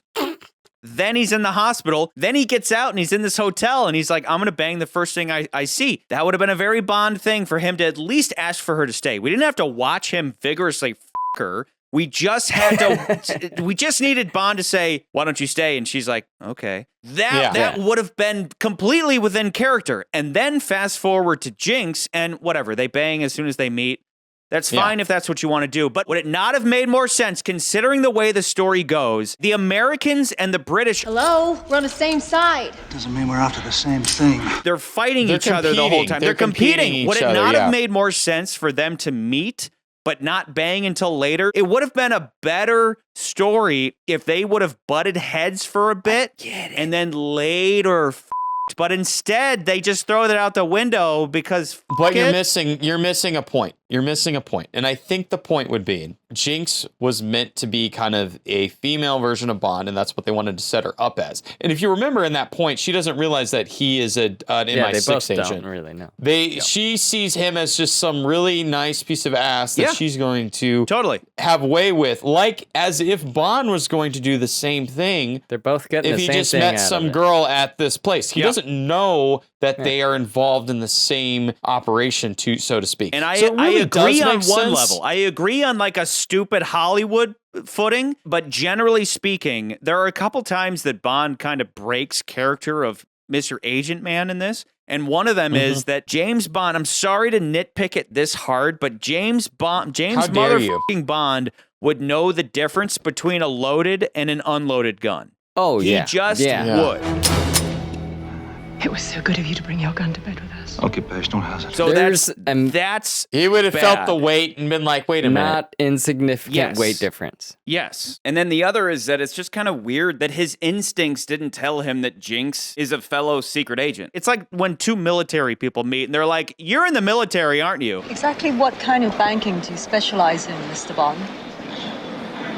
Hostile takeovers. Shall we? Like with Wei Lin, it was pretty obvious that Bond was onto her from the very beginning. Looking for a news story? He should be speaking with her and he should be like, I have a sense that this chick she's in the business. Like remember in Moonraker when Bond almost immediately figured out the truth about Goodhead? Here, he's completely oblivious. What's going on? Jinx, you gotta get out of here now! Move! Move! But he wouldn't know that because her acting's so bad. You've solved it. You solved it. I did. I stand corrected. My only issue with the whole scenario is it almost feels like he's putting women before the job. And it's like a pretty serious job. But he needs to get laid. So that's more important right now. I can give it a pass because he hasn't been laid in a while, but it would have made a better movie if he would have banged the masseuse and then he would have maybe had dinner with... That makes more sense. Jinx, and then I just think that it is less about James Bond at that point and is more about establishing Jinx as a character. I don't think it was. I think that Jinx was the has intention. no character though. Jinx has no character. I've been missing the touch of a good woman. Who says I'm good? Just doing a gender swap of James Bond without any other form of characterization just doesn't work. Her character is like, I'm a terrible actress, and every word coming out of my face. I think, is and I want to talk about that real awful. quick. Listen, I want to talk about that real quick because this is what I think about it. I think she's actually decent in the scene when she's first introduced. Her intro, I'm like, yeah, I buy her. I don't think she's bad in this scene. I don't know who gets out of the water like this. I feel like it's when she gets to the ice palace is when out of the blue, and I want to say this just to be specific. Yes, you could say, yes, she's bad acting, like her line delivery is terrible. It's not so much like it's terrible, it's just intrusive. I'm a girl that just doesn't like to get tied down. A girl who hates to be tied down, huh? Are you gonna get me off this thing? It just feels like everybody's kind of flowing and like we're like, okay, Bond says a thing and McCurdy, like Gustav says a thing. It's trying to be sexy. Yeah. It's trying to push out these euphemisms in like a sexy way. Here for the penguins this time? Or for the view again? I take it Mr. Bond's been explaining his Big Bang Theory. Oh, yeah, I think I got the thrust of it. And it's not sexy. It just comes she's across like, as forced and lame. Like every time she speaks, it sounds like nails on a chalkboard, but every other character, even Miranda Frost's character, it just feels like within the scene. Like it just makes sense. But she's the only one that every interaction between the two of them, like okay. Remember, License to Kill, we talked so much trash about when the two Bond girls meet, and I love James so much. And we thought that was bad. Every scene between Jinx and Miranda Frost is embarrassing. Ooh. Yeah, nice moves. Just like Bond. He was pretty vigorous last night as well. He did you. I don't know he was that desperate. This is my impression of me watching this movie. I'm like this. I'm like... And I'm not kidding. There are times where I'm so embarrassed and frustrated, I'm literally pulling my hair out. There isn't a single Bond movie where I do that. You could throw slide whistles and double take pigeons and all that crap at me all day. I never do this.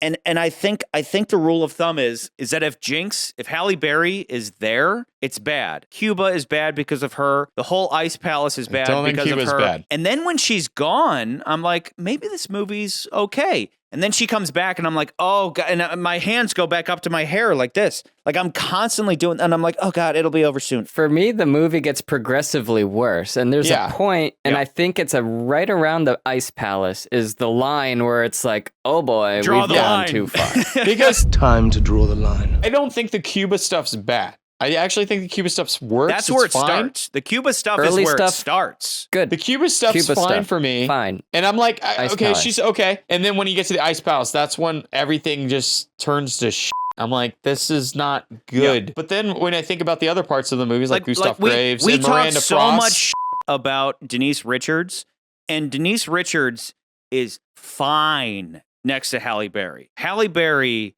when you say fine, is terrible. I mean, it's like inexcusable. Acting-wise, performance-wise. Not broad cup size. Okay. Yeah. I mean, they're both. Let's be real. They're both brought on because they have large. And before I would say, oh yeah, that's like why Bond girls are here. But Denise Richards, she deserves an Oscar next to Halle Berry's atrociousness. I don't think so. Like, I don't know. Both bad. I don't know. No, they're both bad. No, I really don't know. Denise is perfectly adequate next to Halle Berry. She's not. The entire Denise is a sore thumb of the Twine video, of the Twine movie, but Halle Berry is one of many issues with Die Another Day. Sure. Every single word. Okay, wait. Well, I'll give you this. When Bond revives Jinx, they're both bad. Halle's fine. I'm okay. Listen. When he revives Jinx and she's like, what took you so long? That's a good moment. When she says, looks like we're going down together. That's fine too. Those two lines are good. Literally every other line coming out of her face is awful. It's as if she has an earpiece in her ear and they're just feeding her the lines and she's hearing them for the first time without any context or subtext or any knowledge of what's going on in the scene. Every line is just empty and pointless. And that's why her character is empty and pointless. pointless. Whereas Denise, you at least get the sense that she's trying, but falling on her face. Halle Berry didn't even walk in the fucking door. What is Denise's best scene in Halle Berry? I would say Halle Berry is best in the very first scene where they met. She is. She's actually pretty good. good. What is Denise's best? I don't think she has one. Neither of them have a good scene, but at least Dr. Jones was her own character, even if really, really poorly executed. You know how to drive one of these things? Doesn't exactly take a degree in nuclear physics. Jinx, on the other hand, is supposed to be a female James Bond. And that's why I'm going on and on about this, because it bugs the shit out of me that it's another shallow, surface-level understanding of James Bond. That he's just a guy in a suit running around banging chicks. What would have been interesting and would have communicated that Jinx is the female equivalent of James Bond would have been for her to use him to accomplish her mission, not just for sex. As we've talked about, Bond nauseum, Bond is all about mission over pussy. Discipline 007. With some exceptions. So imagine this. Jinx has her run-in with Bond after having scoped out the island during her swim. She's determined that the only way to get onto that island is as a clinic patient. So they have their same flirtatious scene and Bond invites her to a drink later. She says maybe. However, during their encounter, she and Bond both observe the dickhead guy receiving his clinic papers. They both want those papers, unaware that the other does as well. When Bond goes to confront dickhead guy, Jinx is there too, but she's too late and watches from the shadows as Bond gets the papers for himself. Knowing what she has to do, she goes to find Bond at the bar and they drink a few Cayman Jacks. She easily gets the super horny, scorpion venom-filled 14-month-long involuntary celibate torture victim James Bond to let his guard down. Cayman Jacks, baby. Yeah. We'll get you every time. The next day, Bond wakes up and she's gone, along with his clinic papers. He looks out the window to see her boarding the boat to the island, putting together his folly. Meanwhile, we follow Jinx on this first mission that we as an audience will ever follow her on, since she's supposed to get her own spin-off and all that. She successfully kills the doctor and cripples the clinic. Great. She's a hero. We like her now. We want to see her spin-off. However, Zhao wasn't there, but she found some clue as to where he might be. Bond, being wise to her game now, follows her, eventually catching up to her wherever the Zhao clue led and convinces her to team up. Examples of this in the past were so much better than what we got here. Anya blowing smoke in Bond's face and stealing the microfilm. Hot tub chick getting naked and stealing the Max Zorin tape. Wei Lin handcuffing Bond to the shower. I work alone. All reflecting Bond's mission over pussy, or in this case, mission over dick mentality. All of this would have painted a picture about who Jinx is as a character, even if it's no deeper than her just being female action person for now. Maybe we get hints of a backstory and save the rest for her spin-off. Instead, we get lines like, "Born on Friday the 13th. Just empty filler dialogue. And I'm sorry, progressives, but Jinx banging Bond right away will never be interesting because whether you like it or not, there's no challenge in that. If that's what you want, go watch porn. It will always be more engaging, admirable, and heroic for a man to win the hand of a woman because he's slayed a dragon. Because we all know that women don't need to work to get laid, but men sure as hell do. And to land a Bond girl, you gotta be more than just a pretty face. You have to do stuff, you know, like save the world. Conversely, what does a Bond girl have to do to pique Bond's interest? She just has to walk out of the ocean in a bikini. At least. At the end of the day, Jinx has more of a motivation, more of a consistent action that she's going towards. But we're not told that. You don't need to be told that. Yeah, we do. We're not told that. No, yeah, we you do. Don't. Why does you know she's a spy for the CIA. What are you, CIA? NSA. You know she's trying to do the same thing James Bond is. And she wants to kill Zhao? Because that's her mission. Okay, sure, that's her job, but it's also Bond's job, but he has this personal drive to kill the guy, whereas hers is just nothing. I'm not saying that he needed to have killed a family member or friend or something. All I'm saying is at some point she could have mentioned something about why Zhao. Why is it that she wants to kill him specifically? Why has she been ordered to kill him? But instead, we watch her go after him two separate times, and she fails both times. And we don't know why she's hunting him in the first place, and if we would have known, we could have cheered for her a little bit more. He tried to blow up a summit between South Korea and China. Took out 3 Chinese agents before he was caught. We know why Bond and the Chinese want him. It seems Mr. Zhao has lost himself in Havana. If you find him, say goodbye from us.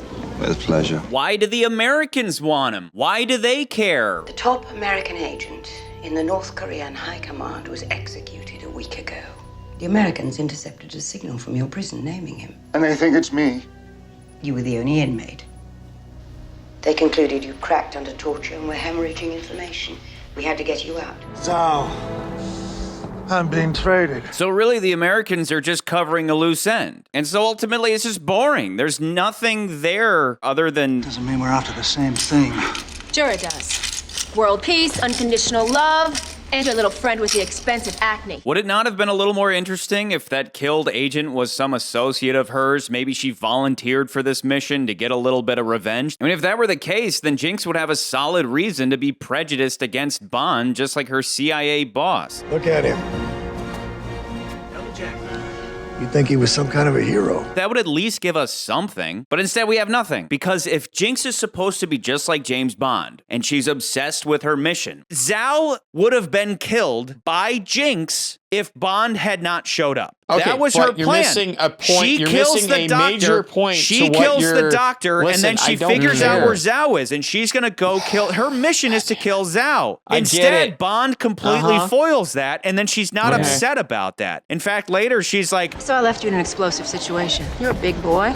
Figured you could handle yourself. she's completely passive about it. She doesn't give a f that Bond completely screwed her over. All she has is some stupid sarcastic comment about it, even though she failed. She failed her mission. That would have at least provided some kind of characterization for her where, oh, she's obsessed with missions, just like Bond. She's a very professional, very determined, very serious woman. But instead, we get a bunch of stupid jokes, like she's nobody to take seriously. If that was Bond and Jinx had jinxed his mission, he would have been understandably pissed at her, and that would have at least had some kind of interesting conflict between them. Women. Even though we talked all about how Wei Lin isn't really the best Bond girl, Pathetic. she manages to pull off what Jinx wanted to be, which is she's just a serious agent. She's somebody to take seriously. The romance between her and Bond is pretty forced, but you believe that she is what she presents herself as. Every microsecond of Jinx is just this awkward, forced, lame, really hard to watch bullshit with zero character and bad acting. And why is that? It's just nothing but her trying to be badass, and Halle Berry is not a badass by any means ever. She's just incapable of it. Read this, bitch. It's just the perfect storm of garbage. Meanwhile, Halle Berry never gets past that threshold of, I'm just here because I have a cute face and big boobies. My other thing I was just going to talk about, this has nothing to do with the plot, really. This is more of like, you know what? I kind of miss Jack Wade. Because, who is it? Michael Manson? Is that his name? Madsen. I don't like Madsen. him. I don't know why, but I don't like him. He plays the CIA guy. He could have been Jack Wade, and I think it would have worked way better. But for whatever reason, they were like, yeah, we're going to get this other CIA guy. And I'm like, well, why not Jack Wade, who we've had in the last couple movies? How standoffish he is. That's what I'm saying. I wish Jinx would have been as standoffish. Put your house in order, or we're gonna do it for you. Jinx should have been a reflection of Michael Madsen. Instead, Jinx is like, oh, f your whatever. Whatever you need, I'll show you my tits, Bond. Here are my tits. You know, and it's like, that's what I mean. Jinx has no character, whereas just have Jinx be like, f you, Bond. You're not even in the Secret Service. You're rogue, bro. I'm here doing a job. I could have gotten Zhao if you wouldn't have f***ed up what I was doing in the clinic, but that's not explored. There's more to this than your personal vendetta. And then the whole movie is, I love you, Jinx. Come on, it's warm in here. Come on.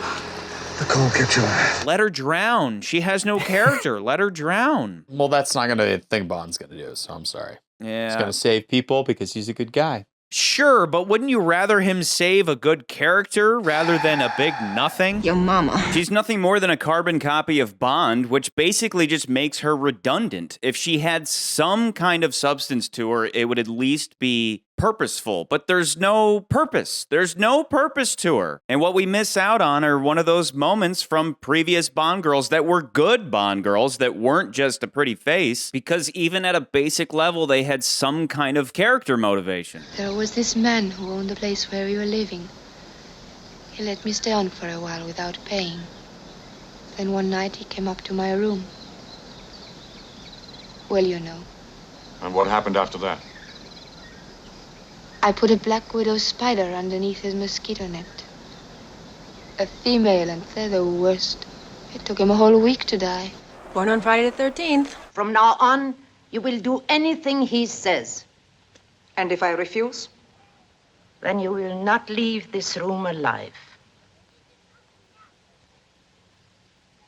I will obey your orders. Good. Let's just say our relationships don't seem to last. No, it's about your brother. What about him?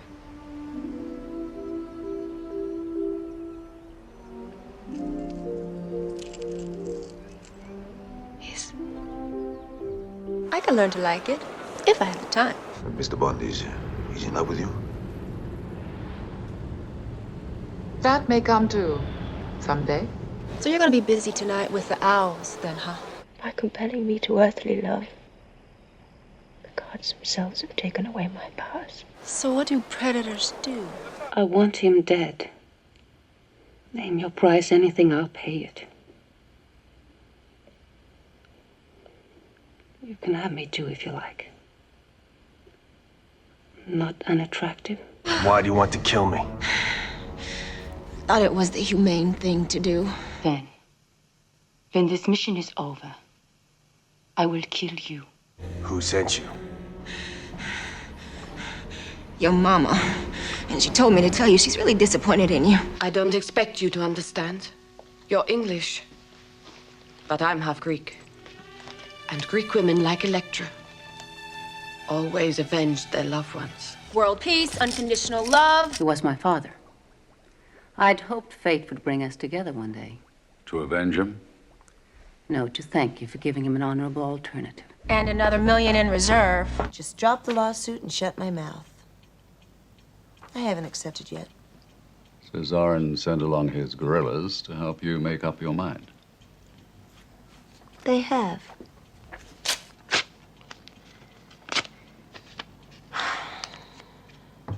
I'd sell everything and live in a tent before I give up. Are you always this frisky? What did he promise you? His heart? Give her his heart. No. I'm gonna be half the girl I used to be! Oh, stop it, both of you! Stop it. You're like boys with toys.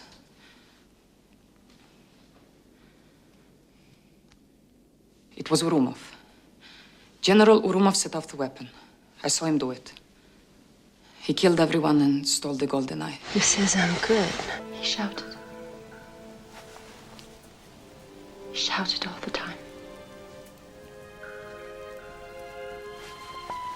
And we don't have any of that. We just have this, I'm a badass. That's my character, is I'm a badass. And she's not a badass. She's actually really fucking lame. So far, we have 3 comparable sexy female foreign agents whose sole motivation is a mission. Dr. Goodhead, Wei Lin, and now Jinx. Single-dimensional characters whose sole motivation is the completion of a mission with 0 personal attachments to that mission, other than their countries / the world might perish, which works perfectly fine within the confines of the big dumb action movies of Moonraker and Tomorrow Never Dies. But as I've already pointed out, Die Another Day is not a big dumb action movie. Yes, it has some of those elements, but underneath that stuff is a very compelling personal stakes story for James Bond himself. It needed a Bond girl counterpart that explored those elements and complemented them in her own way. So imagine this. Jinx is the top new American agent within the NSA or whatever other 3-letter agency. She's essentially a freshman out to prove herself, and this is where she's just like Bond was back when he started out. Well, guess who else is out to prove himself? Bond, who is the opposite of a freshman. He's basically a senior that has been forced into retirement. Both of them are trying to complete the same mission for the same personal goal. Jinx as the freshman who wants to prove her capability, and Bond as the senior who needs to reestablish his capability. But Bond, the old man, inadvertently sabotages her, pissing her off to no end. This is where it's very important that they don't just immediately jump into bed, because literally blowing that load too soon is like skipping the foreplay of a first and second act and going right to the climax. It just doesn't make for an interesting story because it immediately deflates the tension that would naturally grow between these two competing parties. So now Bond has ruined her chances of successfully completing the mission that will essentially secure her own 00 type status within the spy world. Bond is still a rogue agent, and Jinx has been taken off of this mission and might very well end up just at a desk job or something. And he uses this opportunity in order to bridge the gap between them, bringing her onto his team. Bond, who we've known for 20 movies now and is currently in a movie the producers wanted to act as a celebration of Bond, starts going down memory lane. He begins telling Jinx about his first missions and how they affected him, changed him, and how she reminds him of himself when he was just starting out. Perhaps she begins to undermine him, telling him he's gotten soft, essentially responding to Bond in the exact way that young Bond would have. In the end, though, she accepts Bond's invitation to team up so that both of them can get their mojo back.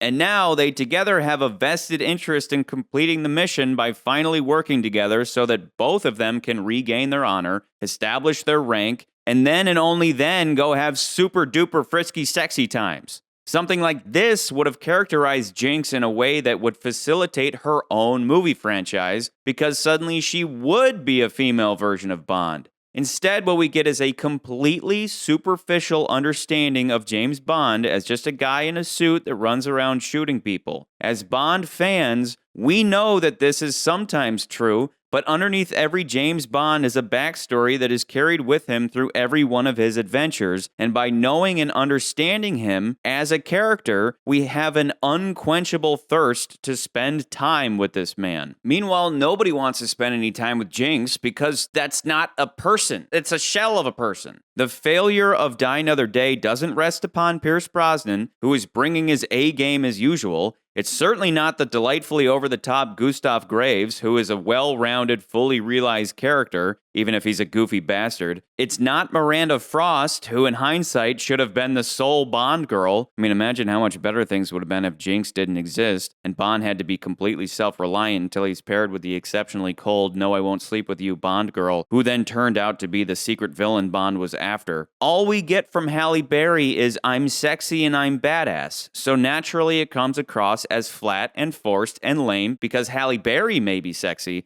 but Jinx is not. She's empty and uninspired and represents a wasted opportunity to make good on the themes presented in the first act, and thereby really giving Pierce Brosnan the send-off he deserved. And honestly, I don't know who to blame between Halle Berry, Barbara and Michael, Purvis and Wade, Tamahori, or all of the above, because we get the beginning of a potentially meaningful film, but then the ending of a farcically bad action flick. I thought this was supposed to be a celebration of Bond, in which case you can't have it both ways. I should be laughing and cheering the campiness, or it should have a somewhat serious or suitable ending based on resolving the themes introduced at the outset, for the sake of Bond and for Brosnan himself, who loves the character of Bond, whether he's the one holding the Walther or otherwise. He deserved better than being saddled with the brain-dead bimbo. I can't possibly fit enough quotes around the word actress on this tiny little screen, because she's not an actress. She's just a mannequin that Lee Tamahori dressed up in James Bond clothes.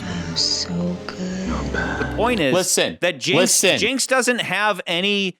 Like her, Charlie, I have something very important to say. If we could have had any kind of very important to say. What? Me too. Your mama would be disappointed with you.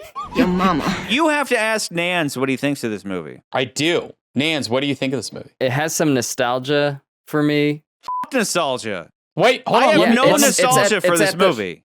Let the Nans speak. I'm thinking 19. Above You Only Live Twice. Okay. So you're where I'm at. Okay. Yeah. I'm not going to argue that. I really am not going to argue you guys. But I need an explanation in terms of the plot. So we start in North Korea. So How did they surf to the beach? Plot hole. That doesn't make sense if you actually want to talk about that. I mean the bad guy plot, because the bad guy plot, generally speaking, is like what really cuts the mustard for most Bond films. So he dies. He dies. He dies. Disappears. probably went to Cuba, got the reconstruction face surgery, modeled himself off of James Bond, because he says that in the movie. We only met briefly, you and I. But you left a lasting impression. You see, when your intervention forced me to present the world with a new face, I chose to model the disgusting Gustav Graves on you. That unjustifiable swagger, your crass quips, a defense mechanism concealing such inadequacy. My defense mechanism is right here. I like that. I appreciate that he says that because that implies this connection between them. It's always good. It's always a plus to have that. He used the diamond connection from Sierra Leone. Few men have the guts to trade conflict diamonds since the UN embargo. But they're remarketed as Gustav Graves. From the Graves Corporation in Iceland. A man called Gustav Graves discovered diamonds there a year or so ago. Yet they're identical to conflict diamonds. He's laundering diamonds. And then he's off the map for 14 months, just like Bond. Did he have a lot of this already kind of being set up? Or did he pull all of this off in 14 months? The having a mine, building Icarus. It's probably during those 14 months. Wow. He's a go-getter. He's a go-getter. Yeah, that's why they wrote in there that he never sleeps, to basically cover up how he got all of this done so quickly. You seem to work 24/7. Is it true that you don't need sleep? The insomnia is permanent for me. One of the virtues of never sleeping, Mr. Bond. I have to live my dreams. So here's the thing, Nance. In the opening, he says, I have special plans for this consignment. Implying that he already had a plan to make a diamond laser satellite out of conflict diamonds. But all the stuff with like becoming Gustav Graves and all that, that's something that's kind of odd, but I'm willing to accept it because I think he already had his diamond scheme set and ready to go. And then once he, quote, died, he needed a new identity. And if he survived, why didn't he just go back to his dad? And I can't wait for some idiotic YouTuber to take on this whole movie for their stupid ass white privilege movie essay where they're like, he needed to become white in order to be privileged enough to start up his own business and be this like wealthy billionaire. And that's where it's kind of ridiculous. But I do think a part of it is he was trained in Western philosophies and this I kind need of to like... get to the white privilege so I can monetize the diamonds. He doesn't look white enough like I do. I would see it more in black and white in the fact that, like, of course, they're using this storyline based off Hugo Drax's storyline in the books, but it's also like, okay, if you're a guy from South Korea who's already been Western trained, like he already knows all this stuff. North Korea? Yeah, he's from North Korea. But he knows all this stuff. I think it's probably makes sense for him to be like, if I put on the guise of this white rich billionaire from London, like no one's really going to know who I am, and I'm probably going to be more successful than if I'm trying to come from South Korea or North Korea and be like, oh, I'm this North Korean guy and I'm trying to do this, because there's already a red flag there. But McCurdy, that doesn't change the fact that he could have just gotten all of his diamonds and made his satellite, which was clearly his plan when he says, I have special plans, was he was going to make his diamond satellite. We need to tread carefully. Graves is politically connected. What a wonderful day to become a knight. I agree with you on the Hugo Drax point, because being a famous industrialist celebrity type kept him protected from suspicion. PM would have my head if he knew you were investigating him. On behalf of the British government, I apologize. But in terms of creating the satellite, creating Icarus, going back to Diamonds Are Forever, Blofeld needed the billions of dollars from Willard White because Blofeld didn't have Spectre anymore. How else was he going to make his diamond satellite? Whereas here, what if Colonel Moon had just gone back to his dad and then gotten all of his diamonds and made his satellite in North Korea? What was it about being Gustav Graves that allowed him to create the satellite? Hold on. I think that was because as someone from the East, I was trained under the West to understand your ideology, to use your ideology to best you guys, to destroy you. I used this guise of Richard Branson, Virgin Mobile guy, to become one of you. And I've used that to be able to get investors and use those capitalists to make this sun satellite with diamonds. Sure. To use it to destroy you guys so I can actually defeat the West in South Korea. Okay. that as Gustav Graves, as this masked character, he could get investors and people who would be like, oh, you're trying to create a new sun for like, we could do all this. Basically the environmentalism stuff. The environmentalism. You have no idea how much Icarus is about to change your world. He could sell that idea to Western investors and be like, yeah, this is what we're going to be doing. And they'd be like, oh, that sounds so great, you know? But that's all assuming that he didn't have any money. But we know he has money because he's been laundering diamonds. Orphan working in an Argentinian diamond mine, learns engineering, makes a huge find in Iceland, and gives half of it to charity. And what's that little property I noticed next door? The diamond mine. I think it's a front for laundering African conflict diamonds. There is a ridiculous quality to it,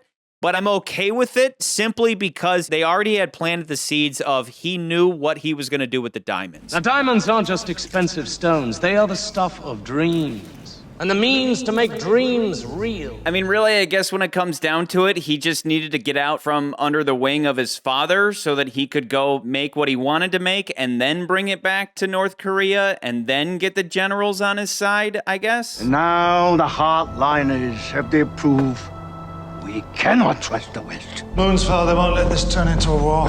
General Moon's under arrest. The hardliners staged a coup last night. On that note, though, there is that stuff about Icarus that is at least appropriate, that they would invoke the story of Icarus, which is father and son. They're escaping from a prison, and they do so with these wax wings. The father's like, don't fly too close to the sun. The son's like, F you, Dad. I'm going to fly as high as I want. His wings melt. He falls back to the earth, and he dies. And it's a story about hubris. And obviously, if anybody has hubris, it's fucking Gustav Graves. But of course, it's mixed in with a little patricide. The fun little twist that the writers put on this story is that instead of the whole flying too close to the sun idea, it's Gustav becomes the sun. He takes on the power of the sun, and then you got your double meaning with sun and sun. My son.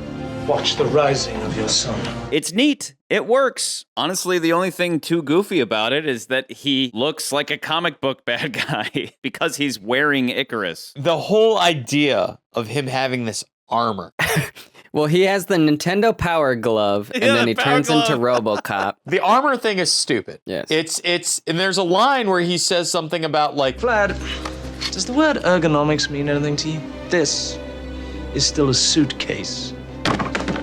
Finish it, will you? Lee Tormere, he's a Kiwi, which we all know that Kiwis are crazy. He wanted him to have like this effects armor on, which is not really practical in any sense. It's just kind of silly. And it's got glasses and it can electrocute people and it also controls the laser. So for whatever reason, it's not a laser.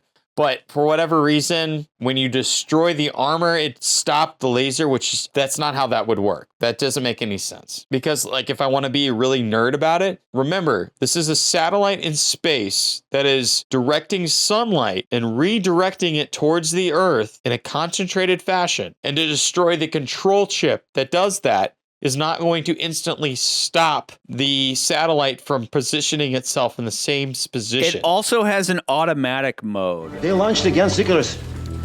Leave it on automatic. So don't you think no matter what happens to Gustav, it could just remain in automatic? In which case, the worst thing you could possibly do would be to destroy its controller? That doesn't make sense. My biggest gripe is the Americans shooting one missile at it and it failing and then being like, well, tell the South Koreans. Like send multiple Shoot like missiles. 5 of them. Yeah, send a whole bunch to go to flank it and circle back around and hit it from the rear. Shoot more than one. But the thing about the armor is, I assume that it's a reference to Icarus wearing his wing device, which is completely unnecessary for this movie. But the same core story of not listening to your father and flying too close to the sun and therefore being punished for your hubris is right there. And the West will shake with fear.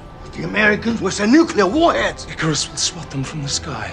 You will destroy us. That's another one of those moments where I'm like, clearly the original script was a little smarter, and then it got bogged down by a bunch of stupid shit. Actually, you'd be wrong. Icarus was not originally intended to be the name of the satellite.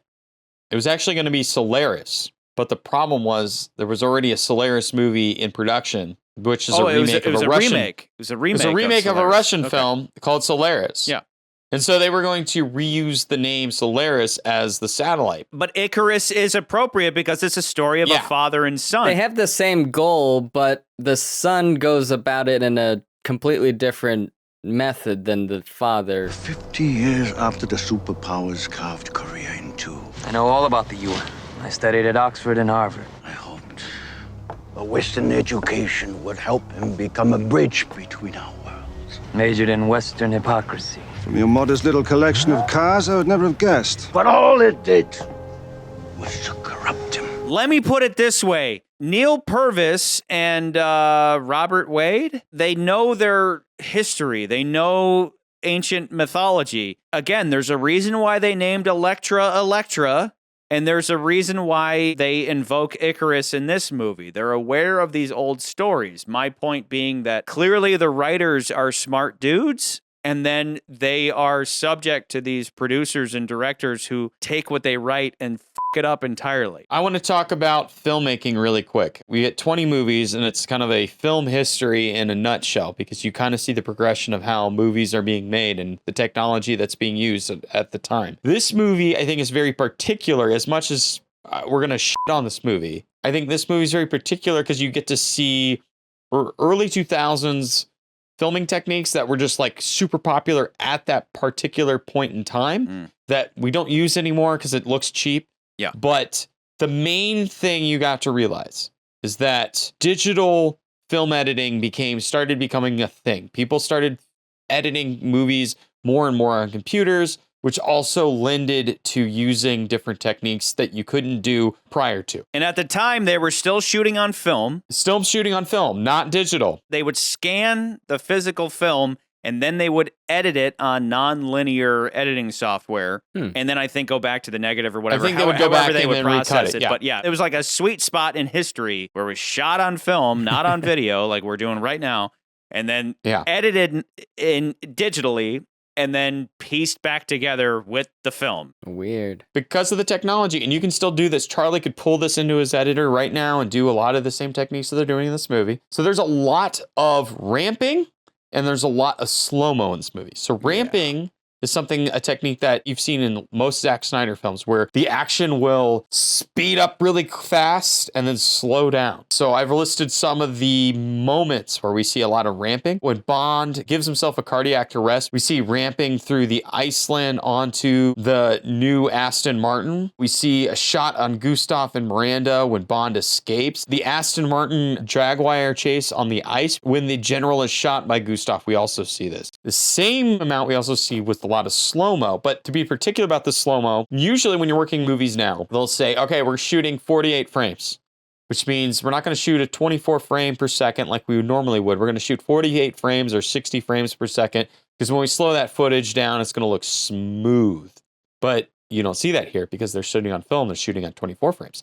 So we have, during the Korean torture sequence, especially like in the intro, we see a lot of like slow-mo that just looks very juddery. We see the fight with Zhao in the clinic. We also see some of that slow-mo. And we see it in the fight between Gustav and Bond at the end of the movie. There's a lot of like when they're punching each other and stuff like that. So as much as people will like crap on the movie for bad CGI, speeding up footage or slowing down footage, there's like a lot of it. As an editor, it makes me want to puke. It's only in this movie. Well, and just to be clear, we talked about these same techniques as far back as Connery and Lazenby, where Peter Hunt was always speeding up the film to make certain moments more energetic. But whether done digitally or with film, it still has an ugly effect. The only reason we emphasize it here is because suddenly with nonlinear editing, it was a lot easier to create these effects with the push of a couple buttons, and that's why they overuse it. We've had some slow motion in the past that was shot that way, as McCurdy explained, with shooting at a higher frame rate and then slowing it down to 24 frames for smooth motion. An example in this film would be Jinx's entrance, where they fired twice as much film through the camera so that when they played back at a normal speed, it essentially elongates time, as well as Bond's wiener. It's what happens anytime a new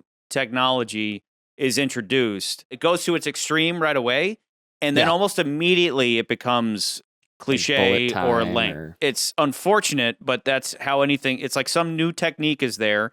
Everybody does it, and then there's a backlash to it where it's like, let's never do that again. That was embarrassing. Why we do that in the first place? It's like bell-bottom jeans or something. You know, it's just it's a trend. And this movie, when you watch it and you see all the goofy editing you don't get the sense that they planned for it. You get the sense that they shot the movie, much as they had for 40 years, and then they watched a bunch of contemporary shitty action movies, and then they emulated them. You get the sense that the editor was on cocaine and was just like, wouldn't it be cool if, like, look at this tracking shot that just goes like this. What do I speed it the fuck up? You know, it's just like, it's like, dude, it looks like shit. There are two that stand out the most. The car thing, whatever, I can give that a pass. It looks like a commercial. Ones are fine. Yeah, it looks like a commercial. Yeah. It's like, it's stupid, but I can give that a pass. The ones that suck are the ones where they just take tracking shots, and it's a tracking shot of the party, and then the one you mentioned, the tracking shot of Miranda and Gustav, and they're just standing at the control center, and they're just like, zoom, and it's like,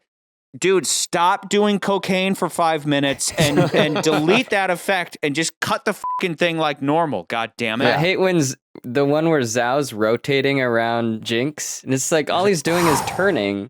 And they have to do it just because he's wearing the Matrix coat. Nans, you actually mentioned this about the shitty rear projection. Because this movie, when it came out, like, that was one of the big criticisms was the bad CGI. I would point out some of the green screen work is pretty bad. We got the fight on the hovercraft. We also have Bond coming out of the harbor in Hong Kong, looks awful. We have Jinx diving, looks awful. But that scene's also like heavily CGI'd, looks terrible. You have Bond running down the side of the dome. And you also have some bad CGI with the rocket car. That whole sequence with the avalanche. The tone setter is the gun barrel.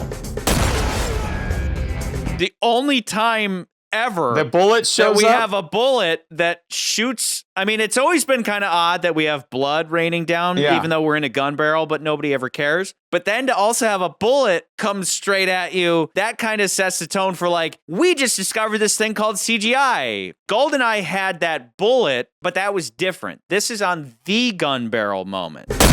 Yeah. So you know who came up with that? Maggie Smith? It's Maggie Smith. She came up with that, actually. Sweet. She told her son, Toby, she said, listen, you tell that director gentleman that he's put a bullet. She needs to put a bullet through there. Does it make sense?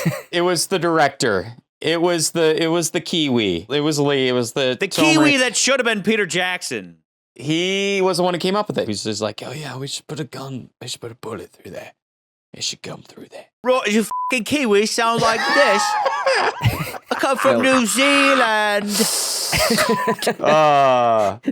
So yes, that was his contribution to this film. Fucking sick if like the fucking bullet got shot out of his gun and it went right into the gun barrel. You're saying that Bond's accuracy is so pinpoint that he can shoot another guy through their gun barrel to the point where it wouldn't even kill them because it would just get stuck in the gun. Charlie, this is James Bond we're talking about, okay? This is James Bond. Now, granted, I did talk shit about Tomorrow Never Dies and The Satellite and how that looks bad. So I will say this. The CGI that they use, it looks better than what it looks in Tomorrow Never Dies. So I will give the movie that. The Satellite itself looks incredible next to Carver's Satellite. It does. It looks a lot better. Great. You can tell there was some progression and like they figured out how to make this look somewhat more realistic. This goes back to when we were talking about GoldenEye, and I was like, the way you're supposed to use CGI, if you have a brain in your head, is you don't rely on it heavily. You use it in a way where you can either shade it, shadow it, or leave it in the background. You use it in a subtle way to where people go, oh, I didn't even realize...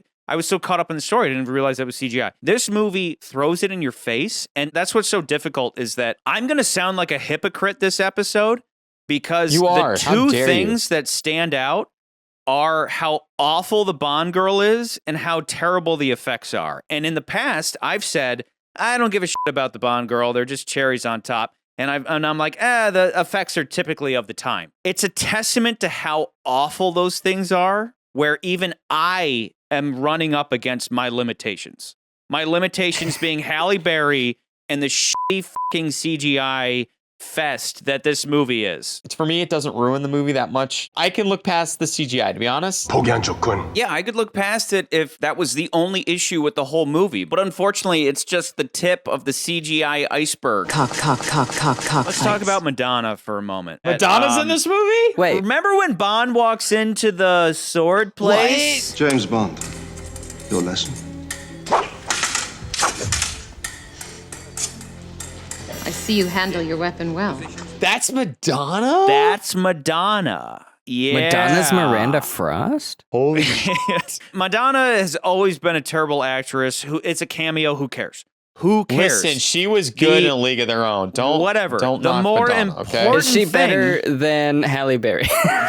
She's better than Halle Berry. She deserves an Oscar above the Razzie that Halle Berry got for this. Anyway, which McCurdy, I don't know if you talked about how Halle Berry, isn't this what she received her Razzie for? Didn't she? She got a Razzie. No. Didn't she she receive got a it? Razzie. No, she received a Razzie for Catwoman. It was not for this movie. And then she went and accepted it?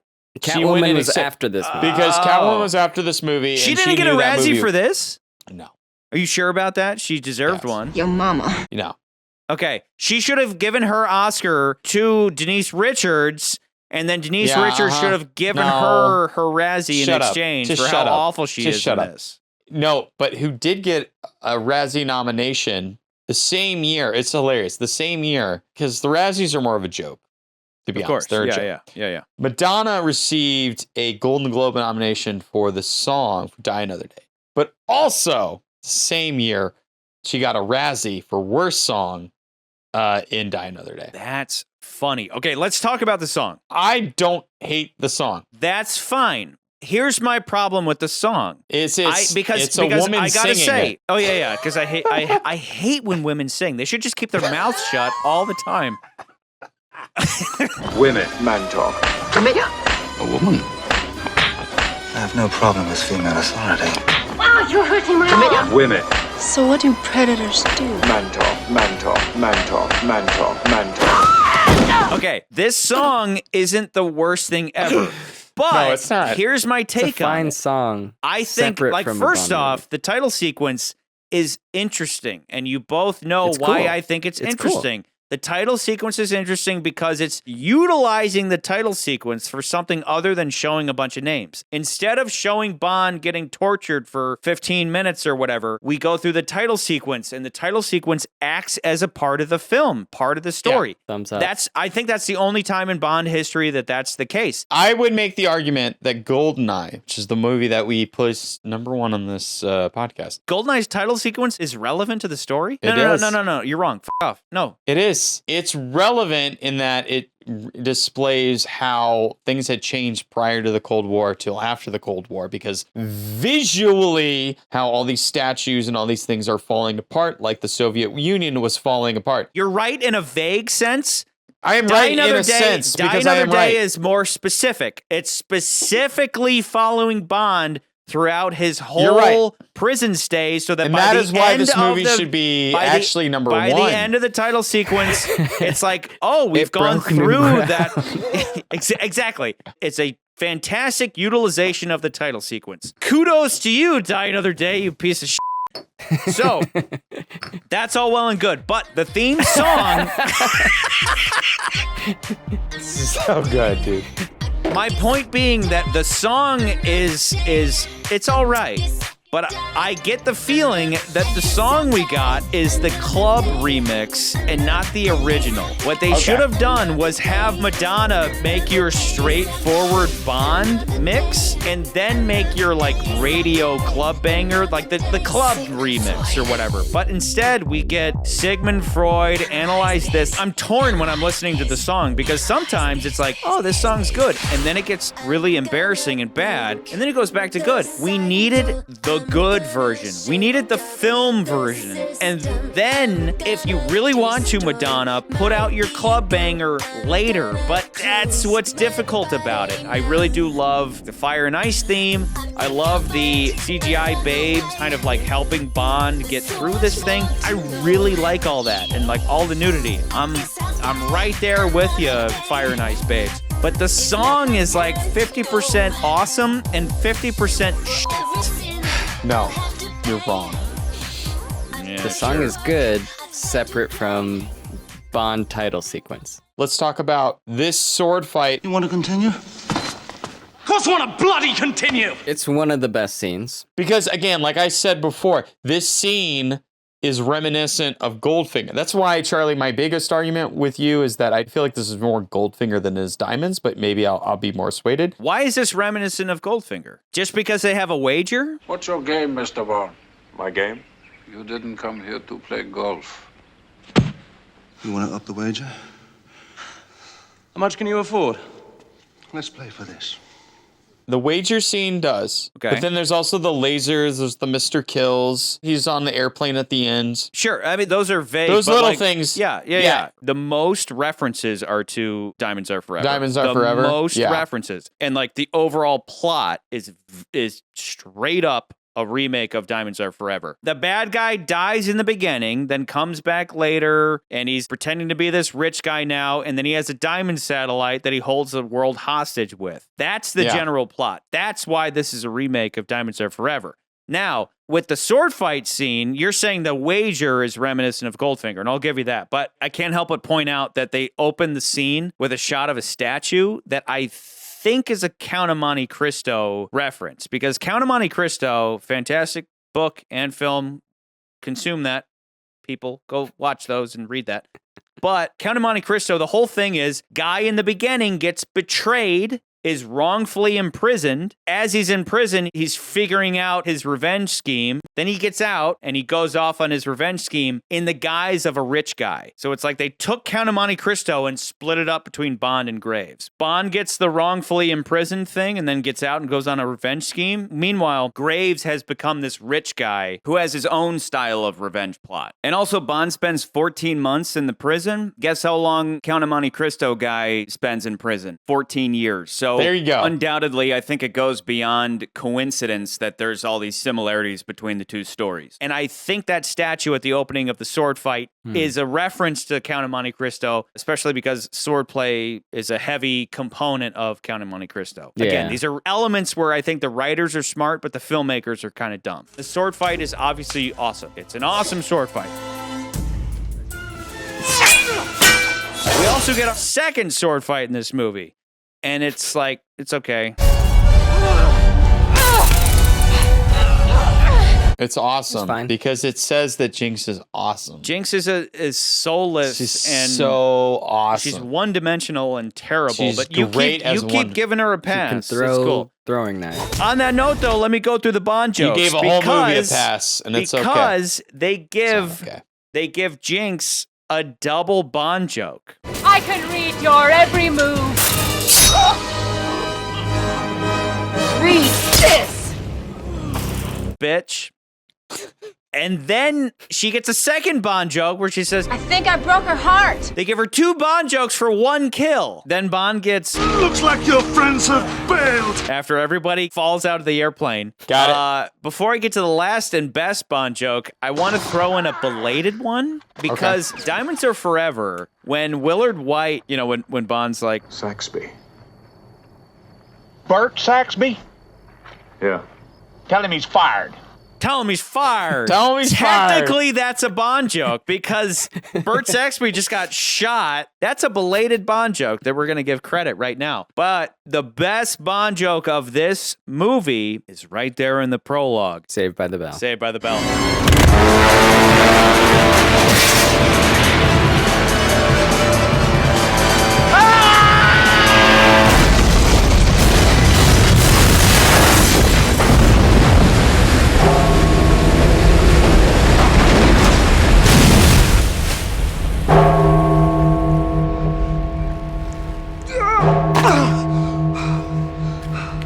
Saved by the Bell.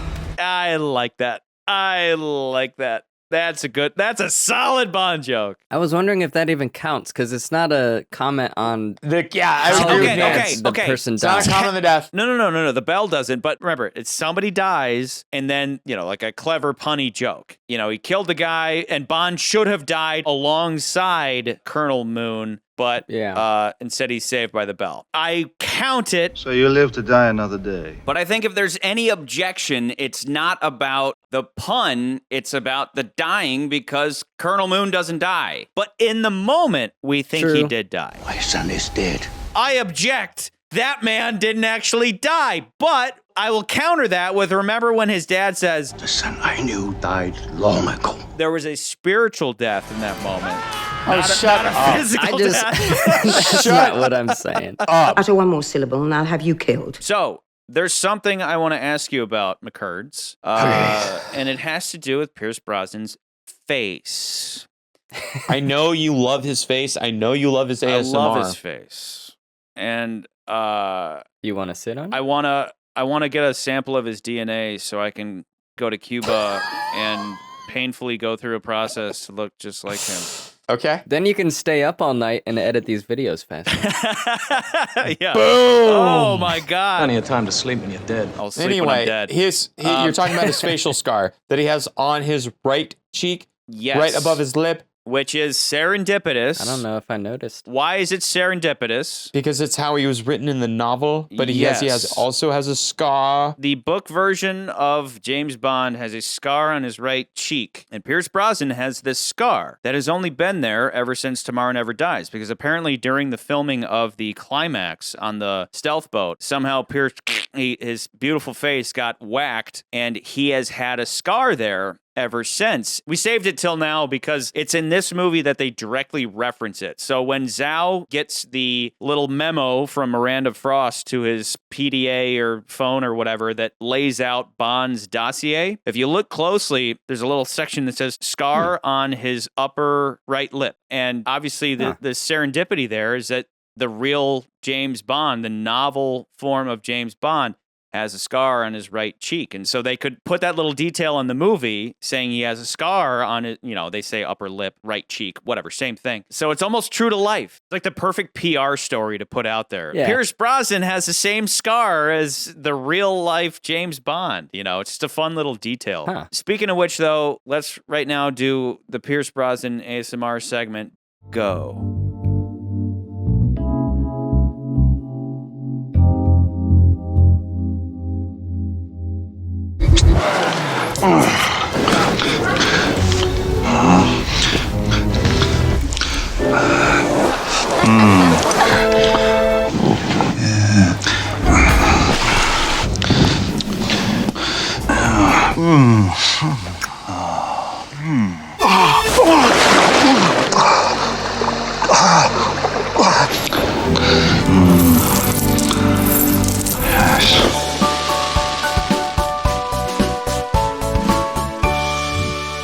Got your attention. He loves to be choked. Yeah. He also likes to bite during sexy times. Come on, put your back into it, huh? I actually like that Miranda Frost has that moment with M. Tell me what you know of James Bond. Again, we're going meta. For a second, let's go meta. She has this modern feminist take on Bond, which y'all know me based on previous episodes, bugs the shit out of me because people want to come into a Bond movie and say Bond's this misogynist and he shouldn't be doing that. And I don't like that. And we should get rid of that. Bond shouldn't be all these things. And I go, that's what the character is. If you don't like it, why are you watching it? So she's everything I hate about Bond critics. So what's fun, though, is that she's set up for a reversal. Remember, I know all about you, 007. Sex for dinner, death for breakfast. Well, it's not going to work with me. No? No. This is crazy. You're a 00. It's only a number. And then that reversal gets a reversal. By the way, did you find out who betrayed you in North Korea? Only a matter of time. You never thought of looking inside your own organization? I enjoyed last night, James. But it really is death for breakfast. Where she ends up being the very person who betrayed him in the first place. Like, she is the person that Bond is after. So I appreciate that scene. And in that scene, I put myself in M's shoes, where Miranda's like, he's a womanizer and he's all these bad things. He's a 00, and a wild one, as I discovered today. He'll light the fuse on any explosive situation and be a danger to himself and others. Kill first, ask questions later. I think he's a blunt instrument whose primary method is to provoke and confront. A man nobody can get close to. A womanizer. I identify with M in that moment where M's like, yeah, cunt. That's the point. Everything you just described is the James Bond character, and that's why we watch these movies. It is what he's trained to do. Pump her for information. M is basically sitting there just saying, yeah, that's why we hired the guy. It was the job we were chosen for. Graves seems to be clean. Well, Bond thinks differently, so I'm going to let him do what you so ably described. Mix things up a little with Mr. Graves. And then certain critics want to come in and be like, we need to get rid of all the toxic behavior of James Bond. Man talk, man talk, man talk. Like I said before, it's like asking Eric Cartman to clean up his act. It's like the fucking point is that he's all of these things. But should certainly bear closer inspection. We're on a mission. Sir Godfrey, on a mission, I am expected to sacrifice myself. That's the point, and that's what's fun about that scene. Miranda Frost is like a meta critic, and M is directly responding to those stupid ass critics. Anyway, and then on top of that, That's though, like funny. going further, the whole Miranda element, as much as I said I like that her reversal is a reversal and all that, the movie ultimately falls apart for me when Bond confronts Gustav Graves, who he's figured out as Colonel Moon. Colonel. At last. I was beginning to think you'd never guess. It plugs into the whole keeping Bond alive trope that I mention every fucking episode, but it doesn't work. Unfortunately, I wish it would have, but in this movie, it doesn't. How would there have been compensations? Like watching you flail around in your ignorance, granting you life day by day just to see if you get wise. It's been fun. He's keeping Bond alive for entertainment, I guess, because remember, Bond is betrayed. My son had an ally in the West. For the last time. Who was it? Same person who betrayed me. Then, and like the only clever part of the movie is that the same person who betrays him, they set him up, right, to go to prison. They set him up again to get him out of prison in exchange for Zhao. They concluded you cracked under torture and were hemorrhaging information.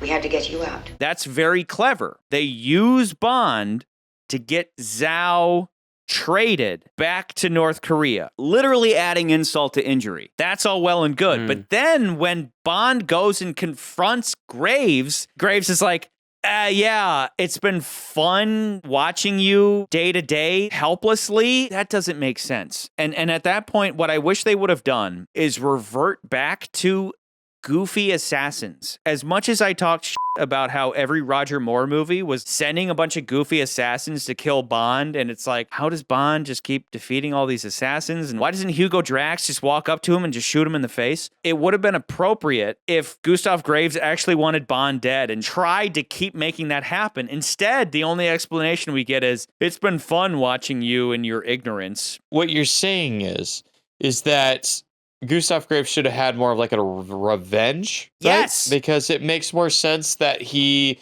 is like, well, but it doesn't, it makes sense and it doesn't make sense. And let me throw this out here. Let me throw this all out.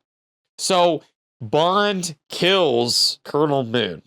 So Colonel Moon should want, as Gustav Graves, should want to be like, I want to kill Bond. Yes. But what doesn't make sense is that in a weird way, it's a part of the plan because he wants to be Gustav Graves. But at the same time, it's like competing ideas because now it's like, well, Bond, you actually gave him an alibi. At the same time, he's like, but I want to kill Bond because you got rid of my life as an Easterner, as somebody from North Korea. So it's almost like posing ideas. The two scenes I wish were there is just either him, Colonel Moon, saying Gustav Graves, saying, I want to thank you, Bond. You actually helped my plan. Because he did. He helped him in that, like, he gave him an out to be like, I'm dead, but now I can start this new life and start this whole plan. Because especially if he had already had all of this in the works, how does he get from where he is to where he wants to be for the plan Bond helps him in that respect. But yeah, he respects him and like giving him like, yeah, you gave me a fresh start, Bond, like something like that. Yeah, you're certainly correct, but it's not like those ideas are conflicting because, if they did it right, they would have tied Bond to the laser chair thing and then allowed Gustav to give his Goldfinger-esque speech saying, I gotta hand it to you, Bond. I gotta thank you for allowing my rebirth, but I'm also gonna kill you because I hate you. I want to say this. Instead of Bond sleeping with Frost, Bond is in Jinx's shoes, tied to the table with the lasers. Jinx saves him, but somehow incorporate that with Bond figuring out, oh, this is that moon guy. I like it. I already like it more. Jinx saves him so that we like her more. And then later when Bond saves her, they can have that cute moment where they say they're even. Perfect. What it comes down to is there should have been a plan. Like, okay, Bond is a liability. Now, the interesting parts of the movie, especially upon rewatching it multiple times, is that when they meet at that sword fighting club, he's like, hey, have we met before? And Bond's like, I would have remembered. And he's That's like, what I was going to say. Is he putting on an act or does he actually not remember? No, he's putting on an act. And that's interesting. When you watch it again, the first time you're like, oh, it's just like this Gustav guy. Second time you're like, holy shit. This is the first time these guys are reuniting. And Mr. Bond. James Bond. And they even cut to Miranda in the middle of his famous introduction, because she knows who he is. So it's just kind of funny because it's maybe the first time in history that Bond's classic intro is being completely undermined by overconfidence because he's literally staring both of his nemeses in the face like an idiot. Like he looks like a fool to them. And you can tell that Gustav is loving it. Bond. James Bond. Have we met before? Oh, I think I'd remember. That's why he's so aggressive in that scene. Yeah, he's like, I've been this close and he didn't even recognize me. That's awesome. All of that is awesome, but it's not utilized at all. What it should have led up to is some kind of ultimate revenge scheme where Colonel Moon / Graves invites Bond to his ice palace with some kind of ultimate revenge in mind. Instead, we don't get anything. We just get this odd scene where he's like, I got my own MI6 agent and I have her sex. Sex. like that whole scene, it's kind of awkward as Miranda's just standing there. When I arranged for that fatal overdose for the true Victor at Sydney, I won myself my very own MI6 agent. She took the gold at Sydney. By default, as I remember. Default? The one who beat her OD'd on steroids. All of Graves' dialogue should have been given to Miranda, where she's like, yeah, he's the one who got me that medal in Sydney and all that. And instead, Graves is like in her ear, and Graves is like, I have her sex now. Her sex. But the thing with Miranda Frost that I find is very confusing is her motivation to betray her country. It doesn't What is she getting out of it? Like she doesn't like what it was cool about GoldenEye is that we understood that Alex Trevelyan's parents were Leanne's Cossacks. You knew, didn't you? And we knew that, and so we were like, okay, it makes sense why he portrayed London. Miranda Frost doesn't really get a reason why she portrays. She gets a gold medal, and that's it. Like, once she has her gold medal, she's it's an like, Olympian. what else is there? Watching and talking about this movie makes me want to drink excessively. Yeah. So there is another aspect. There's a part of the plot. This is very specific to the plot that I rolled my eyes and I was like, wait, that's the linchpin to the plot? We wouldn't have had a mole at all if you'd disclosed the fact that Miss Frost and Moon were on the Harvard fencing team together. Wait, what? Like, you're telling me that MI6 missed? No, isn't she accusing the Americans of not knowing? I know, but that doesn't make any sense because even then it's like she's a MI6 operative. They should have known that as a part of her backstory. Yeah. They're like, yeah, isn't it a little weird that you were on the fencing team with one of North Korea's general's sons who we've already had like an issue with Bonds, like that didn't cross anybody's radar. Like, do you not see how that's an issue? Like, okay, let's backtrack. Hold on. I want to backtrack for a second. Okay. I'm a little drunk. How many of those have you had? How many of those have you had? I've had 4 of them. I'm on my 5th one. Okay. I still have 2 more to go, brother. Let me put this out here. I'm drunk. I think that Goose. I'm just enjoying this filming as much as I can. Whatever you say about Jinx, I don't care. I don't care. You know how in GoldenEye we were finding things to argue about because we know that movie's so good? This movie we're finding things to argue about because this movie's so bad. That being said, you know if it's fucking true. Thank you for the comments, people. Keep them coming. Yeah. This is the most we've ever had, and it's awesome. K1 says, the best part about this movie is that Bond throws Moon off the cliff. He somehow gets smuggled to Cuba without his father finding out, changes to a British guy, starts a diamond mining company, builds a giant space laser, builds an ice castle, and becomes a celebrity in London all within 14 months. I love this spiritual remake of Diamonds Are Forever, and I love that they brought back the attitude of it. I understand why people hate it, but after 16 years of serious Craig movies, I kind of want another wacky Moonraker. And that's K1. That's what I mean. I agree with that. I wish this movie would have been it, but I don't think this movie's it. I think this movie set out with the intention of being very serious, and it's so goofy that it looks like it's Moonraker. It looks that it's Diamonds Are Forever, but I think this movie meant to be serious, and it fell on its face, and that's why I think it ranks lower than those two movies. You know what, Charlie? I know, I'm right. Let me move on. No, you know what? No, I don't think. I think you're wrong. I think we need to put this below twice. Just suck my balls. You drunk. Suck my balls. I think we need to put it below.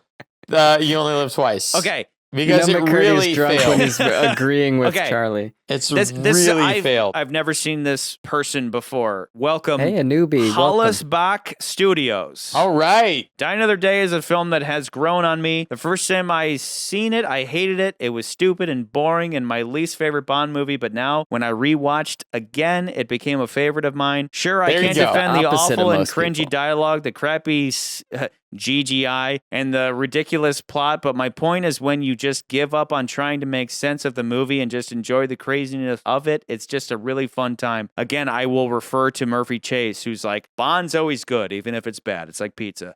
The action is fantastic. The characters, while completely over the top, are fun as hell to watch on screen. The David Arnold score is my favorite of his. And I just love Tsunami scene. I just laugh every time. And apart from the plane climax, which is just terrible, the film is never boring. Also, I love The Vanquish. A car that goes invisible is pure Bond. Yeah, it's like pure goofy Bond. I'm cool. You know what? I know a lot of people want to give to the invisible car, but I'm like, it's flying cars and swimming cars. I don't care. It's based off of real technology. Yeah, like that's what drives me impossible, nuts. And it's maybe not practical. The technology to the effect that they and the way that they display. Like, you know what's hilarious to me is that a movie Top Gear literally does it. No, recently. Listen to McCurdy talking about the invisible car, and he still I want to talk about this invisible car. Like, flying cars bad, invisible car good. Go f*** yourself. Anyway, the Entertainer says, I think of this one in a similar way I view Diamonds Are Forever. You should, because it's a direct remake. It's entertaining, but probably not a very good movie. I will admit I have a hard time knowing if this film tried to be super cool and fails hilariously, or if it's intended to be this campy. Yeah, baby. Intention matters. It was trying to be serious. McCurdy, you are a god among men. Drink some water. So no, wait, back up. He says probably the truth lies somewhere in between. Either way, the bad stuff is kind of why I like this one. Even the song is somewhat of a guilty pleasure for me. The awfully corny dialogue between Bond and Jinx, the over-the-top invisible car.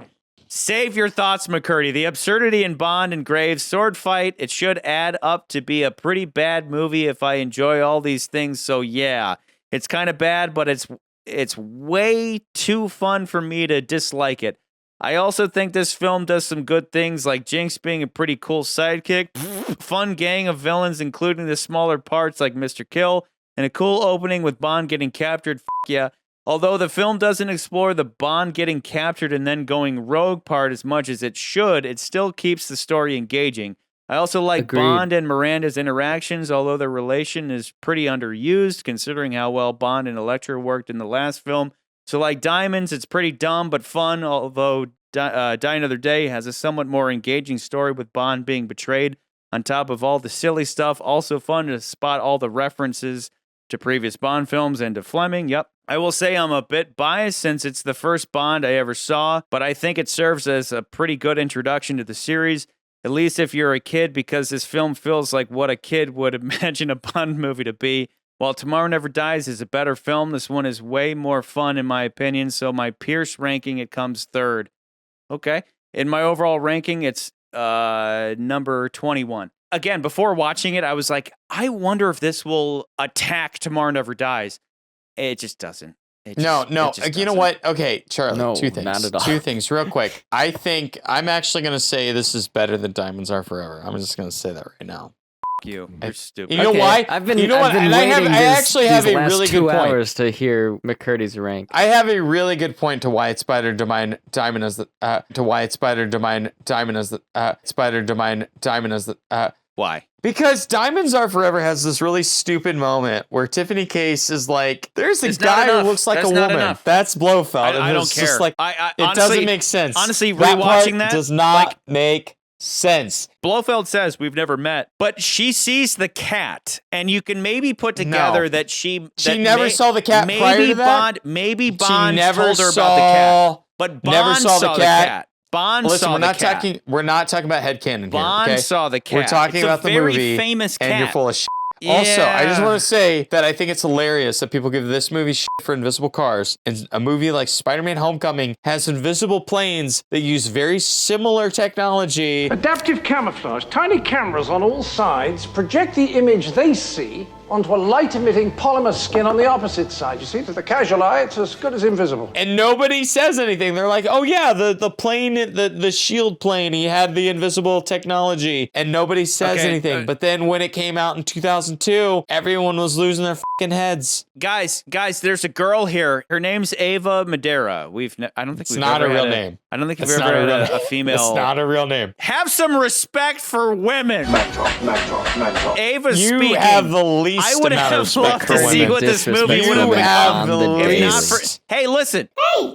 I would have loved to see what this movie would have become if not for 9/11. Intended as a darker, more grounded Bond movie, it chickened out by the second act and unraveled into escapism in response to the fog of collective grief the West was in during 2002. Yeah, it's unfortunate. The initial darker draft the actors talk about before filming started and and the fact they brought in Tamahori for his gritty direction and Once Were Warriors was a sign of where they intended to go with it. The remnants of that idea in the movie are still my favorite parts. The first time Bond is ever tortured, with one of the darkest pre-title sequences to date, Bond's more detached, cold smugness and greater reliance on his coping mechanisms to survive his trauma, e.g. smoking, lack of intimacy with the Bond girls, which had been a staple for the Brosnan era. Pretending a shaved new suit fixes his problems. The first sex scene in a Bond movie ever that could have shown his vulnerability, but they squandered on a fig gag. Unfortunately, MTV music video editing and bad CGI chasing the trends of the day, e.g. Mission Impossible 2, XXX, Charlie's Angels, Fast and Furious, Matrix, Face Off, won over what looks like was the initial plan. It was a good 2002 action movie, but isn't a great Bond movie because it needs a disclaimer to explain the elements that didn't age well, and a great Bond movie has to be timeless. I agree. I mean, like, why let 9/11 ruin everything? I didn't even think about 9/11 was 9/11 bad till enough. McCurdy brought Why it let up. 9/11 ruin a Bond movie? No, but I talked about this earlier, but like with a TV show like 24, that it's ironic, but it succeeded because of 9/11. Because 24 actually was developed prior to 9/11, and then when 9/11 happened, people were like, "This 24 shit's amazing! Like, we need more of this." And then we had Born Identity, and I think this movie, if I'm being serious, I think it just fell into the. Jesus Christ, that's Jason Bourne. Jesus Christ, that's Jason Bourne. This movie definitely fell victim to just like wanting to do the trend that had, and 9/11 not happened, I think this movie probably would have been more successful. That's not the case, obviously. 9/11 ruined everything. 9/11 kind of ruined this movie. 9/11 always ruining things. Anyway, damn Taliban. DGMC says, I'm a fairly new Bond fan, but I managed to catch this recently during my Brosnan marathon. Holy shit, was Halle Berry, arguably the biggest actress on the planet at the time, misused and the Rosamund Pike twist lame. The face-off ripoff blew chunks and went too far as well, in my opinion. Somehow it bothers me more than the big wave scene. Love the sword fight, though. Madonna cameo and her midlife crisis theme song notwithstanding. T&D and Twine are flawed with unrealized potential and interesting ideas not fully capitalized.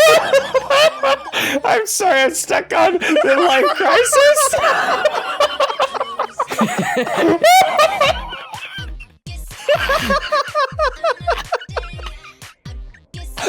That's the title. That's the title. I mean, it makes sense.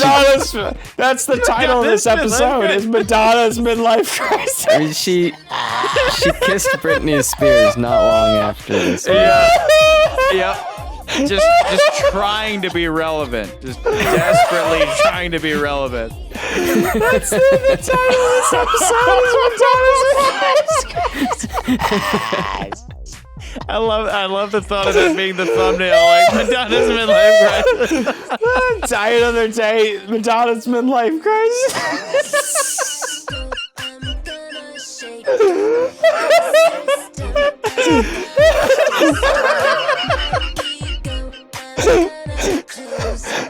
Oh my god. Okay.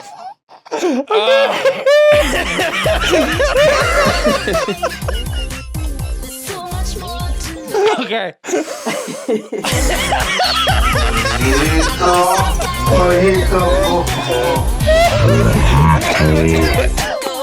Good job, whoever wrote that. Security, you haven't cried this hard since the Secret Service episode.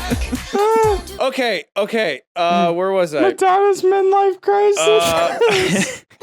The T&D and Twine are flawed with unrealized potential and interesting ideas not fully capitalized on, but Die Another Day takes it to a whole new level. This movie showed that Bond was a franchise out of time and in need of a refresh.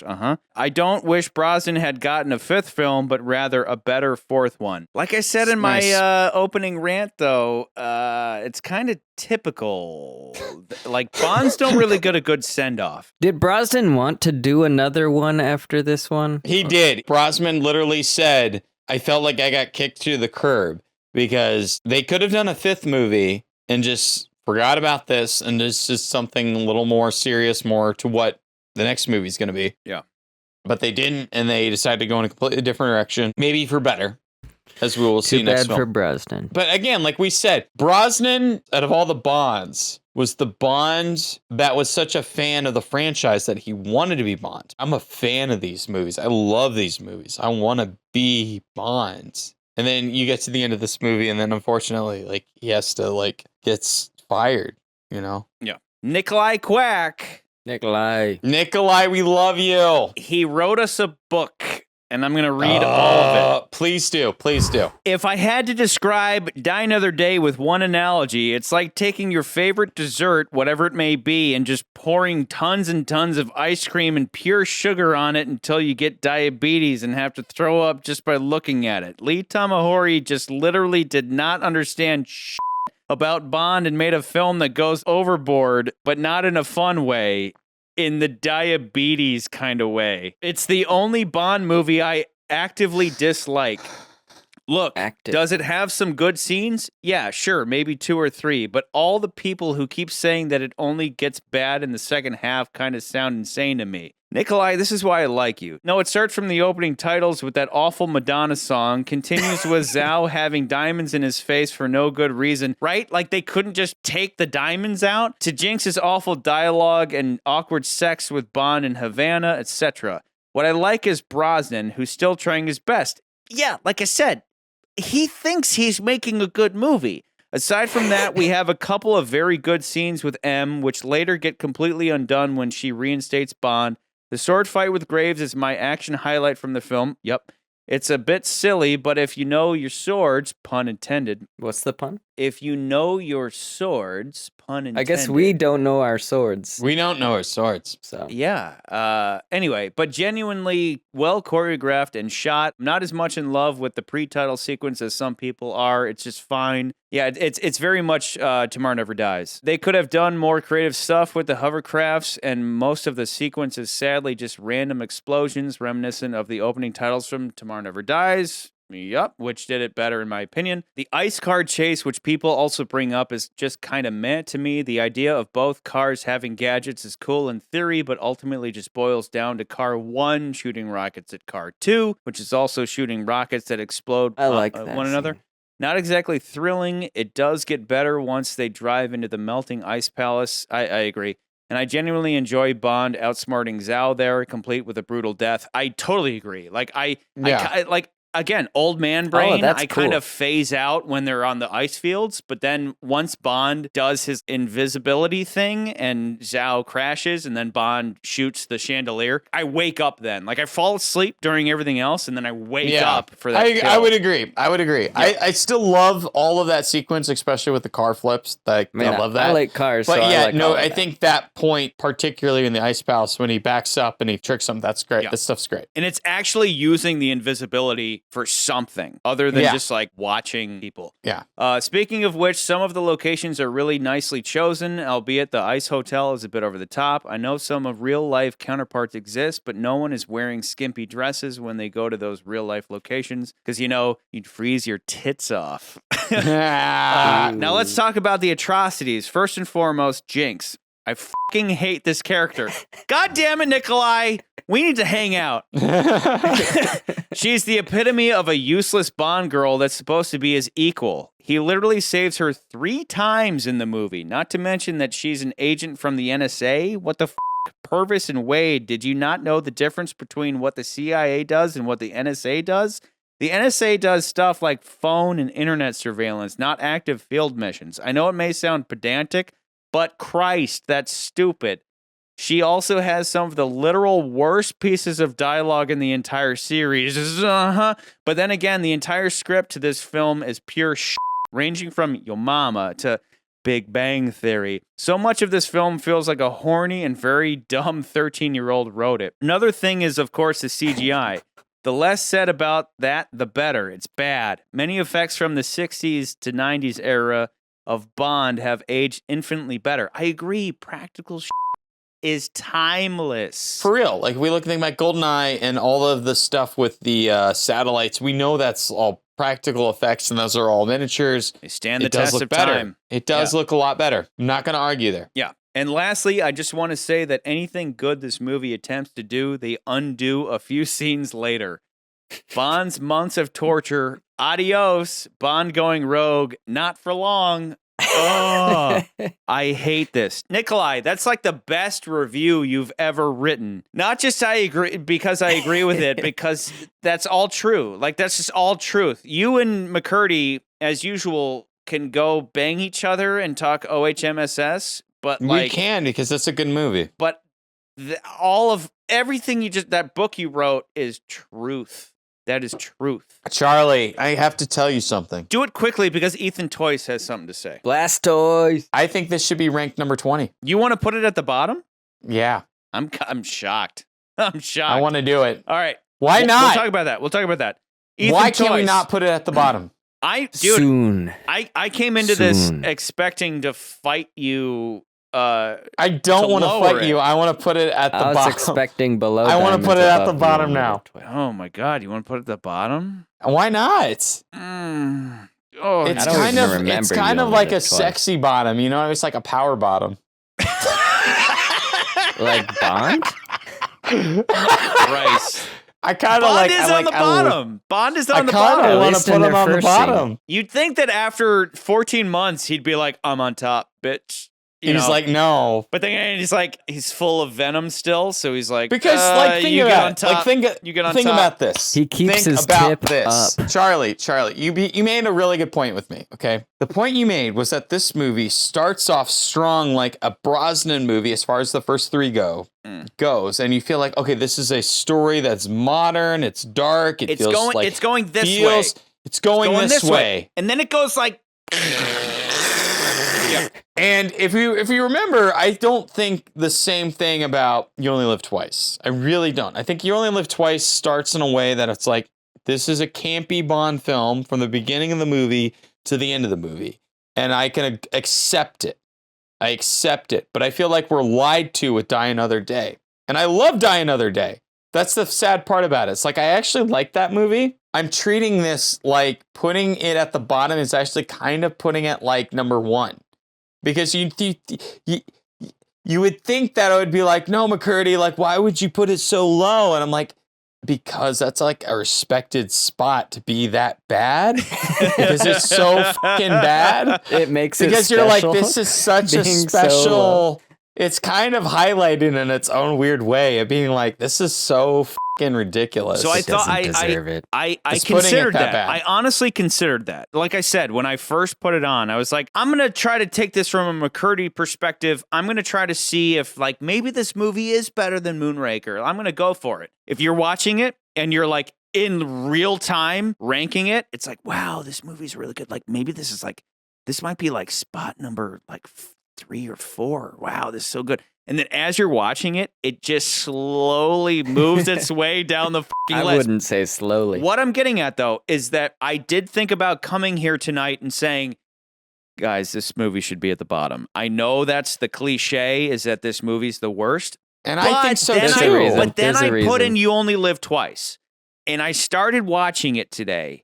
And I didn't even finish it. Because right off the bat, you have your space stuff and whatever, but then Bond is doing his thing where it's like Bond's faking his death in a private bedroom with like a hooker or something. Bond gets shot by some guys, which doesn't make sense, where they could have just planted a news story in the newspaper anyway and not done the murder scene. But again, like, it's and then consistent. As it goes on, nothing in that plot makes sense, and ultimately it's just blah. It's just but that blah. movie is so consistent. That movie is so consistently consistent. bad isn't better than starts strong and then goes bad. Exactly, and that's where I'm but like, I don't that's think where it's I'm like, the worst one, and I think Die Another Day might be worse. But quickly though, I was like, Die Another Day has so much. It has so much on You Only Live Twice. Not only is it more enjoyable, but the story's more interesting, and the story makes sense. You either put this movie either below the very bottom or it beats Moonraker. Like it's either like that's how I feel about it. Wait, would you say it either beats Moon? Is that what you said? Beats Moonraker or the bottom?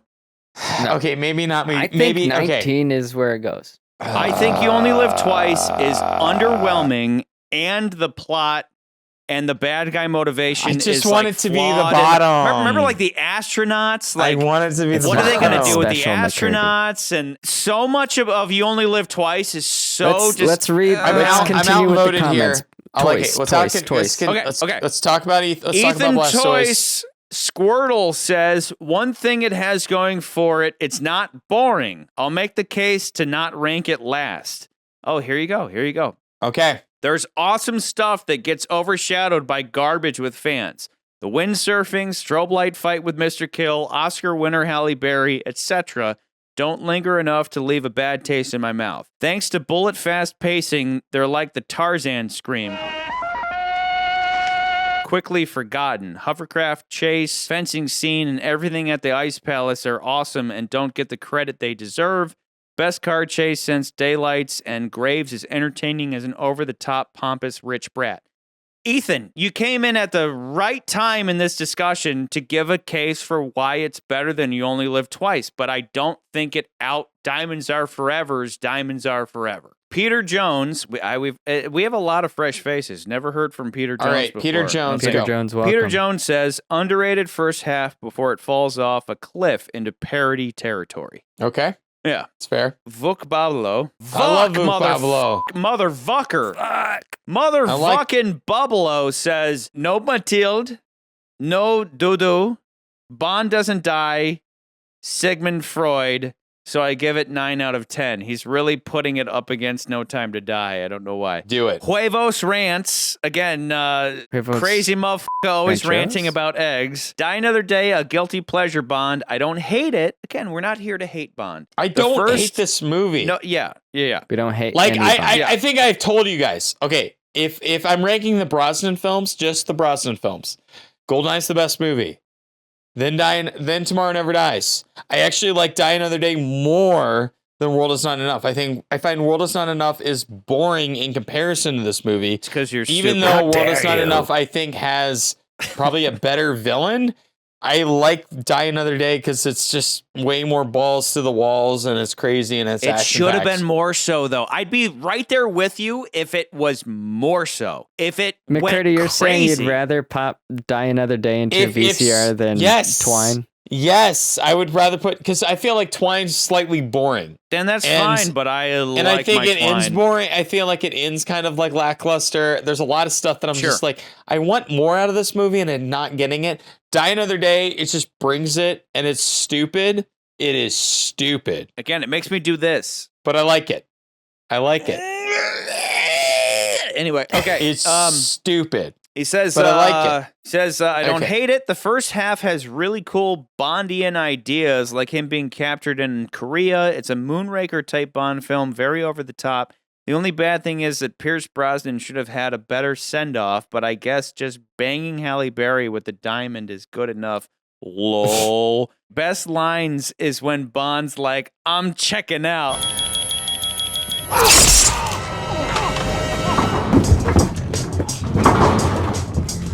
I'm checking out.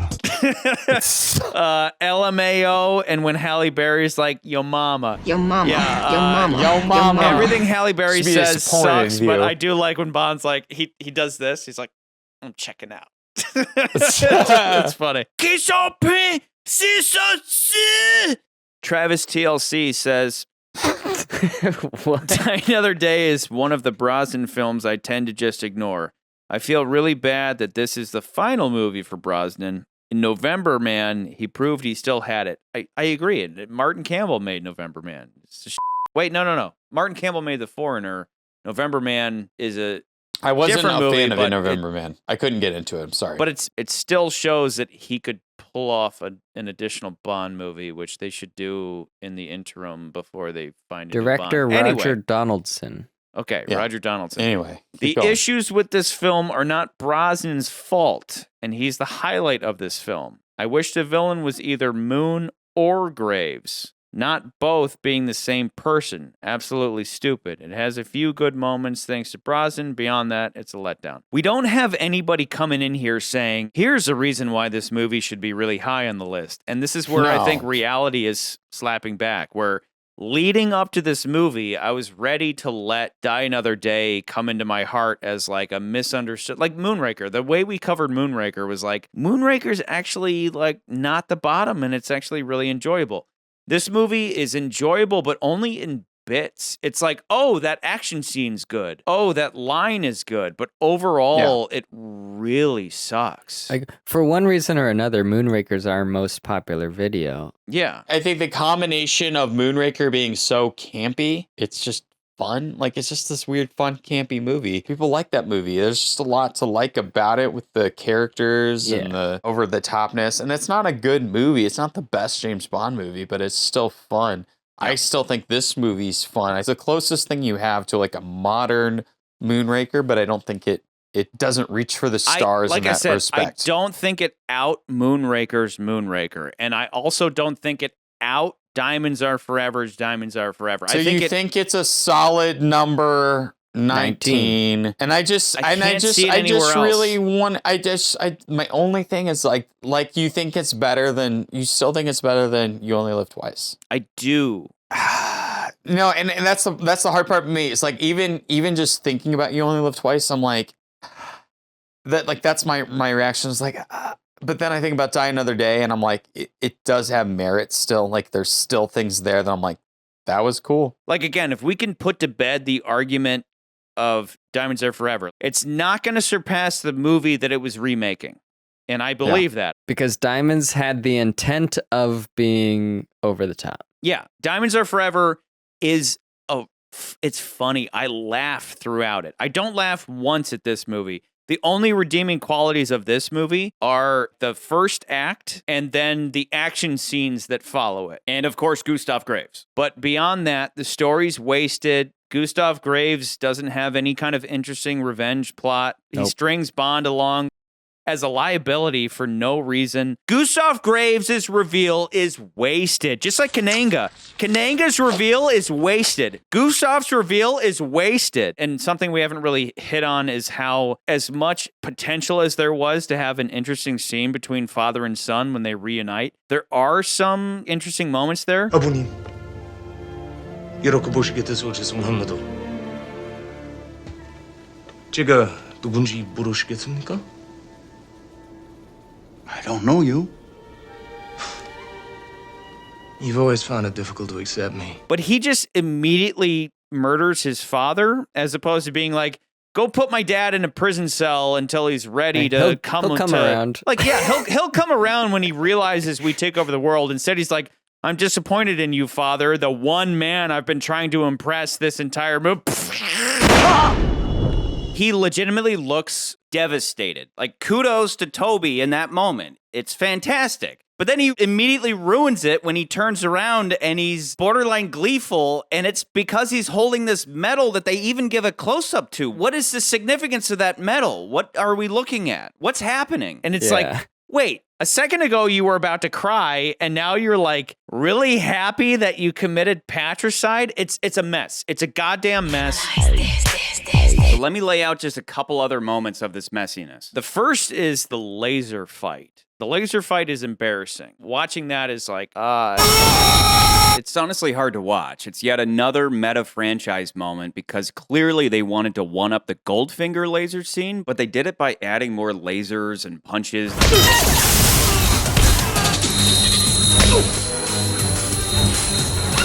I think you've made your point, Goldfinger. Thank you for the demonstration.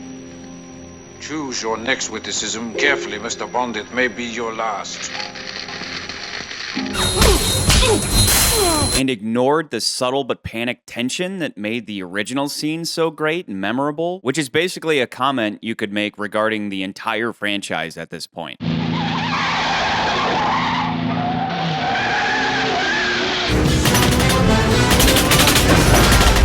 could have had you killed in the swamp. And why didn't you? You damaged my organization and my pride. I was curious to see what kind of a man you were. I thought there might even be a place for you with Spectre. Granting you life day by day just to see if you get wise. It's been fun. Well, the fun is about to come to a dead end. But before that, do you guys recall the random valve moment? Valve.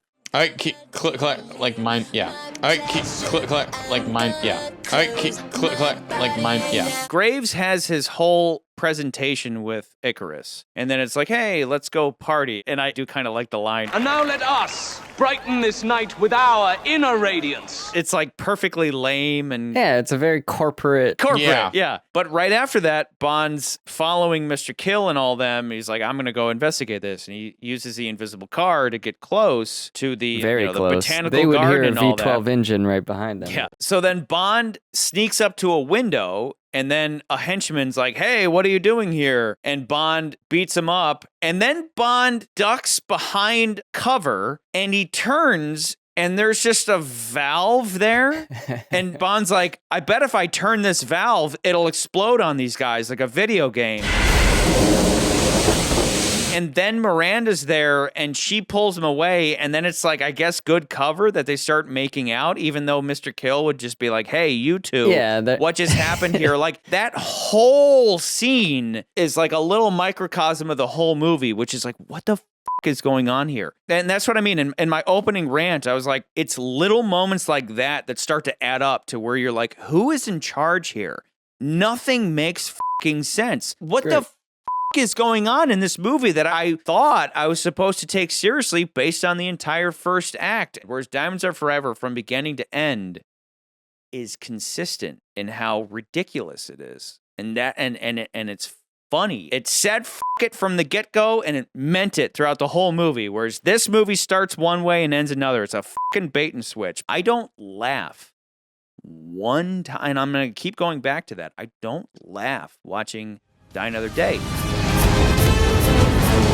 And let's be clear, laughing with the movie is very different from laughing at the movie. And the whole time we're laughing at this movie. And there's an ocean's difference there. There's a huge difference between goofy Bond that's entertaining and serious Bond. But this isn't goofy Bond. This is bad, serious Bond. This is a nightmare. I wish they would have done Goofy. I wish this was Moonraker. And what I really wish they would have done is had the foresight to go, this movie is going to be ridiculous. It's loaded with fan service and Bond references and all that.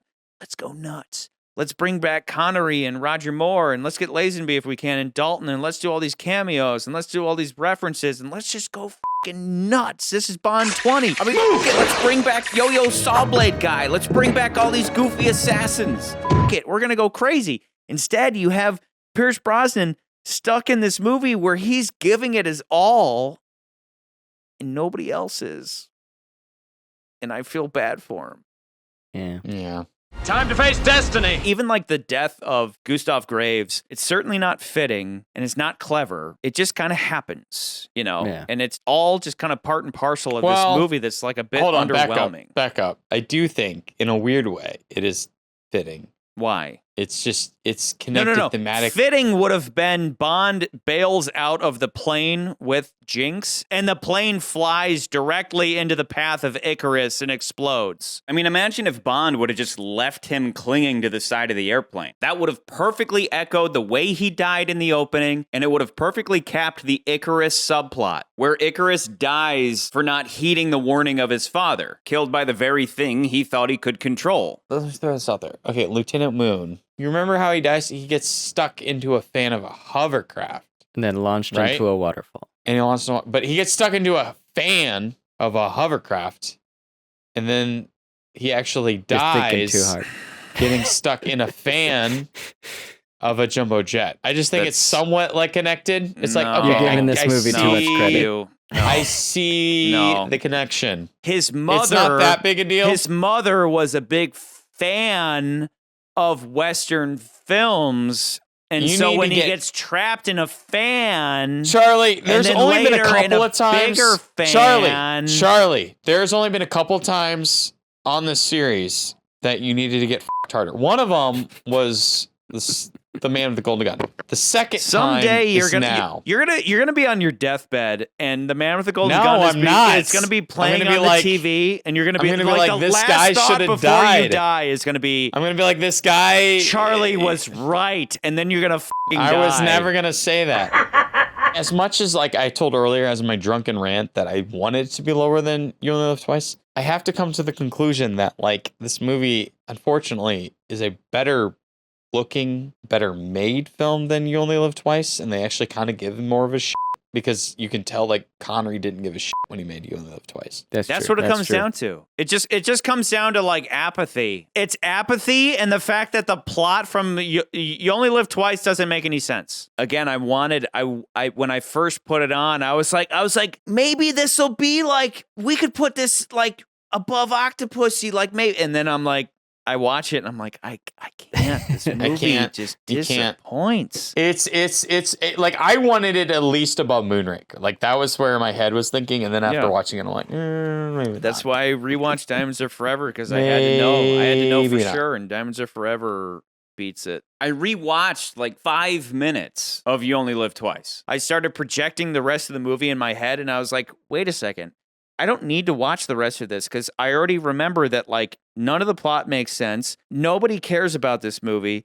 And then when I switch over to Diamonds Are Forever, I'm going to have a lot more fun and I'm going to laugh and I'm going to enjoy myself. And Die Another Day kind of is right in between those two. It's just slightly better. The only thing is that I think Die Another Day overall is a much better made movie than Diamonds Are Forever. And I do think that Die Another Day, even though everything is kind of stupid and Halle Berry's performance is terrible, I don't ever hate it because I do think it's clever in that like, oh, this guy who was the Korean general, like he switches over and like nobody knows it, and Bond has to kind of unveil that.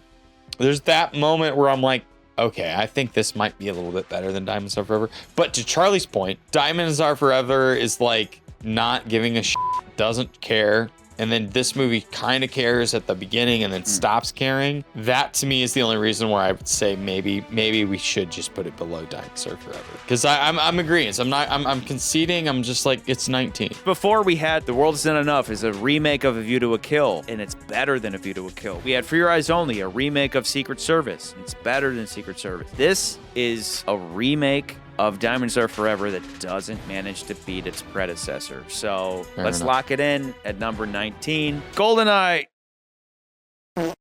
Still number 1, we got GoldenEye, Goldfinger, From Rush with Love, License to Kill, The Spy Who Loved Me, The Man with the Golden Gun, Dr. No, The World Is Not Enough, A View to a Kill, For Your Eyes Only, On Her Majesty's Secret Service, Thunderball, Tomorrow Never Dies, Octopussy, The Living Daylights, Live and Let Die, Moonraker, Diamonds Are Forever, Die Another Day, You Only Live Twice, They Did It Again in One Breath.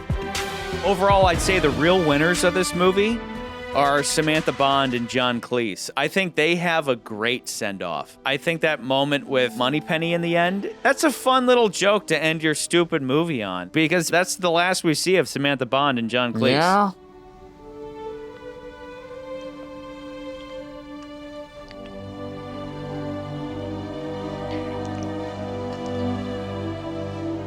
You know, this sort of behavior could qualify as sexual harassment. How romantic. You'll just have to decide how much pumping is needed, James. Someday you have to make good on your innuendos. Oh, James. To the job in hand.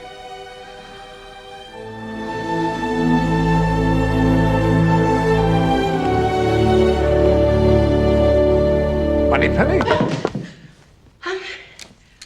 I was, just testing it out. That's rather hard, isn't it? Yes. Very. Nance, you had an interesting take on that. You had an interesting interpretation on that final scene. I'm curious if this is the first hint that Q is gay. So we see Bond earlier in the film do some sort of training exercise, VR video game, something someone coded, presumably Q, a scenario for someone to go through as a training exercise. A pre-programmed scenario like a video game. You don't just put on the goggles and imagine a scenario. It's a scenario you enter, just like, you played the Halo campaign and it's a story you go through. Gotcha. So Q coded a situation where Bond comes in and fucks you.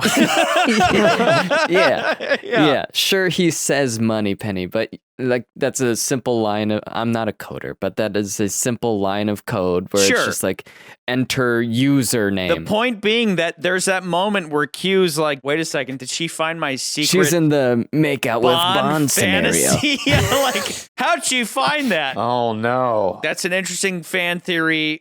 And that bridges the gap to Daniel Craig, but it's a fun send-off for those two characters as opposed to Bond himself, Pierce Brosnan, who unfortunately didn't get another chance. I felt like the way this movie ends feels very abrupt. Within this main story, there's an ending. They survive the helicopter crash. And then it just cuts to the sex scene, and that's the end of the movie. Compared to like other movies where I feel like it was more tied into the rest of the story with like maybe like M and Q finding him with Jinx. Yeah. You know, something like that. But that we don't get that. And so this movie feels like it ends very like it just feels like the brakes were put on it at the very end of it. And it's kind of like, that's kind of sad because Brosnan was the guy that like came into it and was like, I am a fan of James Bond. Like I want to do really good by this character. And it's just sad that like the last movie that he gets just happens to be like this very farcical movie that he gave his all. And then like the ending of it is just very abrupt. End. You know what I mean? And we'll see moving forward, the unfortunate thing about that, what you just laid out, is that this isn't just the end of Brosnan. This is the end of 20 movies. This is the end. And it's just him with shitty-ass Halle Berry with diamonds. And I mean, if it would have been like she quits and I quit and we're going to go live in Jamaica with diamonds, it'd be like, oh, that's kind of a fitting end to this character we've been following since Dr. No. Yeah. You just finished up with Daniel Craig. He's not doing any more movies. You're in the process of finding a new Bond. Why not do a one-off with Pierce Brosnan right now? Because you did it with Sean Connery That'd with be Diamonds cool. Are Forever. You did that already. You brought him back to do one more. Even after going the George Lazenby route. Why not do that with Pierce? Right now, while you're looking for the new Bond. Yeah. Pierce Brosnan is still alive, and he's still fit as and he's still delicious. Bring him back for one final movie and cap off the 20, make it 21 initial Bond movies, and then Daniel Craig is a separate thing entirely. But let's cap it off. Let's do it right. Idea. Let's give him a send-off. And don't just do it for Pierce. Do it for all the Bonds that came before, because this is all the same character. I'm reading a book right now called The Authorized Biography of James Bond. Like, do that and have it star Pierce Brosnan, and then maybe have like a younger version of him doing like action flashbacks and all that. It's this story about this writer who's contacted by the British government. And it's like, we want you to make a biography for James Bond. And he's like, I thought James Bond was a fictional character. They're like, nope, he's real, and we can introduce you to him. And then he meets with Bond. He's like, holy shit, this is a real James Bond. You could do that with old, gray Pierce Brosnan, and you could make a fun project out of that to cap off these 20 films. And wouldn't that be a great thing to do while you're looking for for number 7?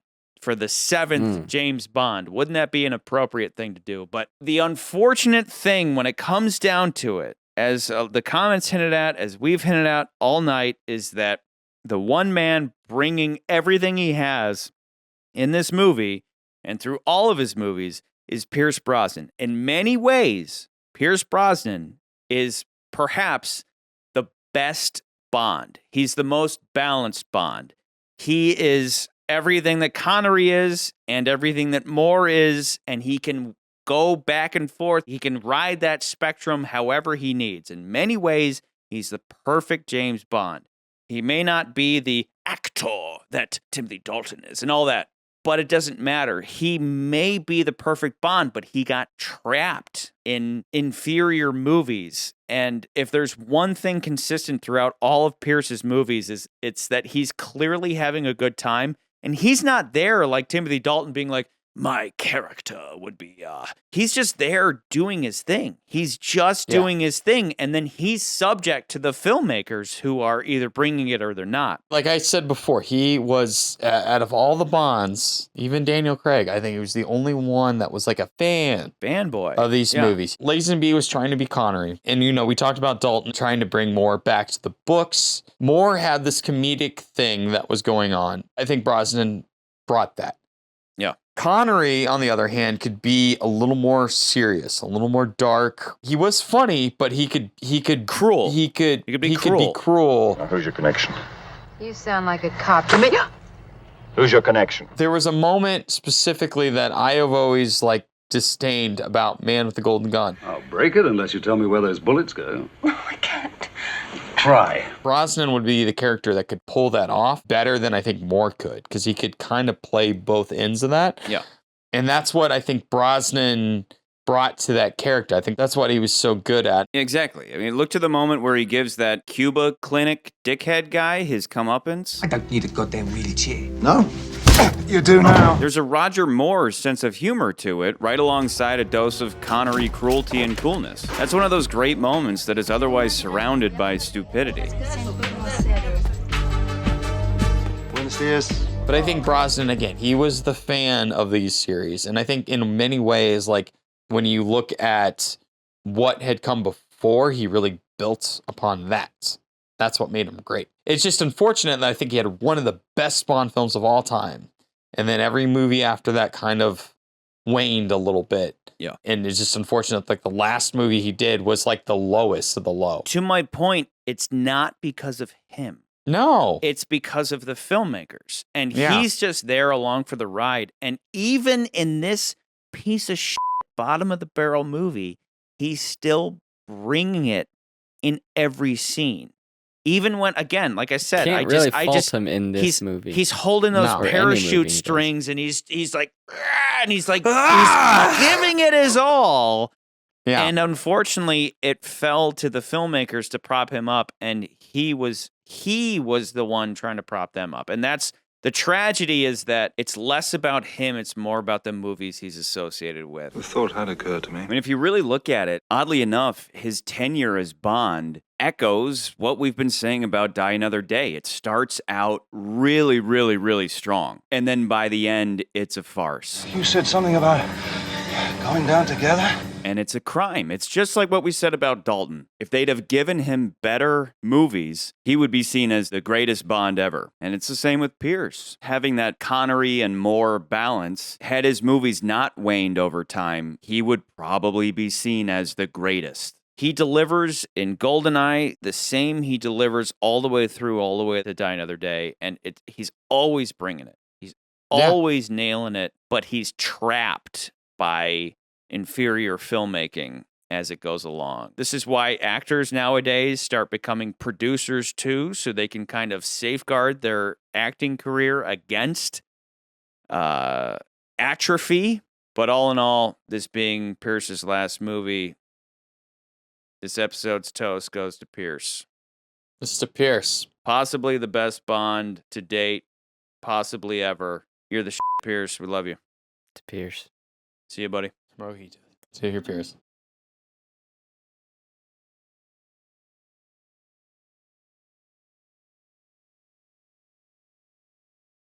I could drink more Cayman Jack. I could do it. I just drank 5 mojitos. Or 6 of these. I was going to say only 5. Go wake up your wife. I'm going to fuck you right now. It's baby time. I want another baby. Let's do this. And then pull out a knife with like a fig. We're going to name him Jack.